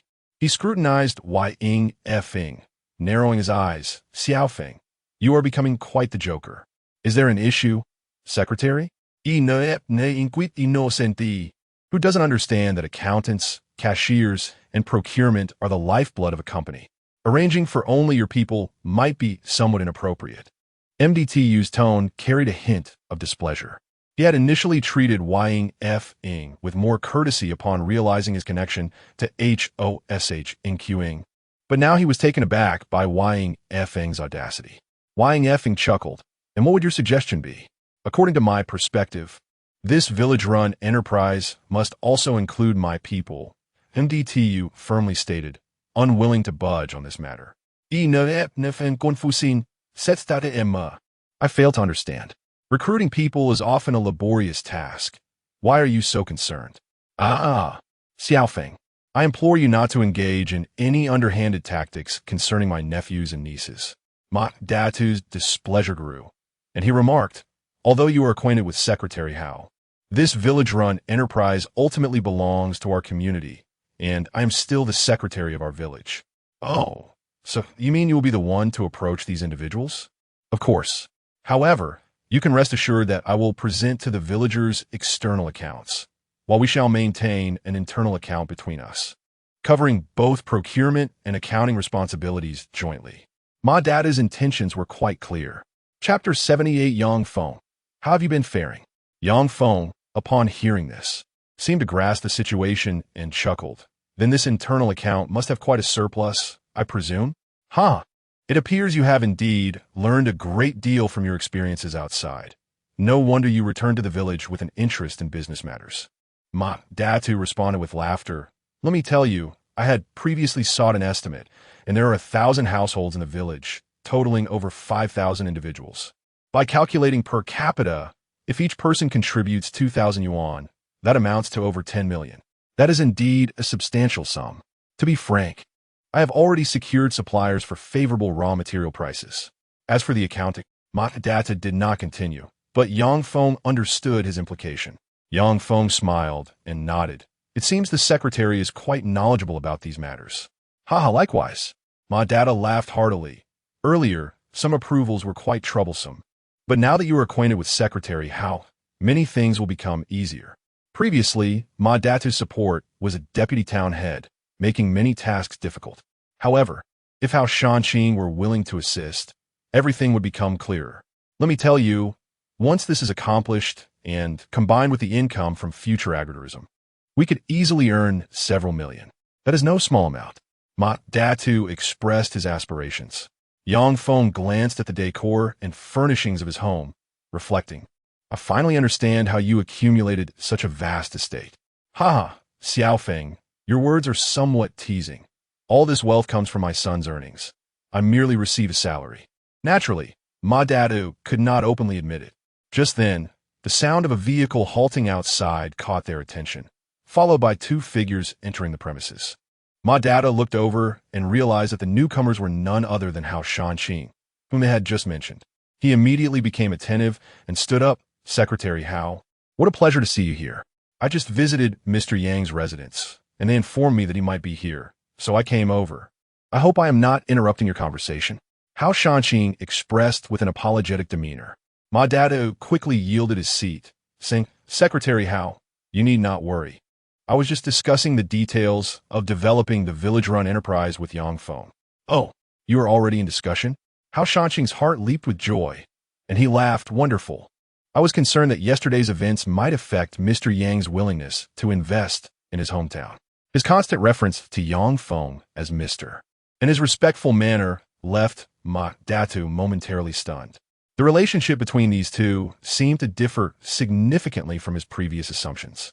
Once seated, Hao Shanqing beckoned Ma Datu. Secretary Ma, please take a seat as well. Yes, of course. Ma Datu promptly complied, though his confusion deepened. Just moments ago, he had been discussing a multi-million project with Yang Feng. Could it be that Hao Shanqing also wanted a share of the profits? Doubts began to swirl in his mind. However, Hao Shanqing appeared somewhat restrained and said, Mr. Yang, I wish to inform you that the county is taking your recent experience very seriously. This morning, Feng Qingsheng and Ding Ku have already ceased their investigations. This revelation shocked both Ma Datu and his son, Ma Xiaoshan. Ding Ku was one of their key supporters. Whenever issues arose in the village, they relied on Ding Ku, the chief, to resolve them. Especially since Ma Xiaoshan often resorted to violence. It was always Ding Ku who intervened. The fact that Ding Ku had been suspended was startling news. Yang Feng smiled. It is evident that Secretary Hao is quite concerned about the development here. Naturally, if Mr. Yang is willing to invest here, regardless of the amount, we will ensure an excellent return on investment. Hao Shanqing was not merely representing himself this time. The county had emphasized the need to secure this major investor. If anything went awry, it would cost Hao Shanqing not only the investment, but potentially his position as well. His demeanor left Ma Datu and his son bewildered, especially when Yang Feng interjected. In fact, prior to my arrival, a friend of mine mentioned considering establishing a factory here, likely that of Qinglin Technology. That would be Lin's company, correct? Indeed, and I assure you that I will invest at least several million in my hometown. Yang Feng made his commitment known, his expression calm. However, Ma Datu's complexion changed dramatically upon hearing this. This man intended to invest several million? He could scarcely fathom that such a prominent figure had emerged in their village. What bewildered him further was that just moments ago, he had been discussing embezzling several million with Yang Feng. Did this individual even regard that sum? A chill crept down Ma Datu's spine as he began to grasp Yang Feng's true intentions and why how Shanxing held him in such high esteem. But now, it seemed too late. Yang Feng stood, glanced at Ma Datu, and jokingly remarked, "Secretary Ma, we shall discuss your multi-million project another time. I must accompany Secretary how to inspect the nearby area." With that, they departed. Ma Datu stared blankly at their receding figures. The house fell silent, leaving only Ma Datu and his son. Their eyes met, both recognizing the looming threat reflected in each other's gaze. What was this young man truly back for? Ma Datu found it hard to believe that the previously obscure Yang Feng had attained such stature. Meanwhile, Ma Xiaoshan, having won a substantial sum, expressed his dissatisfaction. "Dad, this kid is too arrogant. Should we teach him a lesson and put him in his place? Fool, he is a major investor. If you harm him, we will." Ma Datu's words trailed off as he suddenly had an idea, narrowing his eyes. However, a warning might not be out of place. "You still have some connections, don't you?" "I understand. We could give him a beating, so he knows who is in charge around here." A fierce glint flickered in Ma Xiaoshan's eyes. He fancied himself a local bully, thinking that as long as he could beat the boy without leaving evidence, everything would be fine. Yet, he remained oblivious to just how perilous such thoughts were. Meanwhile, Yang Feng accompanied Hao Shanqing on a brief tour of the vicinity. However, as Yang Feng had grown up in this area, he possessed greater familiarity than Hao Shanqing, who had been transferred from elsewhere. Yang Feng merely took in the scenic landscapes before driving home. To his surprise, a luxury vehicle was parked at the entrance. Not being an automobile enthusiast, he nonetheless recognized the foreign brand and model, estimating its value to be no less than 5 to 600,000. Inside the house, voices of conversation resonated. As Yang Feng stepped through the door, he heard Hu Fengling call out, "Look, Xiao Feng is back. You young people should have a chat." As she spoke, Yang Feng entered the living room, joining his parents along with two others, his aunt Zhang Xiao and his cousin Wen Yongfei. At this moment, Wen Yongfei was sipping tea when he spotted Yang Feng. He patted Yang Feng on the shoulder and playfully inquired, "Ah, Yang Feng, it has been 2 years since we last met. How have you fared in these past 2 years?" Wen Yongfei's questioning was quite direct. Coupled with the luxurious car parked at the entrance, Yang Feng understood that he must be doing quite well now. Yang Feng, however, was unperturbed and replied with a smile, "I work in Jiangxing now. I was previously employed at a gaming company." His tone was modest. Yet, as soon as he finished speaking, his aunt, Zhang Xiao, interjected with a somewhat loud voice, "Oh, so little Feng is still working for someone else?" Little Feng graduated from university and has consistently been employed since then. Hu Fengling's expression slightly shifted. People often fear comparisons. However, Yang Anyan appeared much more relaxed, stating, "I see it as quite good to have a stable job. One can marry and have children. Life is long, and everyone has their own way of living." "Ah, old Yang, you are mistaken." Zhang Xiao waved her hand dismissively. "Children should strive for success. Just look at our little Fei. Although he didn't study much, he is now the general manager of a company. Indeed, Yang Feng. You're also in Jiangcheng, right? My company is also located there. You can come find me anytime," Wen Yongfei said, lifting his chin and patting Yang Feng's shoulder. "Regardless, we are relatives, and I will certainly arrange a job for you." "Oh, little Fei is also in Jiangcheng?" Hu Fenglin expressed surprise. Zhang Xiao burst into laughter, saying, "Of course. Not long ago, he insisted on taking me to Jiangcheng to live. His annual salary is several million now, so he certainly doesn't mind this little bit." Finally, she had the opportunity to mention her son's salary, which left Hu Fenglin astonished. "Is there really that much?" Yes. He even bought a villa in Jiangcheng. According to the locals, his job is referred to as the Emperor of Labor." Zhang Xiao paused, struggling to recall the term. Wen Yongfei chimed in. "It's called the Emperor of Labor. Yes, that's it. If you ever go to Jiangcheng, feel free to call us. I'll have little Fei send a car to pick you up," Zhang Xiao said, her face glowing with pride. Wen Yongfei took a sip of tea, brimming with confidence, and remarked, "My mother was right. Yang Feng, if you find it difficult, don't hesitate to leave your current company and join ours. No matter what position you take, the salary will undoubtedly exceed your current one, though your attire may need an upgrade. I'm quite accustomed to my current clothing, Yang Feng responded lightly. One Yongfei waved his hand, saying, You must understand that in order to thrive in the city, a good outfit is indispensable. Just look at my watch. It cost 400,000 when I bought it. And that car outside is worth over 800,000, not to mention my tailor clothes. I'm not quite used to that. Yang Feng replied. You've been living too frugally, when Yongfei shook his head. At this moment, Yang Anyan interjected. Yang Feng is just an ordinary worker. He doesn't have such needs or money. Uncle, you are correct, when Yongfei continued, which is precisely why I believe Yang Feng should come work at our company. I will take good care of him, and it will certainly be a significant improvement compared to his current situation. When Yongfei boasted unabashedly without pause. Zhang Xiu added to Yang Anyan, Old Yang, you must trust our little Fei. He has seen the world, and his words cannot be wrong. The mother and son clearly shared a similar temperament. However, they were not ill-natured, and thus Yang Feng did not interrupt their boasting. Once they had finished their banter, one Yongfei recalled the main purpose of his visit, stating, By the way, uncle, I actually came here to inquire about something regarding your village. About our village? Yang Anyan asked, puzzled. Hu Fengying further inquired, What could be happening in our village? It seems, Aunt, you are still unaware. I have obtained news that a remarkable investor may be returning to our hometown to make investments. One Yongfei spoke with an expression that indicated he was privy to inside information. Upon hearing this, Yang Anyan and Hu Fengying were even more bewildered. Old Tian, have you heard anything about this? No, I haven't. Yang Anyan replied. Little Fei, could you be mistaken? There hasn't been any recent news from our village. Do you truly not know? I heard that this person intends to invest heavily here, and even the county chief may wish to meet him personally.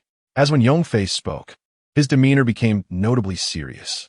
I was also tasked by the chairman to get acquainted with him as we come from the same town. Even your chairman knows about this? Hu Fengying expressed her astonishment. When Yongfei chuckled, Aunt, you have no idea how advanced information is in the city.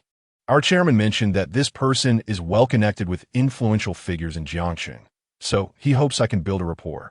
However, I have yet to discover who this person is. Is that so? However, we genuinely have not heard of such a person emerging from our village, Hu Fengying said, still in disbelief. Yang Anyan shook his head, stating, I just went out for a stroll today and heard nothing. Could your intelligence be mistaken? That is unlikely, right? When Yongfei mused. Yet, at this moment, Zhang Xiu interjected, I believe it's possible that the news was indeed mistaken. When I entered the village earlier, I specifically observed there was only one decent house at the entrance, while the others appeared quite ordinary, not like our home at all. That does seem plausible, when Yongfei pondered. If this person truly possessed wealth, how could he not build a grand villa in his hometown? Yang Feng remained silent, listening to their conversation. He had not anticipated that when Yongfei's information would be so thorough. Furthermore, if all went as expected, he was indeed the person they were seeking. As for the influential figure his boss mentioned, it was likely the Lin family from Jiangxing. At this point, Yang Feng comprehended the significance of the situation. He had merely returned to his hometown, yet someone was keeping an eye on him. Yongfei, what is your intention in seeking this person? Are you looking to invest alongside him, or simply to establish a connection? Yang Feng inquired. When Yongfei, seeing Yang Feng's curiosity, shook his head and explained, Yang Feng, you might not fully grasp it, but in high society, connections equate to wealth. If someone of such caliber emerges from your village, establishing a relationship with him could elevate everyone involved. When you were a general manager, you spent your days navigating social intricacies. That is essential. When you are merely an employee, you might not feel it, but at our level, many matters are unavoidable, when Yongfei elaborated. He repeatedly referred to high society and levels, leaving Yang Feng feeling somewhat helpless. However, at that moment, one Yongfei stood up and declared, Since you are unaware of this person, let's inquire elsewhere. If all else fails, please help us gather information. I believe you need not rush. Why not enjoy a meal before leaving? It is nearly evening, Hu Fengying suggested, wanting to keep them longer. When Yongfei waved his hand, saying, Aunt, there is no time to eat now. We must hurry to find this person. If it truly is a mistake, we will have to ask around in other villages. Then we shall take our leave. Remember to visit our home. Little Fei has built a magnificent villa, complete with a swimming pool, Zhang Xiu boasted as they departed. This was merely human nature, though her way of expressing it was rather crude. Yang Feng, however, felt no anger and rose to see them off. At that moment, Yang Qiaolan hurriedly entered, addressing Yang Feng, Brother Feng.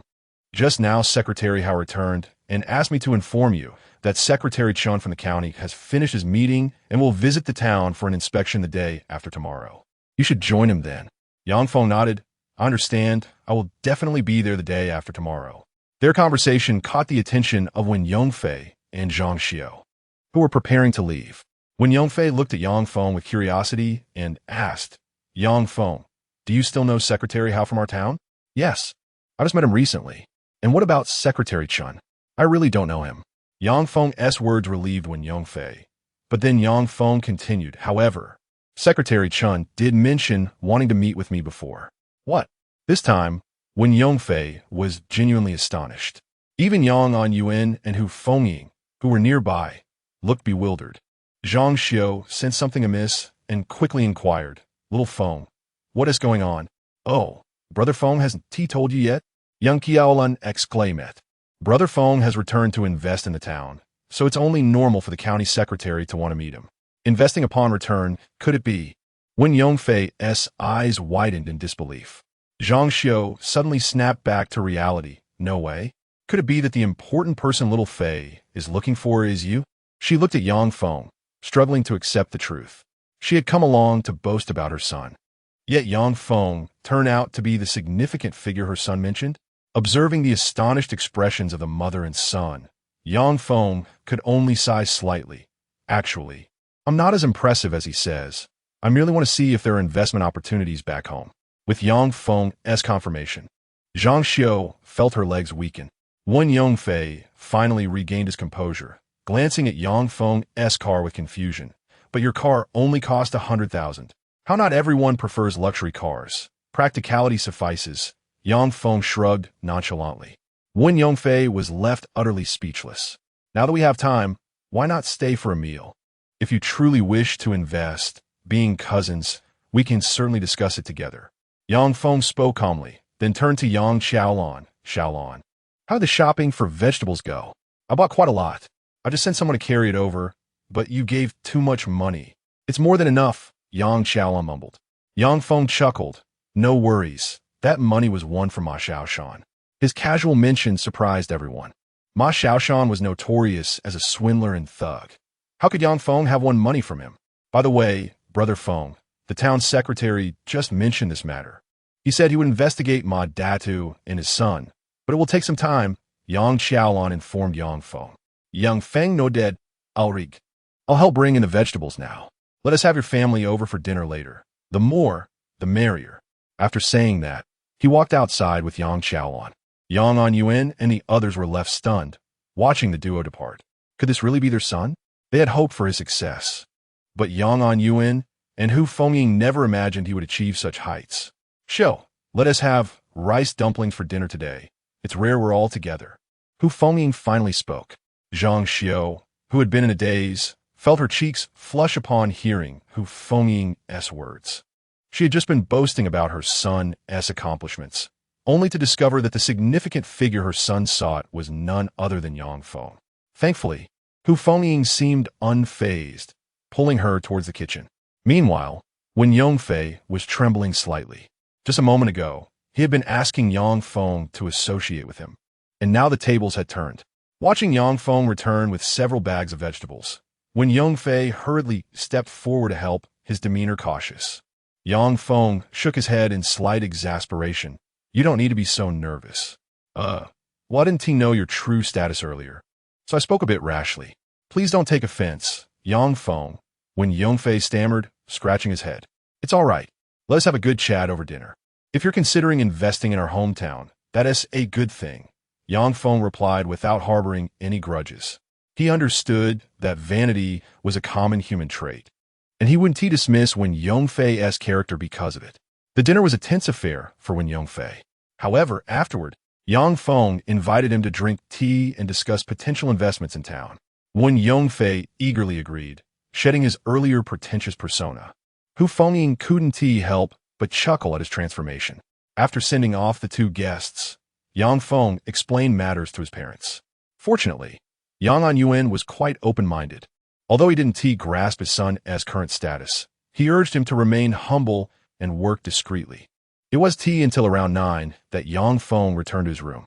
Having traversed many places that day, he opened his window to gaze at the distant mountains. He had a habit of looking at the familiar scenery that had accompanied his growth, but now, in the darkness, the view was obscured. As he prepared for sleep, he infused his eyes with spiritual energy to discern the distant landscape. To his astonishment, he discovered that the scenery before him had transformed dramatically. Within the mountains, wisps of faint yellow energy emanated. This Yang Feng was taken aback. He suddenly realized that the connections between the peaks formed a vast feng shui array. The last time he saw such an array was at Lin Jinghua's home.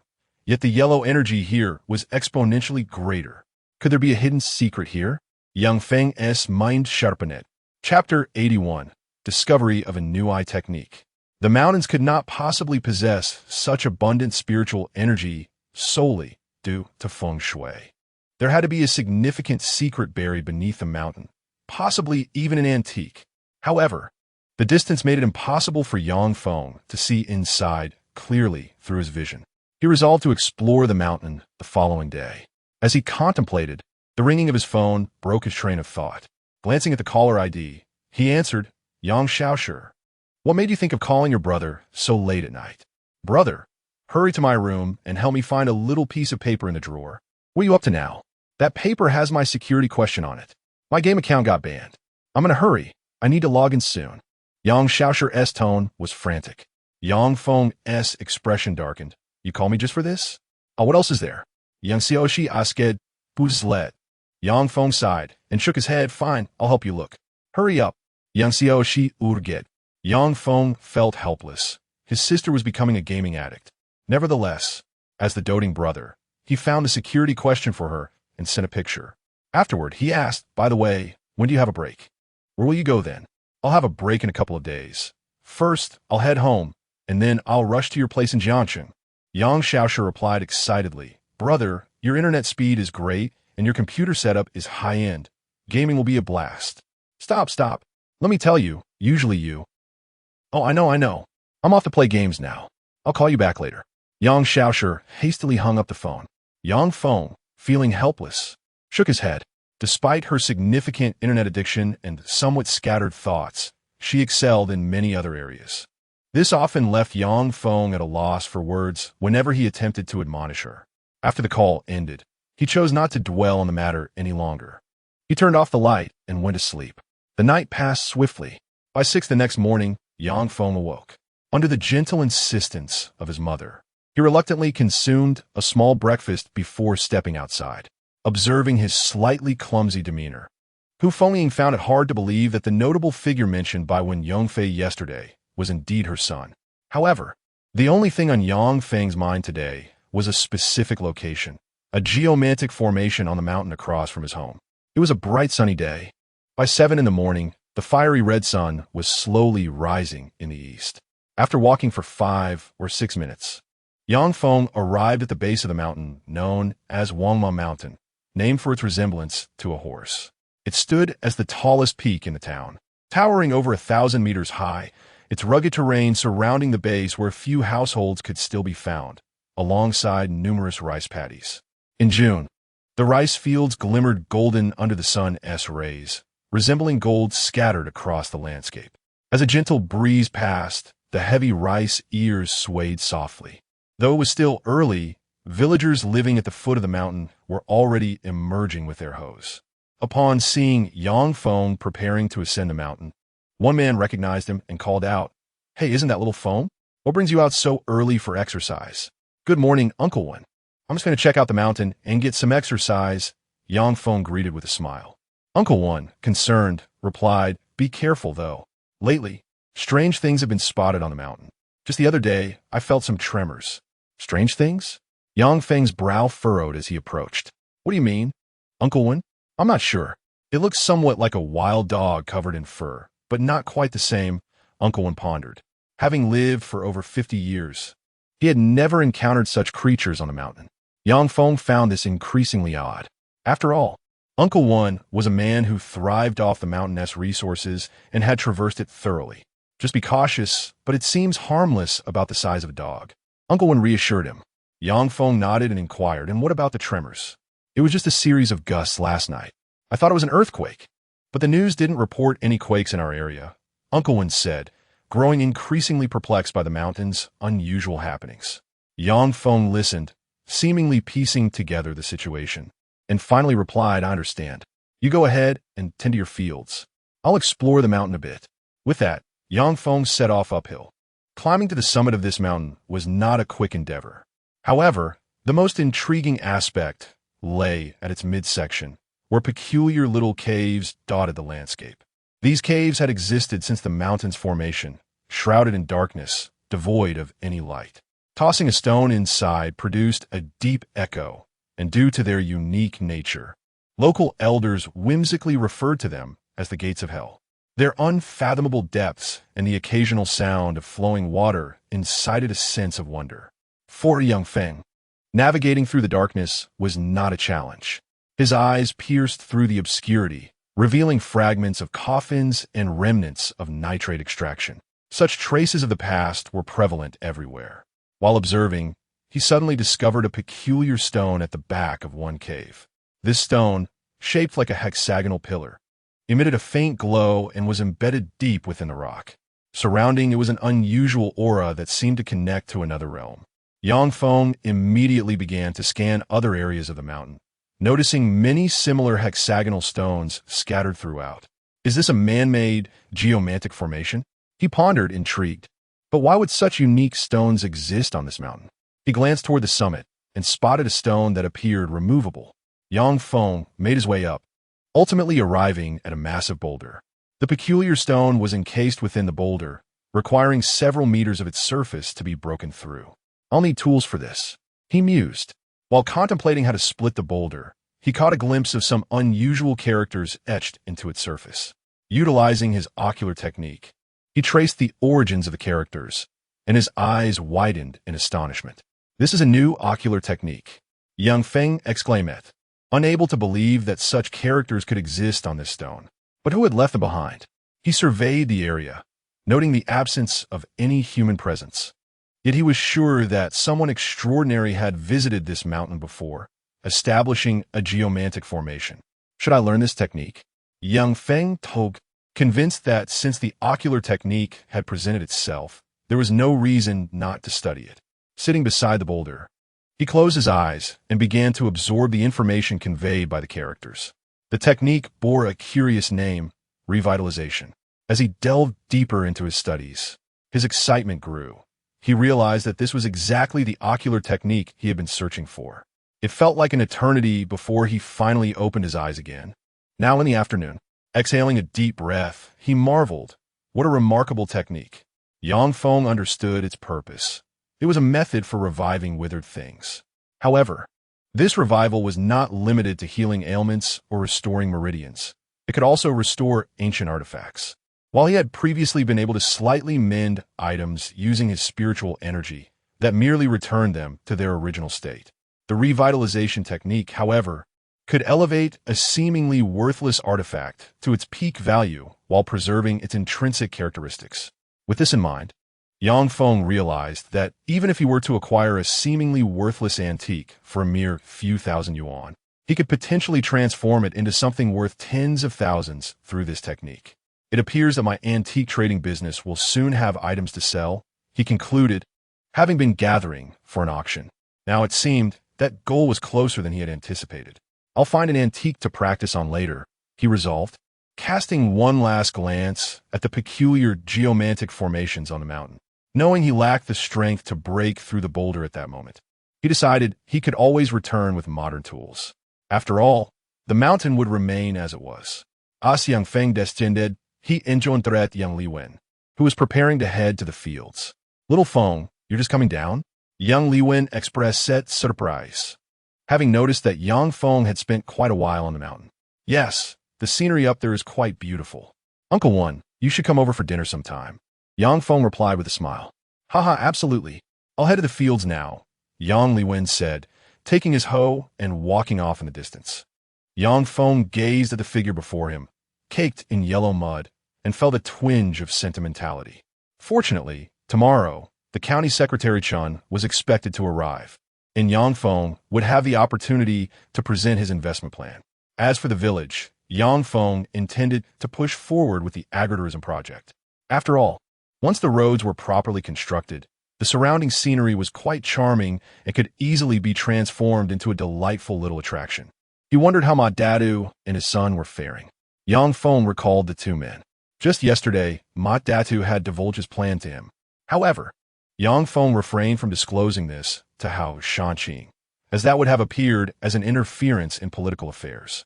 Unbeknownst to him, at that moment, Ma Xiaoshan was preparing for a desperate fight in Donga Town.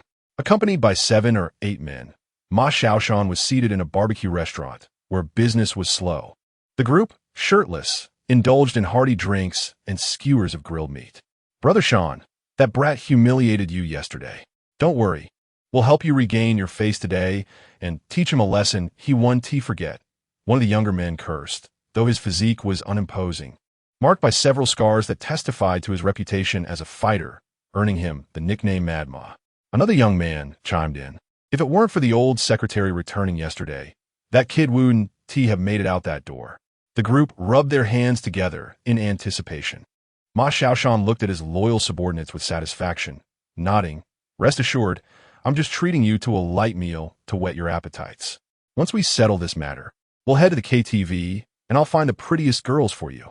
Laughter erupted as they raised their glasses. Meanwhile, Gao Xiao, who expressed his concerns, Brother Sean, something off about Lu Shun. I heard he was quite docile after getting beaten up, and isn't even joining us today. Who could have possibly laid him out? Who knows? That kid is a coward. He used to bark every day, but now he won't even dare to face us, Ma Xiaoshan scoffed, harboring a bias against Lu Shun. Little did he know, Lu Shun had just emerged from the hospital, haunted by memories of his beating, which sent shivers down his spine. On the other side, Yang Feng drove into town. After parking, he decided to explore and buy some groceries. However, what he truly sought was a place selling antiques, as he wished to test his newfound skills in discerning them.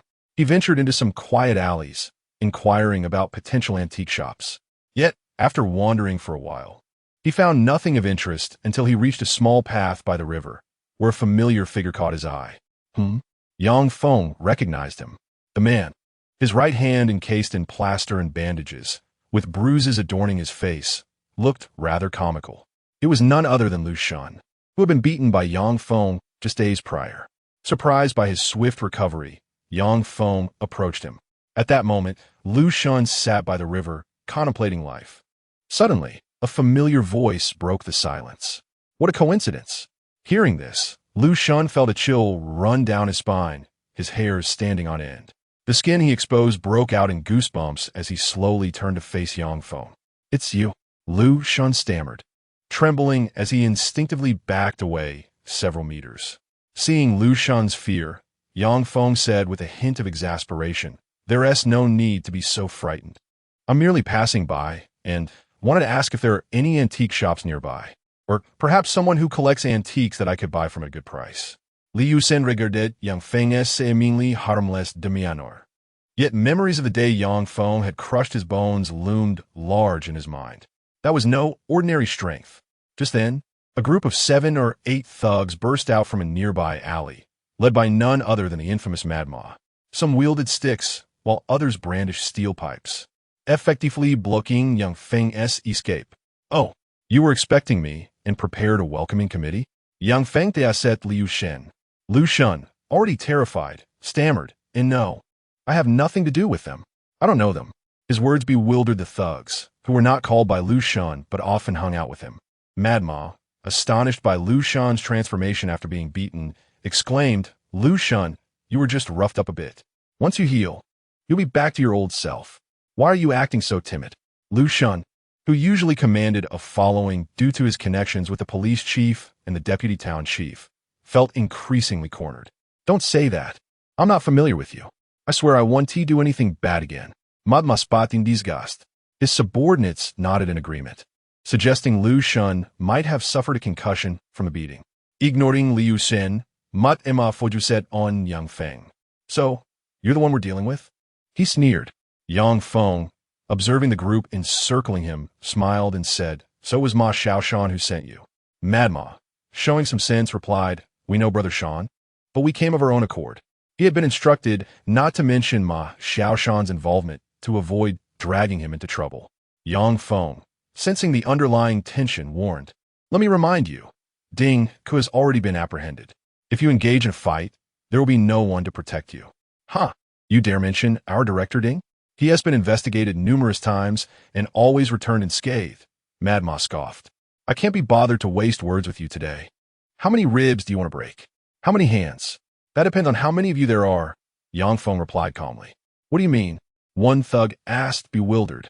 I suggest each of you break a hand, as a means of avenging those you've bullied, Yang Feng stated evenly. His words momentarily stunned the gang before they erupted into laughter. Ha ha ha, you've truly lost it. Do you even grasp the situation? I'm asking how many hands you want to break, not how many we should break. Is that not the case? Yang Feng countered, his gaze growing deep and penetrating. Mad Ma's temper flared as he commanded, you dare mock me? Show him what we can do. As a command took effect, two of his men lunged at Yang Feng, wielding wooden sticks and steel pipes. You want a hand broken? I'll make sure to break yours first. So you know who's in charge in Dongha Town. With a swift motion, one thug swung the steel pipe toward Yang Feng's shoulder, its momentum whistling through the air. However, in that instant, a cold glint flashed in Yang Feng's eyes. One hand he intoned. In a seamless motion, he sidestepped the strike and seized the thug's arm. The thug struggled in vain against Yang Feng's grip, but it was futile. The sickening sound of bones he fracturing echoed through the air. With a resounding crack, a scream erupted from the ruffian, echoing for dozens of meters. At that moment, another accomplice seized the chance to attack Yang Feng, but was swiftly thwarted as Yang Feng gripped his arm. Another sharp snap resonated through the air, as if their hands were being crushed in an instant. Following this, Yang Feng delivered a powerful kick, sending both men crashing heavily against the neglected pigpen's drainage ditch.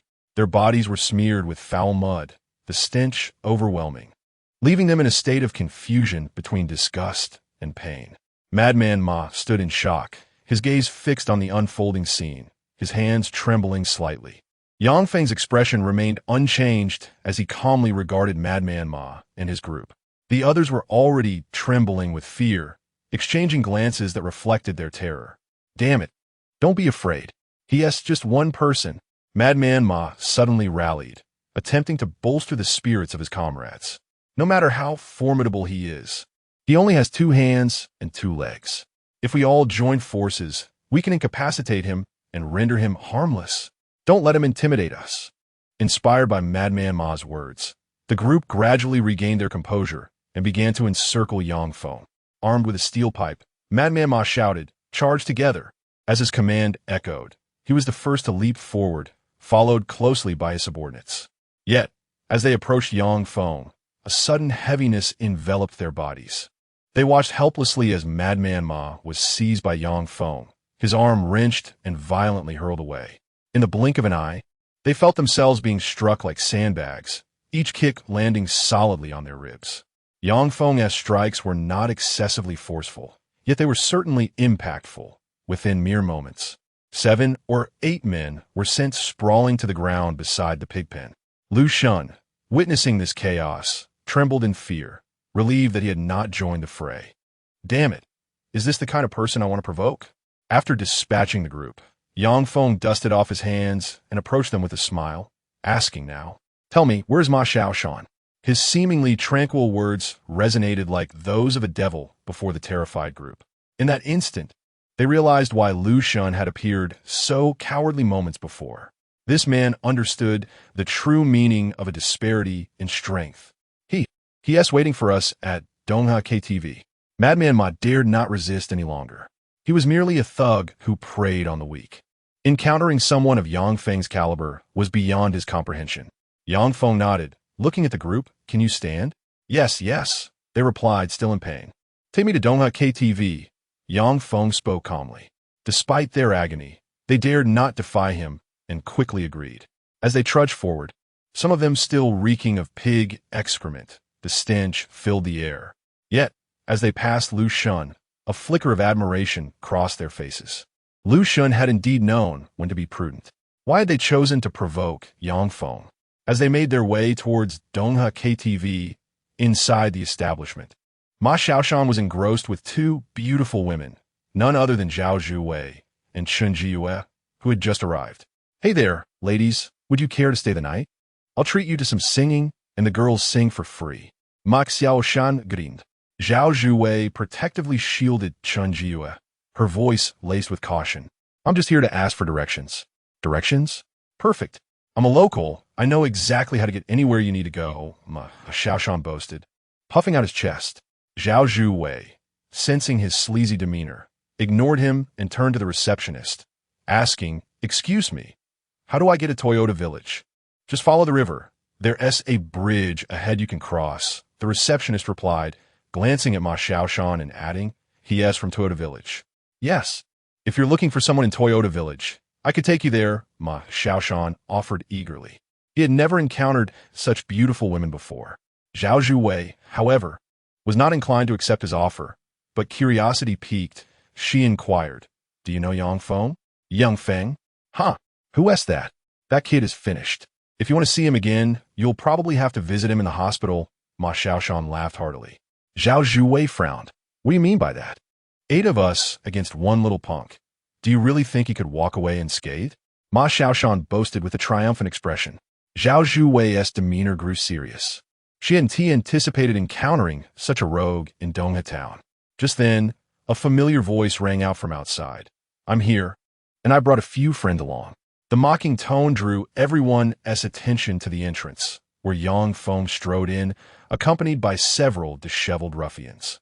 Ma Xiaoshan's face paled as he recognized the battered man. "Mama, what happened to you?" he exclaimed, rushing toward the door. But Madman Ma, upon seeing Ma Xiaoshan, hastily pointed at him, declaring, "Brother Feng, it was this man. He is the one who ordered us." A hush fell over the crowd, shock etched on their faces, particularly for Ma Xiaoshan, who was taken aback that his own subordinate, now bruised and battered, would betray him. "Weren't you supposed to be leading a group out?" Ma Xiaoshan stammered in disbelief. Yang Feng gestured towards the 7 or 8 thugs behind him, smiling. "I returned with the group as well." "You?" Ma Xiaoshan was at a loss, but the sight of the ruffian's disheveled state led him to surmise the truth. He stepped back nervously. At that moment, Zhao Zhuwei approached with a bright smile. "Hey, Yang Feng, what brings you here?" "Shouldn't I be asking you that?" Yang Feng replied, shaking his head. "What are you doing here?" "We were traveling together and happened to arrive here this afternoon," Zhao Zhuwei explained, pulling Chun Jiyue closer. Chun Jiyue glanced at Yang Feng and added, "Thank you for saving us last time." Although she had expressed her gratitude previously, seeing Yang Feng again prompted her to say it once more. Yang Feng waved dismissively, "That S in the past. Are you two planning to stay in the town?" "Yes. We wanted to find your place to visit, but we didn't expect to encounter this thug," Zhao Zhuwei said, casting an annoyed glance at Ma Xiaoshan. The latter, now bewildered, could hardly comprehend the turn of events.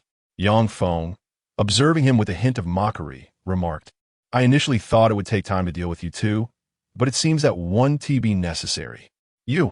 Ma Xiaoshan pointed at Yang Feng, panic rising within him. The police and an ambulance had already arrived outside. Yang Feng paid him no further heed, watching as Ma Xiaoshan and his companions were escorted away. Stretching leisurely, Zhao Zhuwei remarked, "By the way, we're hungry. Is there anything delicious in this town? I've heard that there's a particularly good beef soup here." "How do you know that?" Yang Feng asked, intrigued. "I heard it from the locals. They say Dongha has 3 treasures, beef, tofu, and jujube," Zhao Zhuwei replied. This statement plunged Yang Feng into deep contemplation. If he were to develop the area, he would need to focus on the local brand specialties. He knew well that the tofu here was exceptional, crafted from spring water source from the mountains, resulting in a tender and sweet delicacy. The beef, raised freely in the fields, was equally remarkable in quality. "You've helped me solve a significant problem." Yang Feng suddenly broke into a grin, exclaiming, "Come, let me treat you both to some beef soup." His unexpectedly cheerful demeanor left Zhao Zhuwei and Chen Jiyue somewhat bewildered. Sister Wei, doesn't he seem utterly devoid of the air of a wealthy man or a high-ranking individual? He almost appears a bit foolish. Chen Jiyue whispered. He has saved us, so don't speak carelessly, Zhao Zhuwei cautioned. I know, but he is just so strange, Chen Jiyue replied. Having met Yang Feng only a handful of times, she always found him peculiar. Had he not rescued her, she might have mistaken him for a fraud. Yang Feng, unperturbed by their musings, led them to Aunt Liang's beef soup shop. Inside, the business was noticeably better than before, as many had come to witness the commotion following Lu Shen's beating. Upon seeing Yang Feng accompanied by two beautiful girls, Aunt Liang warmly exclaimed, "Oh, Xiao Feng, which one of these is your girlfriend?" Chen Jiyue nearly spat out her soup, while Yang Feng quickly wiped his brow, saying, "Aunt Liang, please don't say that. They're just friends visiting from Jiangcheng." "Oh, my apologies." Aunt Liang chuckled awkwardly. "You two enjoy your meal. Just let me know if you want extra meat or soup." "All right, please bring us 6 rice cakes," Yang Feng requested. "Got it," Aunt Liang replied. Turning around, Yang Feng noticed that Zhao Zhuwei and Chen Jiyue had already begun eating. With a sigh, he inquired, "What exactly are you two doing here?" "I was conscripted. Sister Wei told me we were going on a self-driving trip, so I just came along," Chen Jiyue confessed, revealing her companioness' intentions. Zhao Zhuwei paused mid-bite, swallowing a piece of rice cake before stating, "I came to attend the jewelry exhibition in the neighboring Baishui City." Baishui City has that? Yang Feng had not heard of it before. Zhao Zhuwei retrieved a flyer from her bag and handed it to him, saying, "This is it." That SY decided to check it out. Upon examining the flyer, Yang Feng discovered that the event was indeed located in the heart of Baishui City, only a short drive away. The organizers were several large companies collaborating with the local government, including Jiangcheng Jewelry from the Lin family. The exhibition promised a diverse array of jewelry, alongside raw jadeite stones transported from Shansheng for selection, ensuring high-quality gambling stones. Yang Feng's eyes sparkled with excitement as he asked, "May I join you?" Chapter 85. Which of these two is my daughter-in-law? Zhao Zhuwei, still enjoying her meal, chuckled. "I knew you would be tempted, but this exhibition starts the day after tomorrow." "That's all right. I'm free then as well. Tomorrow I will likely be accompanying the county secretary for an inspection," Yang Feng mentioned. Upon hearing this, Zhao Zhuwei's interest piqued as she suggested, "Then why don't we all go together?" "What do you think, Xiaoya?" "Sister Wei, I'm not participating in such matters," Chen Jiyue replied with a resigned expression. Zhao Zhuwei suddenly remembered, "All right, you can't go. Then forget it. I won't go either. Let us just find a place to have fun here tomorrow." It seemed Chen Jiyue possessed a special status, which piqued Yang Feng's curiosity. He recalled how, during Chen Jiyue's kidnapping incident, the Superpowered Investigation Bureau had been mobilized. Though that situation was indeed related to spiritual energy, Yang Feng sensed that Chen Jiyue's identity was quite extraordinary. However, he refrained from asking directly, simply saying, "If you two are exploring nearby, I could arrange for a guide for you." "Really? That would be fantastic. It seems there are many intriguing rocky hills around here. It might be quite fun," Zhao Zhuwei exclaimed with enthusiasm. This was her first self-driving trip since returning to Jiangcheng, and once it concluded, she would begin working, likely leaving her with little time for such excursions. Yang Feng made a call to Yang Xiaolon to have her come over. After they finished their meal, he initially intended to find a hotel for Zhao Zhuwei and Chen Jiyue. However, the two appeared somewhat apprehensive, especially after nearly encountering the local ruffian, Ma Xiaoshan. Yang Feng, sensing the area's insecurity, suggested, "I have a room at home that my sister previously used. Shall we sleep there then? It would be a good chance to experience rural life. I have never really seen what it's like." Chen Jiyue expressed her interest. Unlike Zhao Zhuwei, who had grown up in the countryside, Chen Jiyue had always lived in the city with little exposure to rural life. Noticing her enthusiasm, Yang Feng replied, "Rural living isn't as wonderful as you might think. But if you wish to go, I'll inform my family." Then it's settled. They reached an agreement. As dusk fell, Yang Feng stepped outside and returned with 2 individuals. Yang and Tian and his wife were momentarily taken aback, but after Yang Feng explained, they felt more at ease. As night descended After dinner, around 8 o'clock, it was Chun Jiue's first visit to the countryside. The June weather was somewhat warm, but the evening breeze was quite pleasant. Yang Feng's home had a small courtyard paved with cement. However, Chun Jiue discovered something in a corner and began examining it with Zhao Zhuwei. Having just finished his shower, Yang Feng stepped out and found the two girls huddled in the corner, prompting him to inquire, "What are you two up to?" "I caught a little insect," Chun Jiue exclaimed, presenting a small bug with a grin. "This bug looks a bit green. Sister Wei, do you know what it is?"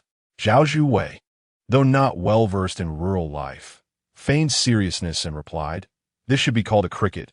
It's an insect that chirps at night, and some places refer to it as a night-singing bug." "Wow, this is a cricket? Sister Wei, you know so much," Chun Jiue exclaimed. "Of course. I've spent time in the countryside," Zhao Zhuwei said with a hint of pride. Yang Feng, shaking his head, chimed in, "What you said is correct. Crickets are indeed like that. Naturally. However, if he was not mistaken, the creature Chun Jiue held was likely a common stink bug. He suggested, "Why don't you take a whiff of your hand?" With a sigh, Yang Feng observed as Chun Jiue skeptically brought her hand to her nose. Ugh! A pungent odor assaulted her senses. She quickly discarded the bug and rushed to wash her hands at the faucet. Zhao Zhuwei's face flushed with embarrassment as she exclaimed, "That was an accident. It must have been an accident. All right, you two should come inside. My mother has prepared your beds. Check if you need anything else," Yang Feng said, shaking his head in exasperation. Feeling dejected after her failed show-off, Zhao Zhuwei trudged upstairs with Chun Jiue. Just as Yang Feng was about to follow, he was halted by Hu Fengying, with Yang and Tian watching intently. Seeing the expressions on his parents' faces, Yang Feng felt a sense of helplessness as he asked, "Mom, Dad, what now? Son, just tell me the truth. Which of these two is my daughter-in-law?" "What on earth?" Yang Feng stumbled, gripping the handrail in disbelief. "I've told you they're just passing through. They're heading to Baishui City the day after tomorrow." "Really?" "Of course it's true. Please don't speak carelessly," Yang Feng urged them. Yang and Tian sighed. "See, I told you there was nothing going on. We'll just have to wait for our future daughter-in-law." "Alas, raising a son has been in vain," Hu Fengying lamented. Two individuals took separate paths. One headed outside, while the other ventured towards the kitchen, their expressions brimming with disdain. Yang Feng, bewildered, pondered the sudden shift in their demeanor, as if they scarcely recognized him as their son. Yet, he had little time for such musings, for he needed to prepare the investment materials for the upcoming inspection by Secretary Chen. The night swiftly passed, and the following morning, Yang Feng awoke late. Upon rising, he discovered that Zhao Zhuwei and the other individual were already awake and had enjoyed breakfast. Today, Yang Xiaolan had deliberately taken a day off to show them around the vicinity. Her familiarity with the local area and her role as a police officer ensured their safety from any potential troubles. After arranging for their little escapade, Yang Feng felt a sense of relief. Around 1 o'clock in the afternoon, Yang Feng's phone rang. It was Hao Shanqing. "Emir Yang, Secretary Chen has arrived and will be heading to your home shortly." Yang Feng was taken aback. Wasn't the plan to inspect together? The prospect of Secretary Chen visiting his home could stir quite a commotion in the village. However, the moment was upon him, and he had no choice but to respond. "Understood. I will prepare some tea." "All right," Hao Shanqing replied before hanging up. Yang Feng turned to his father, Yang Antian, and inquired, "Dad, where do we keep the tea?" "It's in the cabinet inside." "Do you have guests coming?" Yang Antian responded. "Secretary Chen from the county will be here shortly." "What? What did you just say?" Yang Antian's expression changed dramatically, causing him to fumble with his cigarette, while Hu Fengying paused her work in the kitchen. Chapter 86. Initial investment of 40 million, the highest-ranking official they had ever encountered was merely the head of the local police station. It was only a few days prior that they had met Hao Shanqing when he visited Yang Feng. They could hardly believe that one day the county secretary would be visiting their home. Yang Feng chuckled. "You need not be so anxious. He is likely just here to discuss a few matters with me." "So, have you gotten into some trouble? Is the secretary really coming?" Hu Fengying's concern was palpable. Yang Antian shot her a disapproving glance, asserting, "Do not speak foolishly. If there were trouble, the secretary would not come personally. He must be here to discuss business with our son, right?" "Dad, He merely wishes to discuss potential investments in the county. It's not business in the traditional sense, Yang Feng replied, feeling exasperated. Nevertheless, upon learning of Secretary Chen's impending visit, both parents hurriedly tidied up their home, anxious that any mess might be noticed. In truth, their home was already quite orderly. Before long, the sound of vehicles echoed outside, followed by the arrival of two black cars. From the first vehicle emerged a middle-aged man wearing glasses and a faded short-sleeve shirt. He was Chen Shi, the county secretary. Accompanying him was a young secretary in his 20s. The other individuals disembarking were Hao Shanqing and members from the town. As they approached the door, Chen Shi, upon seeing Yang Feng, broke into a hearty laugh, exclaiming, "You must be Mr. Yang. Haha, I have heard your name repeatedly these past few days. And now I finally see the man himself. I just happened to return, but encountered a bit of trouble. Thankfully, Secretary Chen and Secretary Hao are here to assist." Yang Feng humbly replied. Observing the anxious demeanor of Hu Fengying and her husband, Chen Shi reassured them, "You need not be nervous. I am merely here to meet Mr. Yang and will be visiting elsewhere shortly, so I thought to stop by for a cup of tea." "Yes, we have prepared tea in advance. Please, Secretary, come in and have a seat," Yang Antian quickly offered. Chen Shi was notably affable, having earned a good reputation in the area. Though he had only been in office for just over a year, he had made significant strides in stimulating the local economy.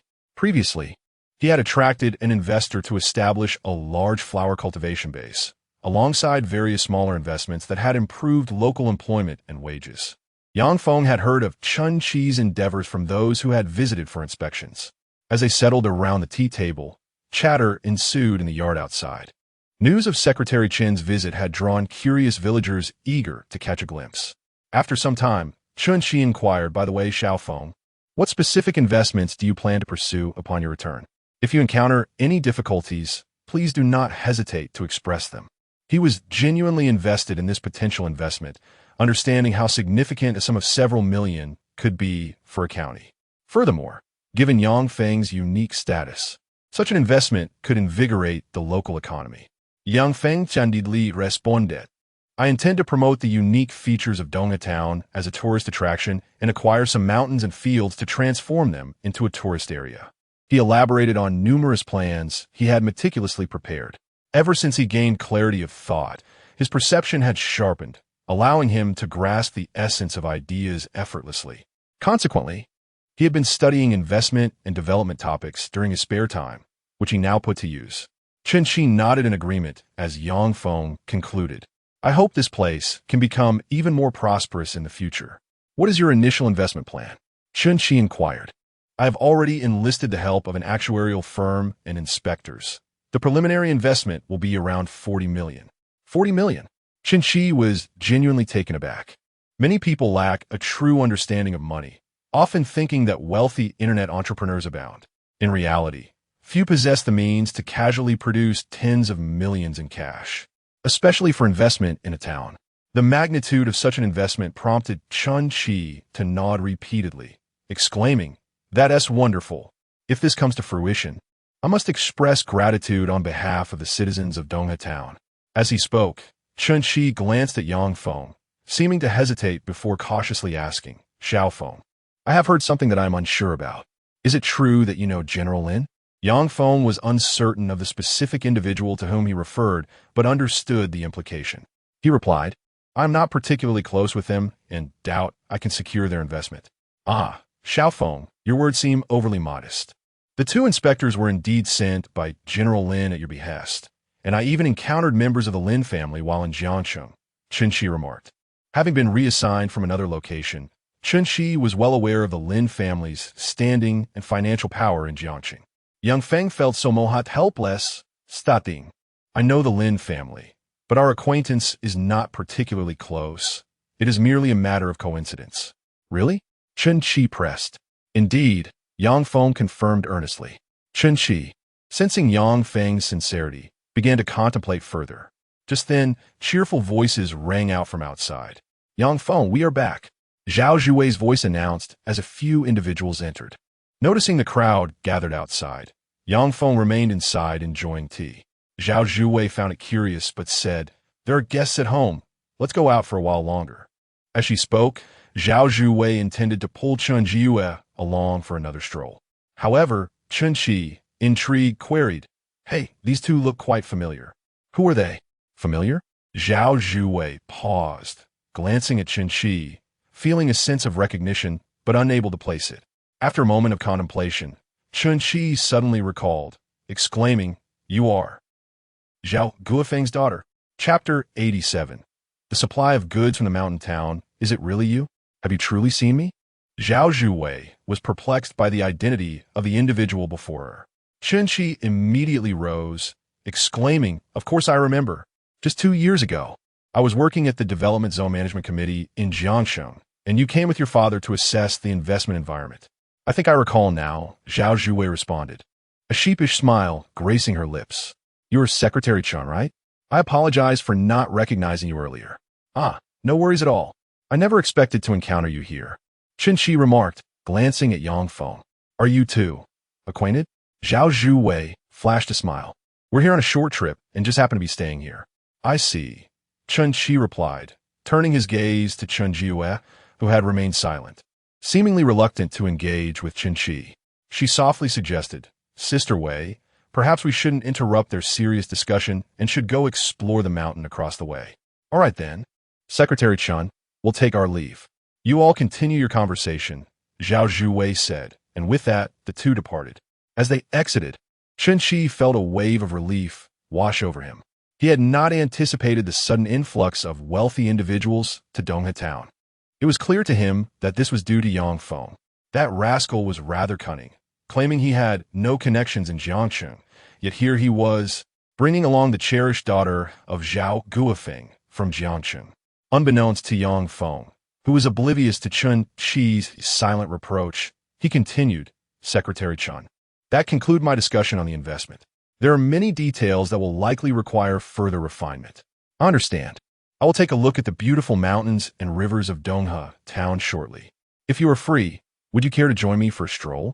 Chen Qi replied with a smile.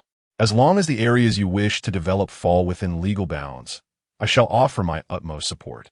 His candid tone left the villagers outside in awe, realizing that Chen Qi, if he were in ancient times, would be akin to a county magistrate. Yet here he was, sharing jovial banter with Yang Feng, seemingly eager to curry favor with him. The villagers had never experienced such grandeur before, and, in that moment, their gazes toward Yang Feng transformed into respect. After exchanging pleasantries with the villagers, Chen Qi departed with Yang Feng. At that moment, the villagers surged into their homes. Yang Antianshan and Hu Fengying had never witnessed such a scene and were utterly bewildered. "Your son Xiaofeng has truly made it. Even the county secretary has come to visit. How could our village not soar? Did you not hear? Xiaofeng mentioned investing in the village. I never imagined your family would produce such a remarkable individual."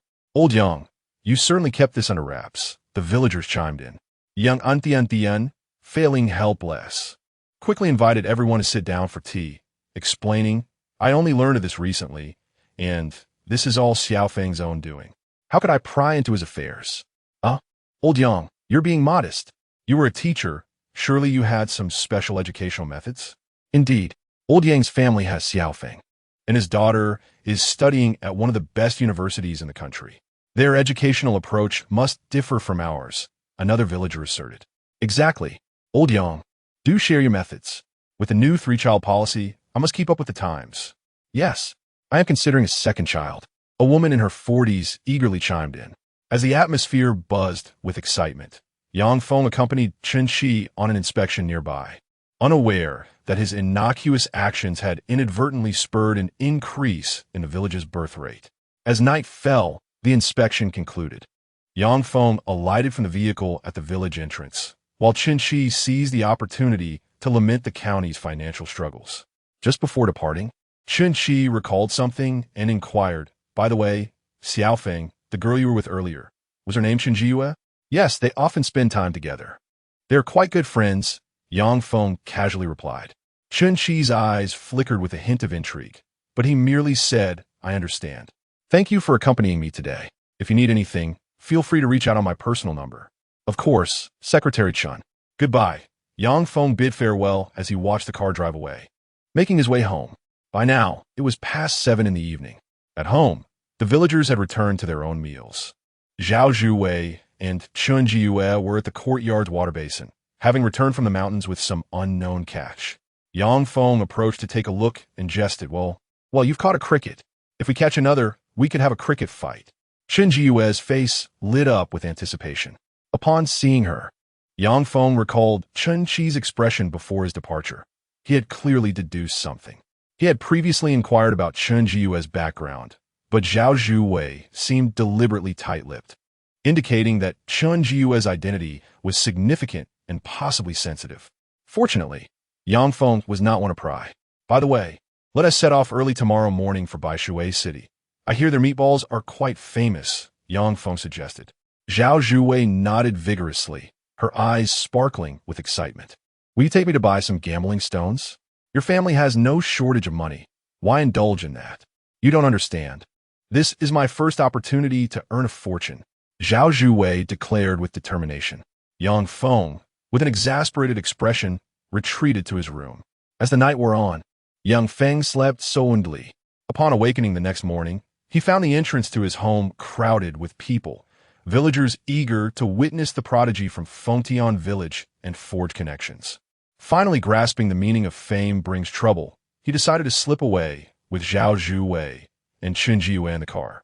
As they navigated the winding mountain roads towards Baishui City, they arrived at the square mentioned in the flyers for the upcoming Jewelry Expo. Baishui Square stood as a landmark of the city, surrounded by modern architecture. People were bustling about, some even setting up stalls in anticipation of the event. Upon entering the square, they found booths already erected, with white lines demarcating various vendor areas. For those merely seeking to purchase for leisure, there were plenty of decorative items on display, which not only attracted foot traffic, but also enhanced the vendors' earnings.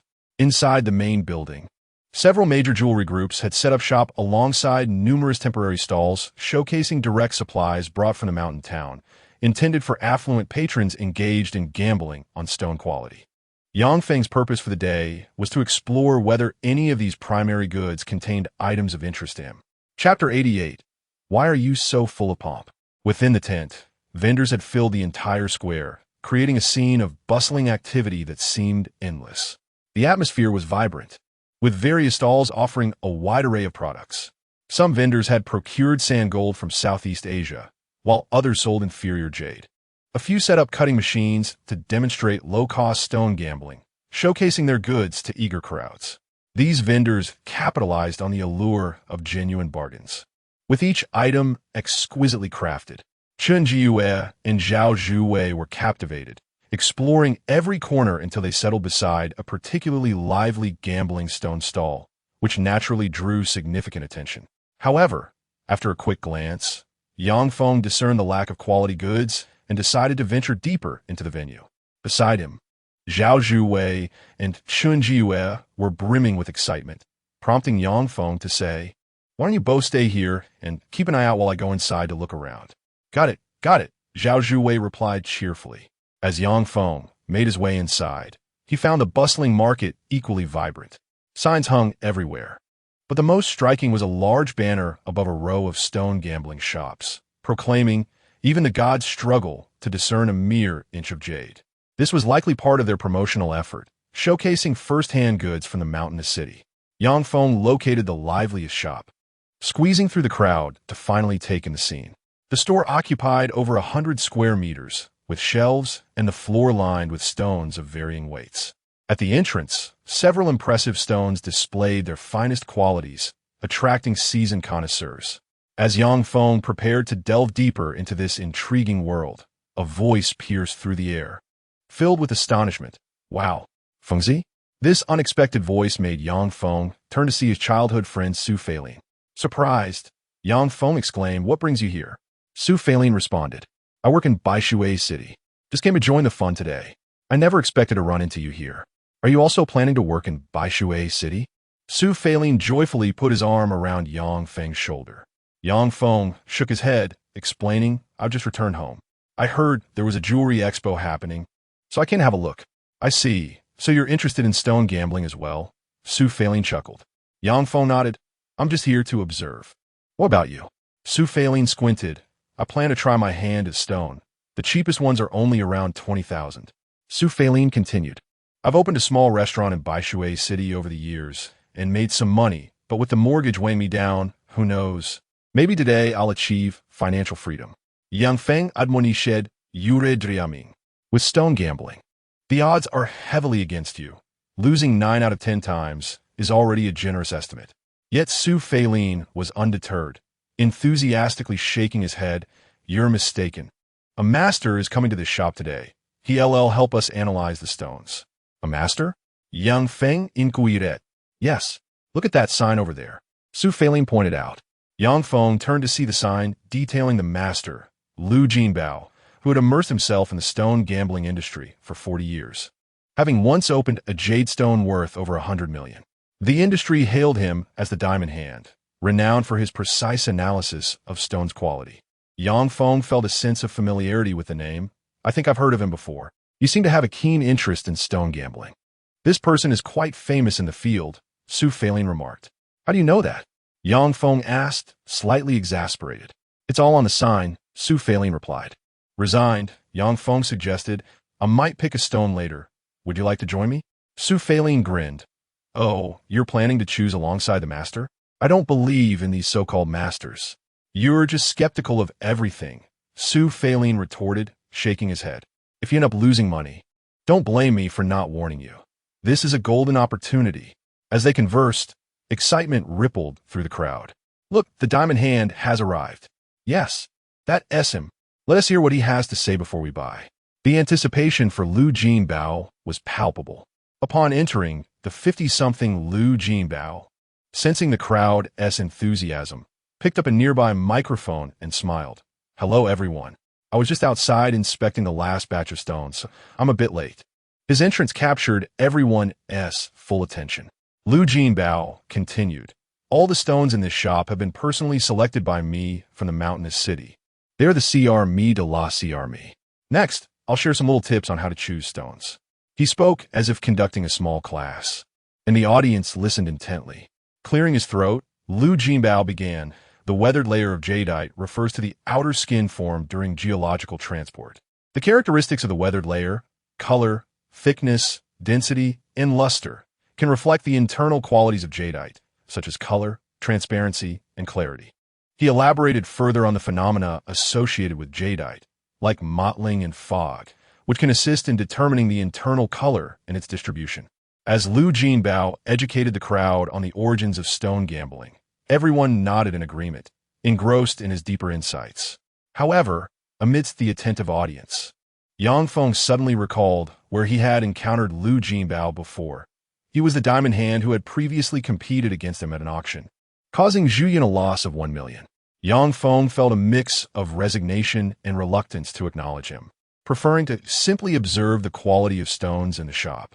Meanwhile, Su Feilin was fully engaged, and when he turned back, he noticed Yang Feng had been distracted. Yang Feng, what's wrong? The master is speaking quite well.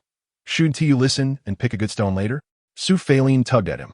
Yang Feng shook himself awake and glanced at Lu Jinbao, saying, You all listen. I'll just buy directly when the time comes. Su Feilin was taken aback. Wow. After all these years, you become quite the show-off. Yang Feng shrugged.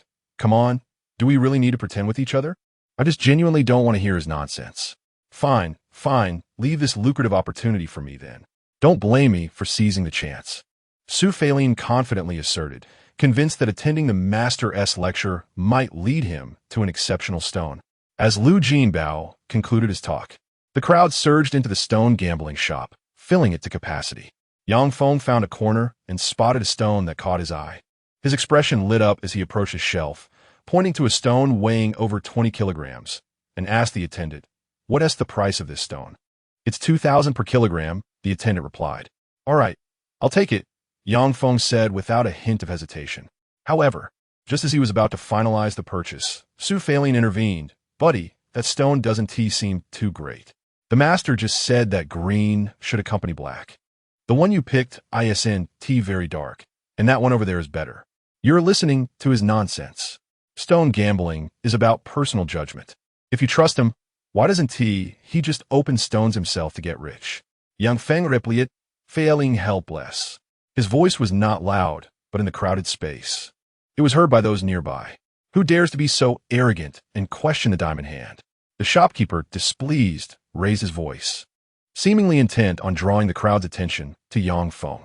As expected, when the shopkeeper spoke, everyone turned their gaze toward the source of the commotion, leaving Yang Feng with a resigned expression. Su Feilin coughed lightly at this moment and explained, "What my buddy meant was not the renowned Master Lu, but rather myself. Let's not misunderstand." This lad was surprisingly righteous at such a time. However, the shopkeeper sneered, saying, "I have surveillance with audio recordings in my establishment. Do you think merely denying it will suffice?" Su Feilin was momentarily taken aback. The shopkeeper's voice rose in pitch. "Do not presume that because Master Lu has temporarily stepped out, you can slander him behind his back. This master has come specifically for this occasion. He will select a fortunate individual among us to assist in choosing stones." His earlier remarks were merely a prelude to this statement. As anticipated, upon hearing this, everyone became excited. Having a master of Lu Jinbao's caliber assist them in selecting stones would undoubtedly be 1,000 times better than choosing for themselves. Yang Feng did not expect the shopkeeper would use him as a stepping stone to attract business to his shop. This was hardly his fault. "Boss, you seem quite confident in your master Lu?" Yang Feng inquired with a smile. The shopkeeper, sensing Yang Feng's audacity to retort, arrogantly declared, "Naturally. Master Lu holds immense prestige in the stone gambling world. How could you possibly pass judgment? Pass judgment on him? He is not even worthy of my commentary." Yang Feng's seemingly amused expression caused the dozens of onlookers to gasp in astonishment. Good heavens, where did this fellow come from? How could he possess such audacity? Even the shopkeeper was now enraged, exclaiming, "Kid, are you even part of the stone gambling community?" "Sort of." "Then how dare you show such disrespect to Master Lu? Our shop does not welcome you." The shopkeeper stated bluntly, "If I don't buy, then so be it. There are plenty of stone gambling shops in this market. I'm not missing out on just one." Yang Feng shook his head. Su Feilin, beside him, was taken aback that Yang Feng was actually being kicked out, and angrily remarked, "What a ridiculous shopkeeper. What is wrong with someone saying a word? I don't even want to buy here anymore. You don't plan to make a fortune here?" Yang Feng expressed some surprise. Su Feilin grinned. "Let us go to another shop. Forget about that absurd master." It was evident that Su Feilin was attempting to alleviate Yang Feng's predicament, letting him know that there were still supporters for him here. Yang Feng felt somohat douchet. At that moment, Lu Jinbao walked in from outside. "Who dares to question me behind my back?" Lu Jinbao's voice ignited the atmosphere. Upon seeing his return, everyone knew a spectacle was about to unfold. Lu Jinbao, being a master, was surely a person who valued his reputation. Moreover, since both were involved in stone gambling, Lu Jinbao would certainly give this newcomer, Yang Feng, a taste of reality. Strangely, however, Yang Feng appeared unfazed, showing no intention of fleeing, until Lu Jinbao entered the shop. The shopkeeper, noticing his arrival, spoke, "Master Lu, this kid just dared to say you're unprofessional. He seems to be a stone gambler as well. In this industry, few have the audacity to speak so of me. Turn around." Lu Jinbao scolded angrily. Yang Feng slowly turned around, a faint smile gracing his face. In that instant, Lu Jinbao's once furious expression froze. He stared blankly at Yang Feng, a wave of fearsome recollection washing over him. This was the person who had once bet against him, leading to his loss of 1 million at the hands of Zhu Yun. Lu Jinbao had distanced himself from Jiangsheng to avoid encountering this individual again. Who could have anticipated such a twist of fate? "Master Lu Yu, what is wrong?" the shopkeeper called out, noticing Lu Jinbao was in a stupor. Yet Lu Jinbao remained as if paralyzed, struggling to speak but at a loss for words. "What, nothing to say?" Yang Feng inquired with a smile. Lu Jinbao finally regained his composure, but only brought him more embarrassment as he lowered his head, saying, "Mr. Yang, I apologize." The crowd erupted in disbelief, unable to fathom the scene before them. Just moments ago, Lu Jinbao had exuded masterful confidence, yet now he was apologizing to Yang Feng as if he were subordinate. What kind of turn of events was this? Even Su Feilin beside him rubbed his eyes, questioning whether he was mistaken. Was this person truly the childhood companion he had grown up with? Yang Feng chuckled, Your judgment is quite commendable. It's just unfortunate that this owner lacks integrity. It seems he intends to take advantage of you." His words undoubtedly provided Lu Jinbao with an avenue to save face. Lu Jinbao promptly lowered his head, stating, "I was unaware Mr. Yang was present. I only returned because the owner summoned me. Then shall I switch to another shop? Mr. Yang, please take care." Lu Jinbao hastily opened a path for him. Amidst the bewildered gazes of everyone, Yang Feng exited, calling back to Su Feilin, "Don't just stand there in a daze. Didn't you say you wanted to repay your housing loan? Let us get you a fully paid property in Baishui City." "Huh? Sure. All right." Su Feilin snapped back to reality, quickly following Yang Feng. Only then did he finally comprehend that the true big shot was right beside him. Chapter 90. A special stone. This series of events sent a wave of excitement through the row of stone gambling shops in the market. Everyone watched as Yang Feng and Su Feilin entered another shop. As they did, the previous shop became eerily quiet. The shopkeeper left dumbfounded. He had originally planned to use Yang Feng as a stepping stone to draw in customers. But now, in the blink of an eye, not a single person remained in his shop. Well, not entirely. There remained the assistant shopkeeper. As for the staff and Lu Jinbao, they had already followed to the other store, eager to see which stones Yang Feng would select. Wherever Yang Feng went, he garnered the attention of the crowd. The owner of this new shop, overwhelmed by this sudden stroke of fortune, hurriedly approached, asking, "Esteemed master, which stone catches your eye?" "I am but an ordinary person, not a master. My judgment may not be reliable," Yang Feng modestly replied. Then he pointed to a large stone weighing 30 kilograms, asking, "What is the price of this stone?" 3,000 per kilogram, but if the master is interested, I can offer a discount at 2,500 per kilogram." The owner was quite shrewd. Yang Feng smiled. "Let us stick with 3,000. I believe this stone weighs 30 kilograms. Indeed, 31 kilograms, the owner quickly confirmed. Yang Feng promptly paid and purchased the stone. As he picked it up, the owner eagerly offered, "I can provide free cutting services.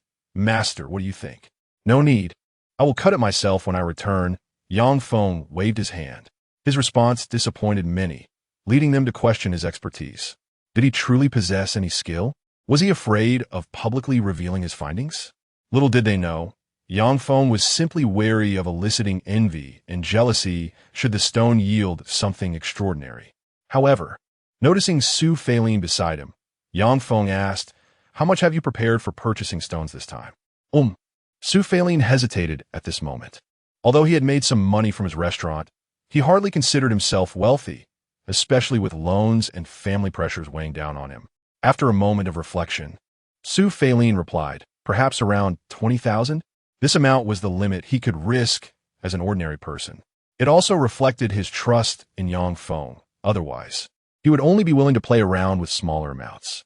Seeing that Su Feilin was still reasonably prudent, Yang Feng said, "All right, I'll help you pick one." As he spoke, Yang Feng directed his gaze toward a slightly smaller stone, asking, "What is the price for this stone?" "This stone is much cheaper. Only 1,500 per kilogram, totaling 12 kilograms, the owner explained. "Let us settle the payment," Yang Feng instructed Su Feilin. At this moment, Su Feilin, too, felt somewhat skeptical about the stone gambling endeavor. Yang Feng did not impose upon him, saying, "If you do not wish to play, that is perfectly fine. You can consider it and join later." It was a casual remark. Su Feilin gritted his teeth and directly paid nearly 20,000 yuan. The owner was elated and promptly assisted him in bringing out the stone. Su Feilin held the stone, his heart fluttering with uncertainty. Not only he, but even the onlookers felt a pang of tension. It was evident that Su Feilin was not a wealthy individual. Could Yang Feng be leading him astray? At that moment, the owner turned to Su Feilin and inquired, "Would you like to cut it here? Your establishment likely lacks the necessary cutting machinery, right? Otherwise, we could cut it here and perhaps even sell it directly," Yang Feng suggested. "Yes, if something valuable is revealed, I can help with the purchase," the owner quickly added. Su Feilin, hearing this, hesitated. "Well, I'll follow my friend's advice." He was afraid that if nothing of worth was cut, it would embarrass Yang Feng. However, Yang Feng remained unfazed and told the owner, "Let us cut it." "All right." The owner agreed cheerfully, signaling to his assistant. The assistant swiftly moved the stone toward the cutting machine. As the moment to cut the stone approached, the crowd's anticipation grew.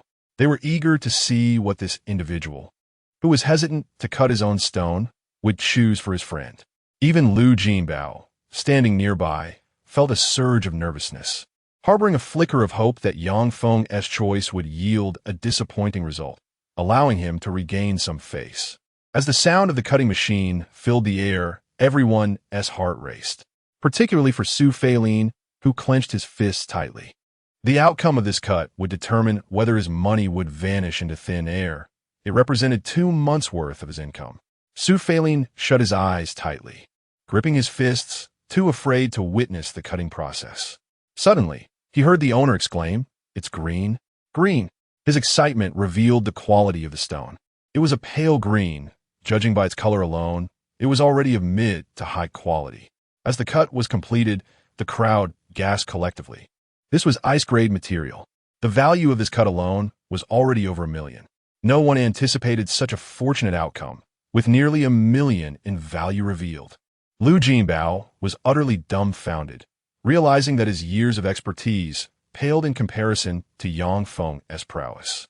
Su Feilin's hands trembled as he looked at Yang Feng, quickly asking, "Should I cut it again? We can cut the back, and then it can be sold." "All right." At this moment, Su Feilin had completely lost his ability to think. He would follow whatever Yang Feng suggested. The second cut began on the backside. This side was also ice-grade, though its color was not as vibrant as the first. Nonetheless, it was sufficient to enhance the stone's value, with estimates soaring to at least $2 million. Among the onlookers, those knowledgeable about the trade began to provide their evaluations, and the atmosphere turned electric. Su Feilin was taken aback. He had never encountered $2 million in cash before. "Let us sell it," Yang Feng stated. Su Feilin finally snapped back to reality. He excitedly embraced Yang Feng for a prolonged moment, nearly leaping to the ceiling in joy. Witnessing his exuberance, Yang Feng felt a twinge of exasperation. After releasing his friend, he instinctively glanced around. At that moment, his gaze lingered on a small stone in a corner. Yang Feng regarded the stone, weighing less than 3 kilograms, with curiosity. However, this time, it was not due to its apparent quality, but rather because he perceived something he had never seen before within the stone. Chapter 91. The mysterious green aura. Yang Feng felt a surge of excitement. Through the stone, he discerned a green aura coalescing into the shape of a small sapling. Within it, he sensed an abundance of vitality. This was undoubtedly not ordinary spiritual energy. Yang Feng feigned calmness and inquired of the owner, "How much for this stone?" "This is merely waste material. I was going to use it as a support." "Master, why do you ask?" The owner was puzzled by Yang Feng's interest. Yang Feng chuckled. "Oh, I just suddenly remembered that I want to take a small stone home. So I was wondering, if the master desires it, there's no need for formality. I can give it to you." The owner was quite generous. Yang Feng accepted without hesitation. For aside from the green aura, this stone indeed appeared to be waste to the ordinary eye. After acquiring 2 stones, Su Feilin immediately sold the freshly cut stone for $1 million. Although this amount might not seem particularly substantial to Yang Feng, for Su Feilin, even witnessing the money enter his account left him in disbelief. He never imagined he would earn such a substantial sum. Once he regained his composure, he realized Yang Feng was already heading outside, prompting him to hastily follow. The two arrived in a more open area of the marketplace. Su Feilin finally spoke. Yang Feng. "Wait a moment. What's up with you?" Su Feilin's expression was conflicted, but he eventually said, "Let us split this money." Despite not having much formal education and having left school after junior high to work, he understood the principles of fairness. This money was earned thanks to Yang Feng's assistance, and he absolutely could not keep it all. Yang Feng looked at him, reminiscent of his former self. "There's no need. You keep the money. If you have anything left after paying off your mortgage, treat your wife and child to a nice meal.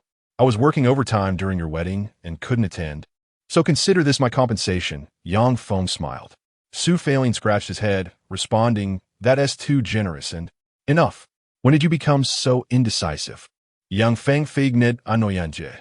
Seeing Yang Feng's mock anger, Su Feilin quickly suggested, "How about I treat you to a meal? That sounds acceptable. Aren't you the one who runs a restaurant? Let's south go to your place. Perfect. I can show you my home and my daughter. If I recall correctly, she was born last year? Yes, she is almost a year old now. Su Feilin replied, then looked at Yang Feng curiously, asking, Yang Feng, aren't you married yet? Why would I keep that from you if I were married? Yang Feng shot him a glare. Su Feilin scratched his head, chuckling, that's a fair point. What about your partner? I was dumped. Huh? Su Feilin was genuinely taken aback. He had heard that Yang Feng was in a relationship, but he had not expected it to have ended. Just then, a girl's voice echoed from a distance. Yang Feng, we're back. Zhao Zhuwei and Chun Jiyue rushed in, each carrying a stone they had just opened. Su Feilin looked at them in bewilderment, asking Yang Feng, are these two your friends? Yes, they happened to be near Donghe town and decided to come along. Yang Feng introduced them. After the introductions, Zhao Zhuwei proudly displayed the stone she had, exclaiming, look, this is the gambling stone I just picked. I made over 3,000 yuan. She eagerly awaited Yang Feng's praise. Yang Feng, having anticipated her expectation, asked, how many stones did you cut to get this piece of jade? Zhao Zhuwei's expression stiffened. Subsequently, with a hint of despondency, he muttered, you could at least compliment me. Sister Wei, it seems he looks down on us. Chun Jiyue appeared to have discerned Yang Feng's intentions as well. Yang Feng shrugged and remarked, is this trivial prize truly deserving of praise? By the way, Brother Feng just helped me crack open a stone. Su Feilin scratched his head and spoke up. How much did you earn? Zhao Zhuwei looked at him with suspicion. Over 2 million. What? Zhao Zhuwei exclaimed, dropping the stone, which promptly smashed the floor tiles. Well, that's 3,000 gone, just enough to cover the tiles, Yang Feng teased. Zhao Zhuwei was instantly distraught. She glared at Yang Feng and said, no way. You had to help me pick one too. It's all your fault for making me lose my grip. Let us be reasonable. It was clearly your own fault, Yang Feng retorted. I don't care. You must help me choose one. Oh, and don't forget about Xiaoyu. Zhao Zhuwei's eyes sparkled with calculation. Yang Feng, feeling helpless, could only acquiesce. In truth, there were numerous gambling stone shops around. The best stone in the previous shop had already been selected by Yang Feng. As he led the two to another shop, he chose yet another large stone. Together, the two stones weighed nearly 100 kilograms. Unbeknownst to anyone, these two stones were collectively worth over several million. However, Yang Feng had no intentions of opening them himself. He planned to take them back to Jiangsheng and mix them with other stones in his company to avoid drawing attention. What truly piqued Yang Feng's interest was the small stone he had just opened. He was curious about its contents. It was the first time he had encountered such an unusual substance within a stone. Yang Feng speculated that it might be related to his newfound ability, the rejuvenation technique he had learned. Now he could perceive certain extraordinary phenomena, such as the vibrant green aura within the gambling stone. The vitality emanating from this aura led Yang Feng to believe that, upon contact with any plant, it could indeed revive with vigor. He had already surmised its potential. However, as they were still in Baishui City, he chose not to rush. After arriving at Su Feilin's home, they were treated to a meal. As dusk approached, they prepared to leave. Su Feilin's family accompanied Yang Feng to the community entrance. Yang Feng, feeling somewhat helpless, patted Su Feilin on the shoulder and asked, do you plan to continue running the restaurant here? I have no choice. I've learned this craft, Su Feilin replied. Have you considered coming with me to Jiangsheng? Yang Feng hoped to help his childhood friend. However, Su Feilin merely smiled sheepishly. He glanced at his wife and child, saying, honestly, I'm already quite satisfied with your help this time. I know nothing and would only cause trouble if I went there. I've already planned. Once I pay off the mortgage, I'll take my wife on a nice trip. All right, I wish you success. And when you get married, make sure to send me an invitation, Yang Feng said. Su Feilin grinned, his gaze drifting towards Zhao Zhuwei, who was whispering with Chun Jiyue. Suddenly feeling someone's gaze upon her, she turned around, puzzled. Never mind. Let us not discuss it. Would be Su Feilin waiver. Yang Feng nodded, got into his car, and headed back to Donghe town. With time still on his side, he intended to open that small stone upon returning home to discover the nature of the green aura within it. Chapter 92. Cultivating the tastiest fruit, Zhao Zhuwei remained unaware of Yang Feng's thoughts. With a cheerful expression, she asked, by the way, Yang Feng, when do you plan to return to Jiangchen? I estimate it will take some time, at least 2 or 3 days. How about you? Xiao Yu's family just called, asking her to return early, so we'll be leaving tomorrow, Zhao Zhuwei replied, somewhat reluctant. Even Chun Jiuet chimed in, this countryside is quite enjoyable, but many areas are yet to be renovated. You should invest here quickly. By the time we visit next, we'll surely see remarkable scenery. She seemed even more invested than Yang Feng himself. Yang Feng smiled and said, I understand. Tonight, I'll have my mom prepare some delicious food for you. As a farewell treat, the group chatted amiably as they made their way home. By the time they arrived, it was already past 7 in the evening. Upon spotting Yang Feng, Yang Anyan exclaimed, Xiao Feng, do you know there has been a major incident in the village? The Ma family was taken away. They've always been up to no good. It's only natural they got caught. Does this have anything to do with you? This is a matter for Secretary Hao. I have no right to comment. Yang Feng waved dismissively. Let us not discuss this. Dad, I recall we planted a few plum trees. Are they still around? They're at the foot of the back hill. Why do you suddenly want plums? Yang Anyan replied. I wish to take a look by the plum trees. Yang Feng declared. What is so interesting about the plum trees? You hey. Yang Anyan began to say more, but saw Yang Feng hastily heading out. At that moment, Yang Feng had already envisioned what might be contained within the stone. By the time he reached the foot of the back hill, it was already past 7 in the evening. Fortunately, the full moon shone brightly. Yang Feng arrived at the foot of the hill, adjacent to a plot of land belonging to his family. There on the hillside grew 5 plum trees.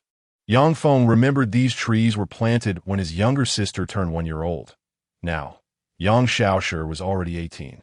The lifespan of a plum tree is typically around 20 years, but they often cease to bear fruit after 15 years. This tree was also on the path to withering. Yang Feng crouched beneath the plum tree, placing the stone down. His eyes glinted with determination as he brought his hand down forcefully upon it. With a resounding crack, the stone split into 2 halves. With such ease, Yang Feng felt he could sustain himself merely through this skill. However, at that moment, the interior of the stone began to tremble gently. Yang Feng's heart raced as he focused on the cracked surface of the stone. Indeed, there it was. Excitement welled in his eyes as he beheld the vibrant green aura emanating from within. Yang Feng attempted to absorb it, only to realize that this energy did not belong to him. However, he soon witnessed the aura attaching itself to the nearby plum trees. The plum trees emitted faint creaking sounds. Yang Feng lifted his gaze to the branches, and in that instant, he was struck with disbelief. The plum trees were visibly revitalizing at an astonishing rate. Moments later, he observed the withered leaves rejuvenating before his very eyes. What astonished him further was the sight of several plump, large plums appearing on the branches. Even Yang Feng was taken aback. He had anticipated that this substance would have rejuvenating effects, but he never imagined it would be so extraordinary. Looking at the sizable plums, each nearly the size of a fist, one might even mistake them for green jujubes. After a brief hesitation, Yang Feng plucked one from the tree and took a bite. The sensation was unprecedented. A cool taste, succulent flesh, and a perfectly balanced sweetness. It felt akin to quenching one's thirst with the first sip of soda on a scorching summer day, an exhilarating delight. Goodness! Yang Feng suddenly realized something. Gazing at the trees, he could still perceive the faint aura. Could this truly be a divine tree? He plucked a branch, and to his surprise, the aura did not dissipate. If that were the case, could they be transplanted? An audacious idea struck Yang Feng. What if these fruit trees were cultivated as an industry for the town? At that time, the fruits of Donghe Town would surely gain worldwide fame. Alas, it seems I'm destined to strike it rich. Yang Feng, filled with excitement, plucked another fruit. It was even sweeter than the last. Undoubtedly, this was the finest fruit in the world. Just then, Zhao Zhuwei and Chun Jiuwei approached him. Hey, Yang Feng, what brings you here? The two of them hopped over the ridge to Yang Feng's side. Yang Feng grinned and replied, I came to check on this tree. It has borne fruit. What a magnificent jujube tree! Zhao Zhuwei exclaimed in wonder. However, at that moment, Chunjue discerned something and remarked Sister Wei. This appears to be a plum tree. A plum tree? How could that be? There is no way plums grow this large. Zhao Zhuwei expressed her disbelief. She picked one, wiped it clean, and took a bite. The delightful sensation surged directly to her senses. It's truly a plum, and it's incredibly delicious. Zhao Zhuwei could hardly believe it. She had eaten plums before, but this was clearly beyond her expectations. Chunjue took a bite as well and concluded, "This is definitely different from ordinary plums. What variety is this?" "Just regular plums, but the climate here is excellent, making them unlike any you've had." "Wow, the difference is astounding." After finishing, Zhao Zhuwei found it hard to believe that what she had just tasted was indeed a plum. Yang Feng chuckled and said, "I've already made plans to lease a plot of land in the village and transform it into a plum orchard. It's bound to be a hit." Zhao Zhuwei didn't hesitate. The taste and sweetness of the fruit perfectly matched her fantasies about fruits. Yang Feng was in high spirits as he had finally discovered the most suitable industry for the village. Not only would it boost tourism, but it would also elevate the reputation of Dongha Town. When the group returned home, Zhao Zhuwei brought back a large handful of plums. When she shared the fruits with Yang Antian and Hu Fengying, both were astonished. They had never realized their plum tree could yield such delectable fruits. Just as Yang Feng was about to explain, his phone rang. Upon seeing the caller, a smile spread across his face. He stepped into the courtyard and answered, "What made you think to call me?" Chapter 93. Zhao Zhuwei's jealousy. "I just finished work and remembered you, so I thought I'd give you a call." Lin Shue's tone remained as cool as ever. "How are the investments going since you returned home?" "Everything is going smoothly, and just now, I discovered a primary industry to pursue." "What is it?" "Growing plum trees." "Huh?" Lin Shue's voice reflected surprise. Yang Feng knew this would require some explanation, so he chuckled. "Wait until I return to Jiangsheng. I'll bring you some plums, and you'll see." "Oh, do you remember the factory I mentioned earlier?" "Of course I do. That's why I'm eagerly awaiting your confirmation." Yang Feng felt ill at that. He recalled Lin Shui mentioning that her company was seeking a location to establish a new factory, requiring lower labor costs. If this came to fruition, it could provide hundreds, even thousands of jobs in the area, which would be immensely beneficial. At home, Zhao Zhuwei, having just finished her meal, noticed Yang Feng chatting happily outside and curiously approached the door. She listened to him speaking, his tone softer than ever, his joy reminiscent of a meeting with a UN Secretary General. As she eavesdropped, she discerned a woman's voice on the other end, melodious yet indistinct. Zhao Zhuwei's expression gradually soured. Several minutes later, Yang Feng ended the call. Turning around, he caught sight of Zhao Zhuwei standing behind him, her expression a mix of skepticism and displeasure. "What's wrong? Did you eat too many plums?" Yang Feng inquired. "Bouzlet." Zhao Zhuwei, puffing her cheeks in dissatisfaction, demanded, "Who were you just talking to?" "Just a friend." "A woman?" What's the problem with that?" Yang Feng was baffled, unable to grasp Zhao Zhuwei's implications. She shot him a glare and suddenly pointed outside, exclaiming, "Look, a UFO." "What?" Yang Feng turned around. At that moment, Zhao Zhuwei stepped on his foot. "Ouch!" he gasped. When he regained his composure, he noticed Zhao Zhuwei had already huffed and turned back toward the house. "What is going on? Did the plums make her irritable?" Yang Feng scratched his head, bewildered by her thought process. However, knowing Zhao Zhuwei's unpredictable nature, he decided not to dwell on it. After taking a shower, he logged onto the computer to discuss the situation in the town with Lin Shui, emphasizing the potential for job creation following the investment. Lin Shui was aware that investing in a factory in a town would inevitably present challenges, yet she had complete faith in Yang Feng. As long as he could revitalize the local economy, she stood to gain substantial profits from the factory. Yang Feng conversed with Lin Shui late into the night, excitement preventing him from sleeping as he envisioned the prosperous future of Dongha Town. The next day, however, Zhao Zhuwei still appeared somewhat upset, her gaze towards Yang Feng filled with discontent. Yang Feng was perplexed as to what had provoked her ire. He decided to personally gather plums from the tree, collecting over 10 kilograms, packing them in a foam box with ice, and placing them in Zhao Zhuwei's car. He then accompanied her to the town's entrance. The car came to stop by the roadside. Zhao Zhuwei glared at Yang Feng, asking, "When will you return to Jiangxing?" "I should be heading back the day after tomorrow.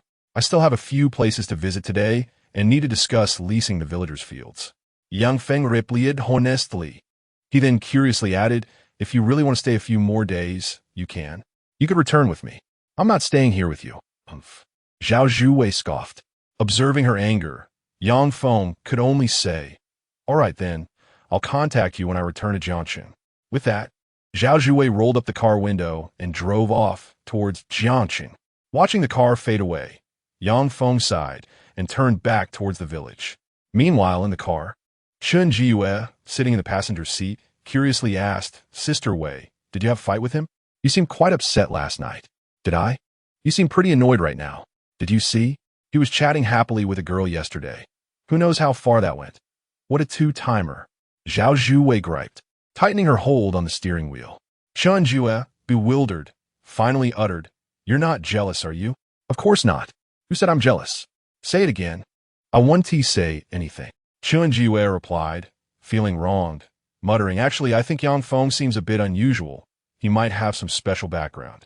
"Sister Wei, you should be cautious. Don't mention that name in front of me." "Oh," Chun Jiyue replied quietly. Meanwhile, on the other side, Yang Feng sneezed and muttered to himself, wondering if someone was speaking ill of him. "Forget it. I'll focus on the task at hand." Yang Feng muset. His preliminary plan was to return to Baishui City to search for similar stones and to lease a significant portion of the village's fields, primarily transforming them into orchards. In 2 years, once they have matured, not only will they be available for tourists to pick fruit, but they will also generate substantial revenue. The remaining area will be transformed into a picturesque landscape adorned with rapeseed flowers. As for the amenities on the mountain, they will require considerable investment. Fortunately, funds are currently sufficient. Yang Feng believes that as long as the initial step of planting plums succeeds, it will undoubtedly create a significant advertising effect. Moreover, Yang Feng's luck appears to be remarkably favorable. Upon his return to Baishui City to continue attending the expo, he unexpectedly discovered another stone imbued with that vibrant green aura. Upon returning home, he acquired over 10 large plum trees, nurturing them with the green aura. Subsequently, he engaged someone to cultivate the entire orchard using these nearly 20 plum trees as the parent stock. By the time he completed these tasks in the countryside, 3 days had passed. Yang Feng was returning to the city today. Although there were still some unfinished matters, he had enlisted the help of Yang Qiaolon and others, alleviating the need for him to oversee everything personally. Yesterday, he received a call from Yu Jiantao, inquiring whether he would be in Jiangxing, as there was a class reunion that evening. Thus, Yang Feng drove back to the city in the morning. Upon his arrival in Jiangxing, it was already past 6 in the evening. Since it was merely a class reunion, Yang Feng did not make a special effort to dress up. Having spent the morning in the fields, his clothes were slightly smeared with yellow mud. However, he had no time to change before heading out. After parking his car, as he stepped out, he bumped into his old classmate, Zhou Changming. "Is that you, Yang Feng?" Zhou Changming exclaimed with surprise. Upon recognizing Zhou, Yang Feng greeted him. "Old Zhou, you're here too." "Of course. I come every year, but you've been rather quiet these past few years. I thought you had vanished from the face of the earth." Zhou teased. Yang Feng sighed. "I've just been too busy these years, working every day with no time for such gatherings. I didn't even know about the last 2 reunions. It was Yu Jiantao who brought me this time." "Ha, well, let us head to the private room on the 2nd floor together," Zhou said, leading the way. "Yo glunjet Yang Feng es slifes, buzlet. Hey, where were you just now? Your short sleeves are covered in mud." "I just returned from my hometown, and I was out in the fields," Yang Feng explained. "In the fields? You're still farming?" Zhou asked, intrigued. "Yep, I plan to plant some." "All right, let us hurry inside," Zhou interjected, his expression shifting slightly upon hearing about Yang Feng's farming endeavors. Yang Feng felt a bit helpless, but said nothing more as they walked into the private room. Inside, there were already 7 or 8 people present in a lavishly decorated space, over 100 square meters in size, complete with sofas and a private restroom. As they entered, the others quickly waved, exclaiming, "Ha, 2 more have arrived." "Oh, it's Yang Feng. It's been years." Recognizing him, someone chimed in. Yang Feng casually found a seat and replied, "Yes, I was just busy with some matters and arrived a bit late. My apologies to everyone. I see you still have dirt on your sleeves. You Haven Tea turned into a farmer, have you?" Chen Yong asked curiously. Yang Feng chuckled. "You could say that. I was working in the fields before rushing over." "Wow, you really are a farmer. You could have at least changed your clothes first." A female classmate next to him remarked with a hint of disdain. One classmate interjected, "Guashan, I heard you married a wealthy husband? Your outfit must be designer." "What does this count as designer? My true designer pieces are custom-made and reserved for special occasions. I dress casually for our reunion," Guashan replied proudly. Yang Feng understood the nature of class reunions and refrained from further comment. However, Guashan then called out to him, "Yang Feng, why don't you sit over there instead? More people will be arriving soon." As she pointed to a seat opposite him, Yang Feng noticed it was near the restroom. The others seemed to understand the implication but remained silent, instead speculating, "I wonder if Yu Jiantao will be one of the new arrivals?" Of course. Besides Yu Jiantao, there's also Li Hanxiu, who hasn't been around for ages. You would believe it. But Yu Jiantao has already made a name for himself in America and just returned this year, Chen Yong remarked. Pan Yunfei chimed in. "I heard Li Hanxiu is now the CEO of a publicly listed company, primarily focused on technology research." "Indeed, they both." Guashan began, but paused. Noticing Yang Feng still seated, she urged, "Hey, Yang Feng, don't just sit there. Change your spot so they can sit here." "Yang Feng, why not come over here? It's fine to sit beside me," a classmate with whom Yang Feng had a closer relationship, Yan Zian, suggested. He still remembered Yang Feng as his childhood deskmate and offered him an easy way out. Yang Feng, indifferent about the seating arrangement, stood up and moved to sit beside Yan Zian. The others nodded in satisfaction, resuming their conversations. Among them, Zhou Changming, who had entered with Yang Feng, was currently thriving as a senior executive in a cultural relic trading company. Listening to their mutual flattery, Yang Feng remained unperturbed. "Yan Zian, no teaching Yang Feng es solitude, initiatet. You haven't attended a reunion in 2 years. It must feel a bit strange, right?" "It's all right. We're all old classmates. And it's nice to catch up," Yang Feng replied. "Reunions are like this, especially since." Yan Zian's words trailed off as Zhou Changming commanded, "Hey, Yang Feng, don't just sit there. Go outside and ask the waiter if they have any Maodai. Bring in 2 bottles so we can start as soon as Yu Jiantao and Li Hanxiu arrive." Being assigned a task, Yang Feng stood and headed outside. After a short while, he returned with 2 bottles of Maodai and resumed his seat beside Yan Zian. Yan Zian, appearing somewhat resigned, remarked, "So you really are farming back home?" "Indeed. I was working in the fields this morning and rushed back in the afternoon," Yang Feng replied, maintaining a light-hearted demeanor. "Actually, there's nothing wrong with that," Yan Zian said. "Right? If I had the opportunity, I would love to go back and cultivate some land myself," Yan Zian mused, shaking his head. "Though the big city is bustling, there are times when I long for a pastoral life." "You came from that pastoral life. How could you not know the reality of the countryside? It's desolate and impoverished," Yang Feng countered. Yan Zian grinned. "I know this. But someone needs to return and revitalize it. After all, we come from there." At this moment, Yang Feng recalled something and chuckled. "I remember you mentioned wanting to be an engineer to build roads when we were kids." "Haha, now I'm just a civil engineer. It's not exactly glamorous work," Yan Zian replied, somewhat defeated. "My current thought is to return home and explore opportunities in ecological farming." "Hey, didn't you mention you're farming too? We could partner up. Let us discuss this in detail after the reunion," Yang Feng suggested. "Huh?" Yan Zian looked at Yang Feng quizzically, unsure of his meaning. Just then, the door swung open once more, and 2 individuals walked in, instantly igniting excitement throughout the room. "Haha, these 2 big shots have finally arrived." Guashan and others quickly stood, making room for the newcomers. At this moment, after Yu Jiantao and Li Hanxiu entered and greeted everyone, Yu Jiantao noticed Yang Feng sitting alone beside the restroom. This caused a slight change in his expression, but he soon said, "Never mind. I'll sit next to Yang Feng. Let us squeeze together. Since we haven't seen each other in a long time, a little closeness might enhance our bond." Li Hanxiu followed Yu Jiantao, though his expression seemed somewhat troubled. The 2 approached Yang Feng, leaving everyone else in a state of shock, particularly Guashan and her companions. who had intended to sit beside the two prominent figures to foster closer ties. Why were these two suddenly moving to the opposite side? As Yang Feng noticed them trying to squeeze in, he remarked, "There are plenty of empty seats over there. Why do you want to cram in with me, you rascal?"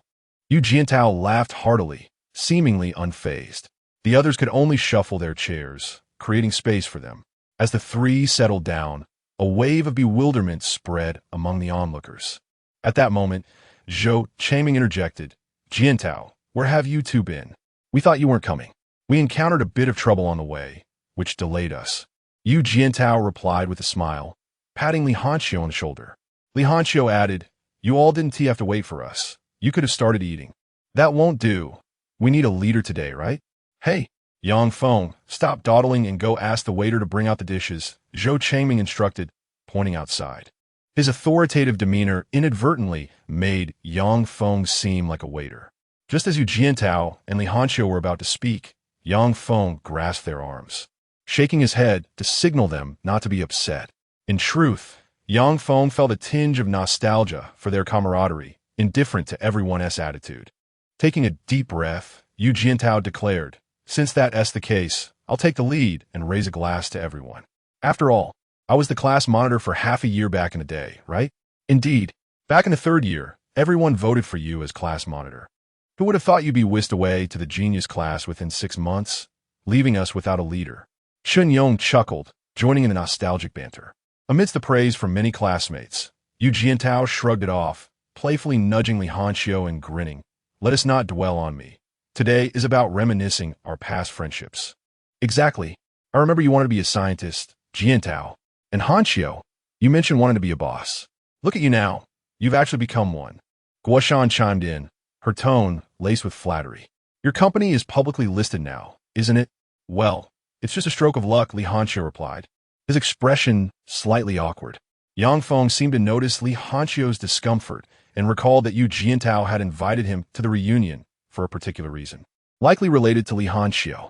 As they continued to eat and converse, Yang Feng took the initiative to say, "Hanxiu, let me toast you. It's been a long time since we last met." "Hey, Yang Feng, that is not fair. Everyone wants to toast Hanxiu too. Why are you jumping the gun?" Guoshan protested, slightly annoyed. However, Li Hanxiu quickly stood up, saying, "No, Brother Feng, let me toast you." He addressed Yang Feng with a tone of respect that left everyone astonished. Yang Feng responded with a resigned smile, "Hanxiu, we grew up together copying homework. There's no need for such formality." Li Hanxiu appeared somewhat tense, clearly not accustomed to socializing, as if he were reluctantly dragged into this gathering. Yang Feng noticed this and casually suggested, "After we finish our drinks, why don't we find a place to chat?" "Great. That's exactly what I was thinking." Lianqiu Eajarli Rapalia. The others suddenly connected the dots. Even the dimmest among them could see that Li Hanxiu hadn't attended a class reunion in years. And this time, it seemed he had come specifically for Yang Feng. But wasn't Yang Feng just out of the fields? Just then, the door swung open, and an old classmate, Jiao Wenbo, rushed in. He was notorious in school as a wealthy heir who had always looked down on such gatherings. Yet, everyone knew his background and had consistently invited him. No one expected him to actually show up this time. "Wenbo, what brings you here?" they exclaimed, quickly making room for him. Jiao Wenbo spotted Yang Feng seated among them and smiled broadly. "Brother Feng, you're here too." His immediate address to Yang Feng stunned the crowd, as he had never been friendly with Yang Feng during their school days. Yang Feng glanced at him and replied with a smile, "We just saw each other not long ago." "Exactly. I came to apologize for last time. You left in a hurry. And after all, we're classmates," Jiao Wenbo said, sticking close to Yang Feng with a sycophantic demeanor that left the others speechless. Fortunately, Yang Feng was unfazed and casually replied, "I didn't think much of it. Did you buy that car behind you?" "Yes, it's parked outside. If you like it, I'll give it to you." "Let us skip that. I can't accept an 800,000 yuan car," Yang Feng responded calmly, causing an immediate hush to fall over the room. Everyone was taken aback. How could Yang Feng dismiss such a substantial sum so casually? They recalled how they had allowed him to sit by the restroom moments ago, and a chill ran down their spines. Standing up, Yang Feng smiled and said, "It's a pleasure to see everyone again today. I plan to head out with Hanxiu and the others, so I'll take my leave early. I'll drink to that. With that, he finished his drink and exited. As he stepped out, Li Hanxiu and Yu Jiantao followed suit. Just as Zhao Wenbo was about to leave as well, Chen Yong quickly detained him, asking, Wenbo, what is going on here? Yang, no, brother Feng. What kind of business is he involved in? The Lin family in Jiangsheng is doing business with him. What do you think he is up to? Zhao Wenbo replied impatiently. Guoshan, seemingly aware of something, exclaimed, is it the Lin family of Lin Jinghua? What is that? That is a prominent family in Jiangsheng. Their investments are reportedly valued at several hundred billion. They can command significant influence in Jiangsheng with just a word. As Guoshan spoke, she still found it hard to believe, saying, Yang Feng is actually collaborating with them? Looks like you all are stuck at this level for life. If I'm not mistaken, that seat was arranged for you, wasn't it? Zhao Wenbo, though somewhat arrogant, was no fool. The group fell into silence. Disinterested, Zhao Wenbo left to chase after Yang Feng. At this moment, Yang Feng and his companions had reached a nearby hotel where a bustling food stall beckoned.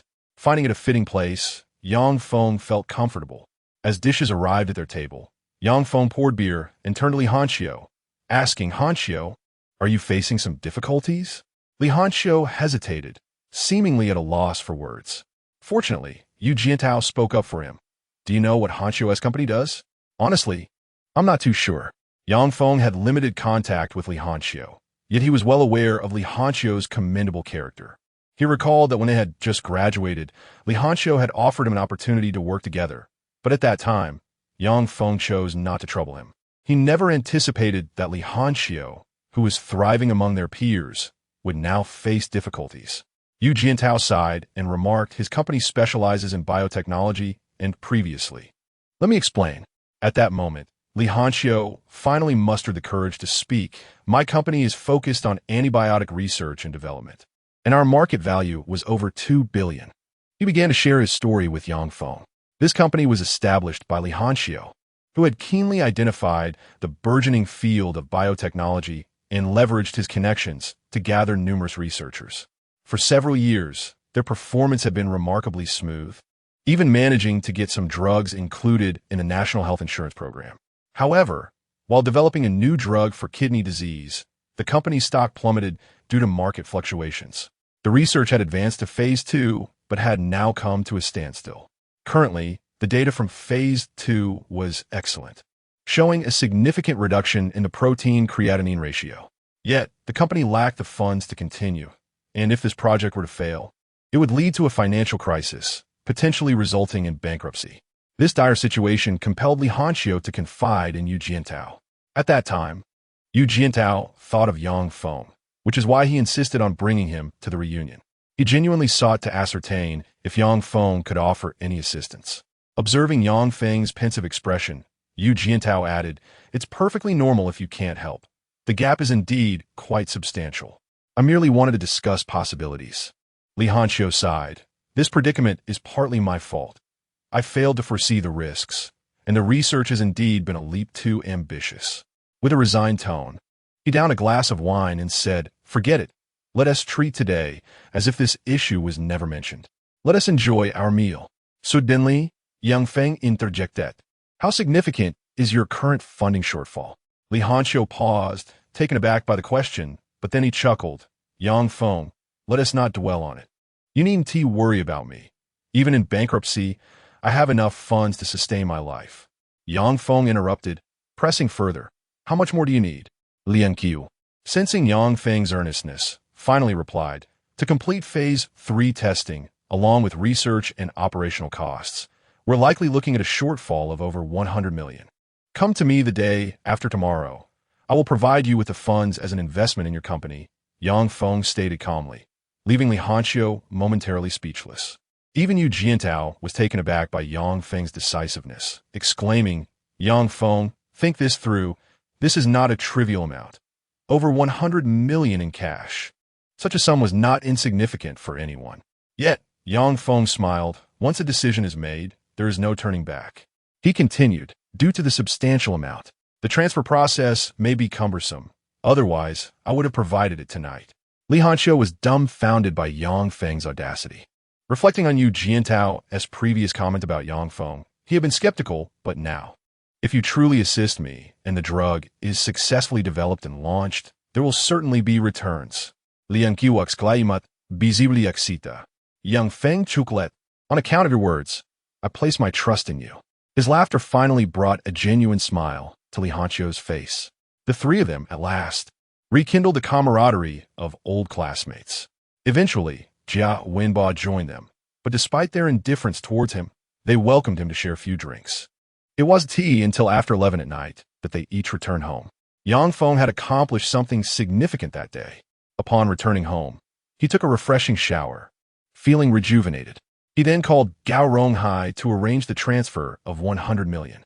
Gao Ronghai was taken aback by Yang Feng's decision to mobilize such funds. But Yang Feng instructed him to purchase another batch of stones, intending to open them together with those he had brought back. If those stones yielded good results, he could expect several million in returns. After finalizing these arrangements, Yang Feng lay down to rest. This marked his first investment, and he was thrilled upon hearing Li Hanqiu discuss the situation, as his instincts assured him of Li Hanqiu's promising future. In the world of investment, one usually relies on luck, but Yang Feng's approach was akin to his stone gambling. He first sought the outcome before choosing to invest. The following morning, Yang Feng awoke around 10. He planned to visit the antique market to acquire some collectibles. Since obtaining the rejuvenation technique, he had not attempted it again, as such treasures were scarce in his hometown. However, now that he was back in Jiangcheng, the task seemed far more feasible. He aimed to purchase an antique worth 1 million and analyze the value enhancement post-rejuvenation. After changing into suitable attire, Yang Feng stepped outside, only to encounter Zhao Zhuwei, who appeared somewhat irate. Upon seeing him, she turned her head away, deliberately avoiding eye contact. Yang Feng scratched his head and called out, "Do you have some time?" "What do you want?" Zhao Zhuwei replied sharply. Yang Feng hesitated. "I'm heading to the antique market. Would you like to join me?" Why don't you go with the woman you were just on the phone with?" Zhao Zhuwei retorted. Yang Feng seemed to realize something. "You mean Lin Shui? Look, you dare to mention her name in front of me." Zhao Zhuwei's anger intensified. Chapter 97. The antique dealer's trickery against the innocent. Noticing her furious demeanor, Yang Feng suddenly had an epiphany, exclaiming, "You're not actually angry with her, are you?" "You, shut your mouth." Zhao Zhuwei snapped, nearly ready to strike him. Yang Feng, feeling exasperated, replied, "I was merely discussing investment matters with her." "Do you have a grudge against her?" "Ugh, I have a grudge against you." Zhao Zhuwei shot him a glare. Yang Feng, still feeling frustrated, mumbled, "So, would you like to accompany me to the antique market?" I'll go if you beg me." "Then I won tea beg." "You're doing this on purpose." All right. I beg you. Please join me at the antique market." Yang Feng feigned sincerity. Zhao Zhuwei finally smiled, saying, "Now that is more like it." With that, she cheerfully turned around and walked alongside Yang Feng. He felt utterly bewildered, unsure of her sudden change in attitude. However, he had no time to ponder this. His priority was to procure valuable antiques. He planned to launch his antique business next month. As a modest vehicle came to a stop outside the antique market, Yang Feng and Zhao Zhuwei hurried inside a store named Qing Shixian. This shop had a prominent sign and primarily dealt in ceramics and other antiques, with a lesser focus on calligraphy and paintings. The owner, a slender man, approached them promptly, greeting, "Welcome. What can I assist you with today?" In this antique shop, the items displayed on the shelves are exceedingly expensive, with the least costly item priced above 100,000. It can be said that this establishment caters solely to affluent clientele. Zhao Zhuwei, though unfamiliar with antiques, surveyed the surroundings and remarked, "The items here are not even as good as my father's collection. Please spare me the nonsense. Your father's collection could easily purchase several publicly listed companies," Yang Feng replied. Rolling his eyes, Zhao Zhuwei found this puzzling and inquired, "Aren't you usually keen on finding bargains? Why are you here in such a high-end store?" "I wish to purchase something today to use as a display for the antique company," Yang Feng casually responded, his gaze fixated on a porcelain bowl on the shelf. "Excuse me, could you take down that porcelain bowl for me to examine?" he asked the proprietor. Upon hearing this, the owner quickly replied, "This bowl is from the Kangxi period of the Qing dynasty, used in the imperial palace. You have a discerning eye, sir. He gestured for his assistant to retrieve it. Yang Feng moved to a nearby square table, placing the bowl down carefully to avoid any mishap, as caution is essential when dealing with antiques. Sir, look. There are inscriptions on the bottom. It is from an official kiln. I acquired it at a high price, and I can tell you are knowledgeable. So you must recognize its value, the owner whispered, flattering Yang Feng. Yang Feng nodded with a smile. I understand. Please allow me to examine it first. Certainly, Xiao Fei. Pour this gentleman a cup of tea, the owner called to his assistant. At that moment, a man with a tense demeanor entered the shop. Appearing to be in his 30s, he looked weary and worn. As he stepped inside and noticed the high-end items, he cautiously approached. The owner greeted him with a cheerful smile. Good day, sir. May I inquire what you are looking to purchase? I am here to sell something. The man replied quietly. The owner's expression shifted instantly from warmth to skepticism as he scrutinized the man. You? What do you have to sell? The man produced a blue and white porcelain vase from a tattered bag. Yang Feng, intrigued by his words, turned to inspect the vase. Upon closer examination, he realized the vase shimmered brightly. It's worth likely in the millions. However, the man appeared exceedingly anxious, carefully placing the vase on the table while keeping a watchful eye on the owner, indicating he was not well versed in this realm. The owner, sensing the man was not a buyer, displayed a hint of displeasure but picked up the vase nonetheless. After a mere glance, his eyes sparkled with interest. This is a fine piece, he exclaimed, gently lifting the vase and inspecting the base, which is crucial for antique porcelain, hence the saying about old bases and new vessels. Meanwhile, the anxious man watched intently, clearly unaware of the vase's true value, yet desperately in need of money. After a few moments of examination, the owner raised his head, revealing his discontent. This piece is rather ordinary. It's just a common porcelain item. His words caused Yang Feng to furrow his brow. Zhao Zhuwei noticed his expression and asked, Yang Feng, what's wrong? I am reminded of some unpleasant memories. Yang Feng replied, his tone becoming somber. The man opposite them, upon hearing the owner's verdict, lowered his head, his simple face betraying a hint of despair. He bit his lip and asked, how much can I sell this for? You seem to be in urgent need of funds, don't you? Here's what I propose. This piece is indeed a family heirloom. I will summon a master to appraise it for you, the owner suggested, glancing at an assistant nearby. Go fetch Master Wuda. Understood, the assistant replied, calling upstairs. Shortly after, a man in his 50s descended the stairs. Approaching the owner, he took the blue and white vase and exchanged a knowing glance with him. This isn't worth much. Although it's blue and white, the quality is mediocre and it's quite common. I say it's worth around 100,000, Master Wuda stated. Upon hearing this, the man quickly raised his head, asking, 100,000? Yes, that's the price, Wuda replied, feigning indifference. The owner sighed dramatically, pretending to be sympathetic. Master, while the quality may not be excellent, it seems this gentleman is in dire need of cash. I truly need the money. My mother is in the hospital, and I need to cover her medical expenses, the man exclaimed, on the verge of tears. The owner, observing his distress, finally made a decision. In that case, I shall increase the offer by 10,000. I will pay double for your item. His expression conveyed a hint of betrayal towards his ancestors, igniting the man's excitement as he exclaimed, Thank you, thank you, thank you. His gratitude was profuse, but the owner was consumed by elation. Just as he prepared to finalize the transaction, a voice interrupted from the side. Wait, I'll buy that blue and white vase for 300,000, Yang Feng declared. His declaration drew the attention of everyone in the shop. Among the dozen patrons present, aside from the assistants, 7 or 8 were guests. Upon hearing Yang Feng's words, they regarded the youthful figure with astonishment. The man selling the vase trembled at the mention of 300,000, quickly asking, Who are you? I am merely a customer here, and I greatly admire your vase. Yang Feng responded with a gentle smile. However, his words sparked a fierce glint in the owner's eyes. Even Master Wu De reprimanded him coldly. Young man, do you understand the rules? This is not a case of the highest bidder winning. Oh, is there a rule stating that one should deceive someone into believing a piece worth millions can be sold for less than 10% of its value? Yang Feng retorted, causing the onlookers to gasp in shock. They had not closely examined the blue and white vase, and with the owner and Wu Da's deceitful banter, they genuinely believed the two were being benevolent. Yet, Yang Feng's words made them realize the truth. Wu Da's expression darkened as he glared at Yang Feng. Where did you come from? I merely passed by. Consider me a concerned citizen or a good Samaritan, he replied with a calm smile, seemingly oblivious to Wu Da's status. Wu Da, perceiving the possibility that this was simply an inexperienced youth, coldly warned, I advise you to think carefully. The value of this piece is merely 100,000, and you've only glanced at it. How could you possibly understand it better than I? A few glances are sufficient. Do you know my identity? Richest.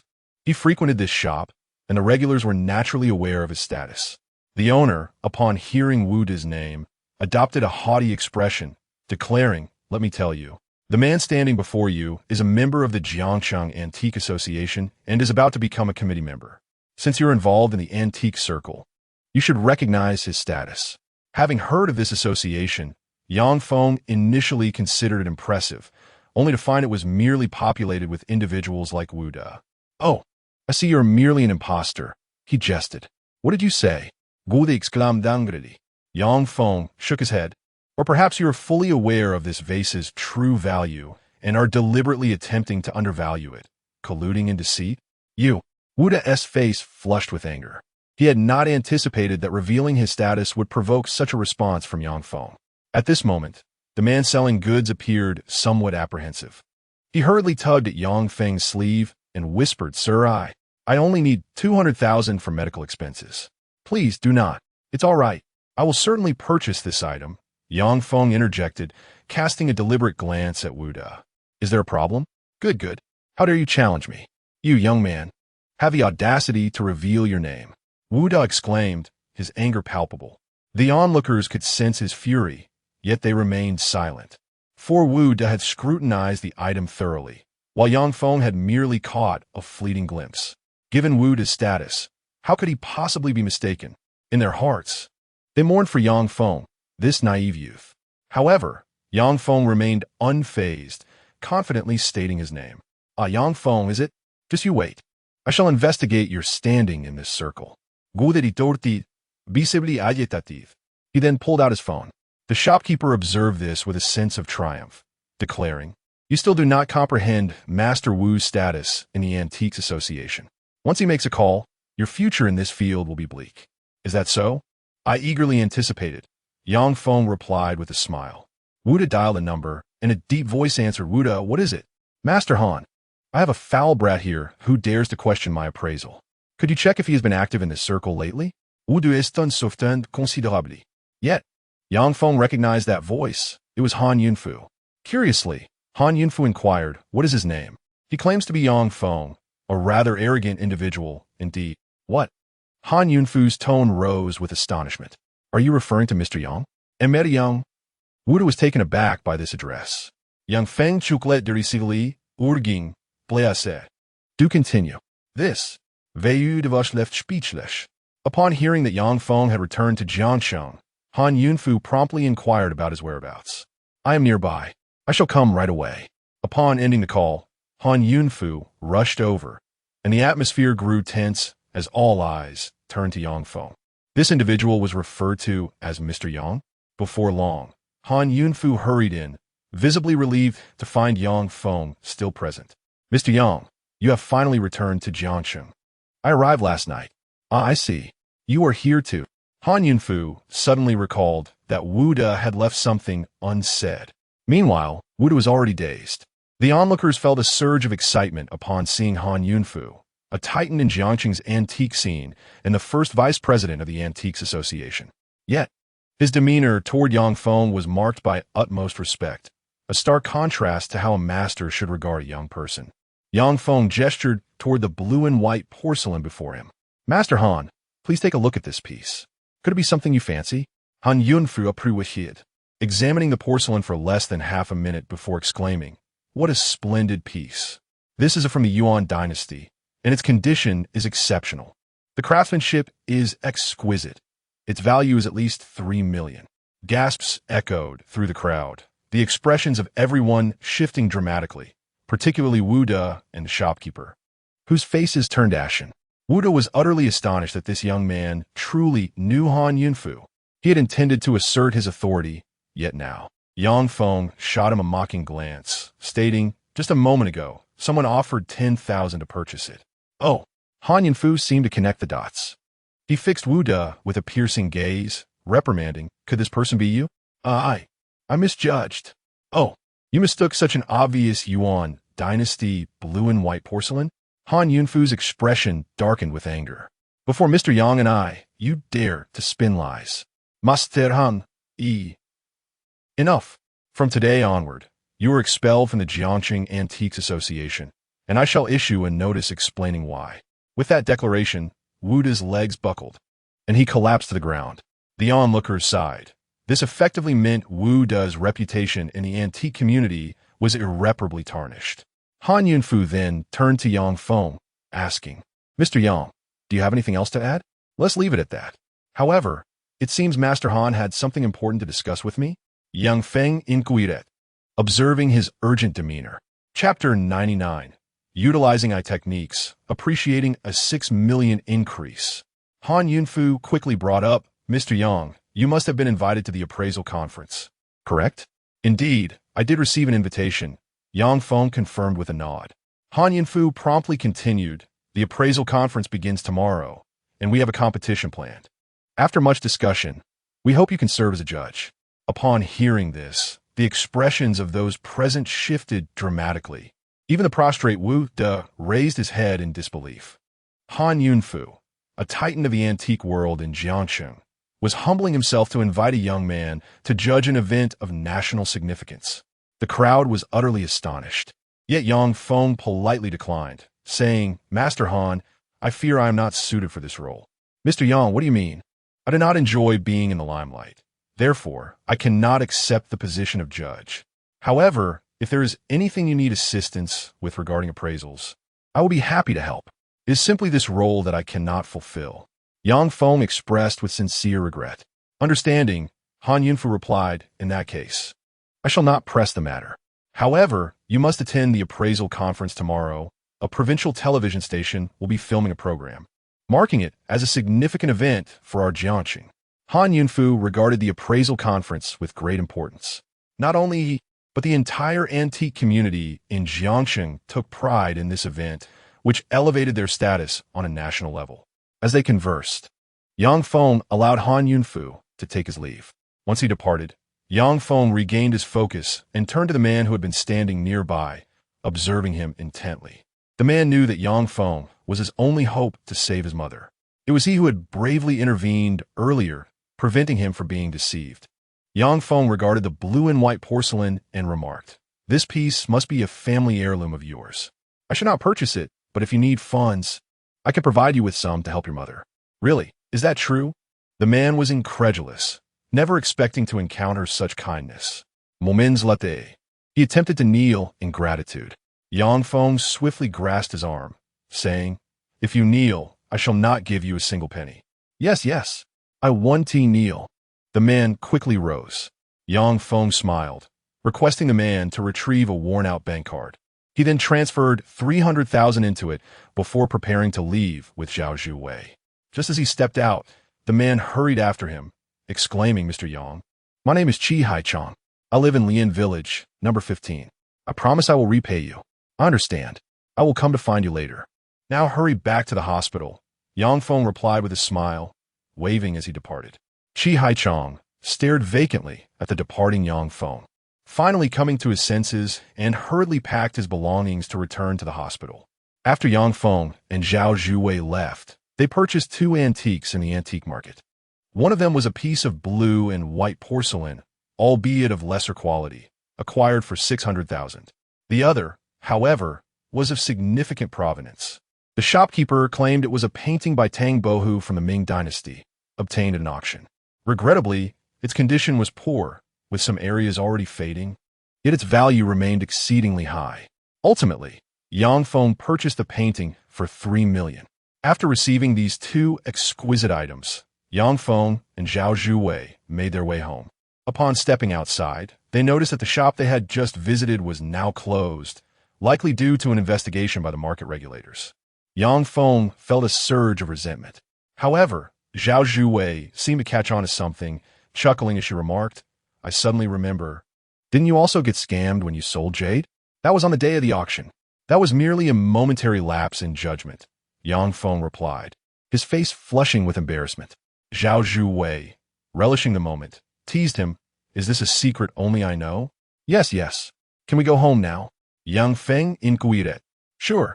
Zhao Zhuwei's mood seemed to brighten instantaneously. Yang Feng found her thought process perplexing, but figured that when his sister returned to Jiancheng in a few days, they would likely have common ground to discuss. Once home, Zhao Zhuwei needed to prepare for a job interview in the afternoon and refrain from bothering Yang Feng. Seizing the opportunity, he secured the doors and windows. The living room was enveloped in profound silence. Yang Feng placed the blue and white porcelain he had purchased for 600,000 upon the floor and sat down to meditate beside it. This porcelain was from the official kilns of the Yuan dynasty, its quality not particularly remarkable. He began to channel the spiritual energy as instructed by the rejuvenation technique, focusing it into his eyes. Soon, a stream of spiritual energy flowed from his eyes, enveloping the porcelain. In that moment, time seemed to halt for Yang Feng.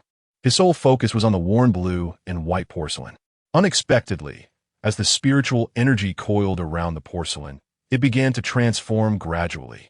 Initially adorned with simple patterns, the porcelain started to reveal intricate designs as if nature itself was sculpting them. The previously damaged areas began to mend. This restoration did not render the vase brand new. Rather, it returned it to its most perfect state of that era. Thus, it became evident that while this technique might not grant immortality to a person, it could enhance their health. For Yang Feng, this was ample, as transforming an antique into a brand new item would spell his doom. Unbeknownst to him, time slipped away, and darkness enveloped the outside world. Yang Feng's technique ceased, and the blue and white porcelain before him had undergone a remarkable transformation. The once damaged glaze and base were now in pristine condition, and the colors on the vase had entirely shifted. What was once merely colored had evolved into a complete painting, featuring flowers rich in historical significance and exquisitely detailed cloud and dragon patterns. The complexity of the design and craftsmanship, coupled with its impeccable preservation, rendered it invaluable. Yang Feng's heart surged with joy as he estimated its worth with his keen eye. The porcelain emanated a radiant glow, at least 60 million. Yang Feng was astounded. Something he had bought for 600,000 had appreciated 100-fold. Excited, he prepared to rise and celebrate, only to find his body collapsing in weakness. Landing clumsily on the floor, he felt utterly drained. Realizing that the spiritual energy required for the technique had nearly reached his physical limits, he lamented, I'm so hungry. Yet, he lacked the strength to stand. Had anyone been at home, they would have witnessed the comical sight of Yang Feng crawling to the sofa to pour himself a glass of water. Gazing once more at the Tang Bohu painting on the table, he recognized that he would have no energy left to enhance its value in the coming days. However, based on his previous experiment, he surmised that if the blue and white porcelain could yield such results, the painting would undoubtedly possess immeasurable worth once completed. A smile of delight spread across Yang Feng's face. He had discovered his prized possession. Just then, a knock echoed at the door. Yang Feng, lacking the energy to answer, called out, Who is it? It's me, came Lin Shui's voice from outside. Upon hearing it, Yang Feng felt a wave of frustration wash over him. Leaning against the sofa and table, he limped to the door and opened it for Lin Shui. As she entered, she was taken aback by the sight of Yang Feng, who appeared utterly depleted, his legs trembling. What happened to you? Lin Shui inquired, puzzled. Yang Feng cleared his throat and returned to the sofa, responding, It's nothing. Just a bit tired, so my legs are numb. Is this just numbness? Lin Shui regarded him skeptically. Her gaze swept around the room before she asked, Are you home alone? Yes. Why would it be any different? He replied. Oh.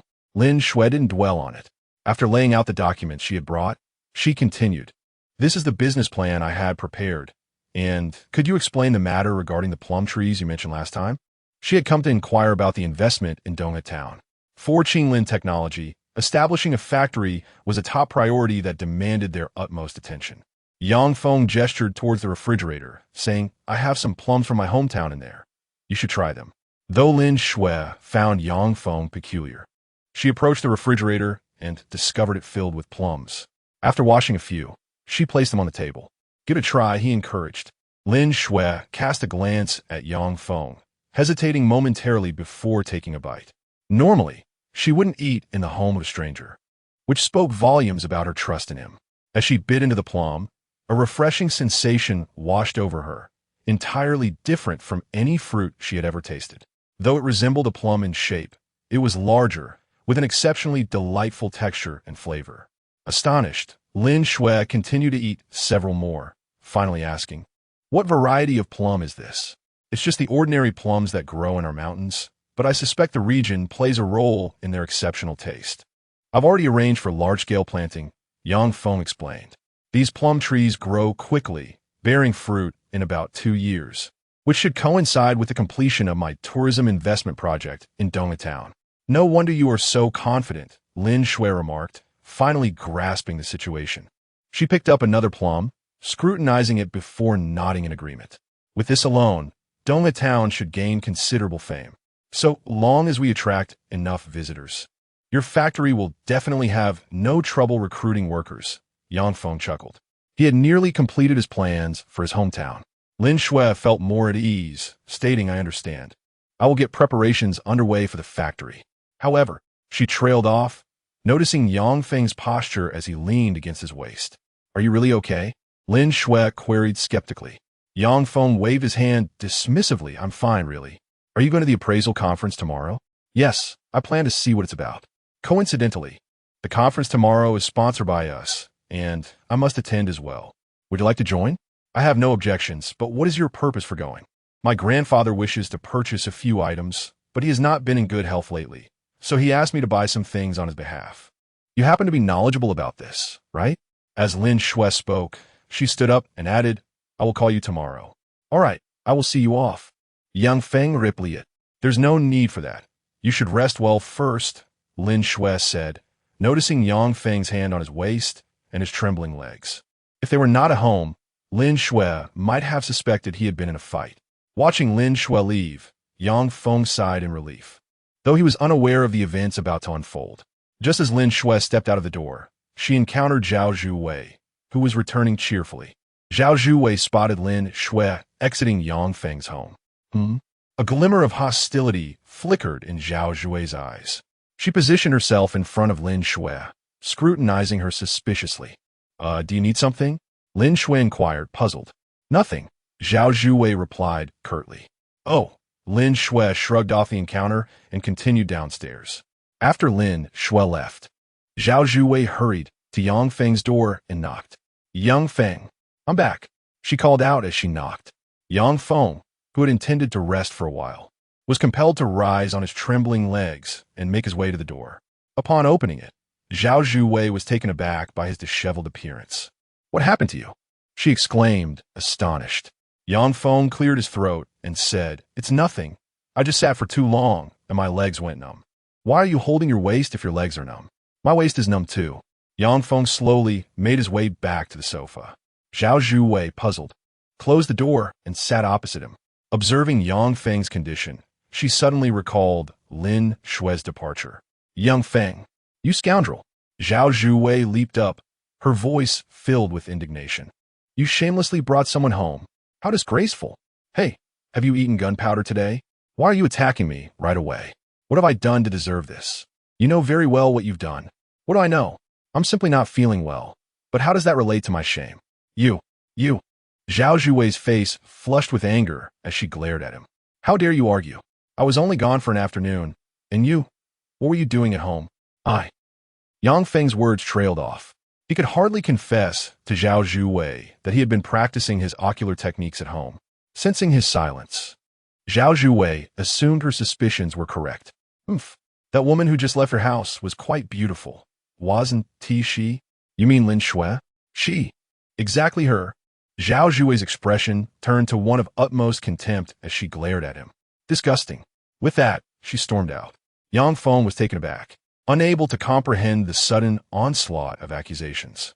He was about to chase after her to explain when his legs gave way, and he fell to the floor.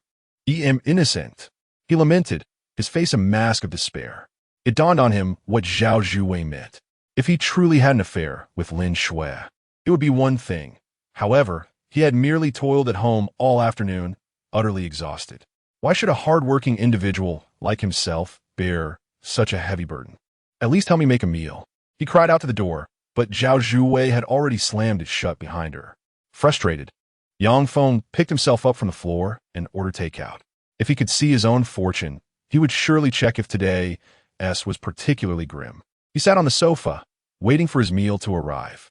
However, after a prolonged wait, he found that his order had not yet been delivered. An hour later, he saw the delivery status change to delivered. "Oh, come on." Yang Feng fumed and called the delivery service. The rider, equally confused, responded, "My delivery has already arrived." "Didn't you live in Building B, room 502? A beautiful girl signed for it." I see." Yang Feng hung up, furious. His takeout had been intercepted. The thief was none other than Zhao Zhuwei from next door. This girl was truly determined to make his life miserable. However, Yang Feng felt somewhat calmer now and made his way to Zhao Zhuwei's door, knocking firmly. He called out, "Zhao Zhuwei, return my takeout." "The thieving girl, I'm going to starve outside your door." Zhao Zhuwei, initially hiding behind the door, quickly opened it upon hearing his voice. "You only know how to shout. There are so many neighbors around. Who told you to intercept my takeout? Who told you to do that?" Zhao Zhuwei turned her head away. "What did I do?" "Fine, let me eat first, and then we can talk this over." Yang Feng felt as if he were drowning in a river of yellow mud. Seeing his pale face, Zhao Zhuwei's expression softened slightly. "Come inside." With a huff, she motioned for Yang Feng to enter her home. This was the first time Yang Feng had stepped into Zhao Zhuwei's place after the furniture was arranged. The decor was cozy, with a large floor-to-ceiling window allowing a gentle moonlight to filter in. Yang Feng cautiously entered and sat on the sofa, observing his trembling legs. Zhao Zhuwei rummaged through the fridge, preparing him a plate of fried rice. Yang Feng devoured it eagerly, his complexion visibly improving from pale to a healthier hue. At that moment, Zhao Zhuwei realized she might have misjudged Yang Feng. If he were truly engaged in something untoward, he wouldn't appear so weakened, would he? "Could I have another bowl?" Yang Feng asked pitifully. "Are you still not full?" "I have bread and milk in the fridge," Zhao Zhuwei offered, bringing him more food. After he finished eating, she sat beside him, her gaze skeptical. "What exactly did you do this afternoon? How did you end up like this?" "I was certainly home exercising, but I just happened to experience a drop in blood sugar and felt faint. What else could I have done?" Yang Feng merely tried. Zhao Zhuwei couldn't help but smile at his miserable expression, her eyes curving into crescent moons. "So you really didn't do anything with that girl named Lin Shui, did you? She was only here for a little over 20 minutes. Do I look like someone who can only manage that in 20 minutes? Yang Feng straightened up, but a sudden pain made him bend over again. Zhao Zhuwei, now amused, stood up. I doubt you would dare." Her triumphant demeanor suggested a weight had been lifted from her shoulders. Yang Feng sighed in relief and said helplessly, "What do you think about all day? Can't we discuss something healthy?" At this rate, the television station might as well stop broadcasting. "Apologies, but no more talk of that," Zhao Zhuwei playfully insisted. "I'll help you cook. Are you still hungry?" "Not quite full. Then I'll make you some noodles." Zhao Zhuwei headed to the kitchen. Just as she entered, there was another knock at the door. "Wei Jia, I'm here to see you." Chen Jiu's voice rang from outside. Yang Feng, still holding his waist, slowly made his way to the door. When he opened it, Chen Jiu paused, momentarily stunned by his peculiar appearance. Then, noticing his odd condition, she cautiously peered inside and asked Wei Jia, "Are you home?" In the kitchen, someone mentioned preparing a meal for me. Yang Feng, limping sleekly, made his way home. Chen Jiu observed Yang Feng's condition and then turned her gaze to Zhao Zhuwei, who had just emerged from the kitchen. "Oh, Xiaoye, you're here too. Have you eaten yet?" Zhao Zhuwei inquired. Chen Jiu shook her head repeatedly, replying, "Sister Wei, you only know how to make fried rice and boil noodles. I'll pass." "Don't be ridiculous. I've recently learned to fry eggs too." "I see." Chen Jiu appeared to be lost in thought. Yang Feng, sensing the mood, remarked, You two carry on. I'll just take this bowl home to eat and then sleep. With that, he exited, carrying the noodles. After seeing him off, Zhao Zhuwei turned back to find Chen Jiwei still watching her. What is wrong? Zhao Zhuwei asked curiously. Chen Jiwei, with her large eyes assessing her, finally inquired, Sister Wei, were you two at home just now? Yes, I felt sorry for him, so I let him have a meal at my place. Sister Wei, your progress is quite rapid. Zhao Zhuwei momentarily froze, then realized the implication, her face flushing red. Unbeknownst to Yang Feng, Zhao Zhuwei had enjoyed a similar experience to his. After satisfying his hunger, he decided to forego a shower and simply collapsed on his bed, falling into a deep slumber until past 10 the next morning. Upon waking, he found that his phone had received numerous calls and messages, some from Han Yunfu and others from Lin Shui. Realizing the time, he hurriedly got up, washed, changed, and rushed out as he was to attend the Antique Appreciation Conference that day. Yang Feng was eager to see if he could acquire something of value. Chapter 102. The Ways of the Antique Appreciation Conference. The Antique Appreciation Conference was a grand event in Jiangcheng, held at the Jiangbin Square, one of the city's largest commercial districts. Typically bustling with crowds, the square was now teeming with even more people due to the conference. Spanning several hectares, it featured an open-air sports arena, within which a large tent was erected for the event staff. Outside the tent, a grand red carpet adorned the stage, lined with tables and television crew members, indicating this was the venue for the conference. Yang Feng, unfamiliar with the conference's proceedings, observed the hundreds of vendors outside the sports arena selling various inexpensive trinkets, such as coins. Inside the arena, dedicated exhibition booths showcased local collections, guarded by numerous security personnel. The innermost stage was where the masters evaluated the antiques. After surveying the area and finding nothing of interest, Yang Feng attempted to push his way into the main event. However, the sheer number of people made it nearly impossible to enter. Just then, Lin Shui called, instructing him to meet her at the backstage entrance. Upon arrival, he saw Lin Shui waiting for him, and they entered the backstage area together. This space, supported by a massive tent, was bustling with television crew members capturing footage, alongside busy staff and anxious contributors ready to present their antiques for evaluation. Yang Feng lifted the curtain to the backstage and noticed the red carpet stage, which had 5 judges' chairs prominently displayed, with an additional row of seats nearby. Who occupies those seats? Yang Feng asked judiciously. Lin Shui glanced over and explained. Those are reserved for local entrepreneurs. If any antiques are deemed valuable by the masters, they will purchase them directly. This also serves as a promotional opportunity for the business owners, given the high visibility of the event. It's a mutually beneficial arrangement. Yang Feng nodded slightly and asked, will you be joining them later? I prefer to avoid the limelight. Lin Shui replied casually, inviting Yang Feng to sit with her backstage. The morning session involves screening contributors for the afternoon's presentations, which begin at 1 o'clock. There is still half an hour left. I'm buying on behalf of my grandfather, but I can't distinguish the genuine from the fake. Could you help me with that? Of course, Yang Feng agreed readily.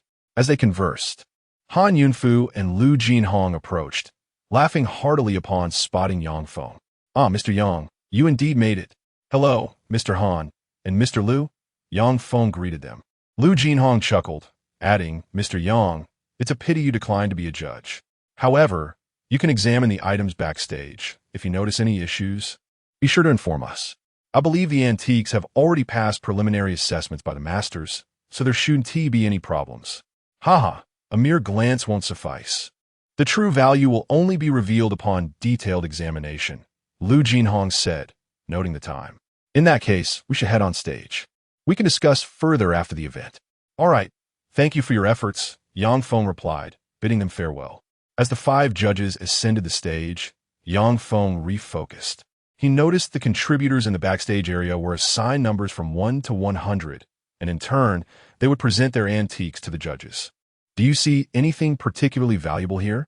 My grandfather seems to favor calligraphy and paintings, Lin Shui inquired. I'm not sure. Let's go take a look, Yang Feng suggested. Given his connections, Yang Feng was treated with respect in the backstage area, especially alongside Lin Shui. He moved among the contributors, eyeing the items they held: paintings, ceramics, and bronzes. A veritable assortment. Given that these items had passed initial scrutiny, he assumed they were all authentic. However, as he infused his vision with spiritual energy, he discovered that none of the items held any luster. What could be amiss? Assuming it was a flaw in his perception, he scrutinized further, only to realize that the items in the hands of several contributors were forgeries. His expression darkened. Continuing to scan the remaining contributors, he found that only half of them were holding genuine antiques. How could this be? After all, their items had undergone preliminary evaluations. It seemed impossible that more than half were fakes. Meanwhile, the stage began calling numbers, and number 1 was preparing to present his item for appraisal. At that moment, Yang Feng suddenly called out, "Stop!" His abrupt command drew the attention of the hundreds in the backstage area, who looked on in confusion. Taking a deep breath, he declared, "Let number 6 go first." His words puzzled the crowd. A staff member approached, inquiring, "Mr. Yang, what do you mean?" "Just follow my instructions and summon Mr. Han," Yang Feng replied, his tone leaving no room for argument. Sensing the gravity of the situation, the staff complied, allowing number 6 to step forward and summoning Han Yunfu from the judging panel. At this moment, Han Yunfu was preparing to give his commentary when he was unexpectedly called back to the backstage, leaving him somewhat perplexed. "Mr. Yang, what is the matter?" Han Yunfu inquired, confusion evident in his voice. Yang Feng cast a glance at the individuals presenting their treasures, who were currently resting. The moment they felt Yang Feng's gaze upon them, a chill ran down their spines. "Old Han, have you conducted a preliminary review of these people's items?" Yang Feng questioned again. Uncertain of Yang Feng's intentions, Han Yunfu responded, "Earlier today, we sent someone to inspect them. Moreover, when I arrived, I took a brief look and found that these items seemed quite good. Is there a problem?" It appeared that old Han was still unaware of the situation. A realization flickered in Yang Feng's eyes. Chapter 103. Unmasking the Forgery Syndicate. Observing Han Yunfu's serious expression, Yang Feng sensed that the matter was far from simple. "Mr. Yang, what exactly is going on?" Han Yunfu pressed, seeking clarity. Yang Feng turned to the nearby presenters and instructed, "Numbers 1 to 5, 16, 19, and 26 to 31. Please step forward. The rest remain where you are." His commanding voice caught the attention of the security personnel outside. The summoned individuals felt a sudden jolt of fear and could only approach Yang Feng under the escort of the guards. Yet at this moment, they remained oblivious to Yang Feng's intentions. Lin Shui, realizing Yang Feng was about to take significant action, cautioned, "This is no trivial event. You must be careful." Yang Feng chuckled lightly, replying, "I am well aware, but someone has their eyes on this place." Puzzled, Lin Shui asked, "What does that mean?" Yang Feng turned to Han Yunfu, saying, "Old Han, please examine closely the items they have brought." "Huh?" Han Yunfu, slightly bewildered, picked up a bronze cup from one of the presenters. He scrutinized it for a while, but ultimately discerned no faults. "What is going on?" he questioned in confusion. Yang Feng nodded, stating, "It seems their craftsmanship has indeed reached an advanced level." "Are you implying these are forgeries?" Han Yunfu finally grasped Yang Feng's meaning. He hastily lifted the bronze cup again for a closer inspection, yet still could not identify any significant flaws, only sensing that the cup had an unusual quality to it. "Speak up, who sent you here?" Yang Feng directed his gaze to the numbered presenters. Their faces turned pale with fright, and they averted their eyes, too terrified to speak. Han Yunfu, observing their demeanor, quickly comprehended the gravity of the situation. "Outrageous! This is utterly unacceptable," he exclaimed in anger, addressing the staff nearby. "Bring all the judges in from outside. We must pause this appraisal event. This can't be allowed." The organizer protested in panic. "The reporters from the television station are already filming, and there will be interviews shortly. If we stop now, it would create a tremendous embarrassment." Han Yunfu snorted coldly, declaring, "I believe we have already made a fool of ourselves." The organizer was left speechless. Thankfully, Yang Feng finally spoke up, proposing, "Old Han, I suggest we first take the genuine items outside to allow the appraisal event to continue normally. In the meantime, we can arrange for some singing and dancing performances to fill in for about 20 minutes. "I understand." We will use those 20 minutes to replace old Lu and the others and thoroughly investigate these presenters. Han Yunfu readily agreed. With this plan in mind, the organizer quickly set about arranging the entertainment. Meanwhile, Yang Feng had gathered around 20 individuals. However, among them, at least 30 were engaged in forgery. Yang Feng intentionally left some out to create a semblance of oversight, ensuring he did not appear overly competent. Once this was accomplished, the four master judges from outside rushed into the backstage area, which had descended into chaos, tightly controlled by security personnel. "Old Han, what on earth is happening?" Lu Jinhong asked urgently upon entering. Han Yunfu gestured for everyone to take a look at the items. "Haven't these undergone preliminary review? We glanced at them when we arrived, and there seem to be no issues," Lu Jinhong remarked, puzzled. An elderly gentleman over 70 interjected, "Yunfu, what exactly have you discovered?" "Wu, it's not that I have discovered anything. Rather, Mr. Yang has identified irregularities among the presenters."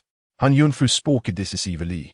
Wu Mingze, intrigued, turned to Yang Feng, asking, "Is he the remarkable young man you all mentioned?" Indeed, he was the one who, earlier in the backstage, noticed the presence of a large number of counterfeit items among the presenters, and their craftsmanship is so refined that it is not easily discernible, Han Yunfu recounted. Wu Mingze, skeptical, retorted, "If they're so difficult to distinguish, how could he possibly identify them after just a brief glance? That is simply absurd." "Exactly. If he could discern them so easily, we would have noticed them long ago," chimed in a middle-aged man, Zhou Pingyuan, who served as the vice president of the Antique Association.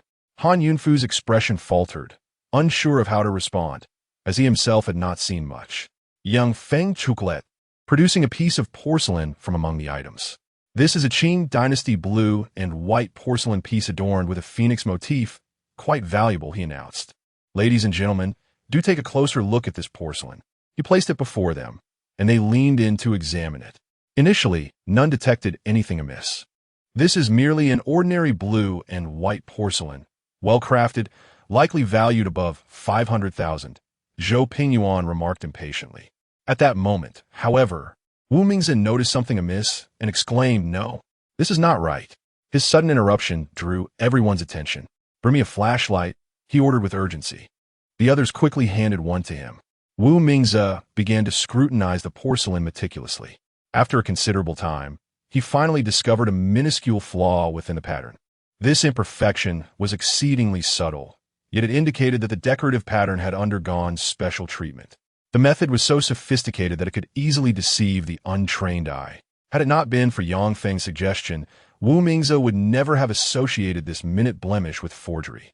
The other judges, now intrigued, turned to him for his assessment.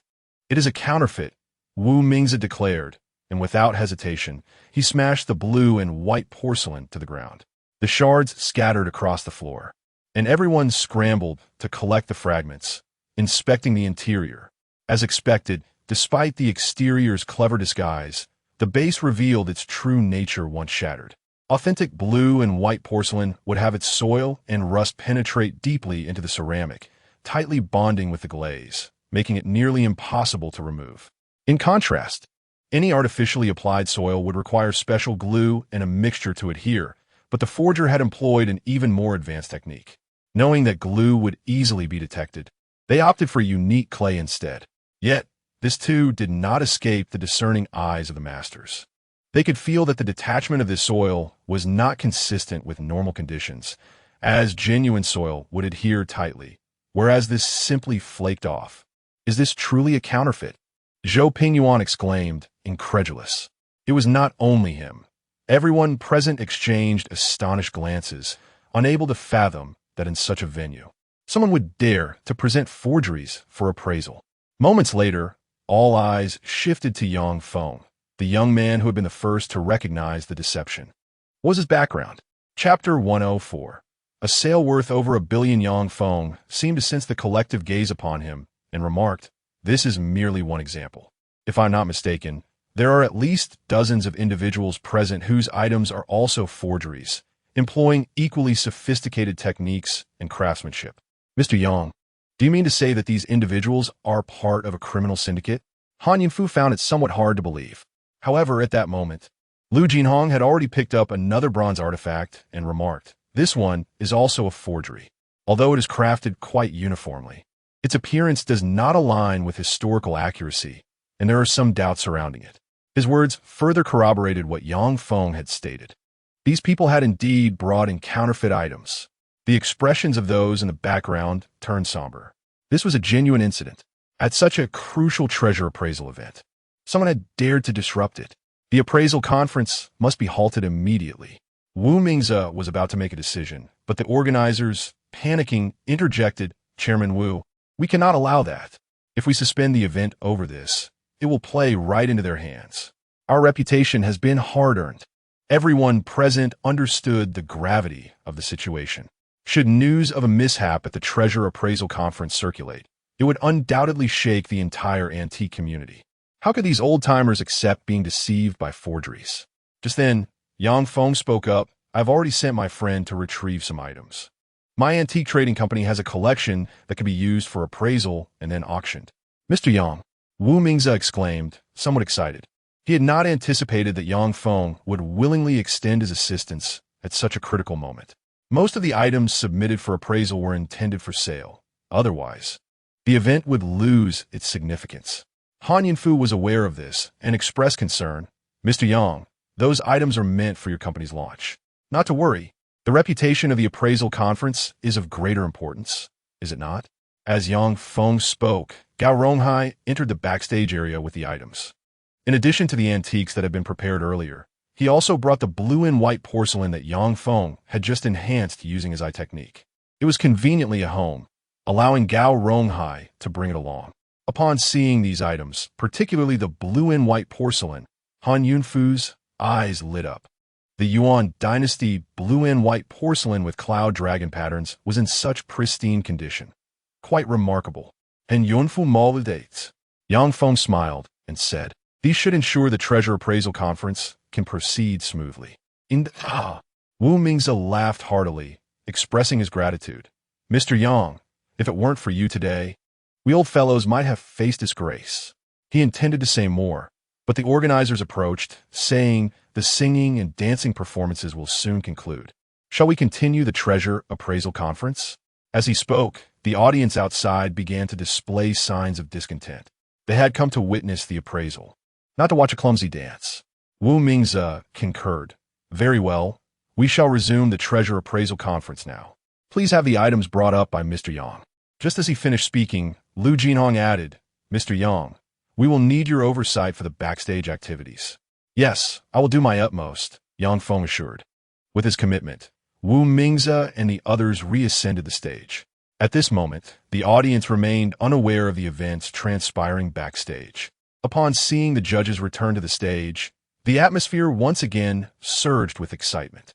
Meanwhile, Yang Feng meticulously checked the items, allowing those with genuine treasures or non-professional forgeries to take the stage. After all, for the sake of entertainment, it would not do for the treasure appraisal conference to have no genuine artifacts whatsoever. Though the event had encountered some turbulence, it ultimately concluded splendidly. Yang Feng sponsored over a dozen antiques for the program, all of which were sold. The total value of these items, including the blue and white porcelain that fetched 60 million, amounted to over 120 million. This was an astonishing figure, representing a significant cash flow for Yang Feng. After the conclusion of the treasure appraisal conference, Wu Mingze and the others wished to express their gratitude to Yang Feng, but he had already departed with Lin Shui. As for the forgers behind the conference, Yang Feng had already surmised that it must have been one or perhaps several top masters in the industry capable of crafting such perfect fakes. Unfortunately, their technical skills had yet to reach the level of flawless replication. Otherwise, even if Yang Feng could discern the truth, others would find it challenging to spot the flaws. By 8 o'clock in the evening, Yang Feng and Lin Shui found themselves at a juice shop near the square. The shop was bustling with patrons. Seated in a corner, Lin Shui gazed at Yang Feng, her eyes shimmering with curiosity. "Who exactly is your master?" Lin Shui could not help but ask again. The events of the day had been utterly incredible for her. In fact, it was not just her. Anyone backstage found it hard to believe. A forgery that even a master like Wu Mingzhen needed to scrutinize closely to identify its flaws had been so easily detected by Yang Feng. His ability to appraise treasures had reached a level of mastery. Yang Feng had anticipated that Lin Shui would pose the question and shrugged, saying, "I cannot locate him, nor do I know who he is. Do you believe me? If you don't want to say, then don't," Lin Shui replied, casting him an irritated glance. "Yang Feng sighed. I tend to be misunderstood when I speak the truth." Seeing him jest, Lin Shui refrained from pressing the matter further. Instead, she remarked, "You just made over $1 billion. Yes, fortune favored me. The batch of artifacts I purchased previously appreciated in value. Why didn't you let me buy your items? Then we would have entered a transactional relationship. And that would sound rather unseemly," he replied. "Bah, who would want to be in a transactional relationship with you?" Lin Shui retorted, rising to leave. "I need to head back. I must show the items I bought to my grandfather. What about you? Now that I've earned over $1 billion, I plan to go home and count my money until my hands cramp," Yang Feng joked. In reality, he intended to use the restoration technique on the painting by Tang Bohu tonight, hoping to profit once more. However, unbeknownst to Yang Feng, this would mark the beginning of his brief misfortune. Chapter 105. Yang Feng on the brink of death, the elder reappears. As the two parted ways, Yang Feng returned home, having arrived after 10 o'clock at night. The house was eerily quiet. He locked the door and, unable to contain his excitement, unfurled the painting by Tang Bohu. The artwork was quite famous among outsiders, yet within the antique community, its actual value was not as high as the general perception. Existing records indicated it was worth just over $100 million. However, there were some exclusive auctions where rumors or undisclosed prices might circulate. Yang Feng was merely hoping for this painting to exceed the value of the blue and white porcelain slightly, which would suffice for him. As he unfurled the painting, which measured over 2 meters in length, he noted that in addition to the landscape, a poem was inscribed alongside it. Taking a deep breath, Yang Feng began to concentrate his spiritual energy in his eyes, just as he had the previous day, initiating the restoration process on the painting before him. The brushstrokes appeared to dance across the canvas, as if they were leaping out of the artwork. However, Yang Feng noticed something peculiar. This time, the consumption of his spiritual energy was far greater than in any prior attempt. After just 1 hour, he felt as though his energy had been entirely depleted. Yet only a corner of the painting had begun to recover. Yang Feng gritted his teeth and continued to channel his energy, employing the eye technique. But at that moment, he felt as if a heavy blow had shattered his very essence. His back stiffened, and then a wave of excruciating pain surged through his entire body. Sensing that something was amiss, Yang Feng attempted to halt the eye technique, yet it was already too late. All the spiritual energy within him surged uncontrollably outward. Yang Feng writhed on the ground in agony until the final, overwhelming pain extinguished his consciousness. With a thud, his body collapsed heavily to the floor. Silence once again enveloped the home. Yang Feng lay motionless on the ground. A night passed, and even by midday the next day, he remained in a deep slumber, seemingly oblivious to the passage of time. In his consciousness, he had merely experienced a dream set in a realm of utter darkness where he could not see his own hand in front of his face. "Where am I?" He attempted to scream into the void, yet despite exerting all his strength, his voice failed to reach even his own ears. The surroundings remained eerily silent, shrouded in darkness. "Have I met my untimely end?" He pondered, bewildered by the shadows around him. Then, in a fit of frustration, he exclaimed, "Damn it! I finally turned my life around, and it has to end like this." His fervent cries echoed unheard. Suddenly, a soft white light illuminated the darkness before him. Instinctively, Yang Feng shielded his eyes. When he opened them again, he realized that the radiant light belonged to the old fisherman from that fateful day. "It's you," Yang Feng gasped, as if seeing his savior. The old man regarded him with a hint of annoyance. "You've really outdone yourself this time. It hasn't even been long, and you've already hit your limit." "Senior." Yang Feng stared at him, dumbfounded. The old man, sensing his confusion, inquired, "Did you engage in a fierce battle with someone powerful, exhausting yourself in the process?" "No, not all. Then was it due to observing the Tao, using up all your ocular strength?" No, not that either. Yang Feng scratched his head. The old man raised an eyebrow and asked, could it be that you drained your spiritual energy while healing someone? Yang Feng fell silent. The old man sensed something was amiss and pressed when the world happened. In truth, Yang Feng had recently mastered a new ocular technique and applied it to an antique. He recounted his experience. Upon hearing this, the old man exploded in anger. Cursing, damn it! I gave you those eyes to help others, not for you to chase after wealth. Well, money is quite important in the mortal realm. Yang Feng stammered. If you want to pursue wealth, do it properly. Why dabble in such dubious ocular arts? The old man scolded. You dare to learn such a sinister technique? Huh? I had used this technique once before, and it was fine. Perhaps I just lacked stamina this time.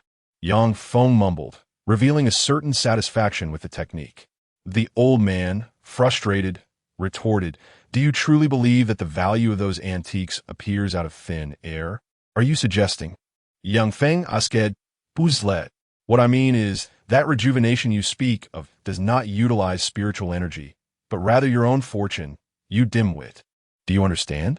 The old man's gaze was piercing. Fortune is hidden within the depths of humanity. Your technique augments the value of those items based on your fortune. Thankfully, you passed out quickly. Otherwise, one day, your fortune would run dry, and you'd be struck by lightning upon stepping outside. Is it really that ominous? Yang Feng felt a twinge of fear, recalling how he had previously used it on a piece of blue and white porcelain. The old man scoffed, you're still dabbling lightly, but a transient loss of fortune requires time to replenish. I suggest you behave yourself during this period. How long will that take? At least 10 days, possibly a month. Though your fortune is decent, if you continue your reckless ways, you might as well prepare for death. The old man concluded, enough of this, hurry back. Just looking at you infuriates me. With that, Yang Feng felt himself plummeting through the darkness, and when he opened his eyes again, it was already near dusk. He slowly rose from the ground, the silence in the hall unsettling. Yang Feng sensed that his hearing had not fully returned, yet his mind was preoccupied with thoughts of the old man. Although he knew not who he was, Yang Feng had already come to regard him as a mentor. Fortune, he murmured to himself. As he spoke, he felt his hearing gradually returning. At that moment, a knock echoed at the door. It was the voices of Gao Yonghai and Lu Qinglan seeking entrance. Summoning his last ounce of strength, Yang Feng opened the door, nearly stumbling as he did so. Fortunately, Gao Yonghai was quick to support him. Upon entering, Gao Yonghai was taken aback by Yang Feng's pale complexion and frail demeanor. Dude, what have you been doing at home? I thought something happened to you, since you didn't answer your phone all day. Nothing. I've just been at home, Yang Feng replied. You stayed home all day? Gao Yonghai eyed him suspiciously, then suddenly realized, wait, I've heard that Miss Zhao moved in next door, but you've taken it to another level. Can't you think of something healthy for once? I merely exercised a bit at home and got a little tired. Yang Feng shot him a glare. Can we speak truthfully for once? Gao Yonghai sighed in exasperation. You really expect anyone to believe that a normal person would need to support their waist after exercising at home? Look at your complexion. You should take it easy. This is genuine advice from a friend. Although Gao Yonghai's remarks were somewhat crass, Yang Feng had to admit there was truth in them. Lu Qinglan chimed in. Zhao Wei is indeed very beautiful, but you can't overexert yourself. Your health will eventually suffer, especially since you live next door. There will be plenty of opportunities later. Can we refrain from criticizing me for a moment? Yang Feng interjected. What have I done to deserve such scrutiny? Gao Yonghai's expression was one of frustration. Lu Qinglan rolled her eyes, ignoring him, and began to look around the house. Finally, she asked, hey, why is it just you here? Where's Zhao? How would I know? Yang Feng retorted. You're in this state, and she is perfectly fine?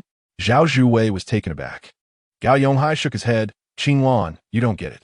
As the saying goes, only the cow that works hard dies. The field remains unscathed. Just because Yang Feng looks like this. Enough. Are you two done? Yang Feng finally couldn't hold back. I'll repeat this once more. I've been at home by myself since last night. Do you think we believe you? My temper is flaring. Yang Feng felt himself on the verge of exploding. Just then, a voice called from the doorway. Yang Feng, I'm back. Zhao Zhuwei entered, carrying something. Yang Feng felt a wave of relief wash over him. Finally, someone who can clarify things. You two better listen closely. As Zhao Zhuwei stepped inside and spotted Gao Yonghai and Lu Qinglan, she greeted them. Oh, you're all here too. Zhuwei, did you go out? Yes. Yang Feng hasn't been well, so I went to buy some food to prepare a stew for him tonight. Zhao Zhuwei proudly displayed her purchases. Goji berry and pig heart soup. What do you think? I think he really needs it. Lu Qinglan and Gao Yonghai exchanged sympathetic glances at Yang Feng. Yang Feng felt increasingly uneasy and quickly interjected. No, you're both thinking too much. She bought me food because of what happened the night before. And what happened that night? No wonder you're like this today. It seems you haven't had a moment's peace these past few days. Lu Qinglan exclaimed, her mouth agape in realization. Yang Feng finally understood that explaining things to these two was as challenging as becoming a billionaire. Forget it. What brings you both to my house? Yang Feng had also given up. When Gao Ronghai mentioned this, he became quite serious and said, I plan to go to Shansheng in the next couple of days. Didn't you say you wanted to come along? So I thought I'd check with you. Yang Feng replied, I don't think I'll be going out much in the next few days. He recalled the old man's warning about not being struck by lightning if he ventured outside. However, Gao Ronghai seemed to understand and commented, I can tell by your expression. In that case, we'll postpone this matter for now. Additionally, I've prepared 100 million and contacted your old classmate. He should come to withdraw the funds tomorrow. I'll personally sign the contract with him then. All right, I've sent you the company's financial statements. Take a look later. The company account has about 100 million left. Gao Ronghai continued, my next step is to procure on a large scale in Shansheng, and there's something else.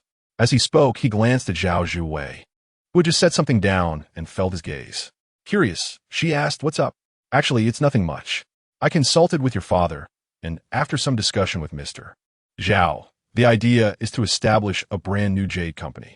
They will hold 51 of the shares, and we will hold 49. The primary focus will be on processing top-quality jade, aiming for a win-win collaboration. Gao Ronghai was well aware that selling raw jade had limited pricing.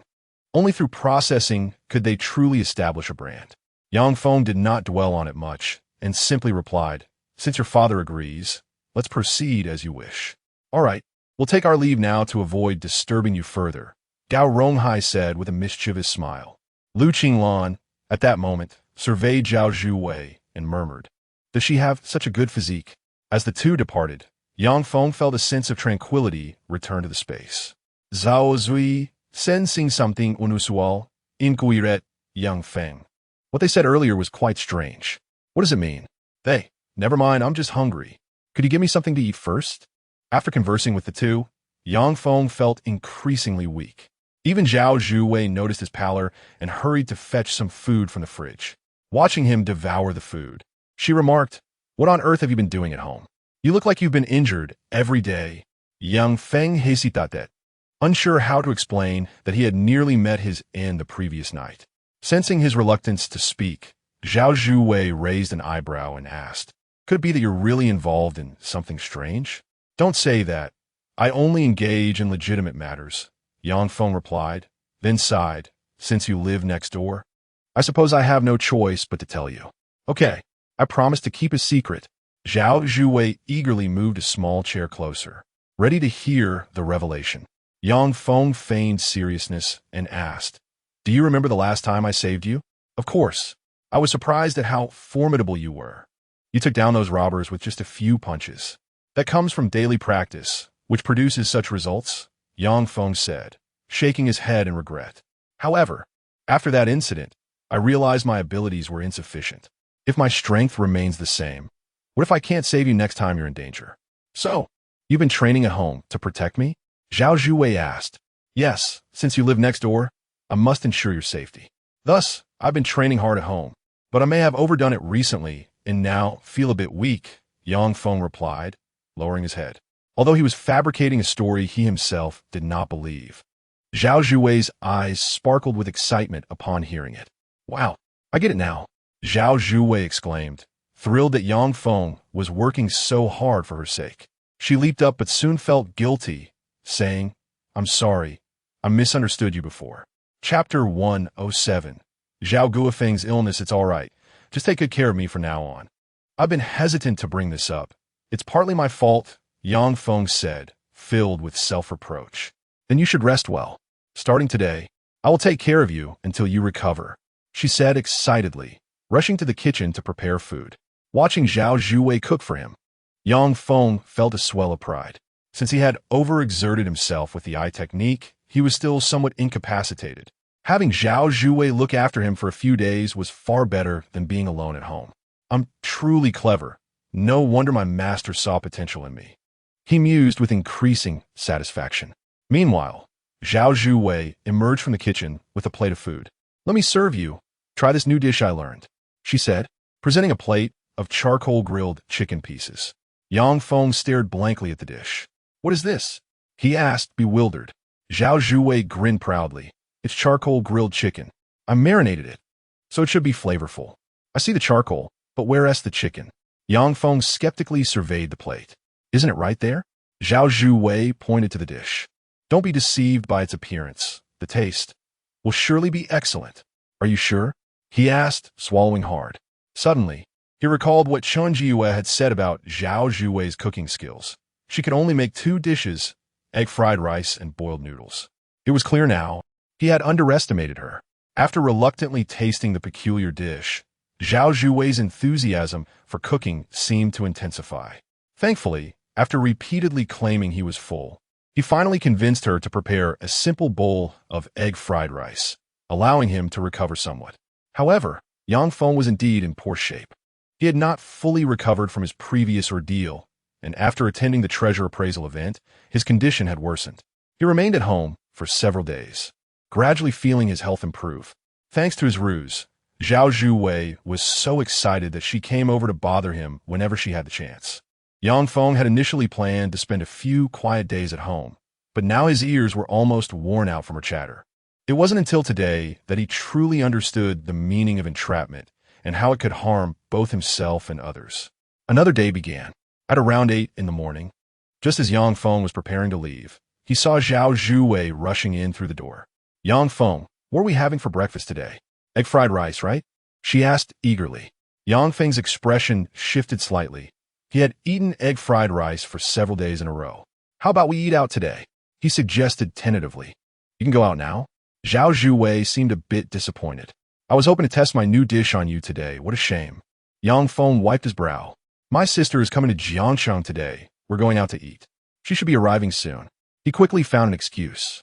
Upon hearing this, Zhao Zhuwei's interest piqued, and she curiously asked, I heard your sister is quite the academic overachiever. Wait until you meet her. You'll see, Yang Feng said as he put on his shoes and headed outside. Having spent several days at home without venturing out, even the contract signing with his old classmate had taken place at his home. This was primarily due to his fear of being struck by lightning outside and his depleted energy. Zhao Zhuwei, however, remained blissfully unaware and cheerfully followed him outside. On this particular day, the sun was not particularly bright, shrouded by clouds.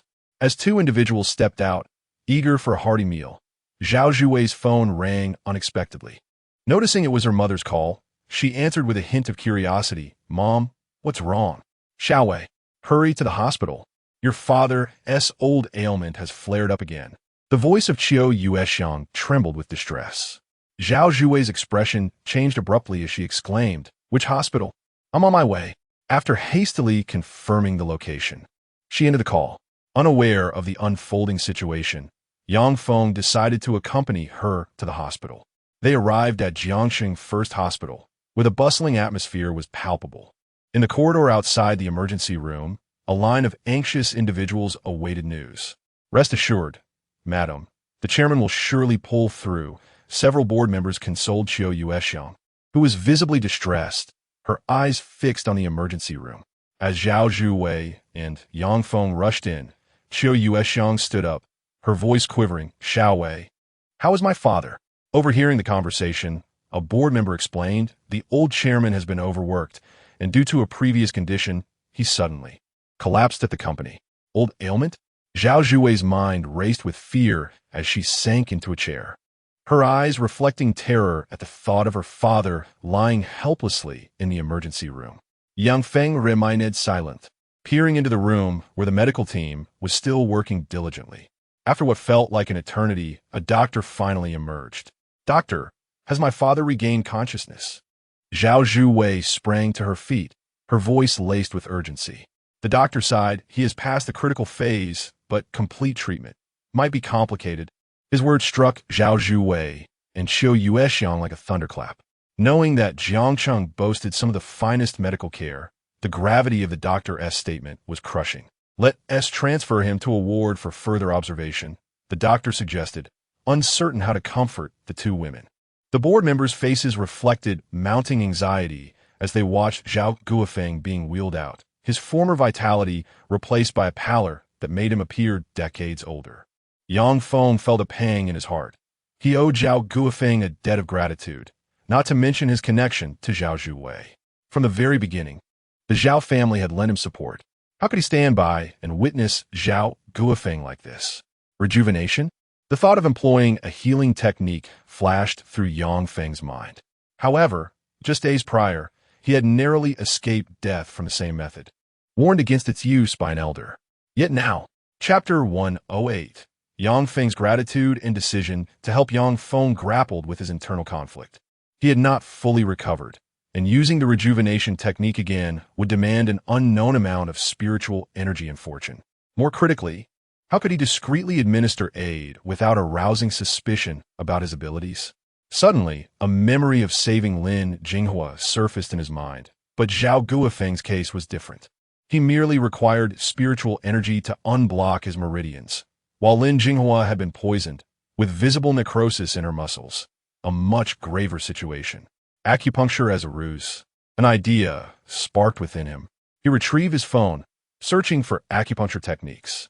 With his photographic memory, Yang Feng quickly absorbed the essential knowledge to ensure he would not harm Zhao Guofeng during the procedure. An hour later, in the VIP ward, Zhao Zhuwei and Qiu Yuexiang stood vigil by the bedside, while Yang Feng, along with board members and employees, lingered near the door. The atmosphere grew tense with silence. One board member, having watched Yang Feng closely, finally broke the silence. "Sir, if you're here to play on your phone, kindly step outside. It's quite crowded." His words shattered the stillness, drawing everyone's attention to Yang Feng. Zhao Zhuwei looked up, her eyes swollen from tears, traces of sorrow etched on her face. "Everyone, please wait outside. The doctor needs to continue his work," Qiu Yuexiang urged. The doctor added, "The patient requires a quieter environment.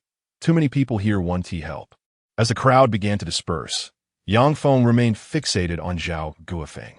At that moment, he suddenly remarked, "It must be due to my asthma, right?" His unexpected declaration halted everyone in their tracks. The middle-aged doctor turned to him in surprise. "Has someone informed you?"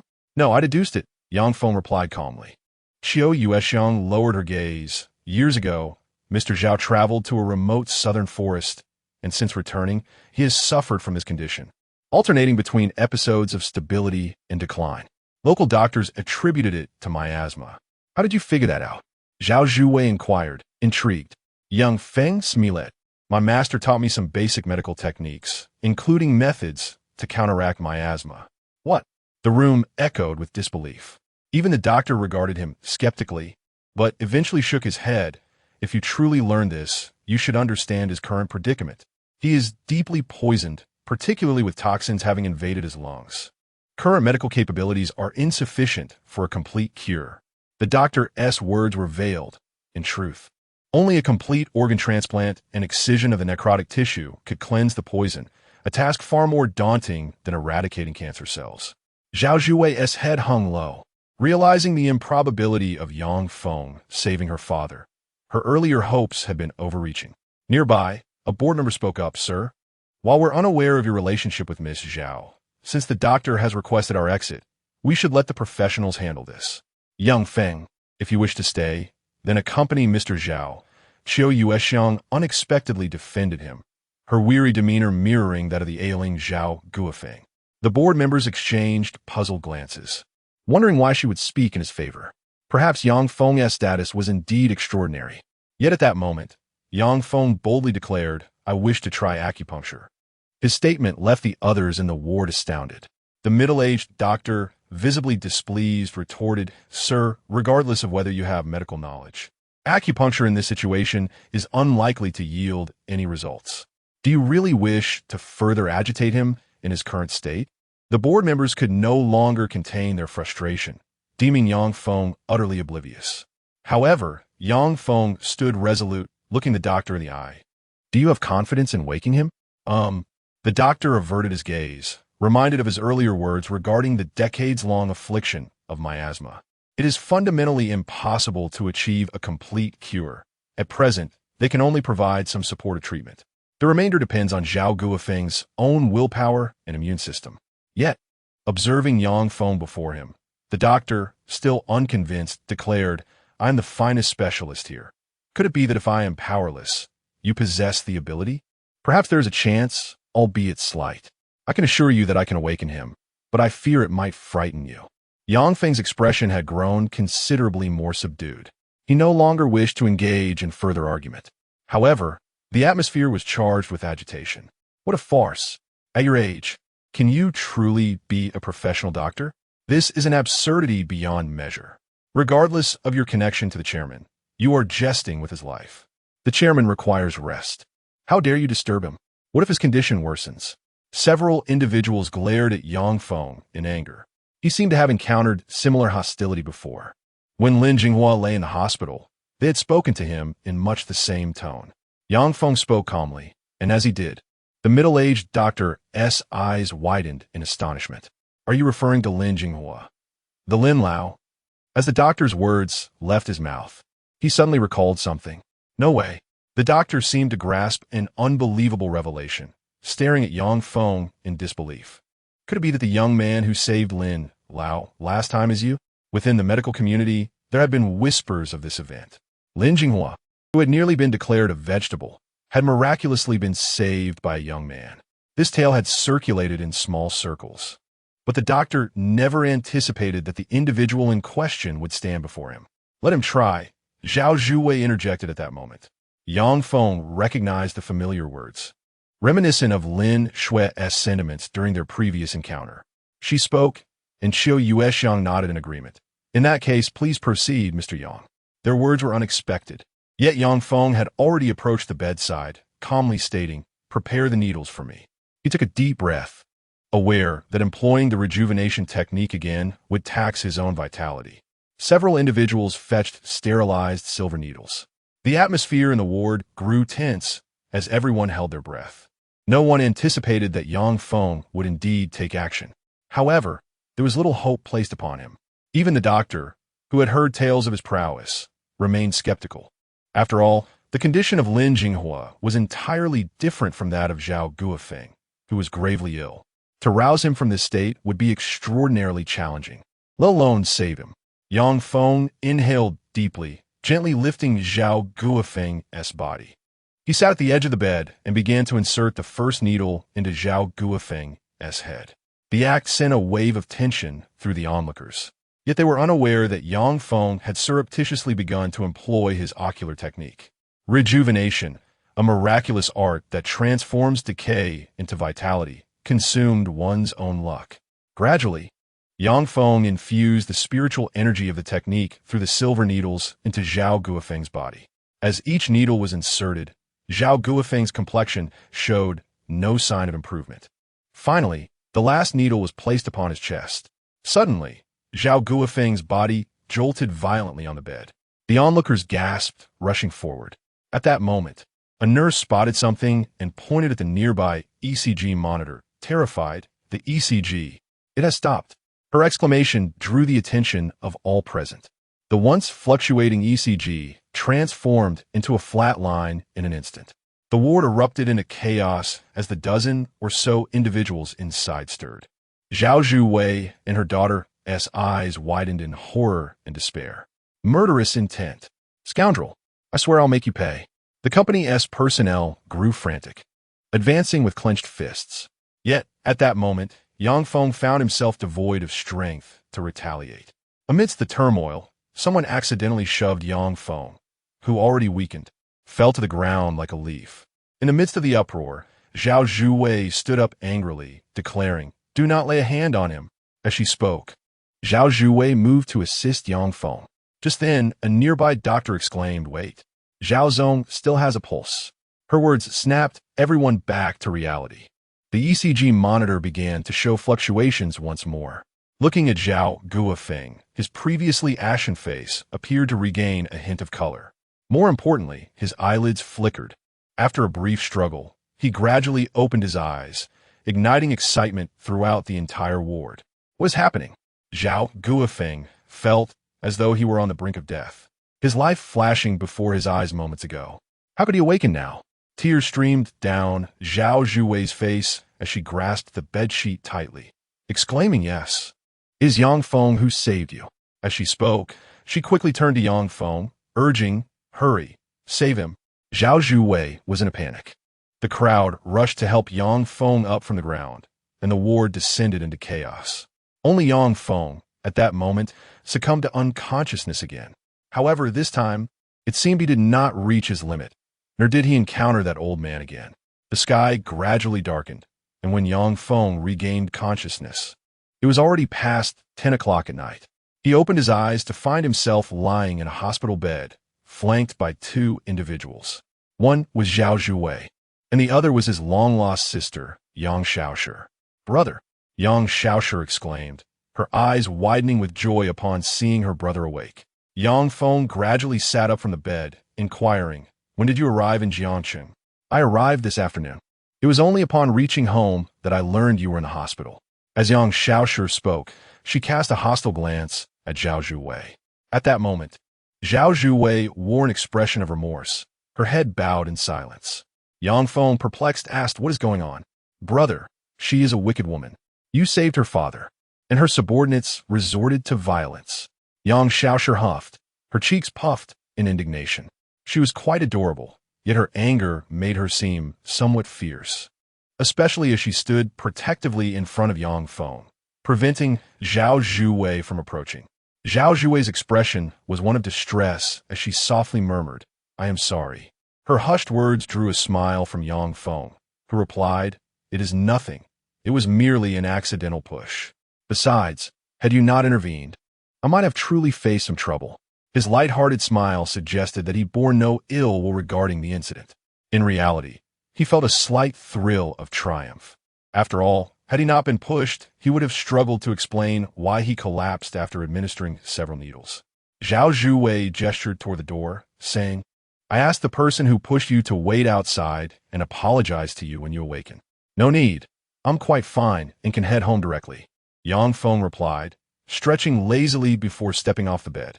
However, just then, a faint sound of footsteps resonated from the entrance. Yang Feng initially assumed it was Qiu Yuexiang or Zhao Guofeng come to express their gratitude. To his surprise, the figure that entered was none other than Muronwan, a sight he had not encountered in quite some time. Muronwan entered with a radiant smile. Upon seeing her, both Yang Shaoshi and Zhao Zhuwei froze momentarily. Muronwan exuded a unique charm, coupled with a gentle smile that made one feel immensely at ease. "What brings you to see me?" Yang Feng grayed hair. Zhao Zhuwei, upon hearing Yang Feng acknowledge such a beautiful girl, expressed her astonishment. "She is your friend?" "We met previously," Yang Feng replied without elaboration. After Muronwan stepped through the door, she greeted with a cheerful smile, "Hello, everyone. It appears you are recovering quite well." At the mention of this, Zhao Zhuwei averted her gaze. She had always felt that Yang Feng had fainted for an extended period due to that push. However, Muronwan surveyed the surroundings and continued with a smile, "I would like to have a private conversation with Yang Feng. Is that acceptable?" "Brother, who is she?" Yang Shaoshi asked, her tone tinged with discontent. She considered herself to be the closest person to Yang Feng and was perplexed by the sudden appearance of a strikingly beautiful woman. Yang Feng, failing helpless, replied, "You both should step outside for a moment. I need to speak with her." "Oh," Yang Shaoshi still seemed somewhat reluctant. Zhao Zhuwei, too, harbored a sense of wariness and suspicion. However, recalling that Yang Feng had just rescued her father, she had no choice but to comply and exited the room with Yang Shaoshi. Once the two had departed, Yang Feng shrugged and inquired, "What brings you here?" "I heard you had an incident, so I came to check on you," Muronwan replied, settling down beside him with a smile. Her eyes appraised Yang Feng, and after a brief pause, She remarked, "Is it truly appropriate to put yourself in such a state for the sake of someone you barely know?"